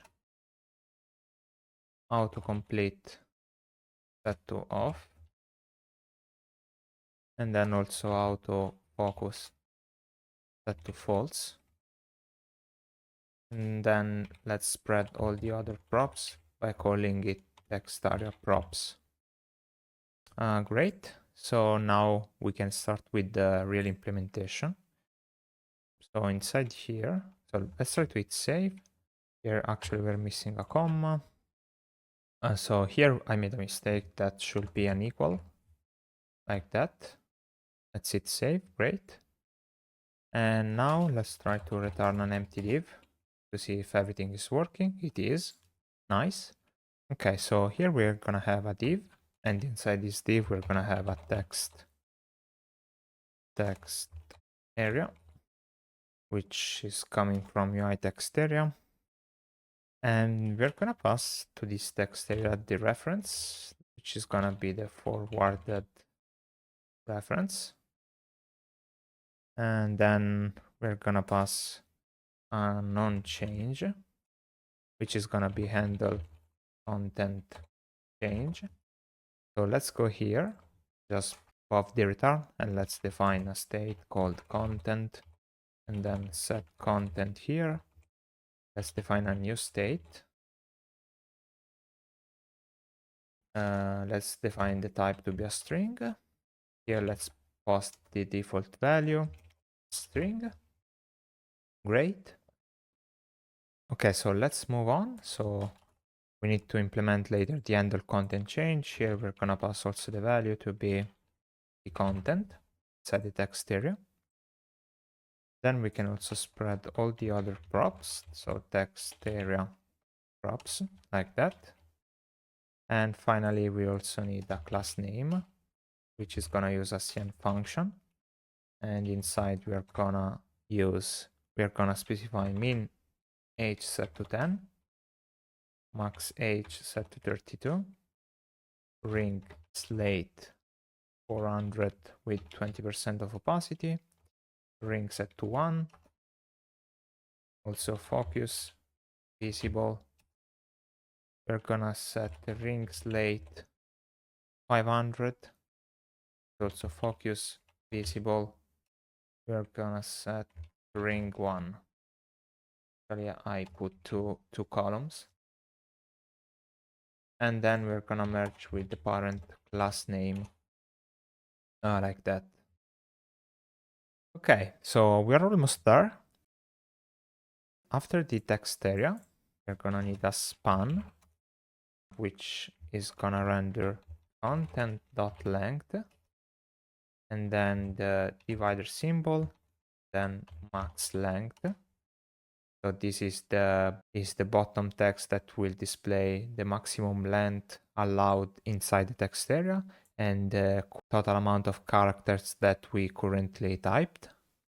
So we're gonna specify also a class name inside the span, which is gonna have a text set to XS, font light, and also margin left set to 2. And let's hit save. And okay, the only thing that we're missing is this handle content change. So let's go here, let's say handle content change. Here we're gonna have a function. This function is gonna receive an event, which is gonna be react.change event. And here we're gonna say HTML text area element. So inside here, we're gonna say set content to be event.target.value. And then we're gonna run on change only if it's defined, so like that. And we're gonna pass the event here. So this way, we are basically running the onChange that we are receiving as prop. But remember that this is an optional prop. So we need to add the question mark operator and execute the function only if it is defined. Okay, great. I think that's it for our text array with counter. So let's close it. Back to our create question form. So let's import it. And okay.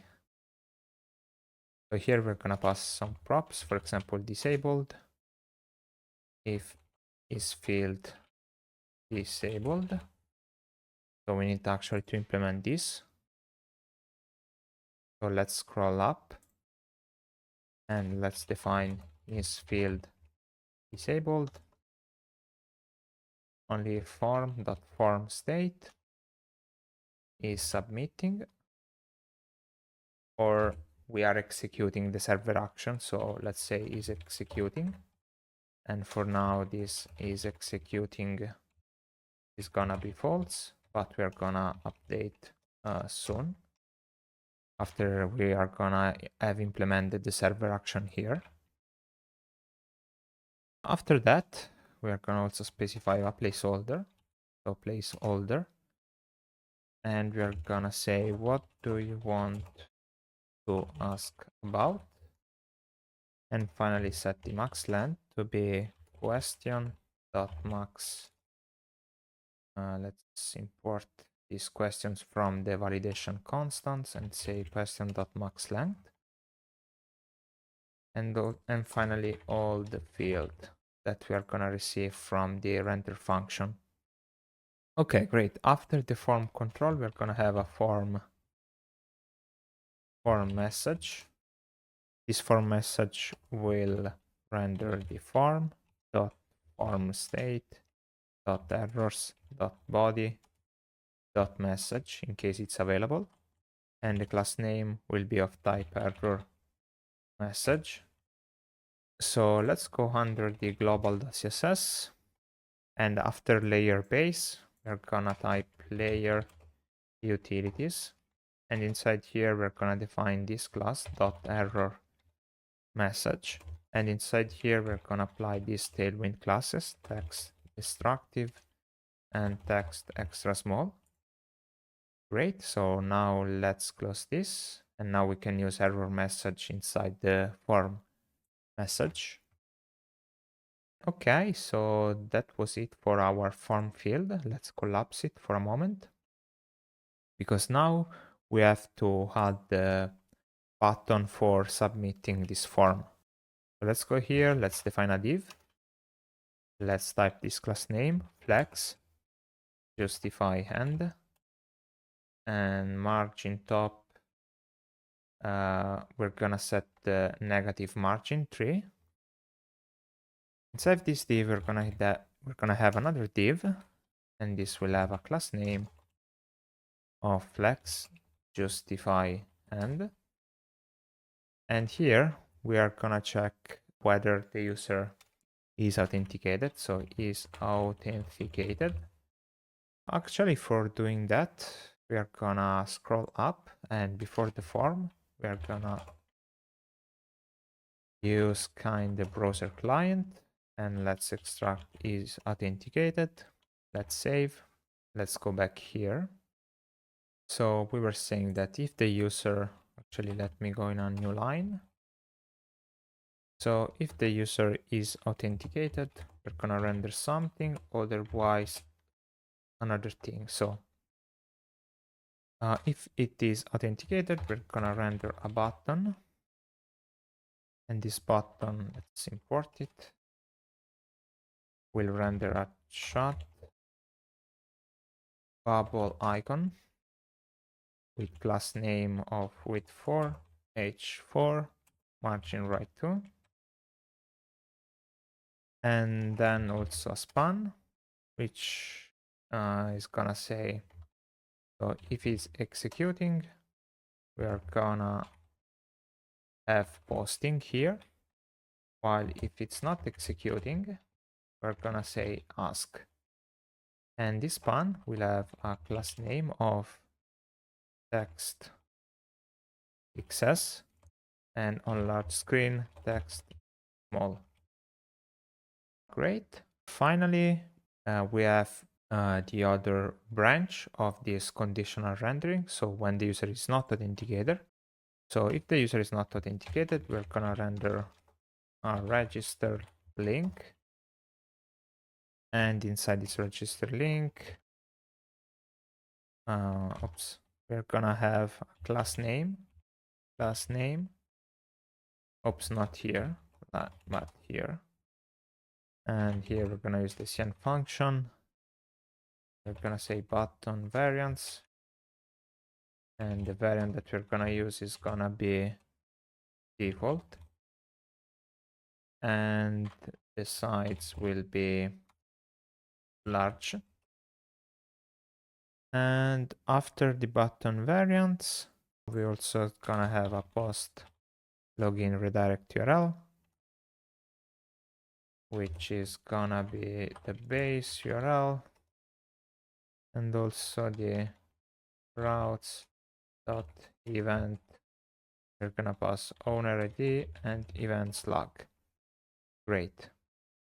Inside this register link, we are gonna technically display the same thing that we are displaying if the user is authenticated. So here, but instead of having this conditional rendering for whether the server action is executed or not, we're gonna just render ask, because we can run the server action if we are in this branch right here. Okay, so that's it for our form. And now what we are missing is this on submit. So let's go here and let's say const on submit. Here we're gonna have an async function that will receive some value, which are gonna be of type create question schema. And here for now we're gonna console log these values, even though we need to update this and run the server action here. So run server action here. Okay. I think that's all for our create question form. Okay, and actually we need to pass this handler here. So we are gonna say form.handle submit and pass the on submit handler that we have just defined right above. Okay, the create question form is almost ready. So where exactly are going to render this create question form is inside the question list. Remember, here we have the resolved question list, but also the open questions list. And we want only the create question form be available on the open tab. So we are gonna add it here where we have this to do. So let's go here and let's say this. If we don't have filters, so if we are not searching for a specific ID for a specific question, we are gonna render the create question form. And inside here, we're gonna pass a key, which is gonna be date.now. We're gonna pass the owner ID to be owner ID. We're gonna pass the event slug to be event slug. And we're gonna also pass the onSuccess function. So on success, what we need to do, we want to add the new question to the list of questions. So for doing that, we need to go here and type const questions and set questions. So we need to define a new use state, and this will contain the initial question. And here, instead of using initial questions, we're gonna use questions, and also here questions. Great. And now, if the submit goes well, what we're gonna do is taking the new question and adding these new questions at the top of the other question. So I'm gonna say new questions and then the other questions that we had before, like that. Okay, so it seems that we have some kind of problems with question list. It seems that needs to be marked as a client component and we didn't do that. So let's go here and let's type use client like that and let's hit save. And great, so it seems that we have our question form appear correctly. We can also increase its size or decreasing it like that.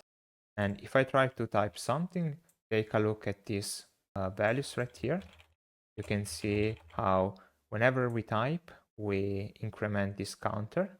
So we know how many characters we have left to fill this form. Also, if I clear up everything, you see that also the placeholder is correctly shown.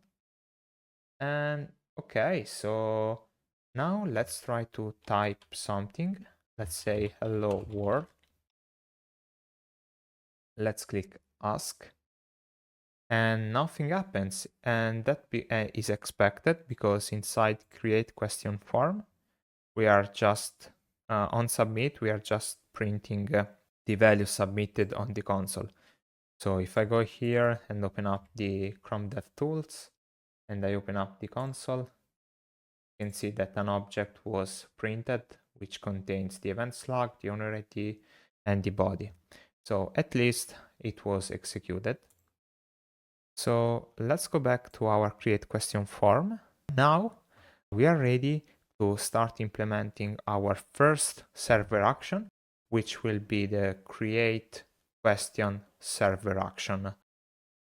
Okay, so now what we need to do is install a new library called Next.js action. So Next.js action basically is a library that wraps around the Next.js server action feature. And basically it allows us to handle the Next.js application type safety, input validation, server error, and even more. It's a well done library that enhances the bare functionality of Next.js server action, which are already pretty useful for handling mutation. But with this library, we're gonna also have all the type safety support, input validation, and much more. So if we click on getting started, we see some requirements needed by this library, like the version of TypeScript, the version of React, and also version of React, which at least must be 14. So if we scroll down, we have this installation command. And by default, I think that the Next.js function use Zod for performing the validation of our server action. But I think that we can also use different validation library. So here, what we need to do is installing Next.js function. So let's go back to our project and let's run yarn add Next.js action. And while he's installing, let's go back to our installation process. So once the library is installed, we will need to instantiate a new client. And we are going to create basically under our lib folder a file called safe action, where we are going to instantiate our action client. So this action client is basically a basic client without any option or middleware function. And for our use case, we are going to also define a custom error that our safe action can throw at runtime. So let's go back to our project and the dependency is installed. So let's clear out, let's close up the terminal, let's open up the Explorer, and let's go under the lib folder. And inside here, we are gonna have a new folder called actions. And inside here, we're gonna have our first file, which is gonna call safeaction.ts. And here we're gonna instantiate our action client. So we're gonna do export const action client. And we're gonna say create safe action client. And actually we need to import this from next safe action, and we are going to import our create safe action client. And inside here, we can also pass an option called handle return server error. And this will be a function which accepting input and error, and it's going to perform some business logic inside. And here we're gonna say if error, actually error is instance of custom error, we're gonna return error dot message. Otherwise we're gonna return default server error message, which will come from default server error message. So let's go here and let's also define a new class called custom error, which is gonna extend the root error class. So in this way, we can, inside our action client, we can throw some custom error with the message that we want, and these are gonna be useful for avoiding throwing up exception. So by doing this, basically we can throw this new custom error, and our action basically will not fail, but will return only the error message inside the custom error. If instead we will throw a normal error inside a server action, this will cause also the caller of that server action to somewhat fail. So we are doing this for like gentle handling some custom bad path that we can incur during our mutations.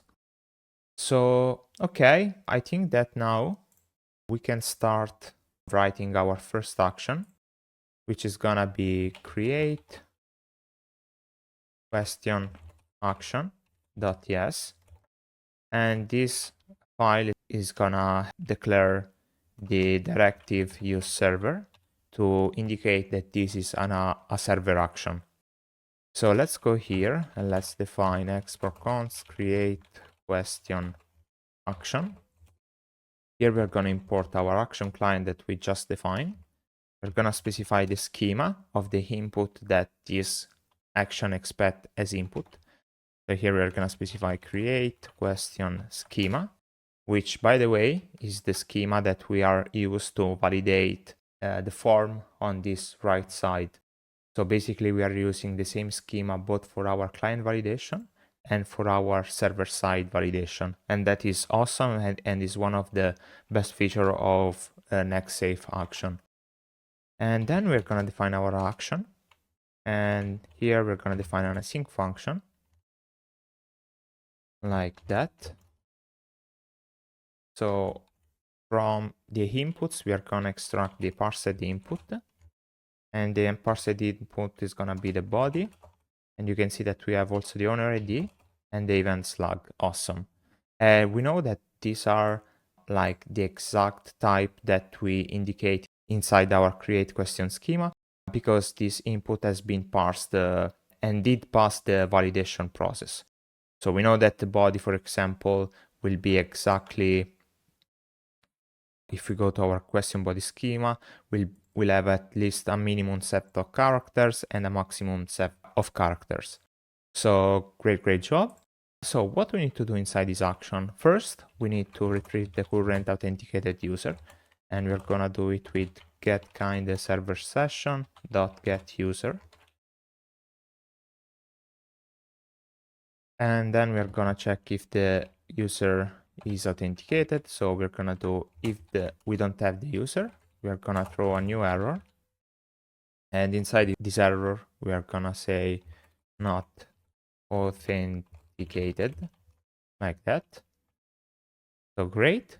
And then at this point, we know that the user is authenticated, so we start performing the action itself. So inside this action, basically we want to create a question inside the event. So the first thing that we need to do is to find the event, and we're gonna run a Prisma query for doing that. So await Prisma dot event dot find unique. And here we're gonna specify a where clause. And inside this where clause, we're gonna define the composite primary key, which is gonna be the combination of the slug and owner ID. And here we're gonna pass the owner ID, and the slug is gonna be the event slug, like that.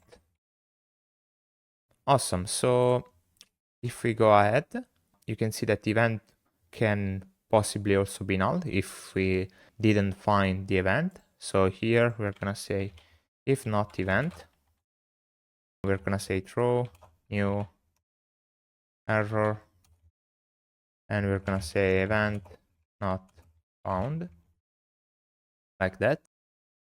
And okay, so at this point we can perform our action. So here we need to do two things. We need to create the question, but also add the author as a participant to the event if it's not already in. So basically here we are gonna run two queries, and these two queries must be executed as an atomic transaction. So we don't want that the case that a question goes ahead correctly and another failed, and we might end up with inconsistency with our database. So we want to perform both queries, and both must be either successfully or either failing without leaving the database in an inconsistent state. So for doing that, Prisma has a fantastic API called transaction that let us run multiple queries in an atomic way. So let's go here inside and let's define an array of the query that we want to run. So the first query will be the one for create a question. And here we're gonna say Prisma dot question dot create, and in here we're gonna pass the data needed for creating the question. This data includes the body, the author ID, which is gonna be the current authenticated user, and also the event ID, which we are gonna retrieve from event.id. Actually, this is the only data needed for create a question, but later we're gonna also create the notification for the event owner to notify him about a new question. But obviously we are gonna do this later when we are gonna implement the notification. So for now, that's all that we need to do. So let's collapse this data, and after the data we are gonna also pass the question detail because we want to return back the new question created by doing that. So we can go here and basically use the array syntax destructuring, since the first element of this array will be the result of the first query. So this will be basically, if this goes well, this will contain the newly created question. Great. Now we need to run the second transaction, the second query. And here we need to add the user as participant if only if it is not already in. So here we're gonna say prisma.eventParticipant.upsert. So the upsert operation will create an item if does not exist, or otherwise will update it. So let's go here and let's define first the where clause to identify the event participant. Here we're gonna use the composite primary key event ID user ID, and we're gonna pass event ID to be event.id, and also user ID is gonna be user.id. Great. And then we need to pass the create operation and also the update operation, which will actually be empty. So inside the create operation, we're gonna say event ID is gonna be also event.id, and user ID is gonna be user.id.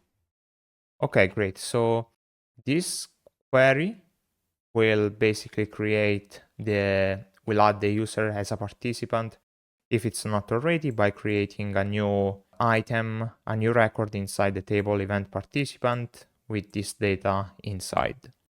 The final thing that we need to do after all of that is to return our new question.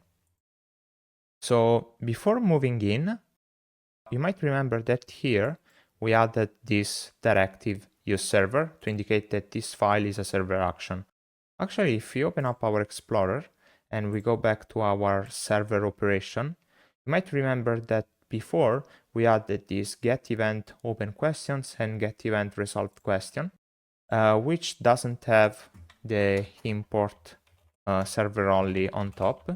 And this is super important because otherwise a client could import this file and eventually try to run a server-side only operation. So let's also add this to get event resolved question.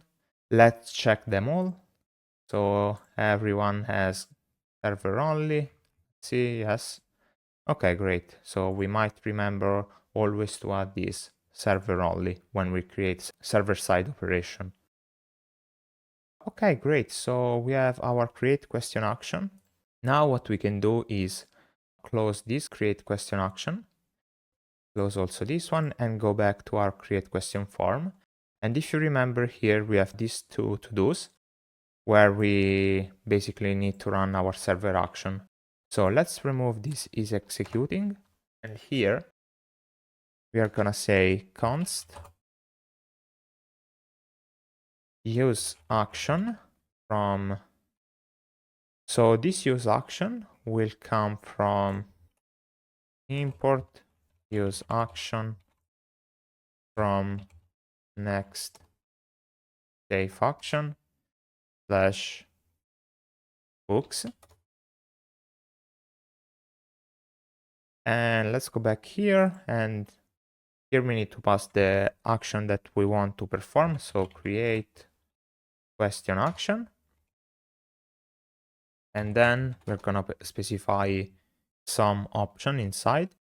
For example, on success, we need to perform some custom logic. And here we're gonna say we're gonna extract the data that is gonna be returned by our server action. And inside here, we're gonna say if we have valid data, we are gonna run handle success and passing the data inside. So this handle success actually is this on success that we are gonna rename as handle success that we received in input. And if you remember inside question list, where we define our create question form, on success, basically we are adding the newly created question on top of the other question. So what will happen is that we are gonna create the question, and if it goes well, we're gonna see our newly created question as the first question, so on top of the other question, just to hint the user that everything goes well. So let's go back to our create question form, and here, actually, after having run this, we need to also display a toast. So let's import toast from UI use toast. And here we're gonna say, we're gonna display a title, which is going to say your question has been hosted. And we're gonna also use the party emoji, which is one of my favorite. Hit save. And okay, so this is the on success. Actually, we're gonna also have an on error. So on error, what we're going to do is showing up a toast, and this toast will be of variant destructive. Title will be something went wrong, and the description will be failed to post your question. Please retry. Let's hit save, and this will be our on-error handler.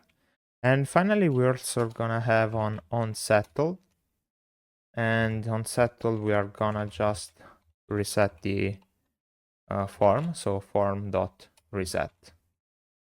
So this will basically clear up technically will clear up the text area from the previously submitted form.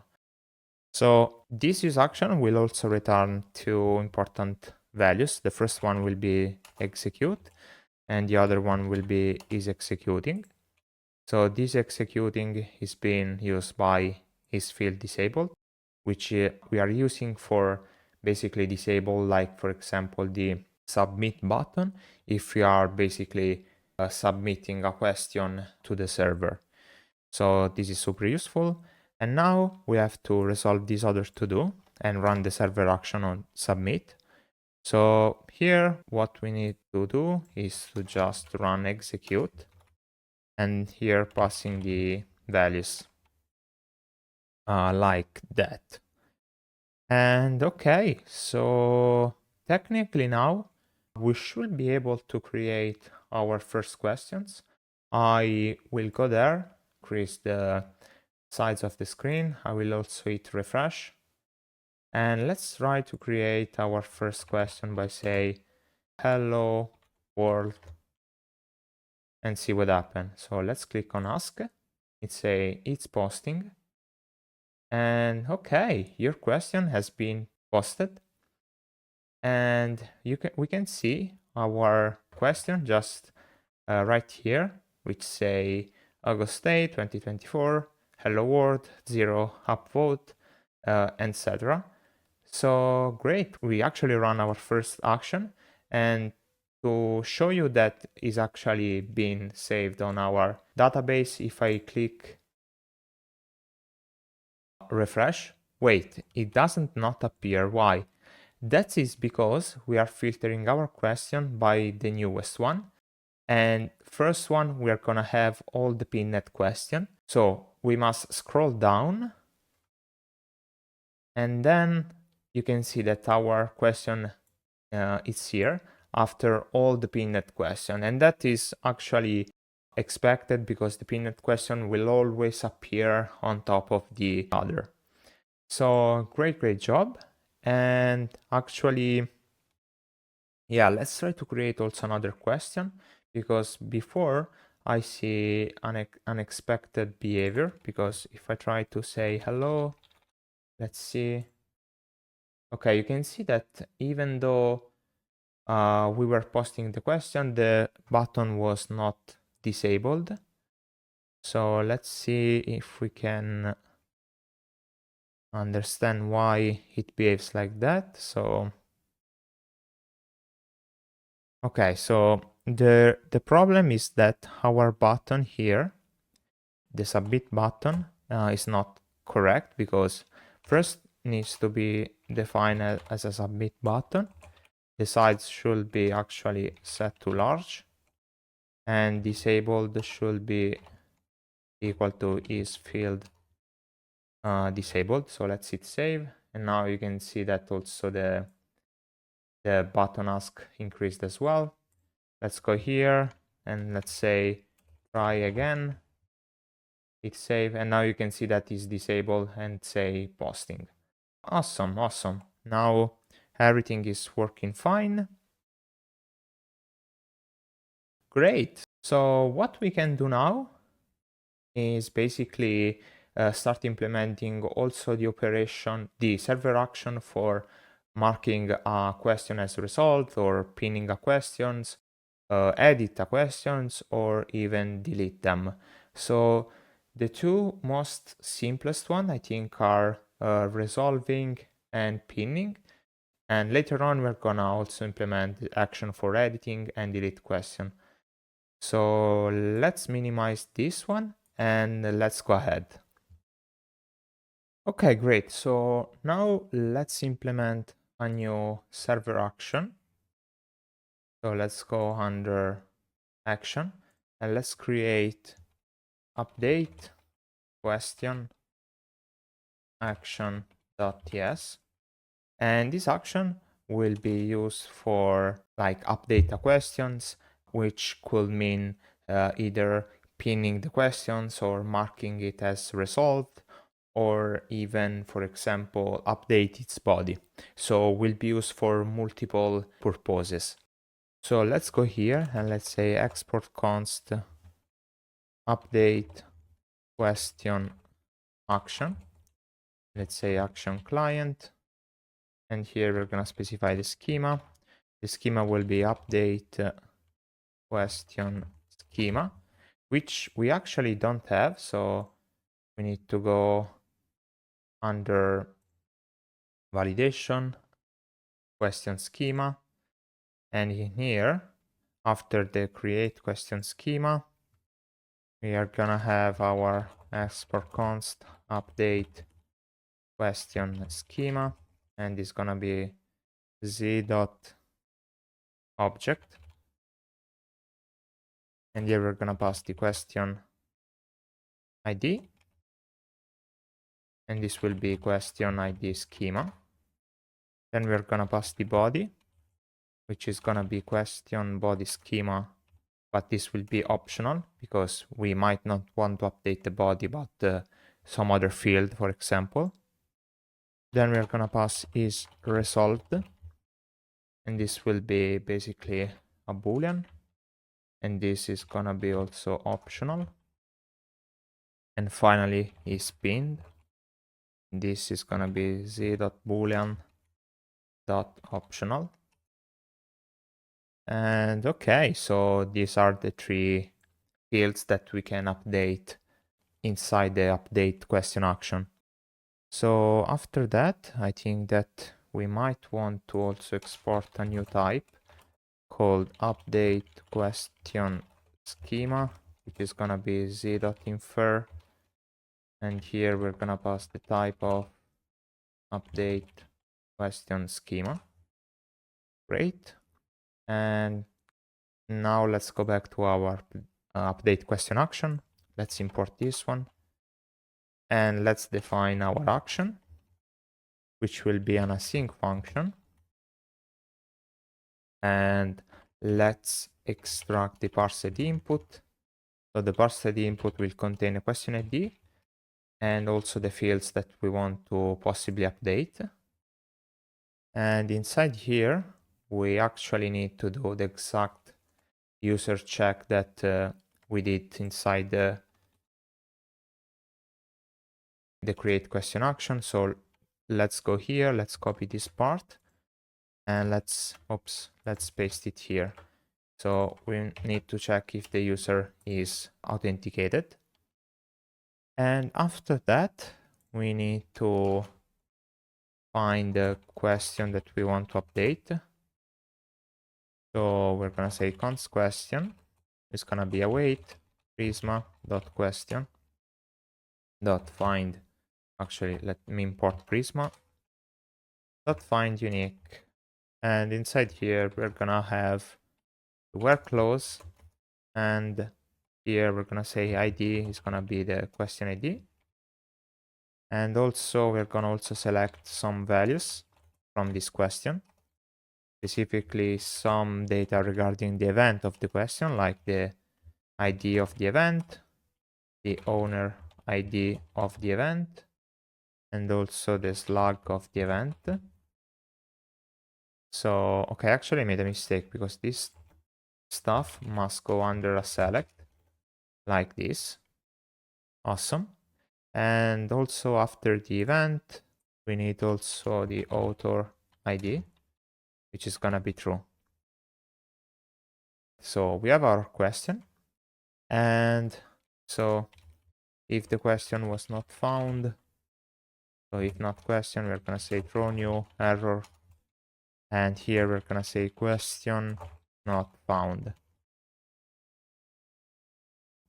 Another thing that we need to do is to check the permission, actually check the user permission. So basically here we're gonna say if question dot event dot owner ID is different than the current user ID, and the question dot author ID is different than the user dot ID. So here we're gonna say true new error. We're gonna say you do not have permission to update this question. So this is super important because we are checking that who is performing the update operation is either the event owner or the author. So only the event owner and the author can update a question. For example, I cannot go, for example, let's suppose that I'm an anonymous user and I want to update the questions of another user. I obviously can do that. So in this way, we are checking for the permission of this operation. So let's go ahead. Now we can perform the query itself. So here, actually, we need to do different things. We need to update the question. And we also will need to create the notification for the question author. For example, if I am the event owner and I will pin the, for example, this question right here, the user must receive a notification that I pinned or resolved his question. So obviously we don't have the notification system set up, but let's leave it here as a reminder for later on. So let's go here and let's say Prisma.transaction. And here we're gonna say, so we're gonna update the question. And more specifically, we're gonna run Prisma.question.update. And here we're gonna pass actually an object. And inside this object, we need to specify the where clause to identify the question that we want to update. So we pass the question ID like that. And also we need to pass the data, which is actually the fields that we are included in the input of the server action. So this one is the update operation. And later on here, we will need to implement notification. We'll need to run a query for adding the proper notification to the user. So great. After that, we can also return the question ID and also all the fields to the caller of this server action. So now you might be wondering where we're gonna use this update question action. Well, if you remember, we have an hook called useQuestion. And inside here, we have different hooks, like for example, useVote, we have useToggleResolved, and also useTogglePin. Well, we are actually gonna use this action just right here. So let's start with useTogglePin, and after the useState, we are gonna use the useAction hook. Here we're gonna pass the update question action, and here we're gonna pass the onSuccess callback. So on success, we are gonna just console. We're gonna just log on the console success pin. On error, we are gonna get the error, and we're gonna say first we're gonna log the error on the console, and then we're gonna display a toast. This toast will be title something went wrong. Description will be failed to in the question, and the variant will be destructive. Great. Also, another important thing here is that, oh wait, you can see that on the right side we had an error. This method must be invoked in a Node.js environment, and that is because this update question action does not have the use server directive, which is super important. So let's hit save, and this probably will fix the issue. Let's go back to not here, but use question. So here you might remember that useTogglePin was performing some kind of optimistic update inside our togglepin function. And this basically will run before the call to the server action will be executed. So in case we encounter an error, we must revert the optimistic update. So we need to say set is pinned, and we're gonna take the previous value, so the previous is pinned, and just toggle it back, so not previous is pinned. If the client state set this to true, now we will revert it back to false, which was the original state. This is super important, otherwise we might end up with, or better, since we are gonna display a toast to the user, hinting that something went wrong, we want also to try to update accordingly the UI. Okay, so after that, we need also to handle this to do. So let's go here and actually let's extract the execute, and this executed from the use action. And let's go here and let's execute the function, the server action, and let's pass the question ID. Let's pass the is pinned, and here we're gonna just pass not is pinned. So basically here we're gonna say, okay, update the question, update the field is pinned, but pass the updated value. So if it was pinned, we must pass the updated value. We need also to return this is executing. And then let's hit save. And let's see where we were using this hook. It will be here inside question. And okay, so now technically if I will try to pin a question, it should do it. So for example, I will try to pin my own question. So let's go here. Let's click on pin question.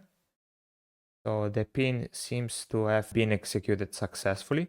If I open the console, you can see that here we have success pin, and this, remember, gets executed only if the onSuccess callback has been executed. So only if everything went well inside the update question action. Actually, if I refresh the page, you can see that now my newly pinned question appears on top because it's pinned, and it's also the most newest one. Obviously, if I change, for example, ordering, you can see that still the pinned question appeared before, but now are ordered from the oldest one to the newest one. But let's go back to the newest one for now.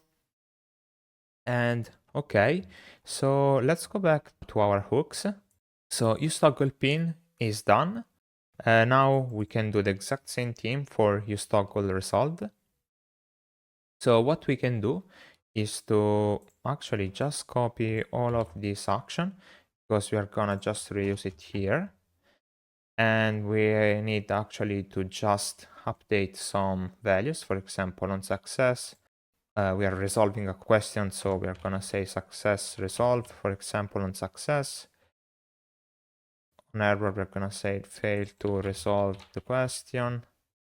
Here we're gonna say previous is resolved. We're gonna just update this one. Here we're gonna say set is resolved.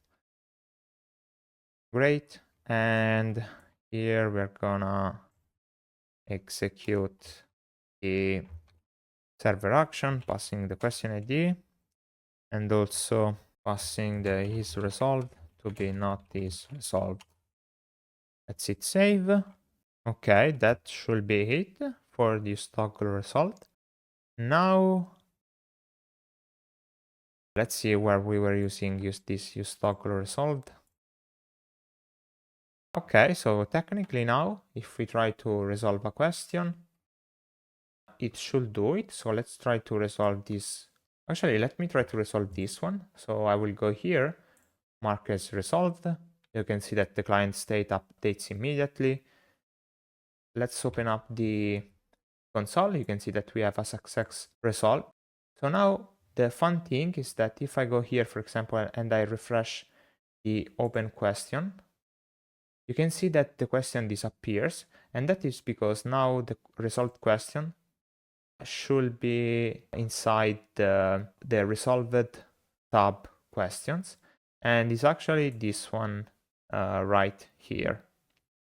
So you can see that the question has been correctly resolved. Okay, great. So let's minimize this one.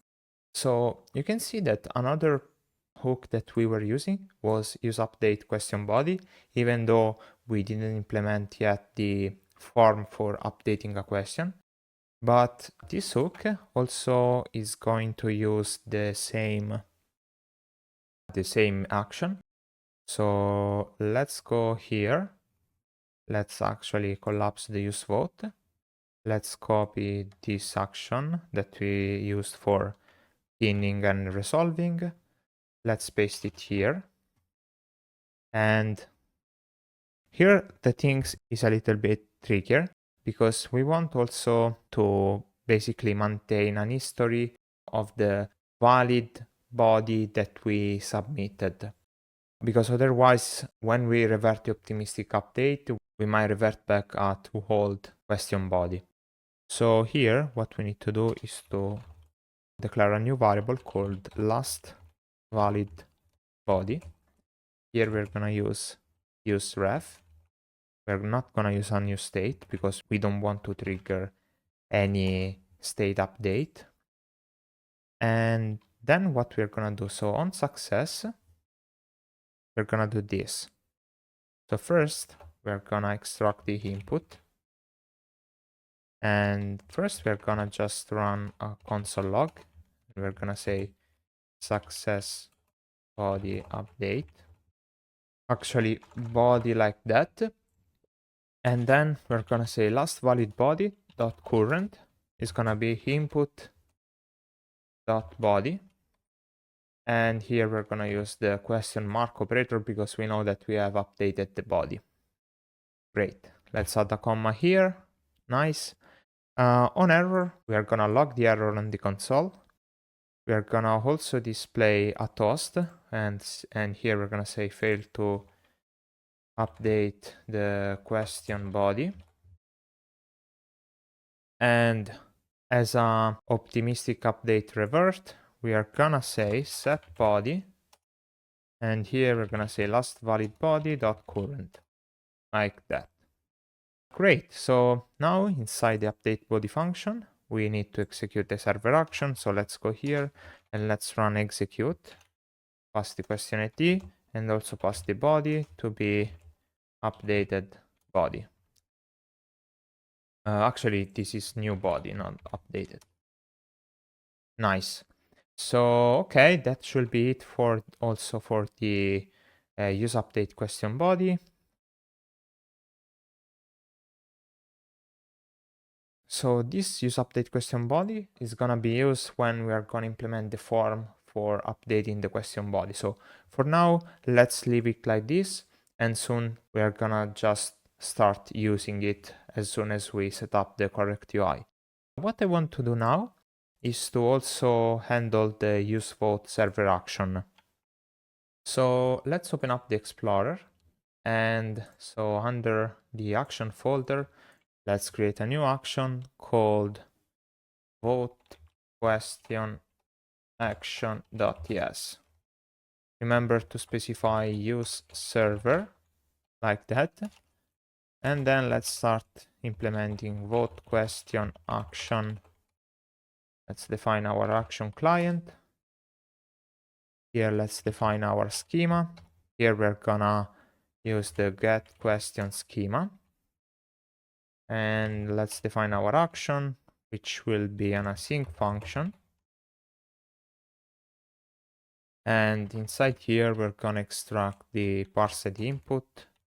More specifically, we're gonna extract the question ID of the question that the user wants to upvote.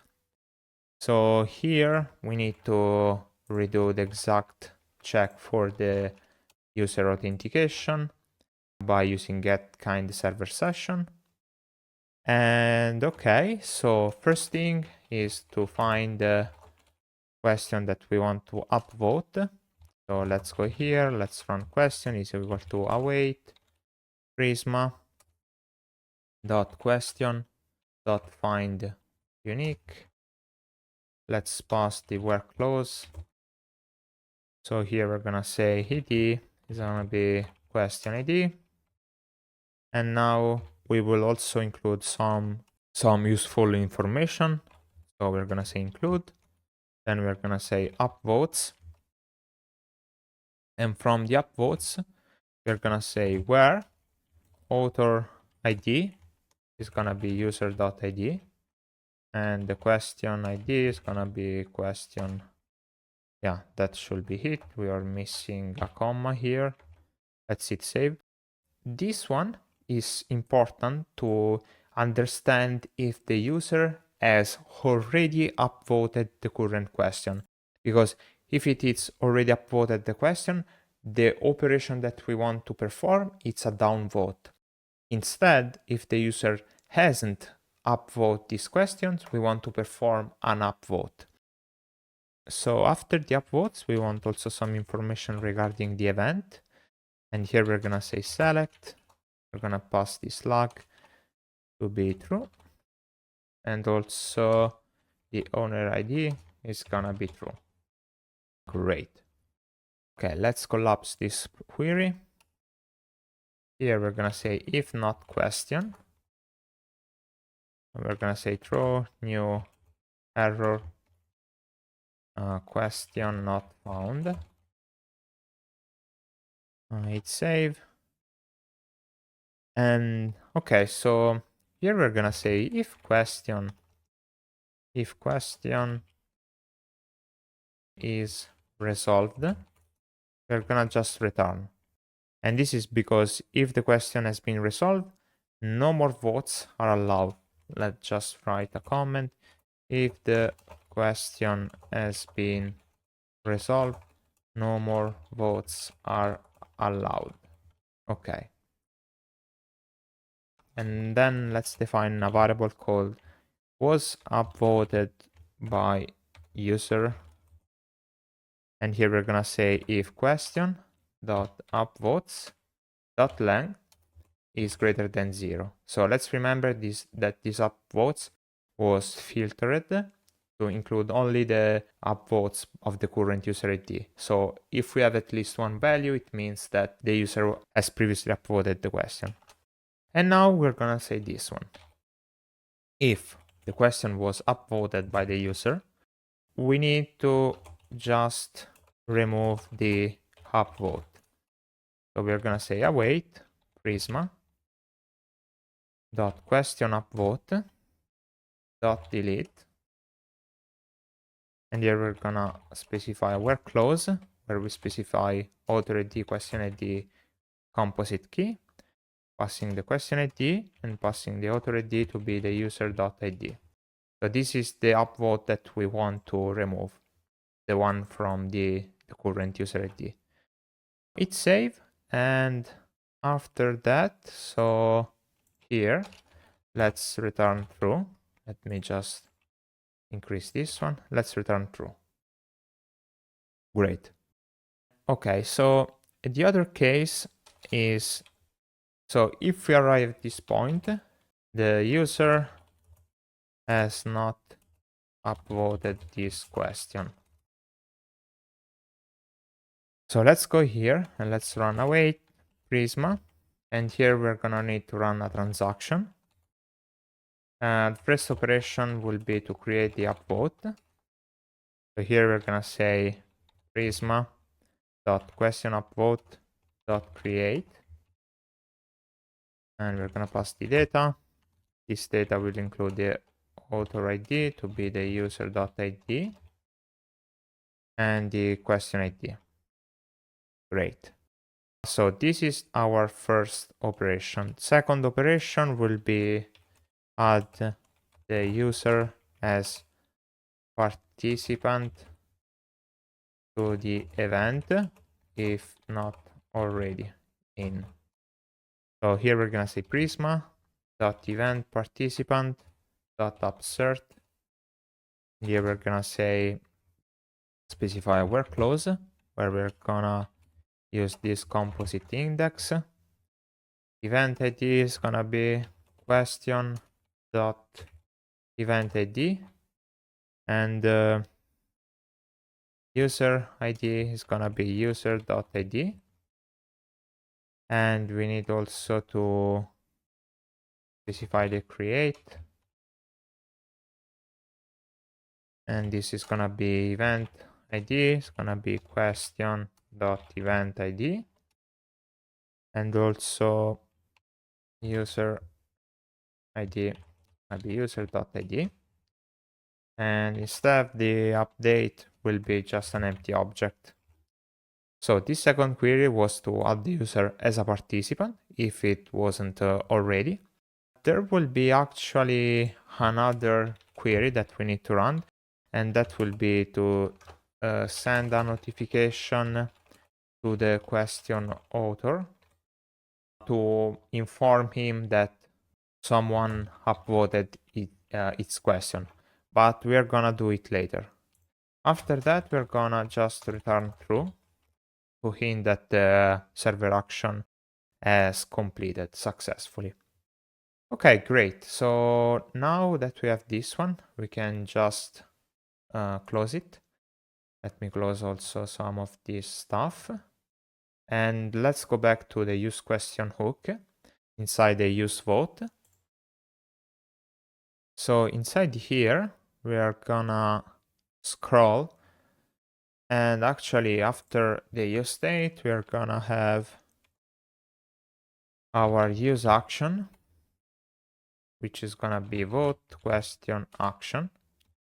And here we're gonna pass also some of the required callbacks, like for example on error. On error, we're gonna take the error and we're gonna console log the error like this one. And also we will need to revert the optimistic update. So for doing this, we are just going to run toggle client vote. Because if you remember, the toggle client vote just performed the toggling operation to revert the optimistic update. Okay, so after the on error, we're gonna have the on success. On success, we're gonna run this function where we're gonna say console.log, and we're gonna say success voting. Success voting. Great. And yeah, actually we need to extract the execute, and also is executing. Actually, we don't need the executing, but only execute. And we are going to perform this execute server action inside the perform vote, which is debounced. So this will prevent the spamming of the upvote button to trigger many server action in a small fraction of time. So let's go here, let's remove this one, and let's execute the server action and pass the question ID. That should be it. So now let's try and see if this and see if this upvote works as we expect. So let me just go here. Let me upvote this question. And okay, it seems that the UI is not reverted. Let's open up the console. And you can see that down here we have success voting. So that means that the question has been correctly upvoted.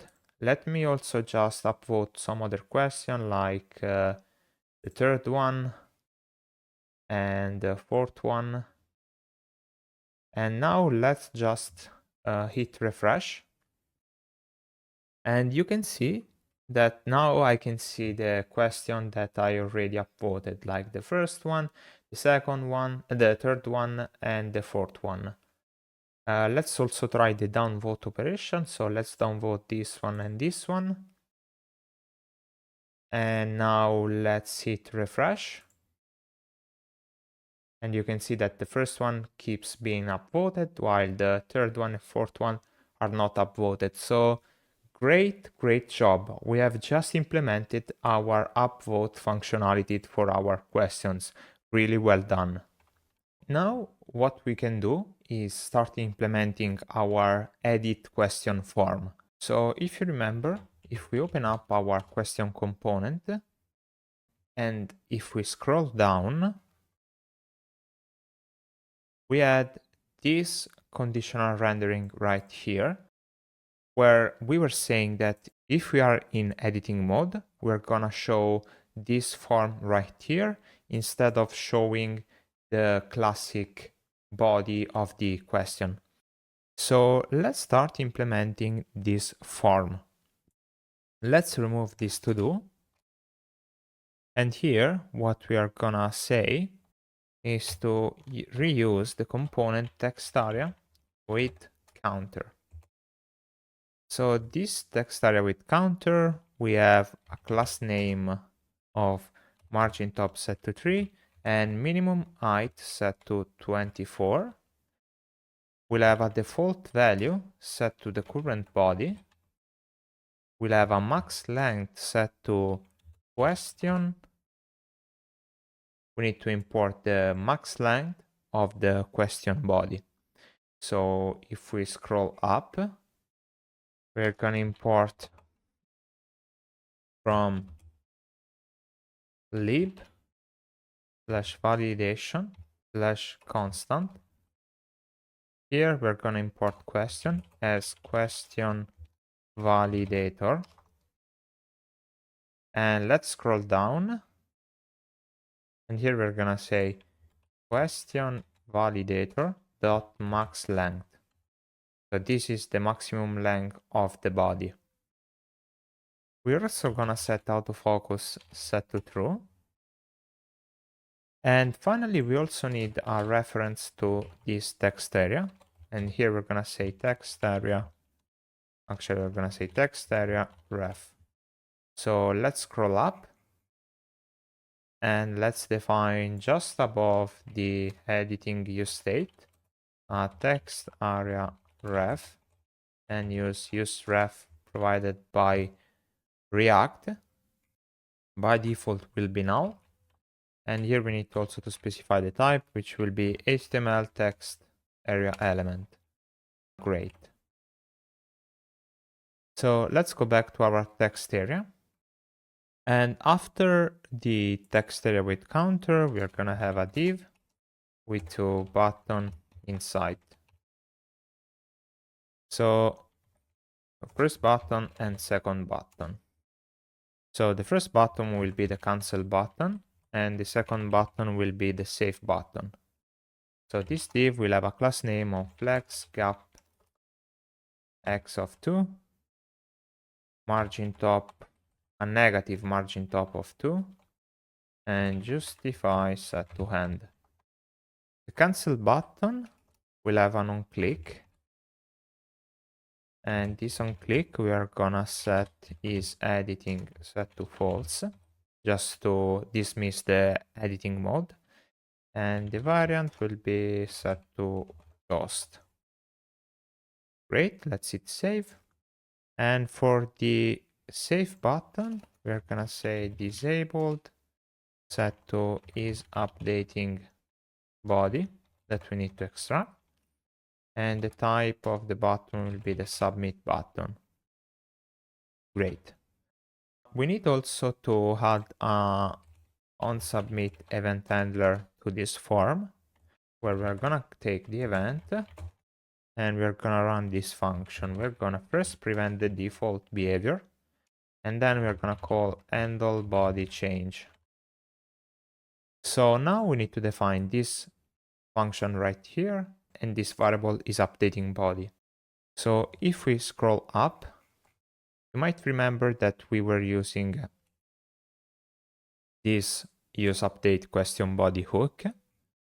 So from here, we can extract the is executing, which is actually not exported. So let's go inside this hook and let's export is executing, which we are gonna retrieve from the use action.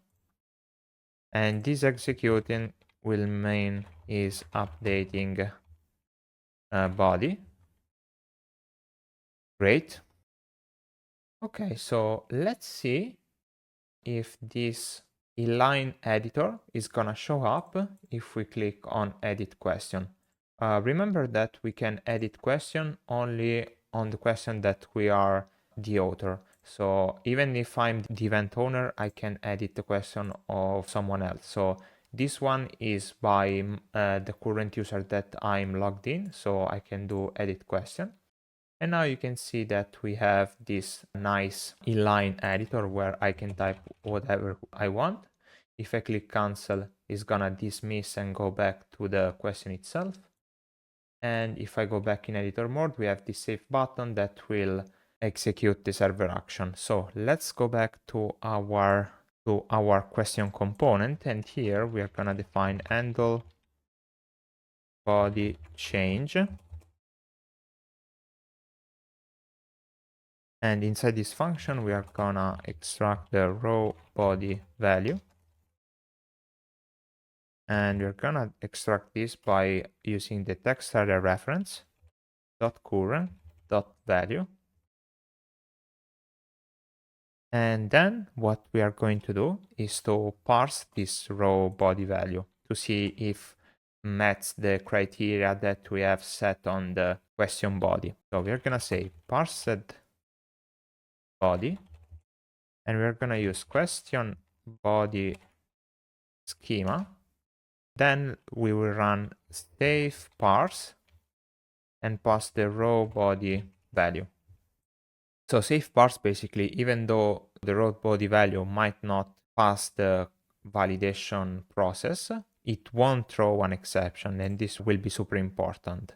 And actually what we'll do is going to say if parsed body.success, so if the validation of these raw body values was successful, we're gonna say const new body, and we're gonna say parsed body.data. And then what we are going to do is set is editing to false. So we're gonna dismiss the editing mode, and we're gonna run update body with the new body. Great.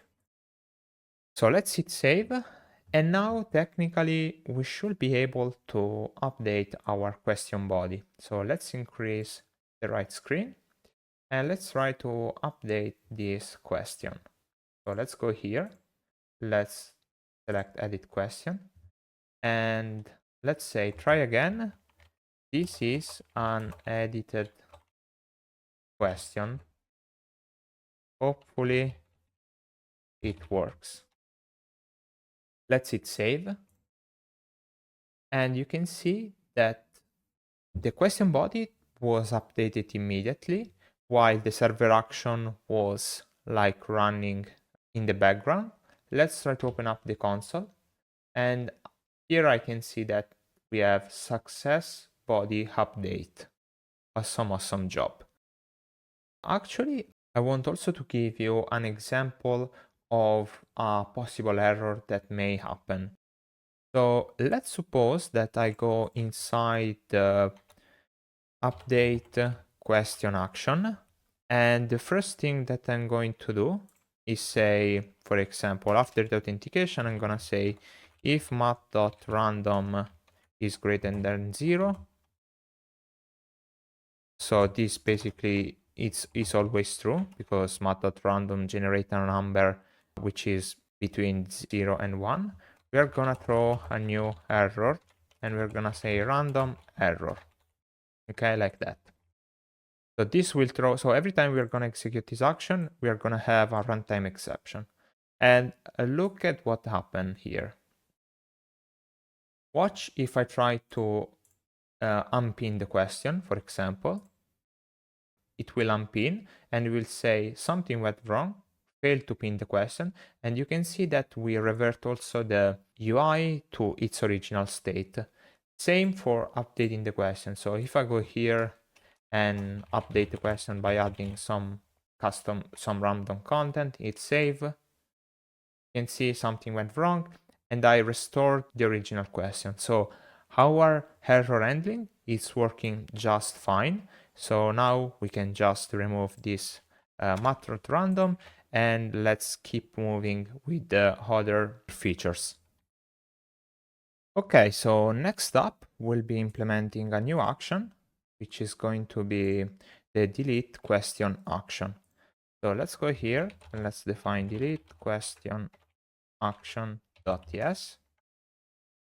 Let's define the server directive. And here we're gonna have export const delete question action. Gonna have the action client. Here we're gonna have the schema to be the get question schema. Gonna specify the action as an async function. We're gonna extract the parsed input, more specifically the question ID. So as always, we need to check if the user is authenticated with get kind server session, get user. Then we are gonna get the question that we want to delete and check if it exists. So Prisma.question.find unique. And here we are gonna specify the where clause to be ID question ID. We're gonna also retrieve some information about this question. We're gonna use select, then select the event. And from the event, we're gonna also select the owner ID to true, slug set to true. And after that, actually after the event, we're gonna also be interested in the author ID. Let's set it to true. And that should be it actually. So let's move on and let's say if not question. Let me scroll down, throw a new error. And here we're gonna say question not found. Okay, here we're gonna check for the user permission. And we're gonna say if question dot event dot owner ID is different than the user dot ID, and question dot author ID is different than the user dot ID. We are gonna throw a new exception and say you do not have the permission to delete this question. So let's remember that only the event owner or the author can delete a question. So let's hit save. And now we are sure that we can proceed with the query deletion. So let's go here. Let's run Prisma dot question dot delete. And let's pass the where clause. And here we're gonna pass ID to be question ID. Great. After the deletion, we're going to also run another step called revalidate path. And here we're going to pass routes. dot event, and we're gonna pass the event slug, which is going to be question dot event dot slug, and also the owner ID is gonna be question dot event dot owner ID. So this step is necessary to refresh the UI of the users that performed the delete operation. So basically what will happen is that the user will click delete, and after all the operation will be done, we will see loading state, which will refresh our UI, which now will not contain anymore the question deleted. Great. So now, if you remember, we have a specific alert dialog, which shows up when we click on delete question, this one. And we want to execute this action when we click on continue. So let's go here and let's search for delete question dialog that we implemented before. So here, inside the props, actually we made a mistake because this on success should not be optional and should have a double S, be correctly spelled. So, okay, inside here, let's remove this to do, and this is field disabled, and we are gonna use the hook use action, and here we're gonna specify delete question action, and let's also pass the option, for example, on error. We're gonna take the error, and we're gonna log the error on the console. Then we are gonna display a toast, which is going to say title will be something went wrong. Description will be failed to delete the question. And the variant will be destructive. Great. So this was the on error. Then we have the on success. So on success, we're gonna execute this on success. So let's go here. Let's extract this on success. And let's rename to handle success. So here we are gonna execute this handle success, which we're gonna receive from the parent component. And we're gonna also show a toast, which will say we'll have the title to be your question has been deleted. Great. So let's hit save. And now let's also define the function handle delete. This will be an async function, which will receive an event. The event will be of type react.mouse event. And inside here, we're gonna first prevent the default, and we're gonna then execute the server action. So execute. Actually, we need to extract this execute from here, and we need also to extract is executing. So here execute will have, we need to pass the question ID. Great. And then we need to define const is field disabled. Basically, it will be equal to is executing the server action. Great. Let's hit save. And finally, if we scroll down, we need to update our submit button. So let's remove this to do. So on click, we are gonna run handle delete. And actually here, instead of continue, we're gonna say if it's executing, we are gonna show deleting. Otherwise, we're gonna show continue. Great. So let's hit save. And now we should be okay with the delete question dialog. So let's try this out. let me find a question that I want to delete. For example, let's delete this question from this user. So I will go here, right click, delete question, and click on continue. You can see that deleting appears. Okay, it seems that it deleted the question, but didn't show any toast. That's a little bit weird, actually. Let's try it again with this question. Okay, so it doesn't show any toast. Let's figure out why.